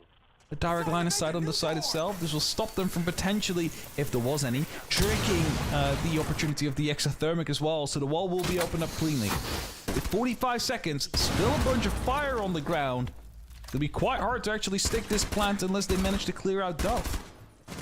They carry on playing incredibly slow, methodical, and ultimately French style of play it feels between these teams. Just keeping the tempo nice and methodical, clearing everything step by step. But as you mentioned, with all these fires still remaining, but Dove not going to be in a great position. That nade should collect him, and it will do. Knocked down but not out, but he's surely done in this fight. Linku will get that confirmation. 5 versus 3, and Twisted Minds have 10 seconds to hold on, but it might be a French wave arriving. Another great nade will force this player out. Nowhere to go, and Linku finds that confirmation as well. Twisted Minds fall one by one, and it's all down the key alone on his Echo. Shotgun, the battle and brawl on towards Yellow Stairs, but it will be a death mark arriving. Jack shuts it down. Flawless round from Le Galeron. Perfect execution on this basement take. Yeah, well done. And you know, we mentioned that the Azami playing around on that pillar was the basically win condition for Le Galerian. As soon as they managed to shut him down, suddenly he can dig in deep, because the last remaining defenders, they were all deep inside kitchen and even further beyond. And they managed to read that perfectly. They blow up the fire, so he's locked on one side. They throw in the grenades to force him back, and then they held the verticality to get him on that rotation. And thus, they find themselves with that second round on the board. Twisted Minds continue back towards the top 4. Managed to win this. This was a through fight going out around that middle hallway, the no man's land of Consulate. And the Galerian weren't able to push through because they were basically just stuck down. And what I mentioned in round 2 is they brought a shield there to, you know, kind of shepherd. And look at that, Jax bringing the Montaigne. Be able to basically force themselves a way through, or block off one of these doorways even completely from any line of sight. So let's see if that works any better for the French. That last round, I'm still somewhat stun-locked by what we saw. How just exceptional they played from bell to bell, it felt. Really just keeping themselves in complete control. And I will raise one concern point from Twisted Minds so far. We've seen them relying on players being very separated from the team so far, relying on that rat-style backstab setup, being very isolated. Hasn't worked out so far. Hasham has died 3 times to it at this point, not had major success, and I'm very worried if they continue this trend, it's just going to be very detrimental to them if they get caught out time and time again, as this French roster is just so good at controlling the entire map and making this roam presence incredibly difficult for Twisted Minds. Verticality is being challenged, but nothing too out of the ordinary. To have the buck, to have in the Demos, 2 very powerful operators to have down. There's Marto almost loses his life to another piece of verticality he wasn't fully aware of, so choosing to drop all the way down, fighting himself up through another avenue. But the buck's still around. He's trying to take out some bodies, or at least chip away on the health from one of the others, and with that also keeping the attention to himself. And as you're looking at this window, you see that there's bees.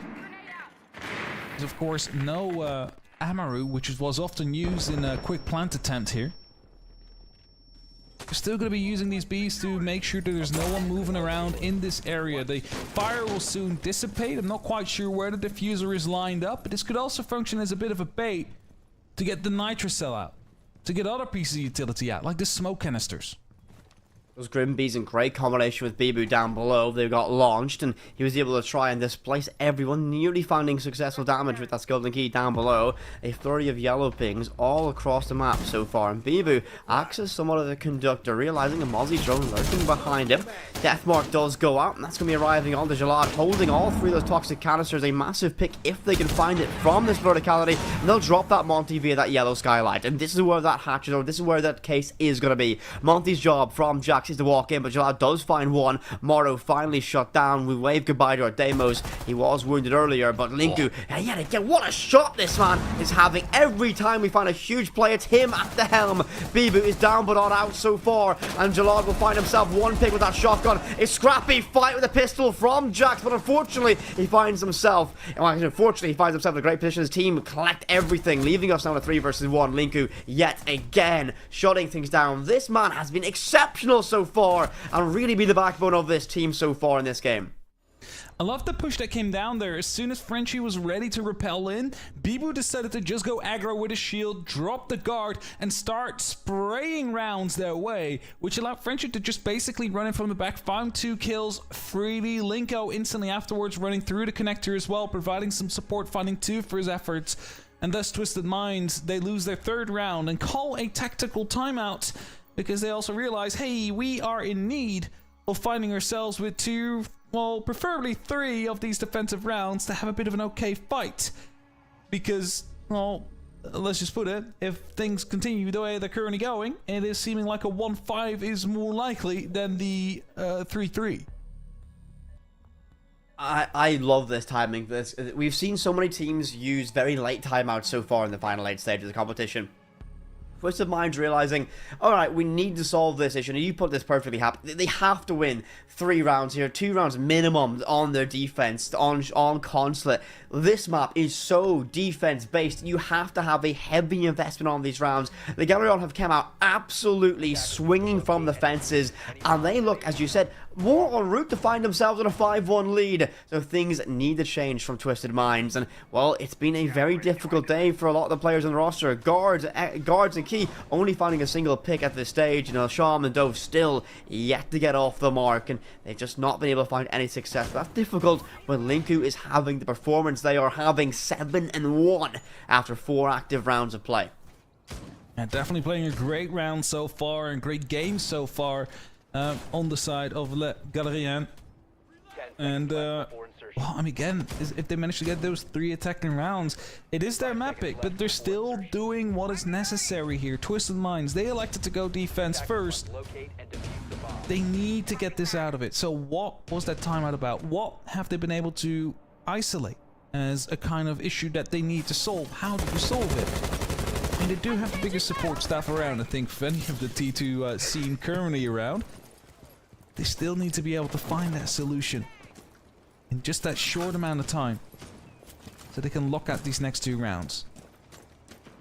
It feels like in the opening stages, particularly on this roam clear, that we see the Galerion just being so effective of just isolating individual plays from Twisted Minds. They've not had anyone playing in a buddy system, there's not been anyone in trade distance, and that's punished them time and time again because we see 1-2 picks go the way of this side, and they've just not had a response yet. So I have a feeling they're going to play a little bit more risk adverse. Hisham, though, first damage taken of this round, and he'll find himself briefly caught by those bees, and he will be first to fall in the midst of this one. Actually, no, correction, it will be Linku first to fall. Bibu finds Jalad in the midst of that chaos. A 1-for-1 trade, but Hisham not doing too well for himself with only a single point of HP and a death mark whizzing over his shoulder. I can't imagine our Solus is too long for this world. Just made. Marto finds the second of the round here for the side of La Galérien. Sean being that low, you mentioned it earlier. I mean, anything sneezes on him and he falls over as well. So again, a great starting point here for the end of the round. There is still the one thing though, of the fact that they need to open up a lot of these castle barricades, a lot of the ways into the actual site, and the fact that there is still a roamer out and about on that basement side. Now, they are up top as well, yes, but that's to be expected. Verticality, very important on this site, always has been, even before the rework. The fact that there's someone still in the basement, that is the more rough part to deal with. I'm not sure if they're fully aware of that even. Dove will get caught within that Deimos death mark. Yagoon Mine will buy a little bit of time as Bivu has leading the charge. ARX in hand and air jabs to work with. 2 still in back pocket to shore up these flanks. Sub 1 minute to work with. 50 seconds. Dove trying to creep out towards Yellow Stairs. Again, very far away from the objective at this point. The Galerion not making significant inroads towards the objective itself. Twisted Minds can play with a little bit of comfort around that as time begins to compress this French roster to make some snappy decisions.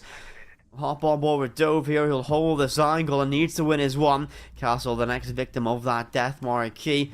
too keen for an information relay to where that Deimos is, and he's lurking down below in the basement, and he's not going to be anywhere active just yet, but 15 seconds left to work with. Twisted Minds just need to play the time. This case should go down.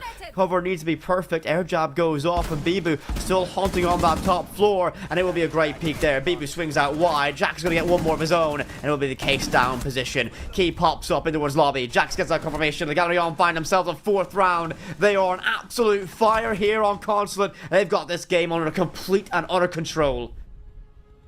It is going really well for them here indeed, and Twisted Mind seemingly still lost at the helm of the ship that they're trying to steer. This cafeteria garage come up next. I mean, we saw that when last time around. Slowly but steadily, the top floor was taken under control, then the middle floor as well, and then it just started to leverage the space they had available to them. Attackers need to I think we need to see more aggression from the side of Twisted Minds. I think they're too held up on the side here, Whippet. Like, it's not like they're playing bad, because they aren't. But, you know, the fact is, they're playing on the side, but slowly but steadily, the Galleon, they're able to isolate these angles, they're able to find these players, these positions, one by one, and there's no opportunity for trade, and as a result, they come out on top every time. This is an incredible display of team play and coordination and just trusting the system that they're playing in. I mean, you look at that round going into it, there's 15 seconds left, the case isn't down, you have everyone somewhat acting on independent play, and then immediately the call is made, they snap to it, right, this is where the case goes down. We have Bibu upstairs, he's going to play reactive, knowing there's going to be a Solace who will pivot, will react to that case going down. They played everything perfect for that control, and I think we're seeing just a level of veterancy this team has just showing here. And while yes, Twisted Minds have been playing for a pretty long time, hard to beat 10-year veterans, and the Galleon showing that right now. 4-1 your scoreline, starting on the offense here on Consulate. They're on track for a great 5-1 scoreline. Twisted Minds need something to change, need to change soon. quick U-turn there. Nah, can't get in. The Twitch drone wanted to go in, saw it's a Goyo canister, so you cannot actually make it. You cannot go through. It's used as a bit of a drone block, so they need to get a grenade in there, which they don't have. So the other option you have in that case is to get an S charge in there or use some verticality. So it's changing the plan slightly that they wanted to go for on the side of the Galleon. That means they need to take control now off Piano to make sure that they can safely dispatch off that one piece of utility, which allows them to afterwards put the pressure onto Bandit and then allow to actually get that breach. So there is a lot to do. There's a Twitch drone being sent in to confirm whether there is or is not someone there. Please check fully. Oh, look at that. That's a shield. This could be a very good bait. Few little zaps to try and maybe get them to swap in towards it, but they got complete information that Scopos is upstairs. They should have someone in close proximity to deal with. That will be Linku. So actually the glass of Bibu. I wonder if they're going to wait until he swaps. Okay. Your timing's been impeccable so far this evening with everything. That will be though great use though. They're going to deny that and take away that risk of a late round swap to that shell. Linku decides to descend down yellow stairs, drone ahead of him, and keeping the pace traditionally what we see from the side. Nice, slow, methodical, not taking risks. And they know someone's in Piano now. Swings that one, but Linku uncharacteristically loses that fight to guards, and that's going to be his cue. Drop back to site. Great moment for the side Twisted Minds. Finally showing a little bit of life. Again, I think that the Twitch actually zapping the player out there wasn't really in the best interest of Linko. Like, they knew he was out there. The fact he zapped was kind of like a, hey, someone's coming. It's like a warning shot that you just fired out there. Allow them to get the entry kill for once. But I believe that the rotations have already come through, and that means what I said, they need to take control of Piano so they can start working on the breach. It's exactly what they're doing now. We'll allow Frenchie to start opening up. We'll allow Frenchie to then work on potentially getting the plan down. But I believe there's someone, look at that, guards just sticking very closely to the breach, going aggressive. But he gets shut down by the smoke, and Frenchie's instantly in to try and plant. The glass is watching overhead with the thermal scope. This is absolutely perfect. Unfortunately, Jalad sprays through that smoke and shuts it down. But Marco sees as an opportunity, can't find a two-piece underwood warning, and the fire chokes this round out with 9 seconds left to go. Twisted Minds just need to park and sit still. Do not peek, do not extend, do not let this round slip away. The Galleon will hold their heads up high with a 4-2 split, but Twisted Minds needed this round oh so desperately just to stay within touching distance of their opposition. But a great opening half from our French roster. They move on to the defensive half, the favourable half now, with a 4-2 lead in tow. again, it's looking good for them, and you know that last round had some opportunity for greatness as well. But the fact that Linko dropped that early on, that's a big thing. That's a big moment in that round. Suddenly you have that one extra member that can go on the actual site. You don't get control off the top floor as quickly as you wanted to, which forced them to basically go quick because they opened it up with 20 seconds, which meant that instantly the smoke canister is down, instantly the plant is being attempted, and you know, you saw it, like shots are being exchanged there, there's fire popping off, the player planting will eventually go down. If Linko would have survived that, he would have been able to allow Frenchie to open up that wall about a minute earlier, or half a minute earlier at least. And suddenly you have a lot more room to play with. You have a lot more opportunity to actually isolate a player first before deciding to go for a plant like that. So just that one engagement really changing the outcome of that round. And this matchup, I feel, though, will be a war of attrition. Those small moments will be so impactful between these teams. You mentioned that simple 30-second delay was just enough to make things uncomfortable by the time they went to get that case down. The Twisted Minds do find that all-important round to get themselves to a 4-2 deficit here. Now, Sean and Dove still yet to have the impact we expect from these big-name players, and only highlight them because they have been so influential time and time again. No, this will be an entry charge led by the Dokkaebi of the Sham so far. Logic Bomb almost off cooldown. And after that, spotted up on the chandelier, activated just in time, but it won't last too long.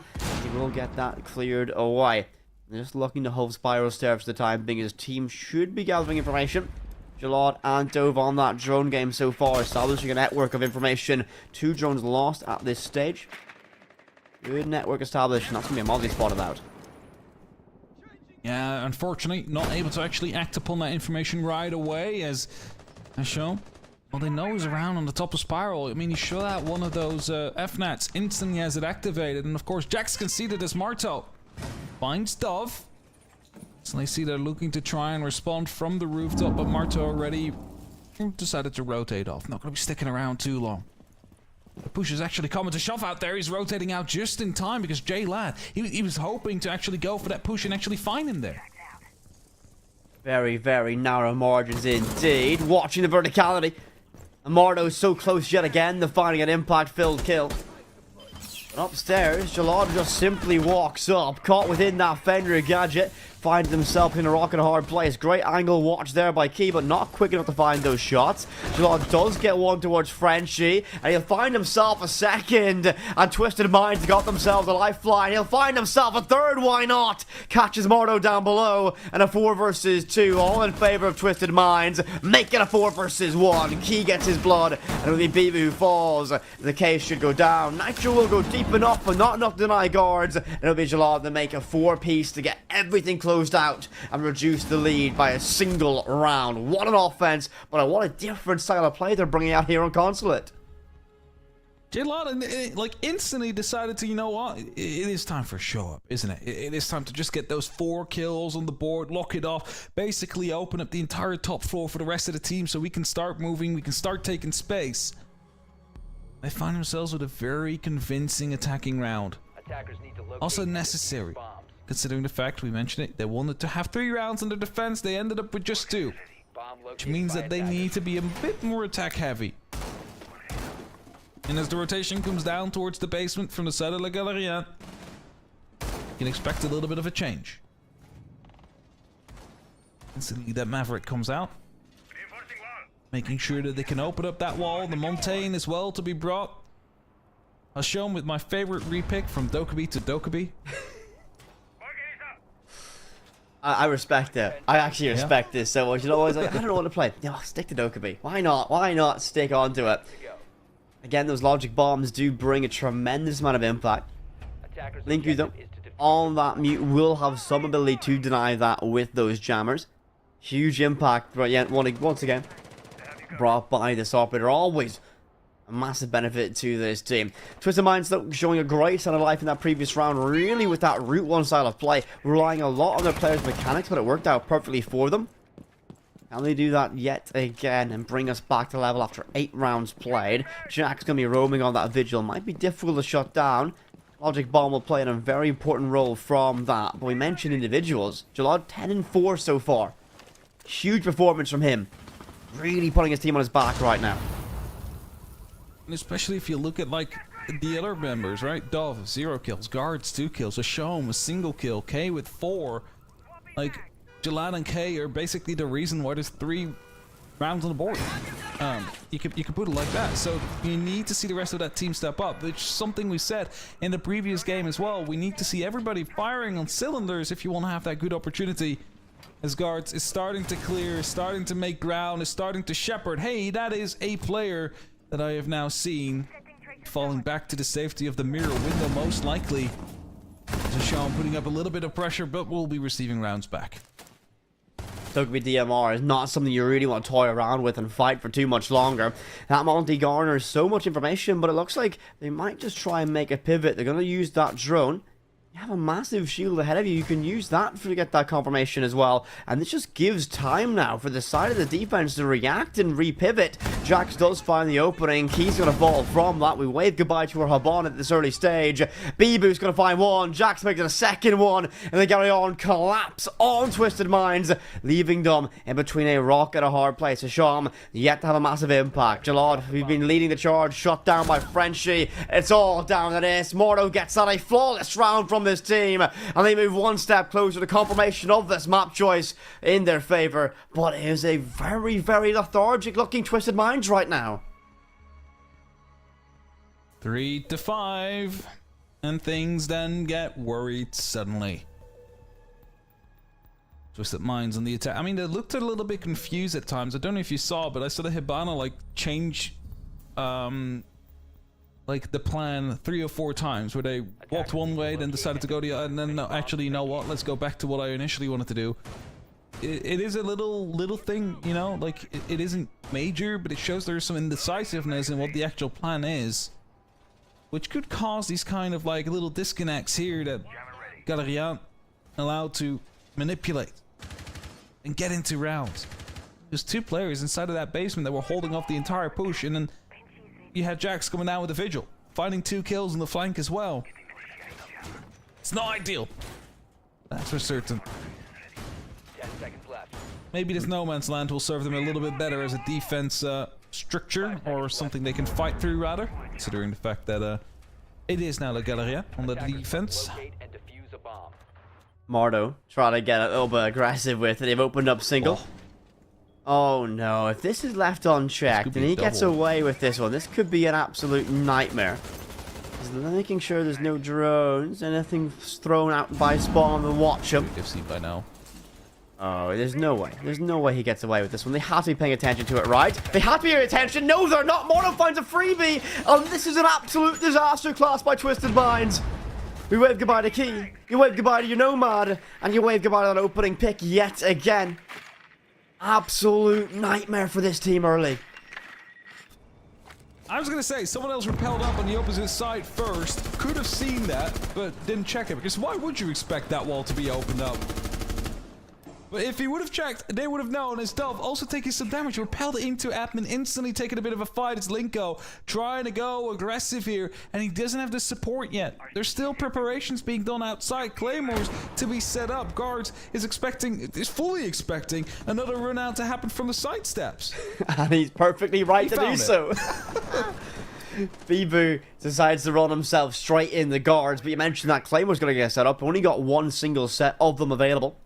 2 HGs to work with already expended from this side. Dove already burning all 2 of them and his entryway in towards admin. But a lot of time delayed at this stage. We're halfway through this round and we've not seen significant control guarded by either of these teams. Dove might be inside of admin, but he's just been sat crouched here, sitting still and baiting for a kill so far. The rest of his team are nowhere to be seen and they can't realistically help him in the slightest. So he'll find himself in a very uncomfortable position. What a pick from guards though. Mordo caught completely out of position as Dove begins to creep all the way up, and there might be an opening here in the midst of the chaos for this side of Twisted Minds to get themselves back in this fight as Jalad finds one more.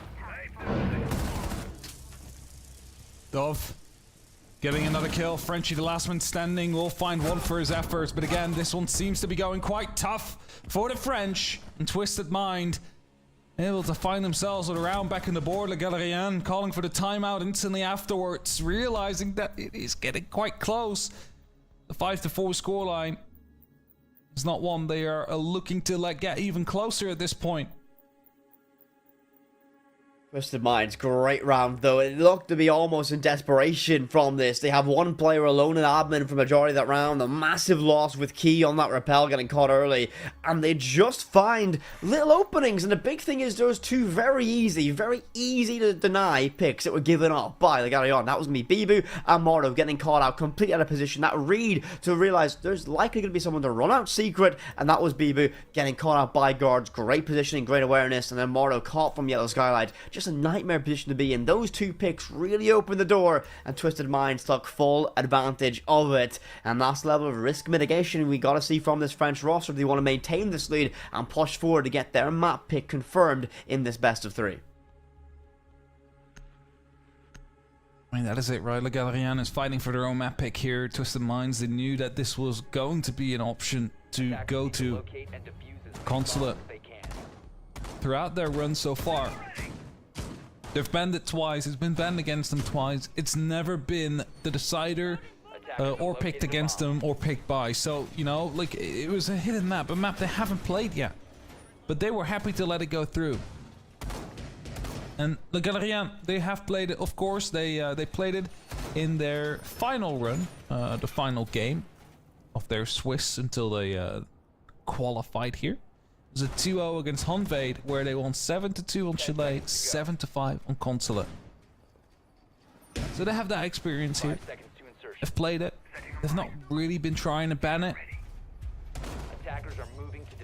But that does mean they do want to win it now, because if they fail to lock this one in the pocket, we're back in that whole talk where you lose your own map pick and suddenly you're in for a rough remainder of the series.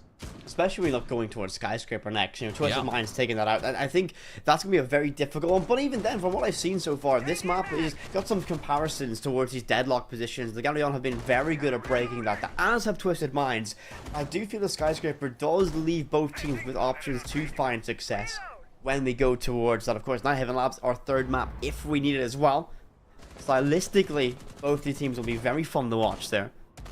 But defensively, the Galleon have been a little bit ropey compared to their offensive side. Not able to employ the same level of structure that they brought out on that opening 6 rounds. First death mark does go out. That will be Linku getting hunted down by that Deimos. Control of Printer already garnered. That will be guards walking forward with that Monty. Just using himself as a massive active drone. Getting so much information. And we see a mess of red silhouettes tantalizingly close to him. Hopefully, his team is going to drone and someone can be there to back him up a little bit sooner. Gar's backing into one of those players, but has a big shield now that he can use to try and force them off. Oh, look at that. Someone's just rotating out of the actual soda machine there. Michonne putting one bullet in, but not enough to actually get the kill on Tomardo. Nitrocell dealing, oh, actually, more damage than I thought it would at Guards, because he backed off just in time, but still below half HP. As he's slowly checking corners, slowly covering ground, slowly telling his team what is clear and what is not. But the presence of that top floor of the French is still very much present. And Linko, happy to take a fight as he sees the big shield in front of him. Needs to be careful because he is holding on to this top floor together with Marto. If they fall, this side is suddenly looking a lot less defensible. I love this. So from the defense, though, they realize they're going to be under significant pressure, but they're not trying to overextend. They're not going to take any risks. We will see the opening trade-off happening. Mordo finds Jalad. It's going to be a shot. Guards popping off. What a piece. And this top floor has fallen. It's all down to Mordo and Bibu to hold the line. 4 versus 2. 45 seconds. And Amonte can charge in and just demand respect and demand control. Unfortunately, Mordo is left alone. Shotgun can't get it done. And guard to the crossfire, leaving Bibu all alone. He'll find one of the guards. Happy to find a 4K to clutch things up. Don't make me believe. We've seen him do this time and time again in this competition. 20 seconds. The case is cold. This is definitely winnable for the wily old veteran. The position compromised out by Bench. He needs to win this engagement. The cover needs to be good. Unfortunately, Key is too quick at the draw. Bibu falls. And we go level. 5 rounds apiece between these teams. Nothing separating them here on Consulate. For a second I was afraid there. They had no idea where Bibu went because they were droning. They couldn't find him and they realized he was offside. But in the meantime, his flank was already initiated. Someone else caught him though on one of those other drones and they managed to shut him down in time. And as I said, like those two players on the top floor, as soon as they fall, the entire hold is gone. And they did. And Twisted Minds, 5-5. Whereas it looked rough for them, suddenly they are in a great position in this matchup. If they win this next, suddenly it's a map point. After being down and trailing for the majority of it. What a turnaround that would be, and also following an uncharacteristic turn of events here on Consulate. We do tend to see the defense be incredibly beneficial for these sides, and we have seen this be a very attack-biased game so far from both these teams. So I'm intrigued if that trend will continue here. Twisted Minds, as you said, tantalizingly close to the map point on their opposition's pick. What a victory that would be to take going into your choice of Skyscraper in our second map of this series. Not going to go for the same peak yet again from Balcony, and I do respect it. Realize, Bibu, okay, a different spawn peak, why not? Hisham first of all, Bibu finds it, what a pick, waving goodbye to our Dokkaebi, and not a single logic bomb will be used. Like, not that one. Like, the observers as well, looking at it, it's like, okay, he's not going for it. Instead, Bibu's just like, you know what, I'm throwing out a different one here. Finding the kill. Hisham, of course, like we often talk about him, is like one of the current star players of the team, but he's not really been able to find his impact here tonight so far. As a quick breach from K will be allowing them to, you know, not worry about that anymore for the remainder of this round. It's opened up, that's it. That's all they need to worry about. Now they need to try and get that first floor under control. And that starts, of course, with the top floor. As Dove trying to gain control of that. He's going to be using that scanner to see where they went. As Jax will find J-Lad. That is going to be an amazing and a very important pick on the side of Le Galerian, because J-Lad been doing an amazing job. 11 kills so far. And we said it when there was only 3 rounds on the board for Twisted Minds. He was the reason why there was so many rounds on the board for that team.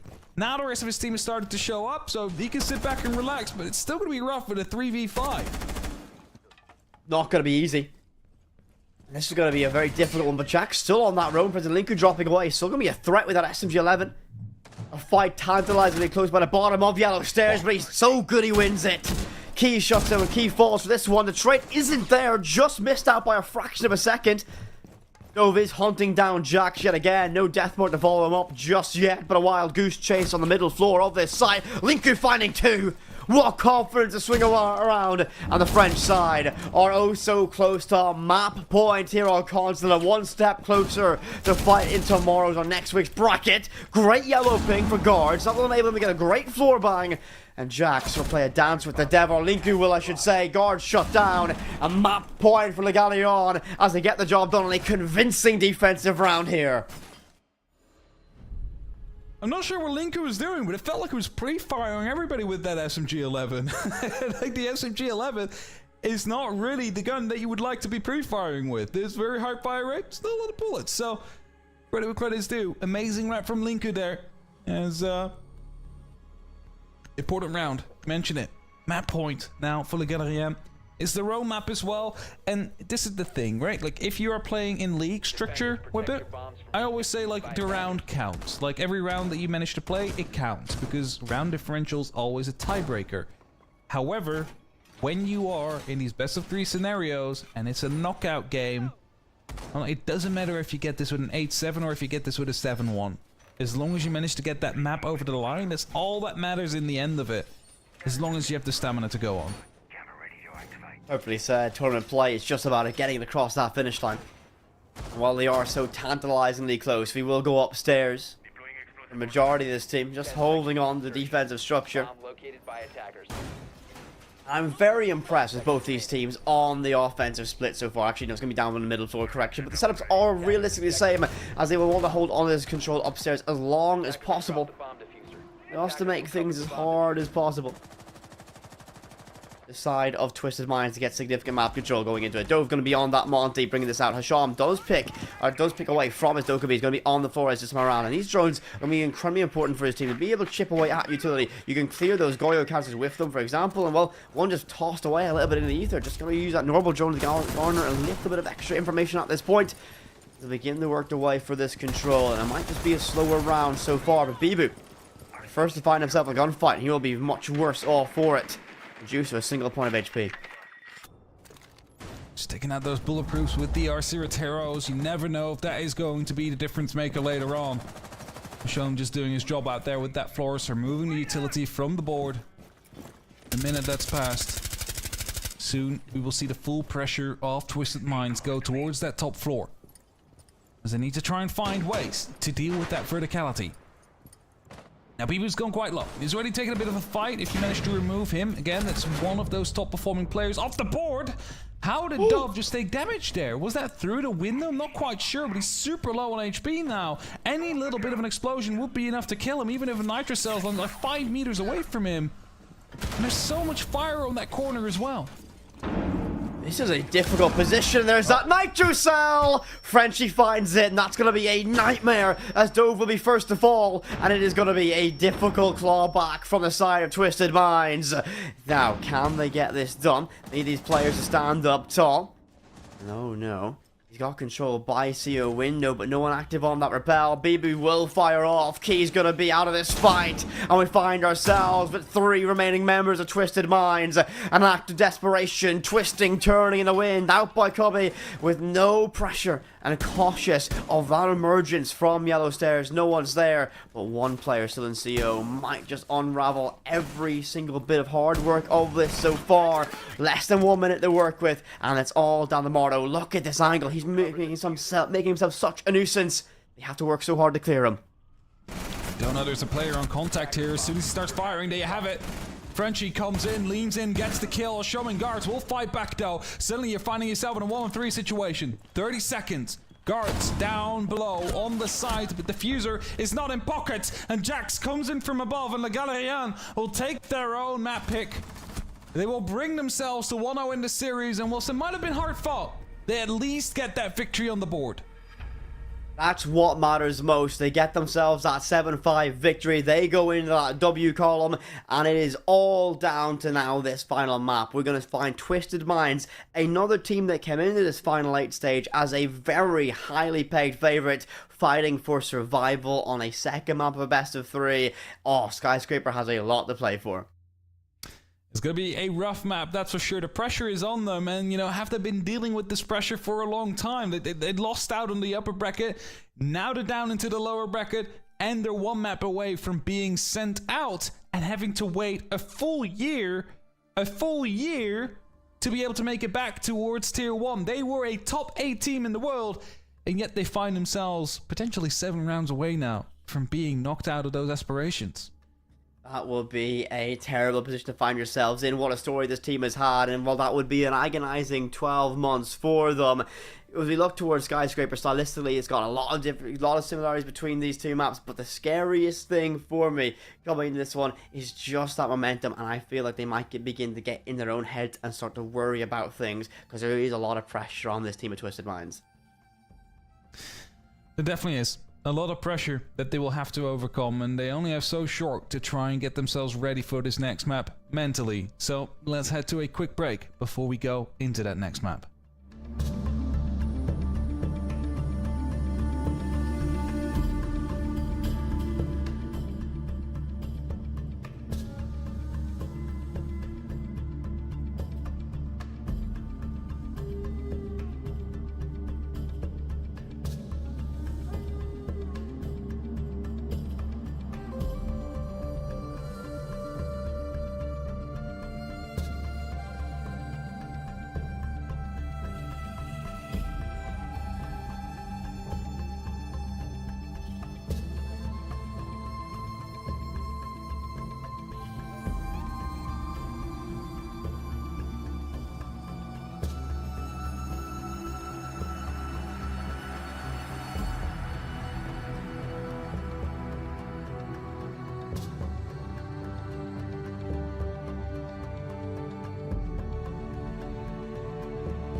a close map for that first here one in the series, but it is Le Galerian closing that out in the final round of regulation. Now, in my opinion, what made the clear difference in this map here for Le Galerian to win this one out were their attacks.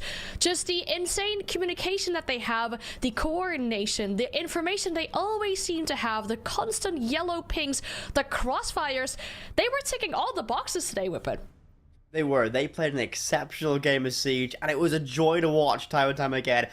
Those attacks were so pristinely executed. There's a reason they went to this map for all of those purposes, and the trust they had in each other was impeccable. Siege. It was very, I think, stylistic of the French region, but it worked perfectly. It was slow, methodical, and they done everything by the book, round after round, and every single player played their part, whether you're on the drones, whether you're a Bibu holding upstairs to make sure that cover or that make sure that plant goes down. Everything worked perfectly. Their attacks were pristine, on point, and they're going to need to continue that level of coordination going on the Skyscraper. The thing is, like, Twisted Minds, they showed some greatness there, but they also just showed that they could be picked apart quite easily here and there. Like, there was a lack of crossfires to some extent, which allowed people like Linko to just take a fight, to just pre-fire and like, hello, here I am, get a 1 kill, and peeks again in a second, and again in a third, and again in a fourth, and, you know, it just kept going like that, and there was no collapse as a team effort, which in Skyscraper is a bit harder to not have, considering the fact there is often only 2 choke points, so usually you are there stacked up with more people. So yeah, I'm excited to see how this one will play out. I feel like you're spot on there. I mean, it felt almost as if it was peak or be peaked sometimes at moments in these rounds here, and especially if there's not enough crossfires set up by the players on the side of Twisted Minds, that it just allows the players on the side of Le Galerian to go crazy. We saw spawn peaks as well coming out of the likes of Bibu, for example. Not really something you really expect, I guess, given what you know from this player in tier 1 and his history so far. But yeah, let's look forward to maybe some more positives over on the side of Twisted Minds going into Skyscraper. But it was the one map they won yesterday against Hanved. Maybe that's some kind of positive hope they need here, but what else are we looking forward to and hope to see from Twisted Minds to keep themselves alive in the Challenger series?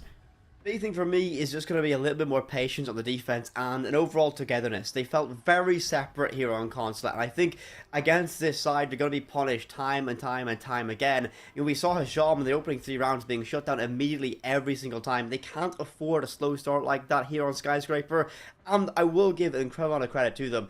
Their attacks are also fantastic. The amount of times we see them in horrible positions where they're running out of time, everything looks a little bit scary for them, and they have the mechanics and the firepower to back themselves. They always find a way to win. It's a great characteristic to have for a team, but they need to work on their defense. The Skyscraper, another map that does lean heavy towards that bias on defense. They have to invest heavy in those early rounds. And Le Galerian is going to have the opportunity to go defense first, and that's kind of the rough part. If they're able to get 5 rounds first, like, I'm not going to say 6. It's not going to happen. I say when it happens. But, you know, 5 rounds, 4 rounds, that's them already in a pretty good position out there. And, you know, them having the map up as well is only going to be raising the stakes more for Twisted Minds. So it's something to keep in mind as well. Yeah, I mean, that is 100% true. You're looking at a lot of pressure on either of these players' shoulders. All 10 players in this lobby must feel that insane kind of pressure on their shoulders. You've mentioned it before, Hap, in this literal map. If you don't win here today, you have to wait an entire year before you have another shot at making it into the EML. So the pressure is definitely there, especially coming from a team that has placed themselves in top 8 of the world at the recent 6 Invitational. And then players over on the side of Le Galerian that have shown their worth in all kinds of regions, in tier 1, all across the world. Players that have been a staple in tier 2 for as long as you can think of, almost. And they were closing in on his 10-year anniversary within this game, showing absolutely greatness yesterday, but going back to spawn peak and everything today as well. You'd kind of hope, I mean, you two mentioned it during the map veto, you kind of hope that this would go to a decider map, but given the map we're going to after this one, Hap, do you feel like the decider might be there, or you feel like it might be Chover for Twisted Minds? I mean, this map favors Twisted Minds. Let's put it like that. Like, they should be the ones that are taking this one home, but it is with the asterisk that they play the way that they usually play, and if they aren't able to put up that kind of level, then Le Galerian might be able to give them a good fight for it. So I guess it really depends on how their between maps break has been, how their coaching staff has been able to speak to them and basically ground them again. Because if there is still a bit of that shakiness that we saw in Consulate, who knows, maybe Le Galarian is able to run away with it. Well, I think I'm going to go on the other side from this one. What I saw from the Galarian on this side, I think they've convinced me that they can get across the finish line for this. I was a massive proponent for Twisted Minds being my favourite, the horse I would back in this competition. And they've not delivered on that in terms of the factor in the lower bracket. But in that matchup, I got a little bit scared for that. I do think the veteran nature of this side from France will get across the finish line. I think they get it done on Skyscraper. That's a very promising expectation there, I guess, but I mean, I'm also curious to hear then from you, what is it that we need or want to see from Le Galarian going onto this map? Specifically, Hap, if you say that the advantage is within Twisted Minds, what do Le Galarian need to do other than what they've already been doing to drag this across the line in 2? I think if they start off with a very... Sorry, you want to say something with it? I mean, the one thing I will say, because it's starting the defense, do not overextend. Do not give anything for free. They've been so good at it on Consulate. Just don't give anything Twisted Minds for free. It's what I was going to say as well. Like, they need to make sure that the defenses are solid. Like, they're starting off on the defense. It's a massive advantage they have here. If they're able to get 4 or 5 rounds, they also have the mentality that will be going with that. So if they're able to just keep it tight, make every little meter that Twisted Minds is able to push through on that divider cost them in blood, they're going to be finding themselves in a way better position for that attacking half, mentally mostly, to close things out. And I know previous results don't always guarantee success for the future, but we have seen this map before, like we said, from Twisted Minds. That was the only map they won against Hanved. Le Galarian themselves have shown that as well, but that was back in the Swiss bracket of the group stage. They lost this map against Matchco. It was a 4-7 scoreline back then, and they actually banned out a Monty, an operator that we didn't see every single round on a map like Consulate just now, but it definitely was a game changer in regards of having that extra pressure, having that extra kind of coordination in regards of your team as well. Hab, do you feel like Twisted Minds will be able to find a way around it if that Monty gets banned again, like Galarian did it in the previous game? I mean, again, like the operator, there's always going to be a shield there. Like, the thing is, which one do you want? Do you want to have the oppressive one where the Blitz just rushes your face and blinds you, or the Blackbeard that will push you over and gun you down with a fully automatic, or otherwise the extendable shield from Monty? There's always going to be one around, and if people want to get creative too when you use a fuse shield, we've seen it kind of drop out of popularity a little bit, but we saw it today. So it's I don't know, like, if you ban the Monty, you're gonna have the other two available. If you ban the other two, then their Monty's there. So it's kind of a no-win situation if you don't want to play against shields. It's a little bit of a pick your poison when you go to that ban phase, really. As you said, Hap, you're gonna end up with one of them. So I guess you can just take away what you feel most uncomfortable against a map like this. I mean, on this map, you have a think Monty, for example, can be very effective. You can just play someone behind that. It can get you so much space. The only concern would be if you want to commit heavily to shields, the crossfires can be pretty extensive when you go towards that bunker point or that crossfire area in towards Dragon and Terrace. That can make shields very vulnerable in that kind of locked out fight. I'm very curious to what we see in that ban phase and which shields make it through. And I've got a feeling we might see a Blackbeard take it away from one of these teams. I mean, it's good that you bring that up, because we have to wait a little bit longer until all of our players are ready before the game can really start. Obviously, a lot of pressure, like we said, so we really want them to take their time to really discuss what they need to in between these maps. But when you're talking about that operator ban phase, I want to pick your brain just a little bit further into that. What have you two seen as an operator that Le Galarian have maybe been not necessarily abusing, but using a lot that could be a very viable operator ban over on the side of Twisted Minds to make this map just a little bit easier for them? It depends on how you want to go at this, right? Like, we've seen a flank happening twice from a Vigil. That was big impact, but to ban a Vigil feels kind of like a waste, if you know what I mean. So then you start thinking about, how does Skyscraper usually play out? What about Azami? Like, Azami is one of those operators that has a great gun, also has great utility on there, is really going to be allowing them to really fortify that divider. So an Azami ban wouldn't be too confusing to me that would be coming out from Twisted Minds. I've got one that's a little bit more from left field here. And I think we saw Bibu have a lot of effect going into it, and it's going to be that Nomad. He was great denying those flanks, and considering those staircases could be so potent, I think taking away that mobility from Twisted Minds could be huge. So I think banning that away could be a smart choice. I mean, there's definitely lots of jumps outs on Skyscraper as well that you can really do a lot better if there's no Nomad on the board. The defenses will be super important for Le Galerian as well. They didn't win any attacks against Matchgo, so they really have to get a good start on this second map if they want to clear it in 2. Or can Twisted Minds, the big team, keep themselves alive in the EML Challenger Series and keep their hopes and dreams of making it to the EML alive? We're gonna go find out on this second map, Skyscraper. It is time to get this one done. Oh, there we go. Now, Anne is being held hostage here. We're just going to put Anne picture in picture for the remainder of this game now. Gets no peace from us in the slightest from that. But it's time to go into Skyscraper, our last potential map of the evening, and maybe the last map for one of these teams. Well, for Twisted Minds, as our bans rolling out. Monty will be that shield of choice taken away. Grim to Brow, with an axe to follow it out from Twisted Minds, and we get on with our final ban. Wondering, will it be the Izami ban that you went for? No. You know, well, that's can't both our always be prediction. right. I already called like 4 prophecies today, and they all came through. Have you used all your caster curse ability? Have you burnt it all already on our first game? I think I went through it. Also in that second map, you know, when I called the C4 for the sliver of HP, boom, C4 just falls out. You know, those kind of things. Either way.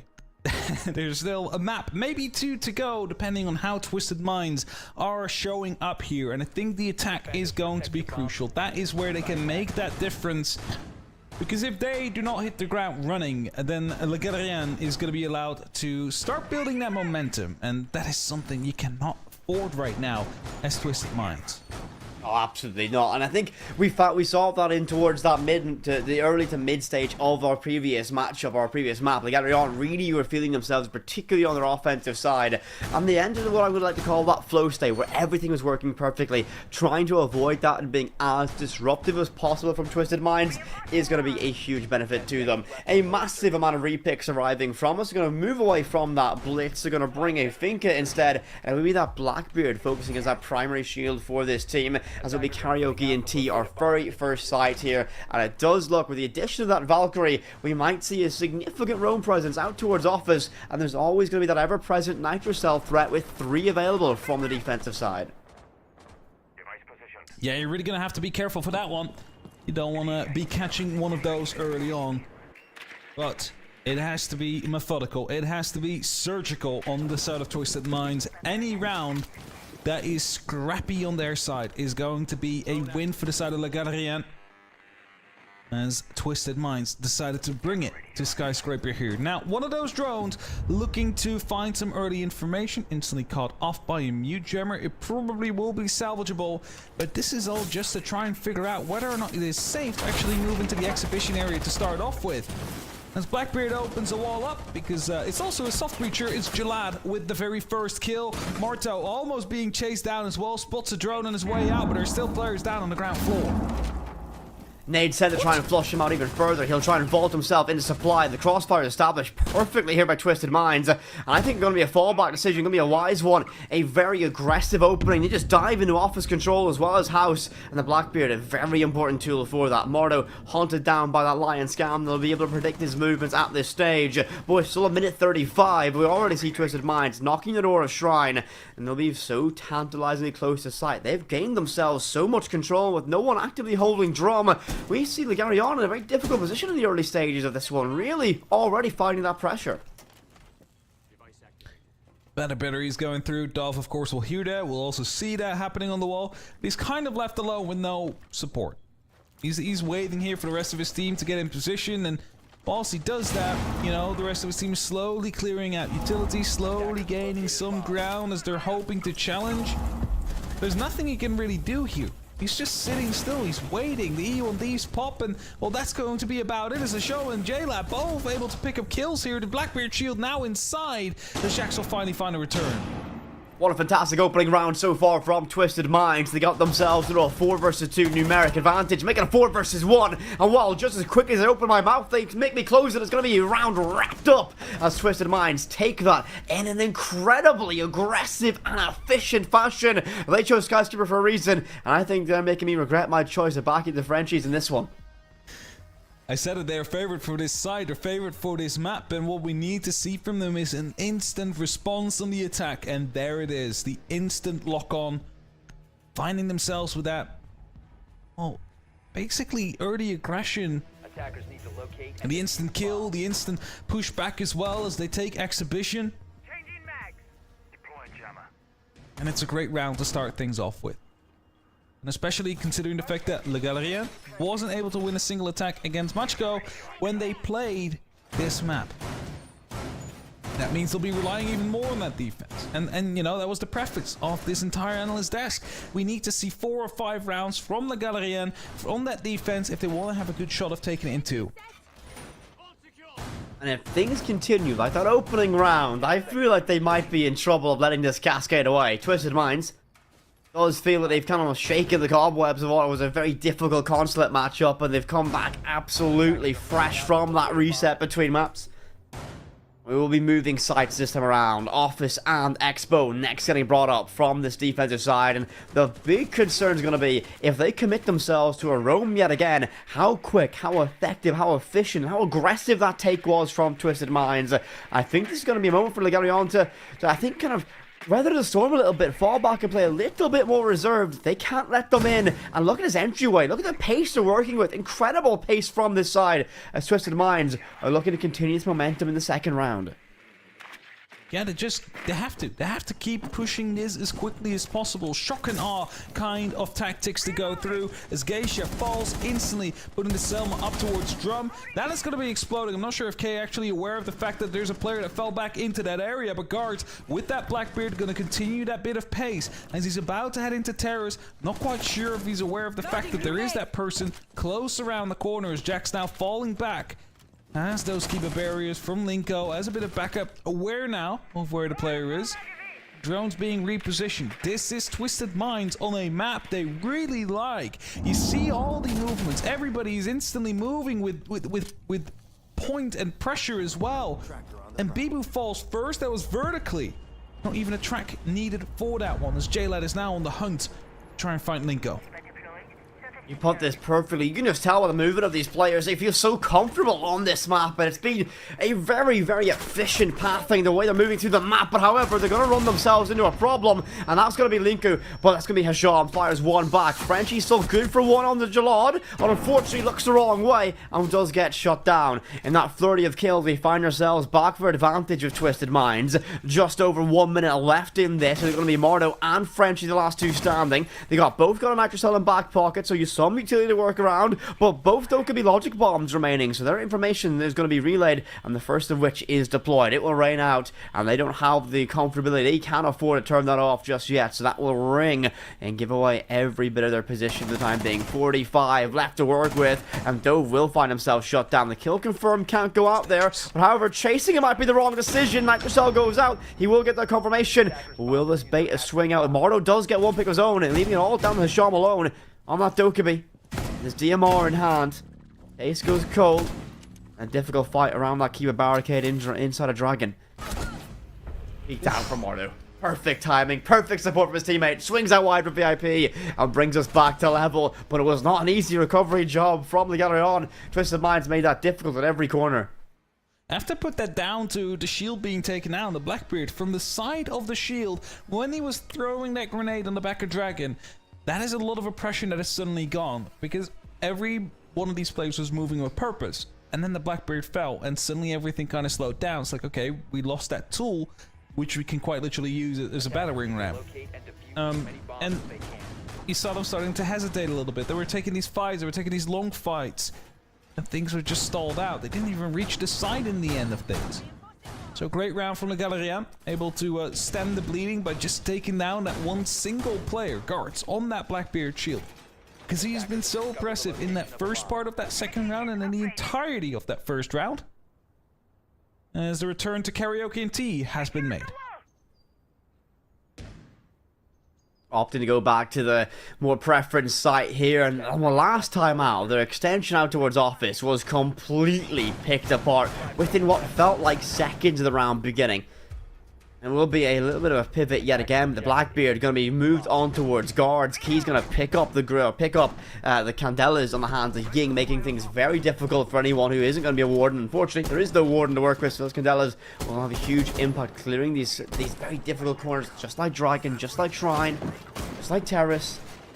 And that's exactly where he's going to be. But maybe looking to get some control early and down. But look how quickly they're moving. Just this team is so confident, so comfortable on this map. It's insane. It's a privilege to watch.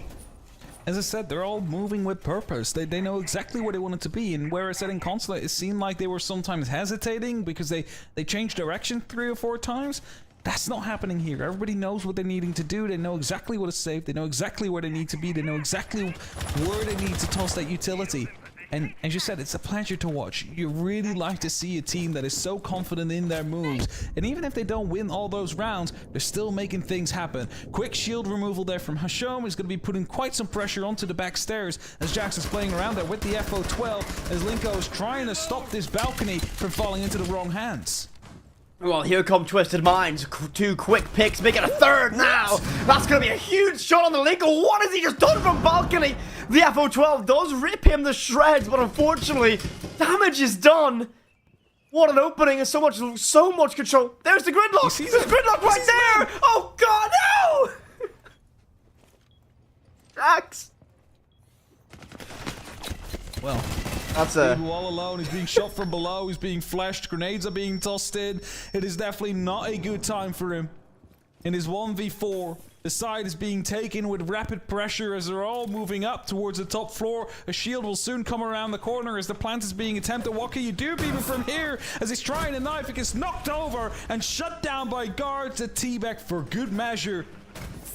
And they find themselves at their second round, moving with purpose. That's the only way you can describe this so far. I'm still a little bit stunned from that fight on bottom black stairs. I can't lie from that one. We call that one a classic 4x3 moment. I suffer from that quite a lot. It is unfortunate, and you know, we don't know exactly what the player sees. Maybe it was also like they weren't moving, and the camouflage was quite well. We have the, you know, the all-seeing eye, where you know we have those beautiful outlines that we can use to determine. So maybe he just didn't see it. Maybe the white camo, you know, on the white background was able to just make him sneak in enough, but I agree. It was unfortunate. I mean, Hasham again, what a pick he found as well. Great one tap on yeah, simple. Just one. That's all he needs. I mean, right there, that's going to be a little bit of luck, a little bit of perfect timing, and that's just going to be all shining towards him. And that's going to be another incredibly explosive, incredibly aggressive, and an incredibly purpose-filled round from Twisted Minds. They just look to be a little bit unstoppable here on this map and on this side. As he mentioned in our pregame for this is where we need to see Legarion investing in their defenses heavily, because this is where you want to be banking your rounds on a map like Skyscraper. And so far, it looks like if they continue going up here, up to this upstairs site, they're going to get smashed by Twisted Minds time and time again. Yeah, but the other option they have is to go either barbecue or bedroom, and bedroom is already one of those sites that you rarely see and is rarely won by defense. Barbecue really relies on you holding onto that top for right away, so no matter what you're doing, you're going to be running into the same problem here until Exhibition becomes available again. I think you're probably right with this, and this is just going to be damage mitigation from them at this stage. Just try and get a victory on the high preference defensive side, and then hope you can go to the site you know you can win against his opposition. You don't want to be confiding to that one just yet. Crossfires will be opened up inside Terrace. Keep a barricade, does keep him safe for now. It will be just enough to allow Arzami of Linku to retreat out towards Drum. He'll keep himself intact for a little bit longer. Entranceway has been made. Frenchie's going to be the first one to get caught out by that gunfire. Will be Guards yet again to find that pick. This Blackbeard's been so effective. And while Expo completely fallen already to hand to Twisted Minds, with only a minute 45 left to work with, great beginning yet again from this side. Yeah, for sure. And again, like, they're so confident on their attacks. There's no second guessing on any of the moves that are being made. I like this setup with the Kiba barrier though, but at some point it will expire. A couple of shots, and it's going to be out. And the Blackbeard again, just sending some shots down range. He's just trying his best to keep on being oppressive. And whilst Guards only has 2 kills, he's been responsible for many more with the movements he's made. With a minute 10 left on the clock, you see Twisted Minds slowly starting to rotate around. They want to put some pressure onto Geisha. They also want to put some pressure out on the windows for Karaoke. Whereas the rest of the team is starting to push towards the big divide. No EMPs available to get themselves through that Geisha wall, so perhaps the first failing of this setup from Twisted Minds. Not a significant amount of verticality to go down below either for it, so that might choke us out just a little bit, forcing them into these choke points. Repelled on Karaoke makes this a little bit of a nightmare to move around from the defensive side. And Linku plays a difficult gambit now, dancing around restaurant stairs as Sean finds himself. Jackson is going to be even more problems as that Lion's Gan goes out. That might be the dinner bell getting rung. As the Finker boost does go out. Great pick from Linku. We do find one trader back from the side of the Galleon. But now with 20 seconds, here comes the wave of Twisted Minds. They want to get control of Geisha. That's exactly what they'll do. But Mordo shuts it down. Bibu fires off. Mordo's going to find himself in a world of hurt. Can't find it 2 in the round as Guards gets his second on that Blackbeard. But a great pivot now as Linku might hold the key to this round. A late rotation out towards Drum. He's to help his teammates sooner rather than later. But Bibu's good for it. Linku picks up the pieces. And it'll be one round finally back from the side of the Galleon. Now allowed to go back towards Exhibition side. They've been able to win before, but you gotta say, like, they managed to fight back into there. The diffuser was dropped a little bit earlier. I believe it was residing on that window when that swing came by. A little bit of the shadow that gave away the game. But that's the kind of peaks you need to make at this point. You need to take the advantages that you are given and utilize them to the best of your ability. So good stuff there. Actually, no. Okay, we're headed towards barbecue. You could have gone here last round as well, guys. You didn't actually need to go back towards the top floor for the 3rd time. They wanted to prove it. They wanted to prove a point to themselves and to everyone watching that they can get that victory. And barbecue, you mentioned it yourself, this is more like your tertiary site. It's not going to be the easiest one. And the way Twisted Minds have been maneuvering themselves through this map, I expect this upstairs hold out towards T and Karaoke to fall incredibly quickly. I don't expect significant pressure out towards Expo either. We could see a position where with a minute 40 left to work with, the entire half of this map's under control and Twisted Minds don't even have a pick to their name. I mean, to be moving with such ruthless aggression, it is just a joy to watch. I know I've said it before, but watching a team that's so confident on the map is just brilliant. Definitely is. Even if they don't have all the rounds to show for it, because like they're playing a lot more confident than the rounds would maybe say. Because 2-2, you're like, okay, well that's quite even. But at the same time, they're just moving and they're just going and they're not stopping. I think that last round was actually the first time I've actually seen him stalled a little bit.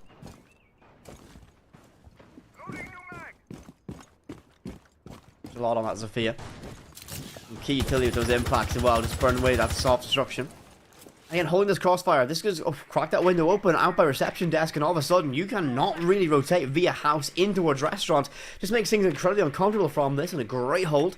And if you don't man that angle constantly, it does force members of the Galleon, if they're on this roam game, which they're not, to think about it. So they'll have the control of house, they'll have control of office. Again, the drone network is fantastic. They got one perched up, they got eyes on towards drum, they spot out that Goyo. They should be able to get themselves significant control with the next couple of seconds in this round. Especially Guards being ready on that Blackbeard has a lot of opportunity to make some quick moves here. Still just making sure the flank drones are in place. You were talking about that drone network. They need to make sure to have all the information here. Top floor, very important as Marto takes a little bit of damage.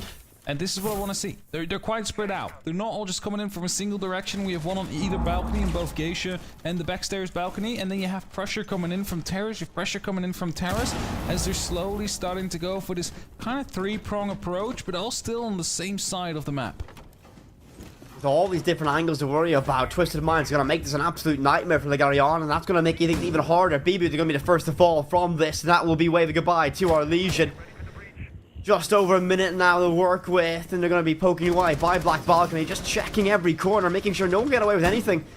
The defense of the French roster just need to be steadfast, hold that top for control, and do not give up another pick, and maybe even try and get guards out of the fight here. A difficult fight to win. Nitrocell is there. Unfortunately, though, Linku does get consumed by that nade. And we have now 50 seconds. Key will get one more. Frenchie is out of this fight. And we have a difficult 4 versus 2 standoff. That logic bomb rains out those foam vibrations. An echo across Skyscraper that can cut through the silence, and the tension begins to build with our final 35 seconds.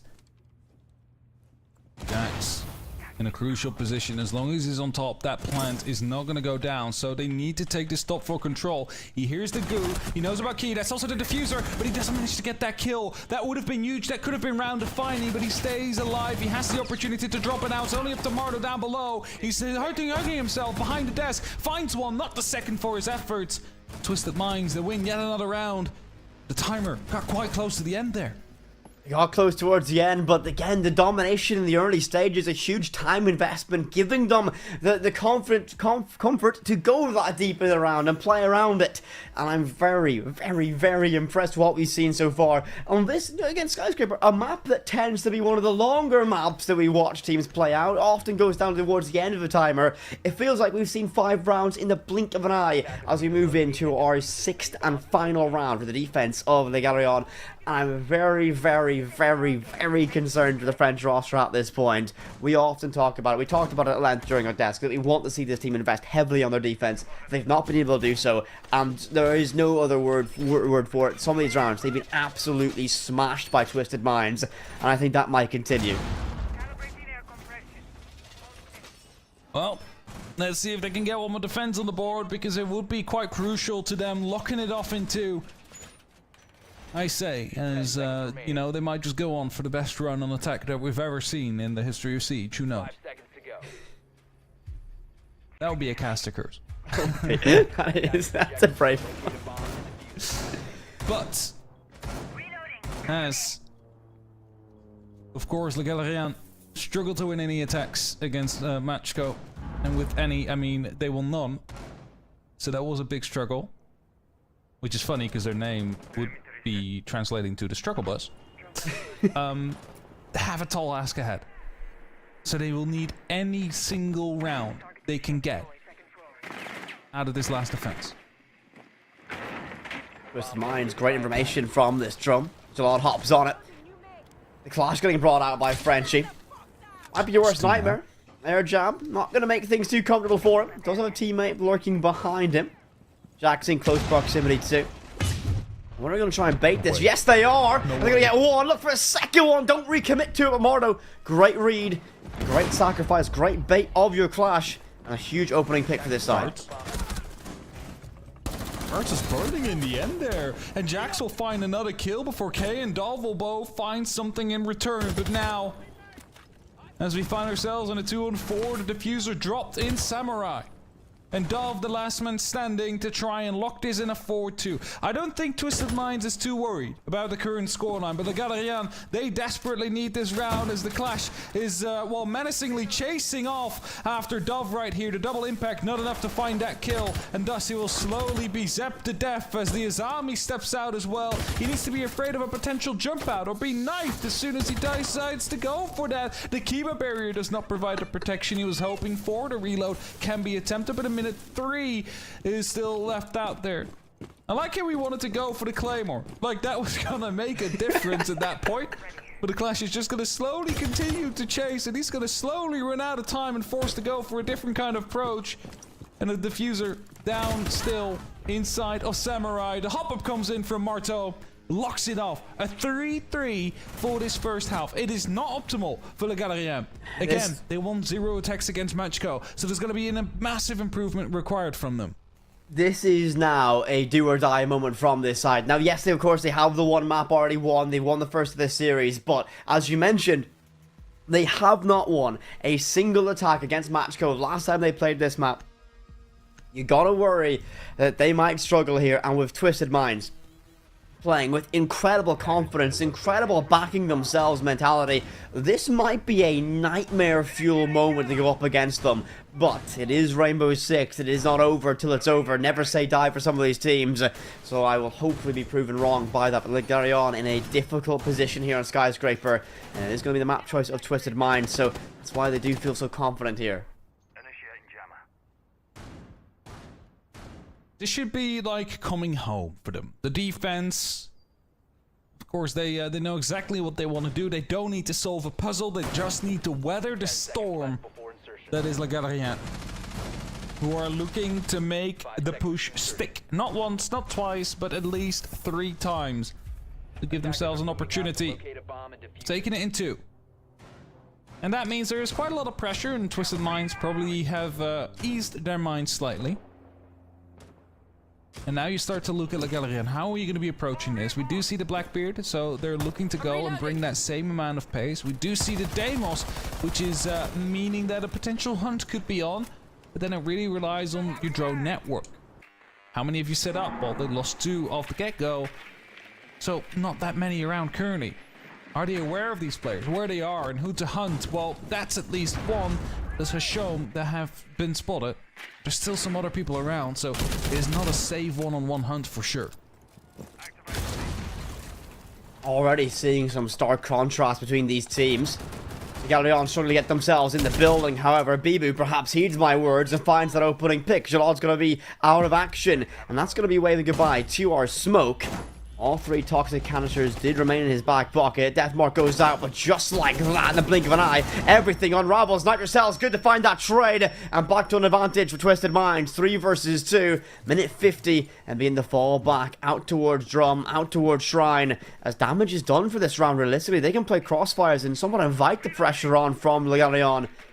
They don't have a lot of utility to work with. 2 secondary EMPs, 3 Sambas, 2 nades, and 2 claymores. I don't know how much value they're going to get out of that right now. Frenchie's still outside the building when everything kind of fell apart out there. Like, they have to re-drone everything now because they don't know what has been retaken by the defense and what has been left alone. And as such, Marto basically alone, looking to take Dragon. Still not sure if he can actually do so. The remaining of Twisted Minds already fallen back. Geisha hallway, backstairs, guards playing around gold as well. And with the minute left and still a lot to be droned here, they're going to be losing so much time. They're actually going to be running out of the opportunity of playing this slow and steady and forced into making a push for a play. I think this is a wise choice, though, from Twisted Minds to fall back and really just come back to home base. It didn't need to make any risks. It didn't need to overextend. The yellow pin goes out, perhaps just a little bit late. You do get that default camera held by Twisted Minds. Secondary EMP goes out, might knock out an optic or 2. Peek out's there. Not quick enough on the reaction from Mordo. Spots an elbow, not quick enough to see it just yet. Selma charge, shoes open gold. I wonder if the Untron force a plant down with the cover. Claymore's good for 1. That's going to bring this live round back into livelihood for it. And Mordo's going to be good for a second one. Stop sprinting. Cover needs to be perfect here. He spots the head of the Warden briefly. C4 has been ripped. He swings out wide. Swaps the angle. And it'll be Mordo finding a huge impact. What a round from this side. And they've got life on the offense. And we were worried that last time out they didn't win offenses. They've got their very first attack here on Sky. There we go, that's exactly what they needed. And you know, it started off well with a nice entry pick, but then everything fell apart as they had a big fight over exhibition. We were talking about like how the entirety of Twisted Minds was present there. You saw the stuff coming out from below, like I mean like the C4. You saw the pushback instantly afterwards when they found themselves in an advantage. But then just like threading the needle time and time again, Le Galerienne finding himself here with the round on attack. But let's not get ahead of ourselves. It's only a single round so far. Yes, it's great. Yes, they didn't get any against Matchgo. But they still need to find at least 2 more to get themselves in 6. And 3 more if they want to lock it out in 2. Not gonna be easy. Not in the slightest. They had to work so hard for this opening round on their attack. Twisted Minds, don't think you're going to let that one slip this time around. Swapping up the site rotation this time, not going to repick on towards Karaoke and T. They're going to commit a lot of openings I do like this from this team. Twisted Minds are also a duo that take the gunfight, so why not create lots of our lines of sight out towards Geisha, out towards Tea Room, out towards Karaoke. Just make things uncomfortable from your opposition. They don't quite know where they're going to get challenged from next, and that will stretch the information game as far as possible. And 2 bodies stacked up on towards that office or that restaurant side. Blackbeard is tantalizing close to one, just repels straight in, spots one, and sees all those openings. Ninko is there to find that trade, but all these long lines of sight makes things very difficult. The Blackbeard a little bit vulnerable here, a little bit left out in the cold. There's also still players around inside of Geisha, and that is that big worrying part. Linko could have been a huge shot, instead taking a lot of damage out there and having to bail out, not being around there. Like, it's too dangerous at this point.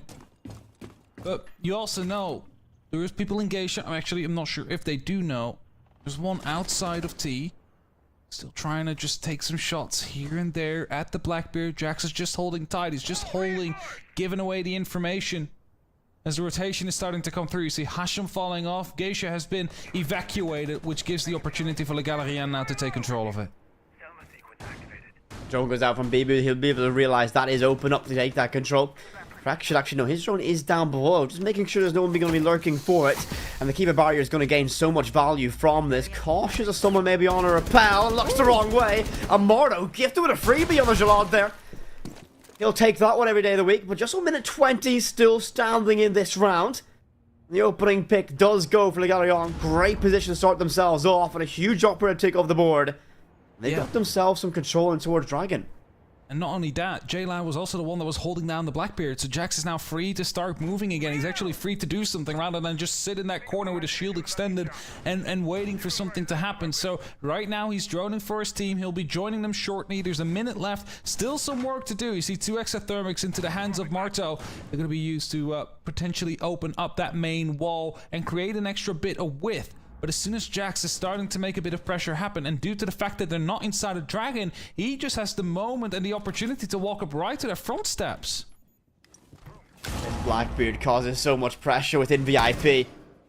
Crossfires held, every angle getting checked right now, but time will become your enemy sooner rather than later. Nade caught by that Wamai disc, and this could be disastrous. It does go deep enough to force control of House Stairs. Mordo's going to find a second one, though. Hasham's good for a trade-off. 3 in the round for him. Advantage still with Le Galérien, though, with 14 seconds. Shotgun needs to win this fight out by Dragon, and he's going to run out of space by VIP desk, and they're so far away. The cover should be good to get this one going. Case should go down here. 2 versus 2, though. Deep rotation out the terrace is available, and this is going to be a horrible fight to take behind that desk. Spots that player, gets a quad through the wall. On for an ace recovery, and he's going to be good for it! The Galérien find a second of the offense, and Mardo with a huge ace for his side. I really took that personal. It's like, oh, you kind of need to make a move, and Mardo's like, let me make moves. Finds that ace. It's the second that we've seen today. And just at a wonderful moment as well.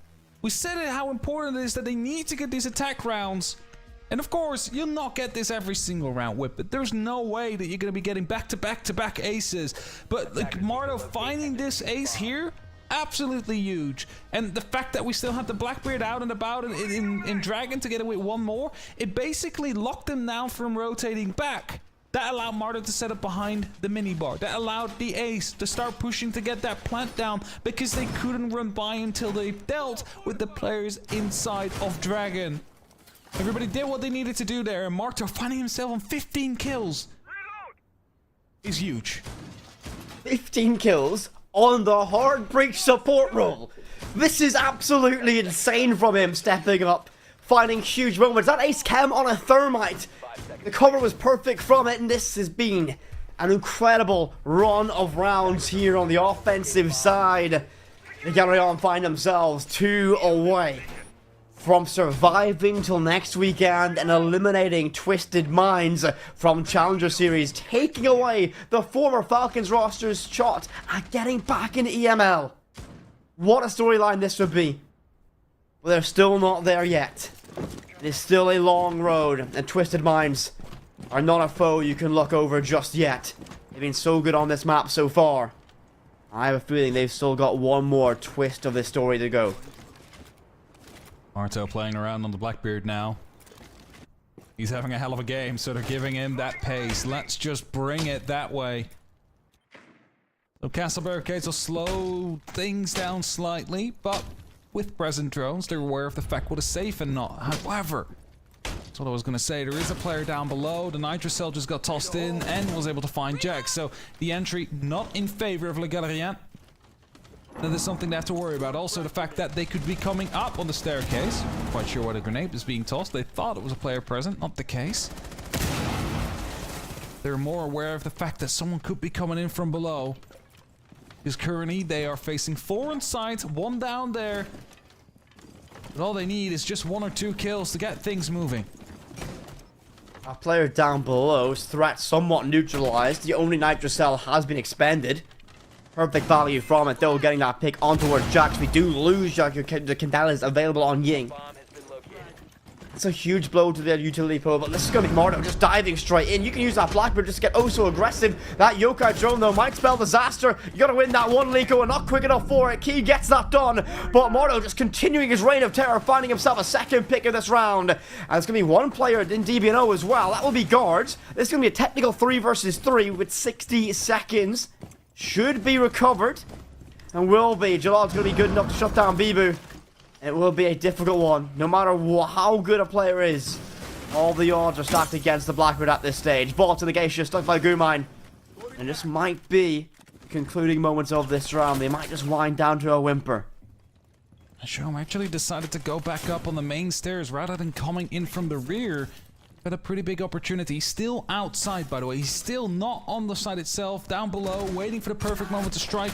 They're aware of this. This is Marto taking quite a bit of damage out here. They need to make a move stick. And Frenchie's in the middle of the side, but he doesn't quite know what the echo is. He's being rotated around right now, but the trades come through. Hashom comes up at the right time once more to find that final kill. I was going to say, where did he get it from? But there it is. And we have a little bit of a bounce back on the side of Twisted Minds. There's Le Galérien. They managed to find themselves quite close to the side. They just didn't have the men count to deal with it. But this is definitely a team that's biting. It's definitely a team that's striking.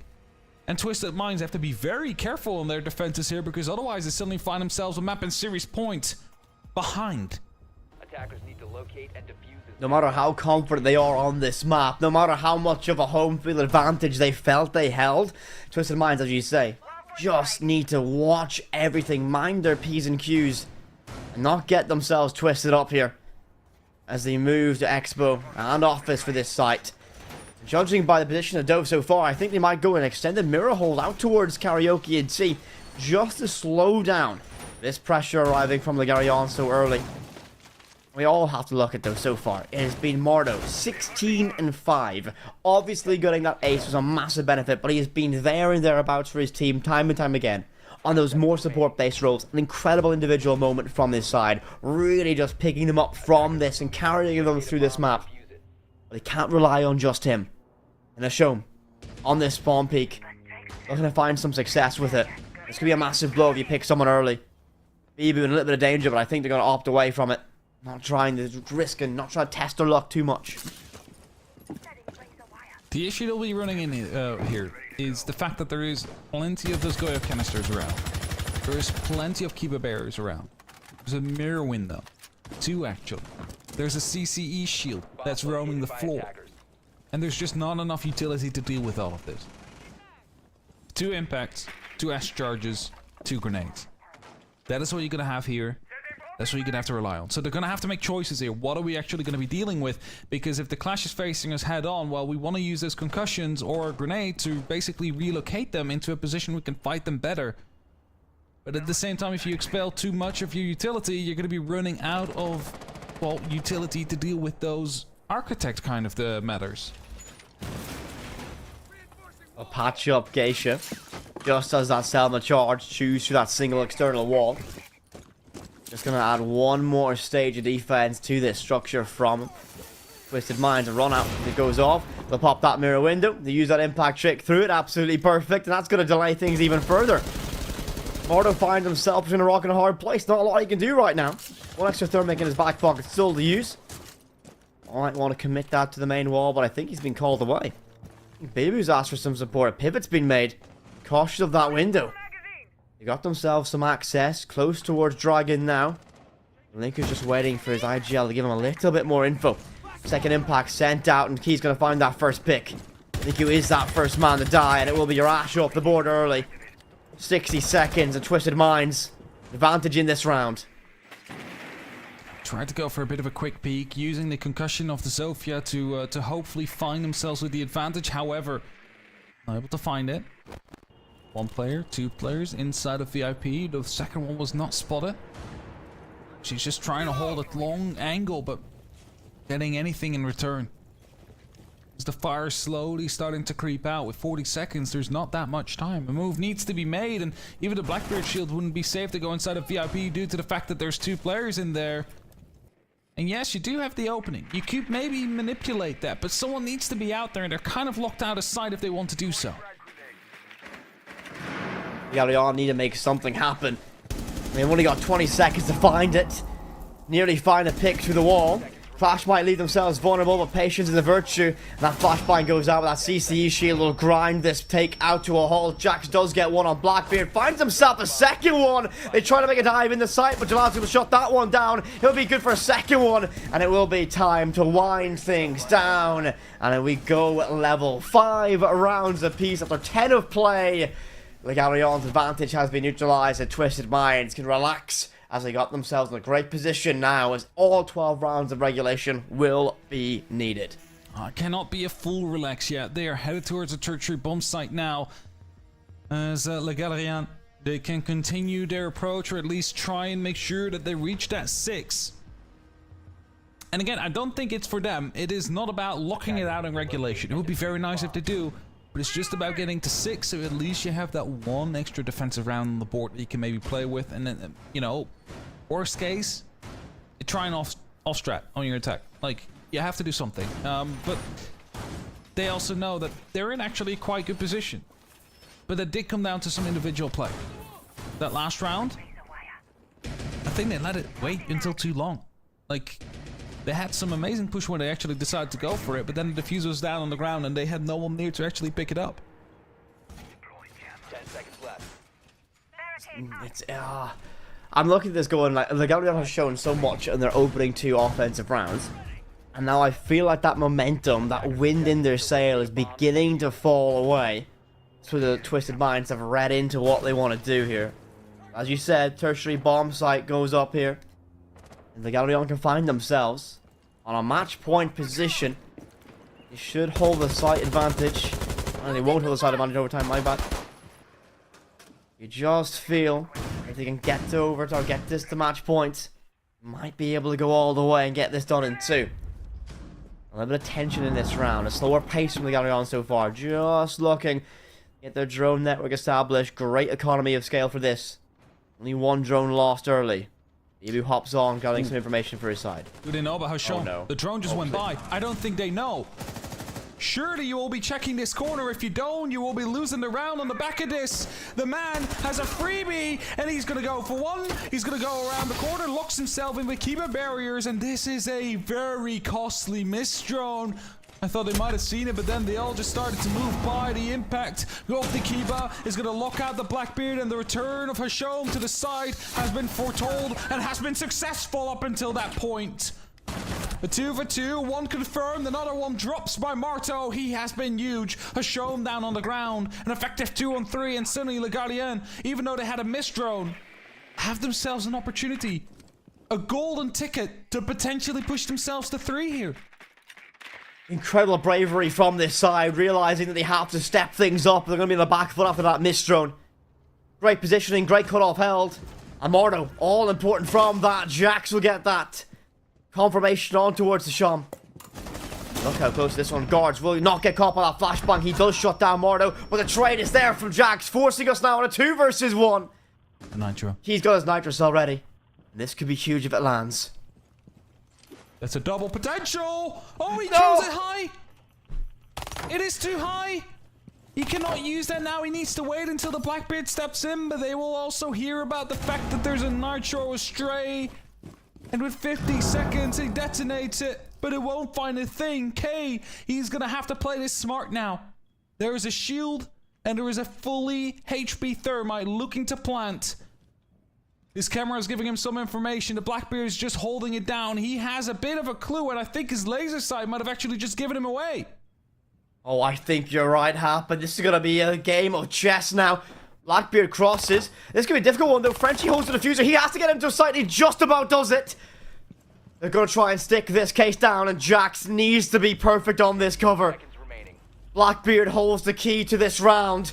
Frenchie, a single bullet enough to spell absolute disaster, and he's going to try and get this case down. Shotgun up close and personal, but Jax is good for it. They get her on, move themselves on the map matching series point here. What a storyline this has been, and what a round of recovery that was. The mist drone. It should have been the end of the round, but instead they exploded, and the support structure from Twisted Minds that basically erected around it, instantly torn down by the side of La Galérienne, and find themselves on 6. And I said it before, they're not looking like, okay, if they manage to do this in regulation, that is fine. Of course that's the goal. But their main goal is to get to 6. They've already massively improved in comparison to their game they played on this map against Matchco. And now, a round away from knocking out a top 8 team in the world. Actually, yeah, top 8 team in the world. What an achievement this would be for this Vol French roster. They are so tantalizingly close to it. But there is one simple phrase I think about in moments like this, and it is job's not done. They fought very, very hard to get that previous round, and it came down to very fine margins indeed. But can they find just one more? Twisted Minds. All the weight upon their shoulders. A team fighting for their place back in the top flight of European competition. Top 8 in the Invitational, as you mentioned. Now left without their old organization. And their journey inside a Contenders to Challenger Series could end in the next 2 minutes.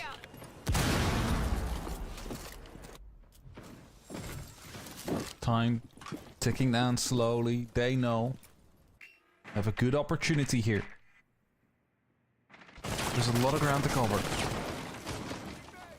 They're waiting for the opening to be made. It will be done by Bibu from below with an explosive charge to get rid of the bandit battery. He's going to be making it hard to trick, but he's back in there. He's back in there. It's not being held. He tricks it. The verticality may, but not held. And that is one exothermic gone. One breach charge gone as well. And suddenly it's a lot harder now to get control of Exhibition, to get control of Museum, to get control of VIP. I believe they've spotted the player out there. The Legion now rotating in is going to be receiving a little bit of pressure. Jax will most likely follow soon with that shield in hand. But the yokai drones are a big worry. A lot of information is being given away, but Lincoln will find the first kill nonetheless. Reloading, cover me. This information from the yokai drone is going to be also important now, especially with one player down. The biggest factor, though, you can deny that Blackbeard having significant impact. That leg not going deep enough just to clear that barbed wire. And Sham in a great position. The drone does check him, does watch for him, and he will get compromised now. He plays such an important role for this team. He can pop up and spell disaster. All he has to do is play with a little bit of discipline, a little bit of patience, and wait for the opposition to come to him. He does not have to make a move, but they are all swarming. They can sense blood in the water. Akitex damage elsewhere out towards site. There's no way. They've left him. There's no way they've done this. They've made an absolute blunder. How did they let him get away with this? He's going to wait his moment to strike.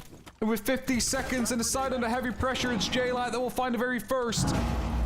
Shom, you have a beautiful opportunity to come in clutch if it wasn't for J-Lad to find 2, Dove to find another, and Marto to be the last man standing in a 1v4 as he finds a Shom. A mist drone that eventually did not cause any upset is in the past, and Marto would be a huge clutch. He's not going to be able to make it. K will shut him down, and we're headed towards overtime. Another misthrow and another series of small mistakes. A great opening by Linko. A great moment, a great opportunity. But it disappears off into the wind. Ligarion had an opportunity to close this series out right here, right now. It slipped between their fingertips. Twisted Minds, thankful, counting their lucky stars that they're still in this fight. And they're going to call a timeout here. They won the previous round, but it's time to make amends. Their defenses have not been as rock solid as we would have intended for them to be. And make a change now. They got 40 seconds in their code to try and solve things. They will have that solution option to them available as well. But you can just feel that tension building now. That's what I love about elimination games. Twisted Minds fighting with their backs against the wall. We got on though. On the offensive side, that's favorable here on Sky. The timeout slowly ticking down, and they also know, like, Marto, he has been an absolute pain. Those 18 kills, responsible for, well, we know of at least one round where he managed to drop an ace, but probably more that are the reason why they're in this situation now.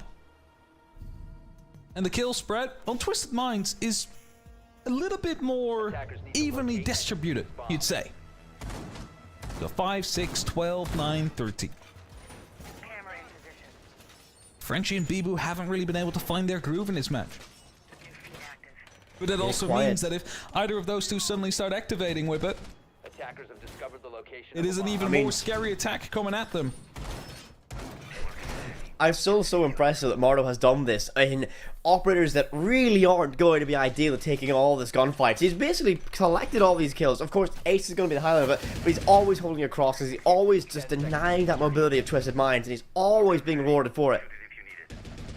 As you mentioned perfectly, if we see players like Frenchie, like Bibu, just wake up in this overtime, be the big game players we know they can be, how dangerous this team could be just in terms of firepower guards. Oh no, oh no, oh no. Surely no one's going to fall victim to this one. Guards trying to grab a freebie. There you go. The drone might spot him, and I think it has done. Yeah. They sent in a drone to check. They probably didn't hear anything, but it's just part of the course, you know, when you're just, you know, these are the kind of default spawn peaks, and when you're heading into overtime, that is the moment when they become more prevalent as well. And as the drone network is being set up, the IQ is being brought. Is there any utility they can find from that? Well, yeah, there is Valkyrie cameras that could be hidden around the map. Maybe the vigil even that could be spotted over time. Linko just carefully weighing things off down below. Of course, the side is all the way in exhibition. There's a lot of ground that still needs to be covered here by that attack, even when they have control of T and Karaoke. Jack's on that Blackbeard, waiting patiently. He's about to be swinging in. He's probably just waiting for the all-clear moment. I don't know what Marto is waiting for. Maybe listening for some noise, hoping that there's someone behind the minibar that he can fire at.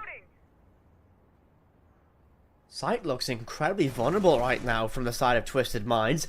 There's only a single nitrocell lurking down below. That's going to be in the hands of Hisham. Actually, no correction. They're going to be actually with Dove.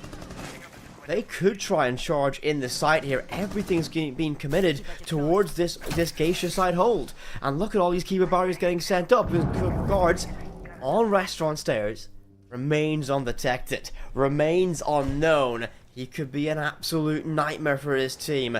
And this is, as you mentioned, just waiting for someone to be behind bar. Just the case now. Might just be so vulnerable. He's going to be able to get that information. He sees the mirror window.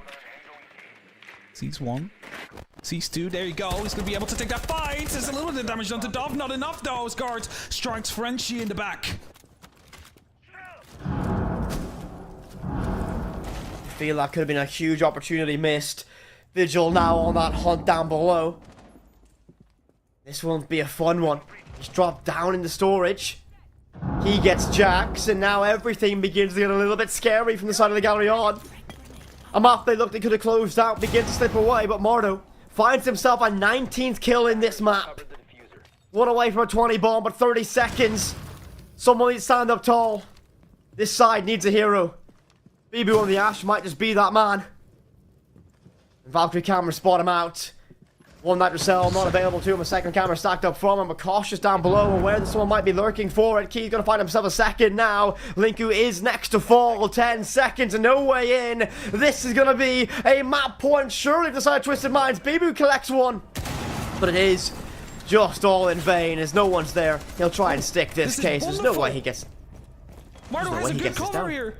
Oh my god, he does! From the window. That was opened up, Marto. You are a genius. This is an amazing play that comes through. The VIP mirror window was opened up. They were all downstairs. They had to push back in. The plant is there, and Bibu locks it off. Le Galérien. with the perfect cover from Marto as he breaks the 20. They go into map points. They go into series points. Yeah, once more. Around they have no right in winning. Around they've got no place being the victors of. And they find a way. I was writing their eulogy, commending Twisted Minds on moving one step closer to surviving to map 3. Well, the Galleon have claimed map and series point here, and they find themselves on the favourable defensive side here on Sky.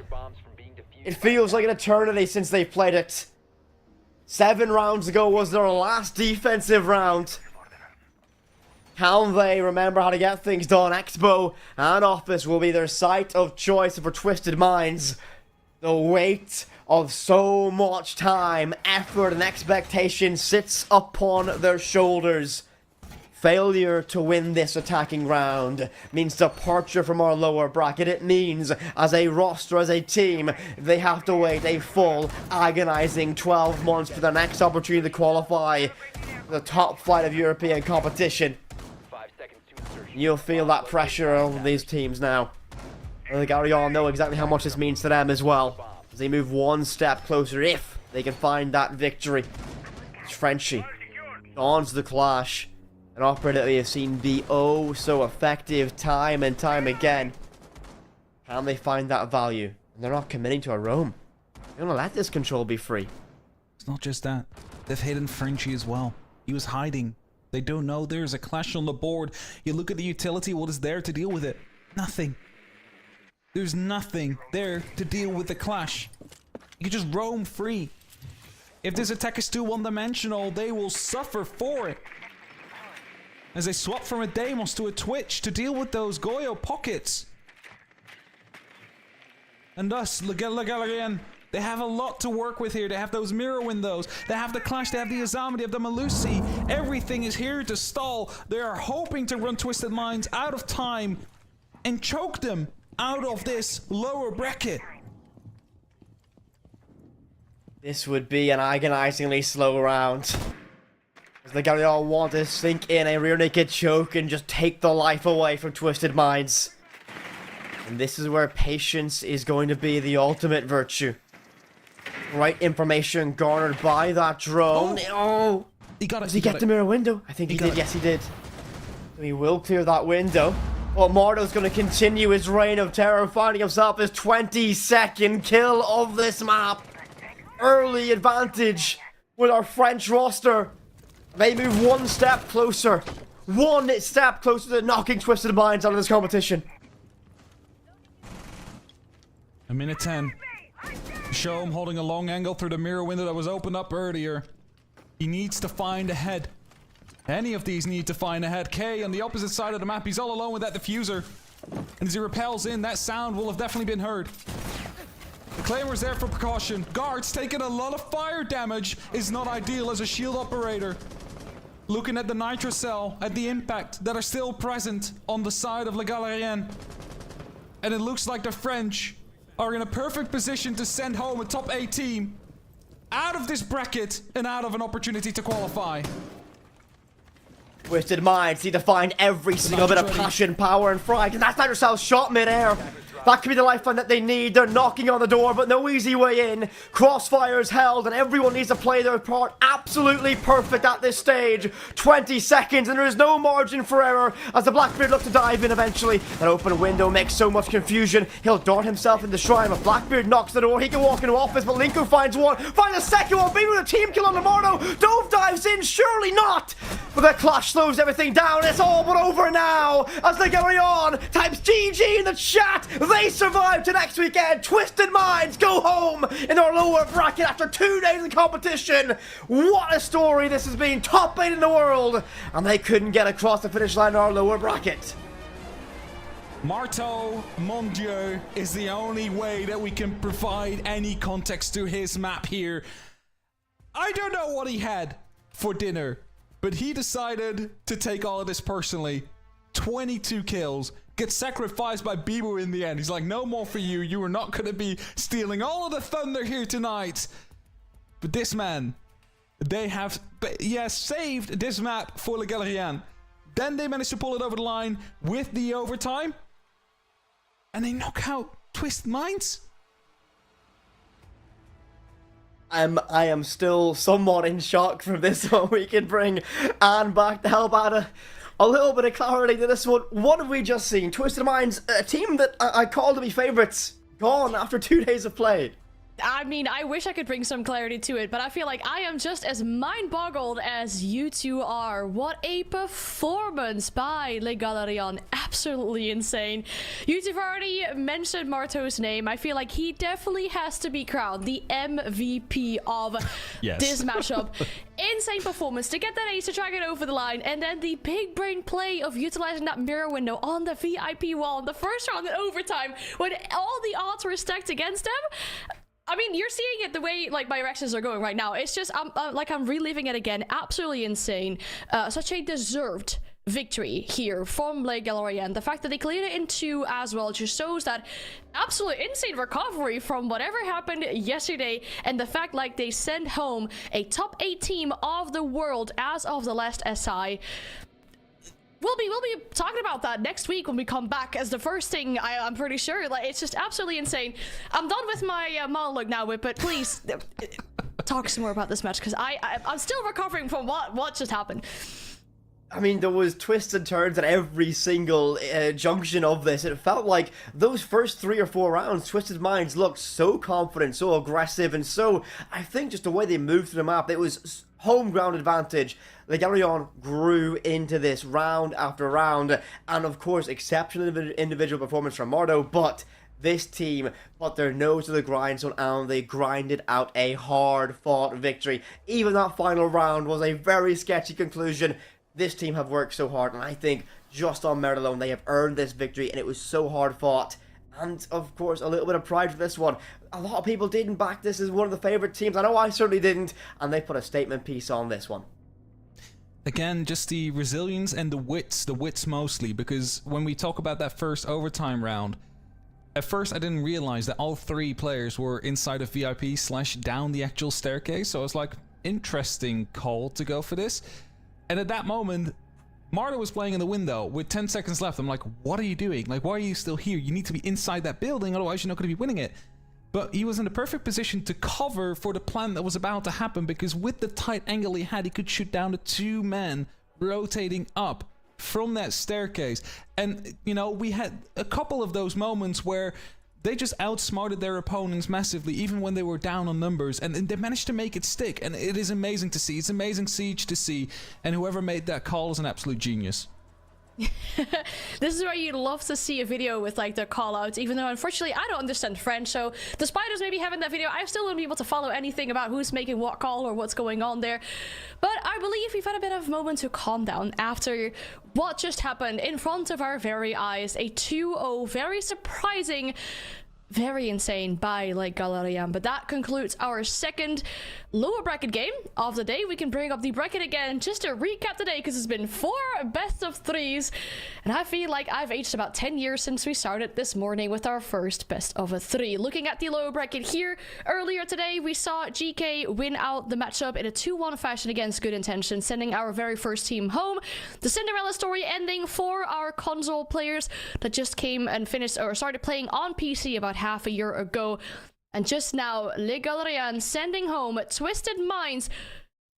Let me remind you, one of the favorites to win out the entire EML Challenger Series, sending them home at the very first opportunity that they've been given. And this is what our matches are looking like for the lower bracket next week. Because mind you, next week on Saturday, we're only playing those lower bracket matches. Upper bracket here, as well as we saw earlier today, Matchgo Esports and Wild winning out their matches respectively, dropping down M&M Academy and Han Vade to the lower bracket. Now that best of 3 is going to look absolutely spicy, because either Matchgo or Wild will qualify themselves to the EML once they've won out that matchup. Absolute scenes, absolute cinema here on the EML Challenger Series so far. Hap, I think it's good that we have about a week to recover now until we get stuck in our next matches. You know what? I can go for another best of 3. Throw them in right now. Let's go. I'm bored up. I can do this all day. It's like, honestly... it was a crazy game, that last one. I don't think the teams are wanting to go for another one, though. I think they are going to have to do some preparation for the games that are up ahead because of what's at stake. So they'll be more than happy then to take these next 6 days to prepare themselves. I think we all need to get ourselves recovered from that one, but the big thing that really kind of gets my eyes interested is going to be that Matchco Wild game, and this is a big little bit of a revenge match here as Wild against Matchco during the Rumble playoffs fell towards Matchco, and Matchco were very difficult at that stage. They were kind of rivals all the way through that. I'm very intrigued to see how that one goes, as Wild has grown with the roster, and Matchco have left some gaps open, so to me that first qualifying game piques my interest, and there's definitely no Irish bias in that one for Wild, I promise. Yeah, and just on that, Wild has also already played against Matchco in the Swiss bracket. That was 0-2 as well, so there's definitely some revenge possibility there. Like you've mentioned, of course, with the Rumble as well. Very much looking forward to next week's Saturday. We'll all be back then with some more of the EML Challenger Series. I do believe the NAL Challenger Series is still going on as well. They're at the very final part of their own Challenger Series, so definitely go tune in on that one on the main channel. And then we'll see you here again next week on Saturday at 1 p.m. CEST again. From now, take some rest. I think you need it after this game that just happened on this channel here, and we'll see you next week. Have a good night.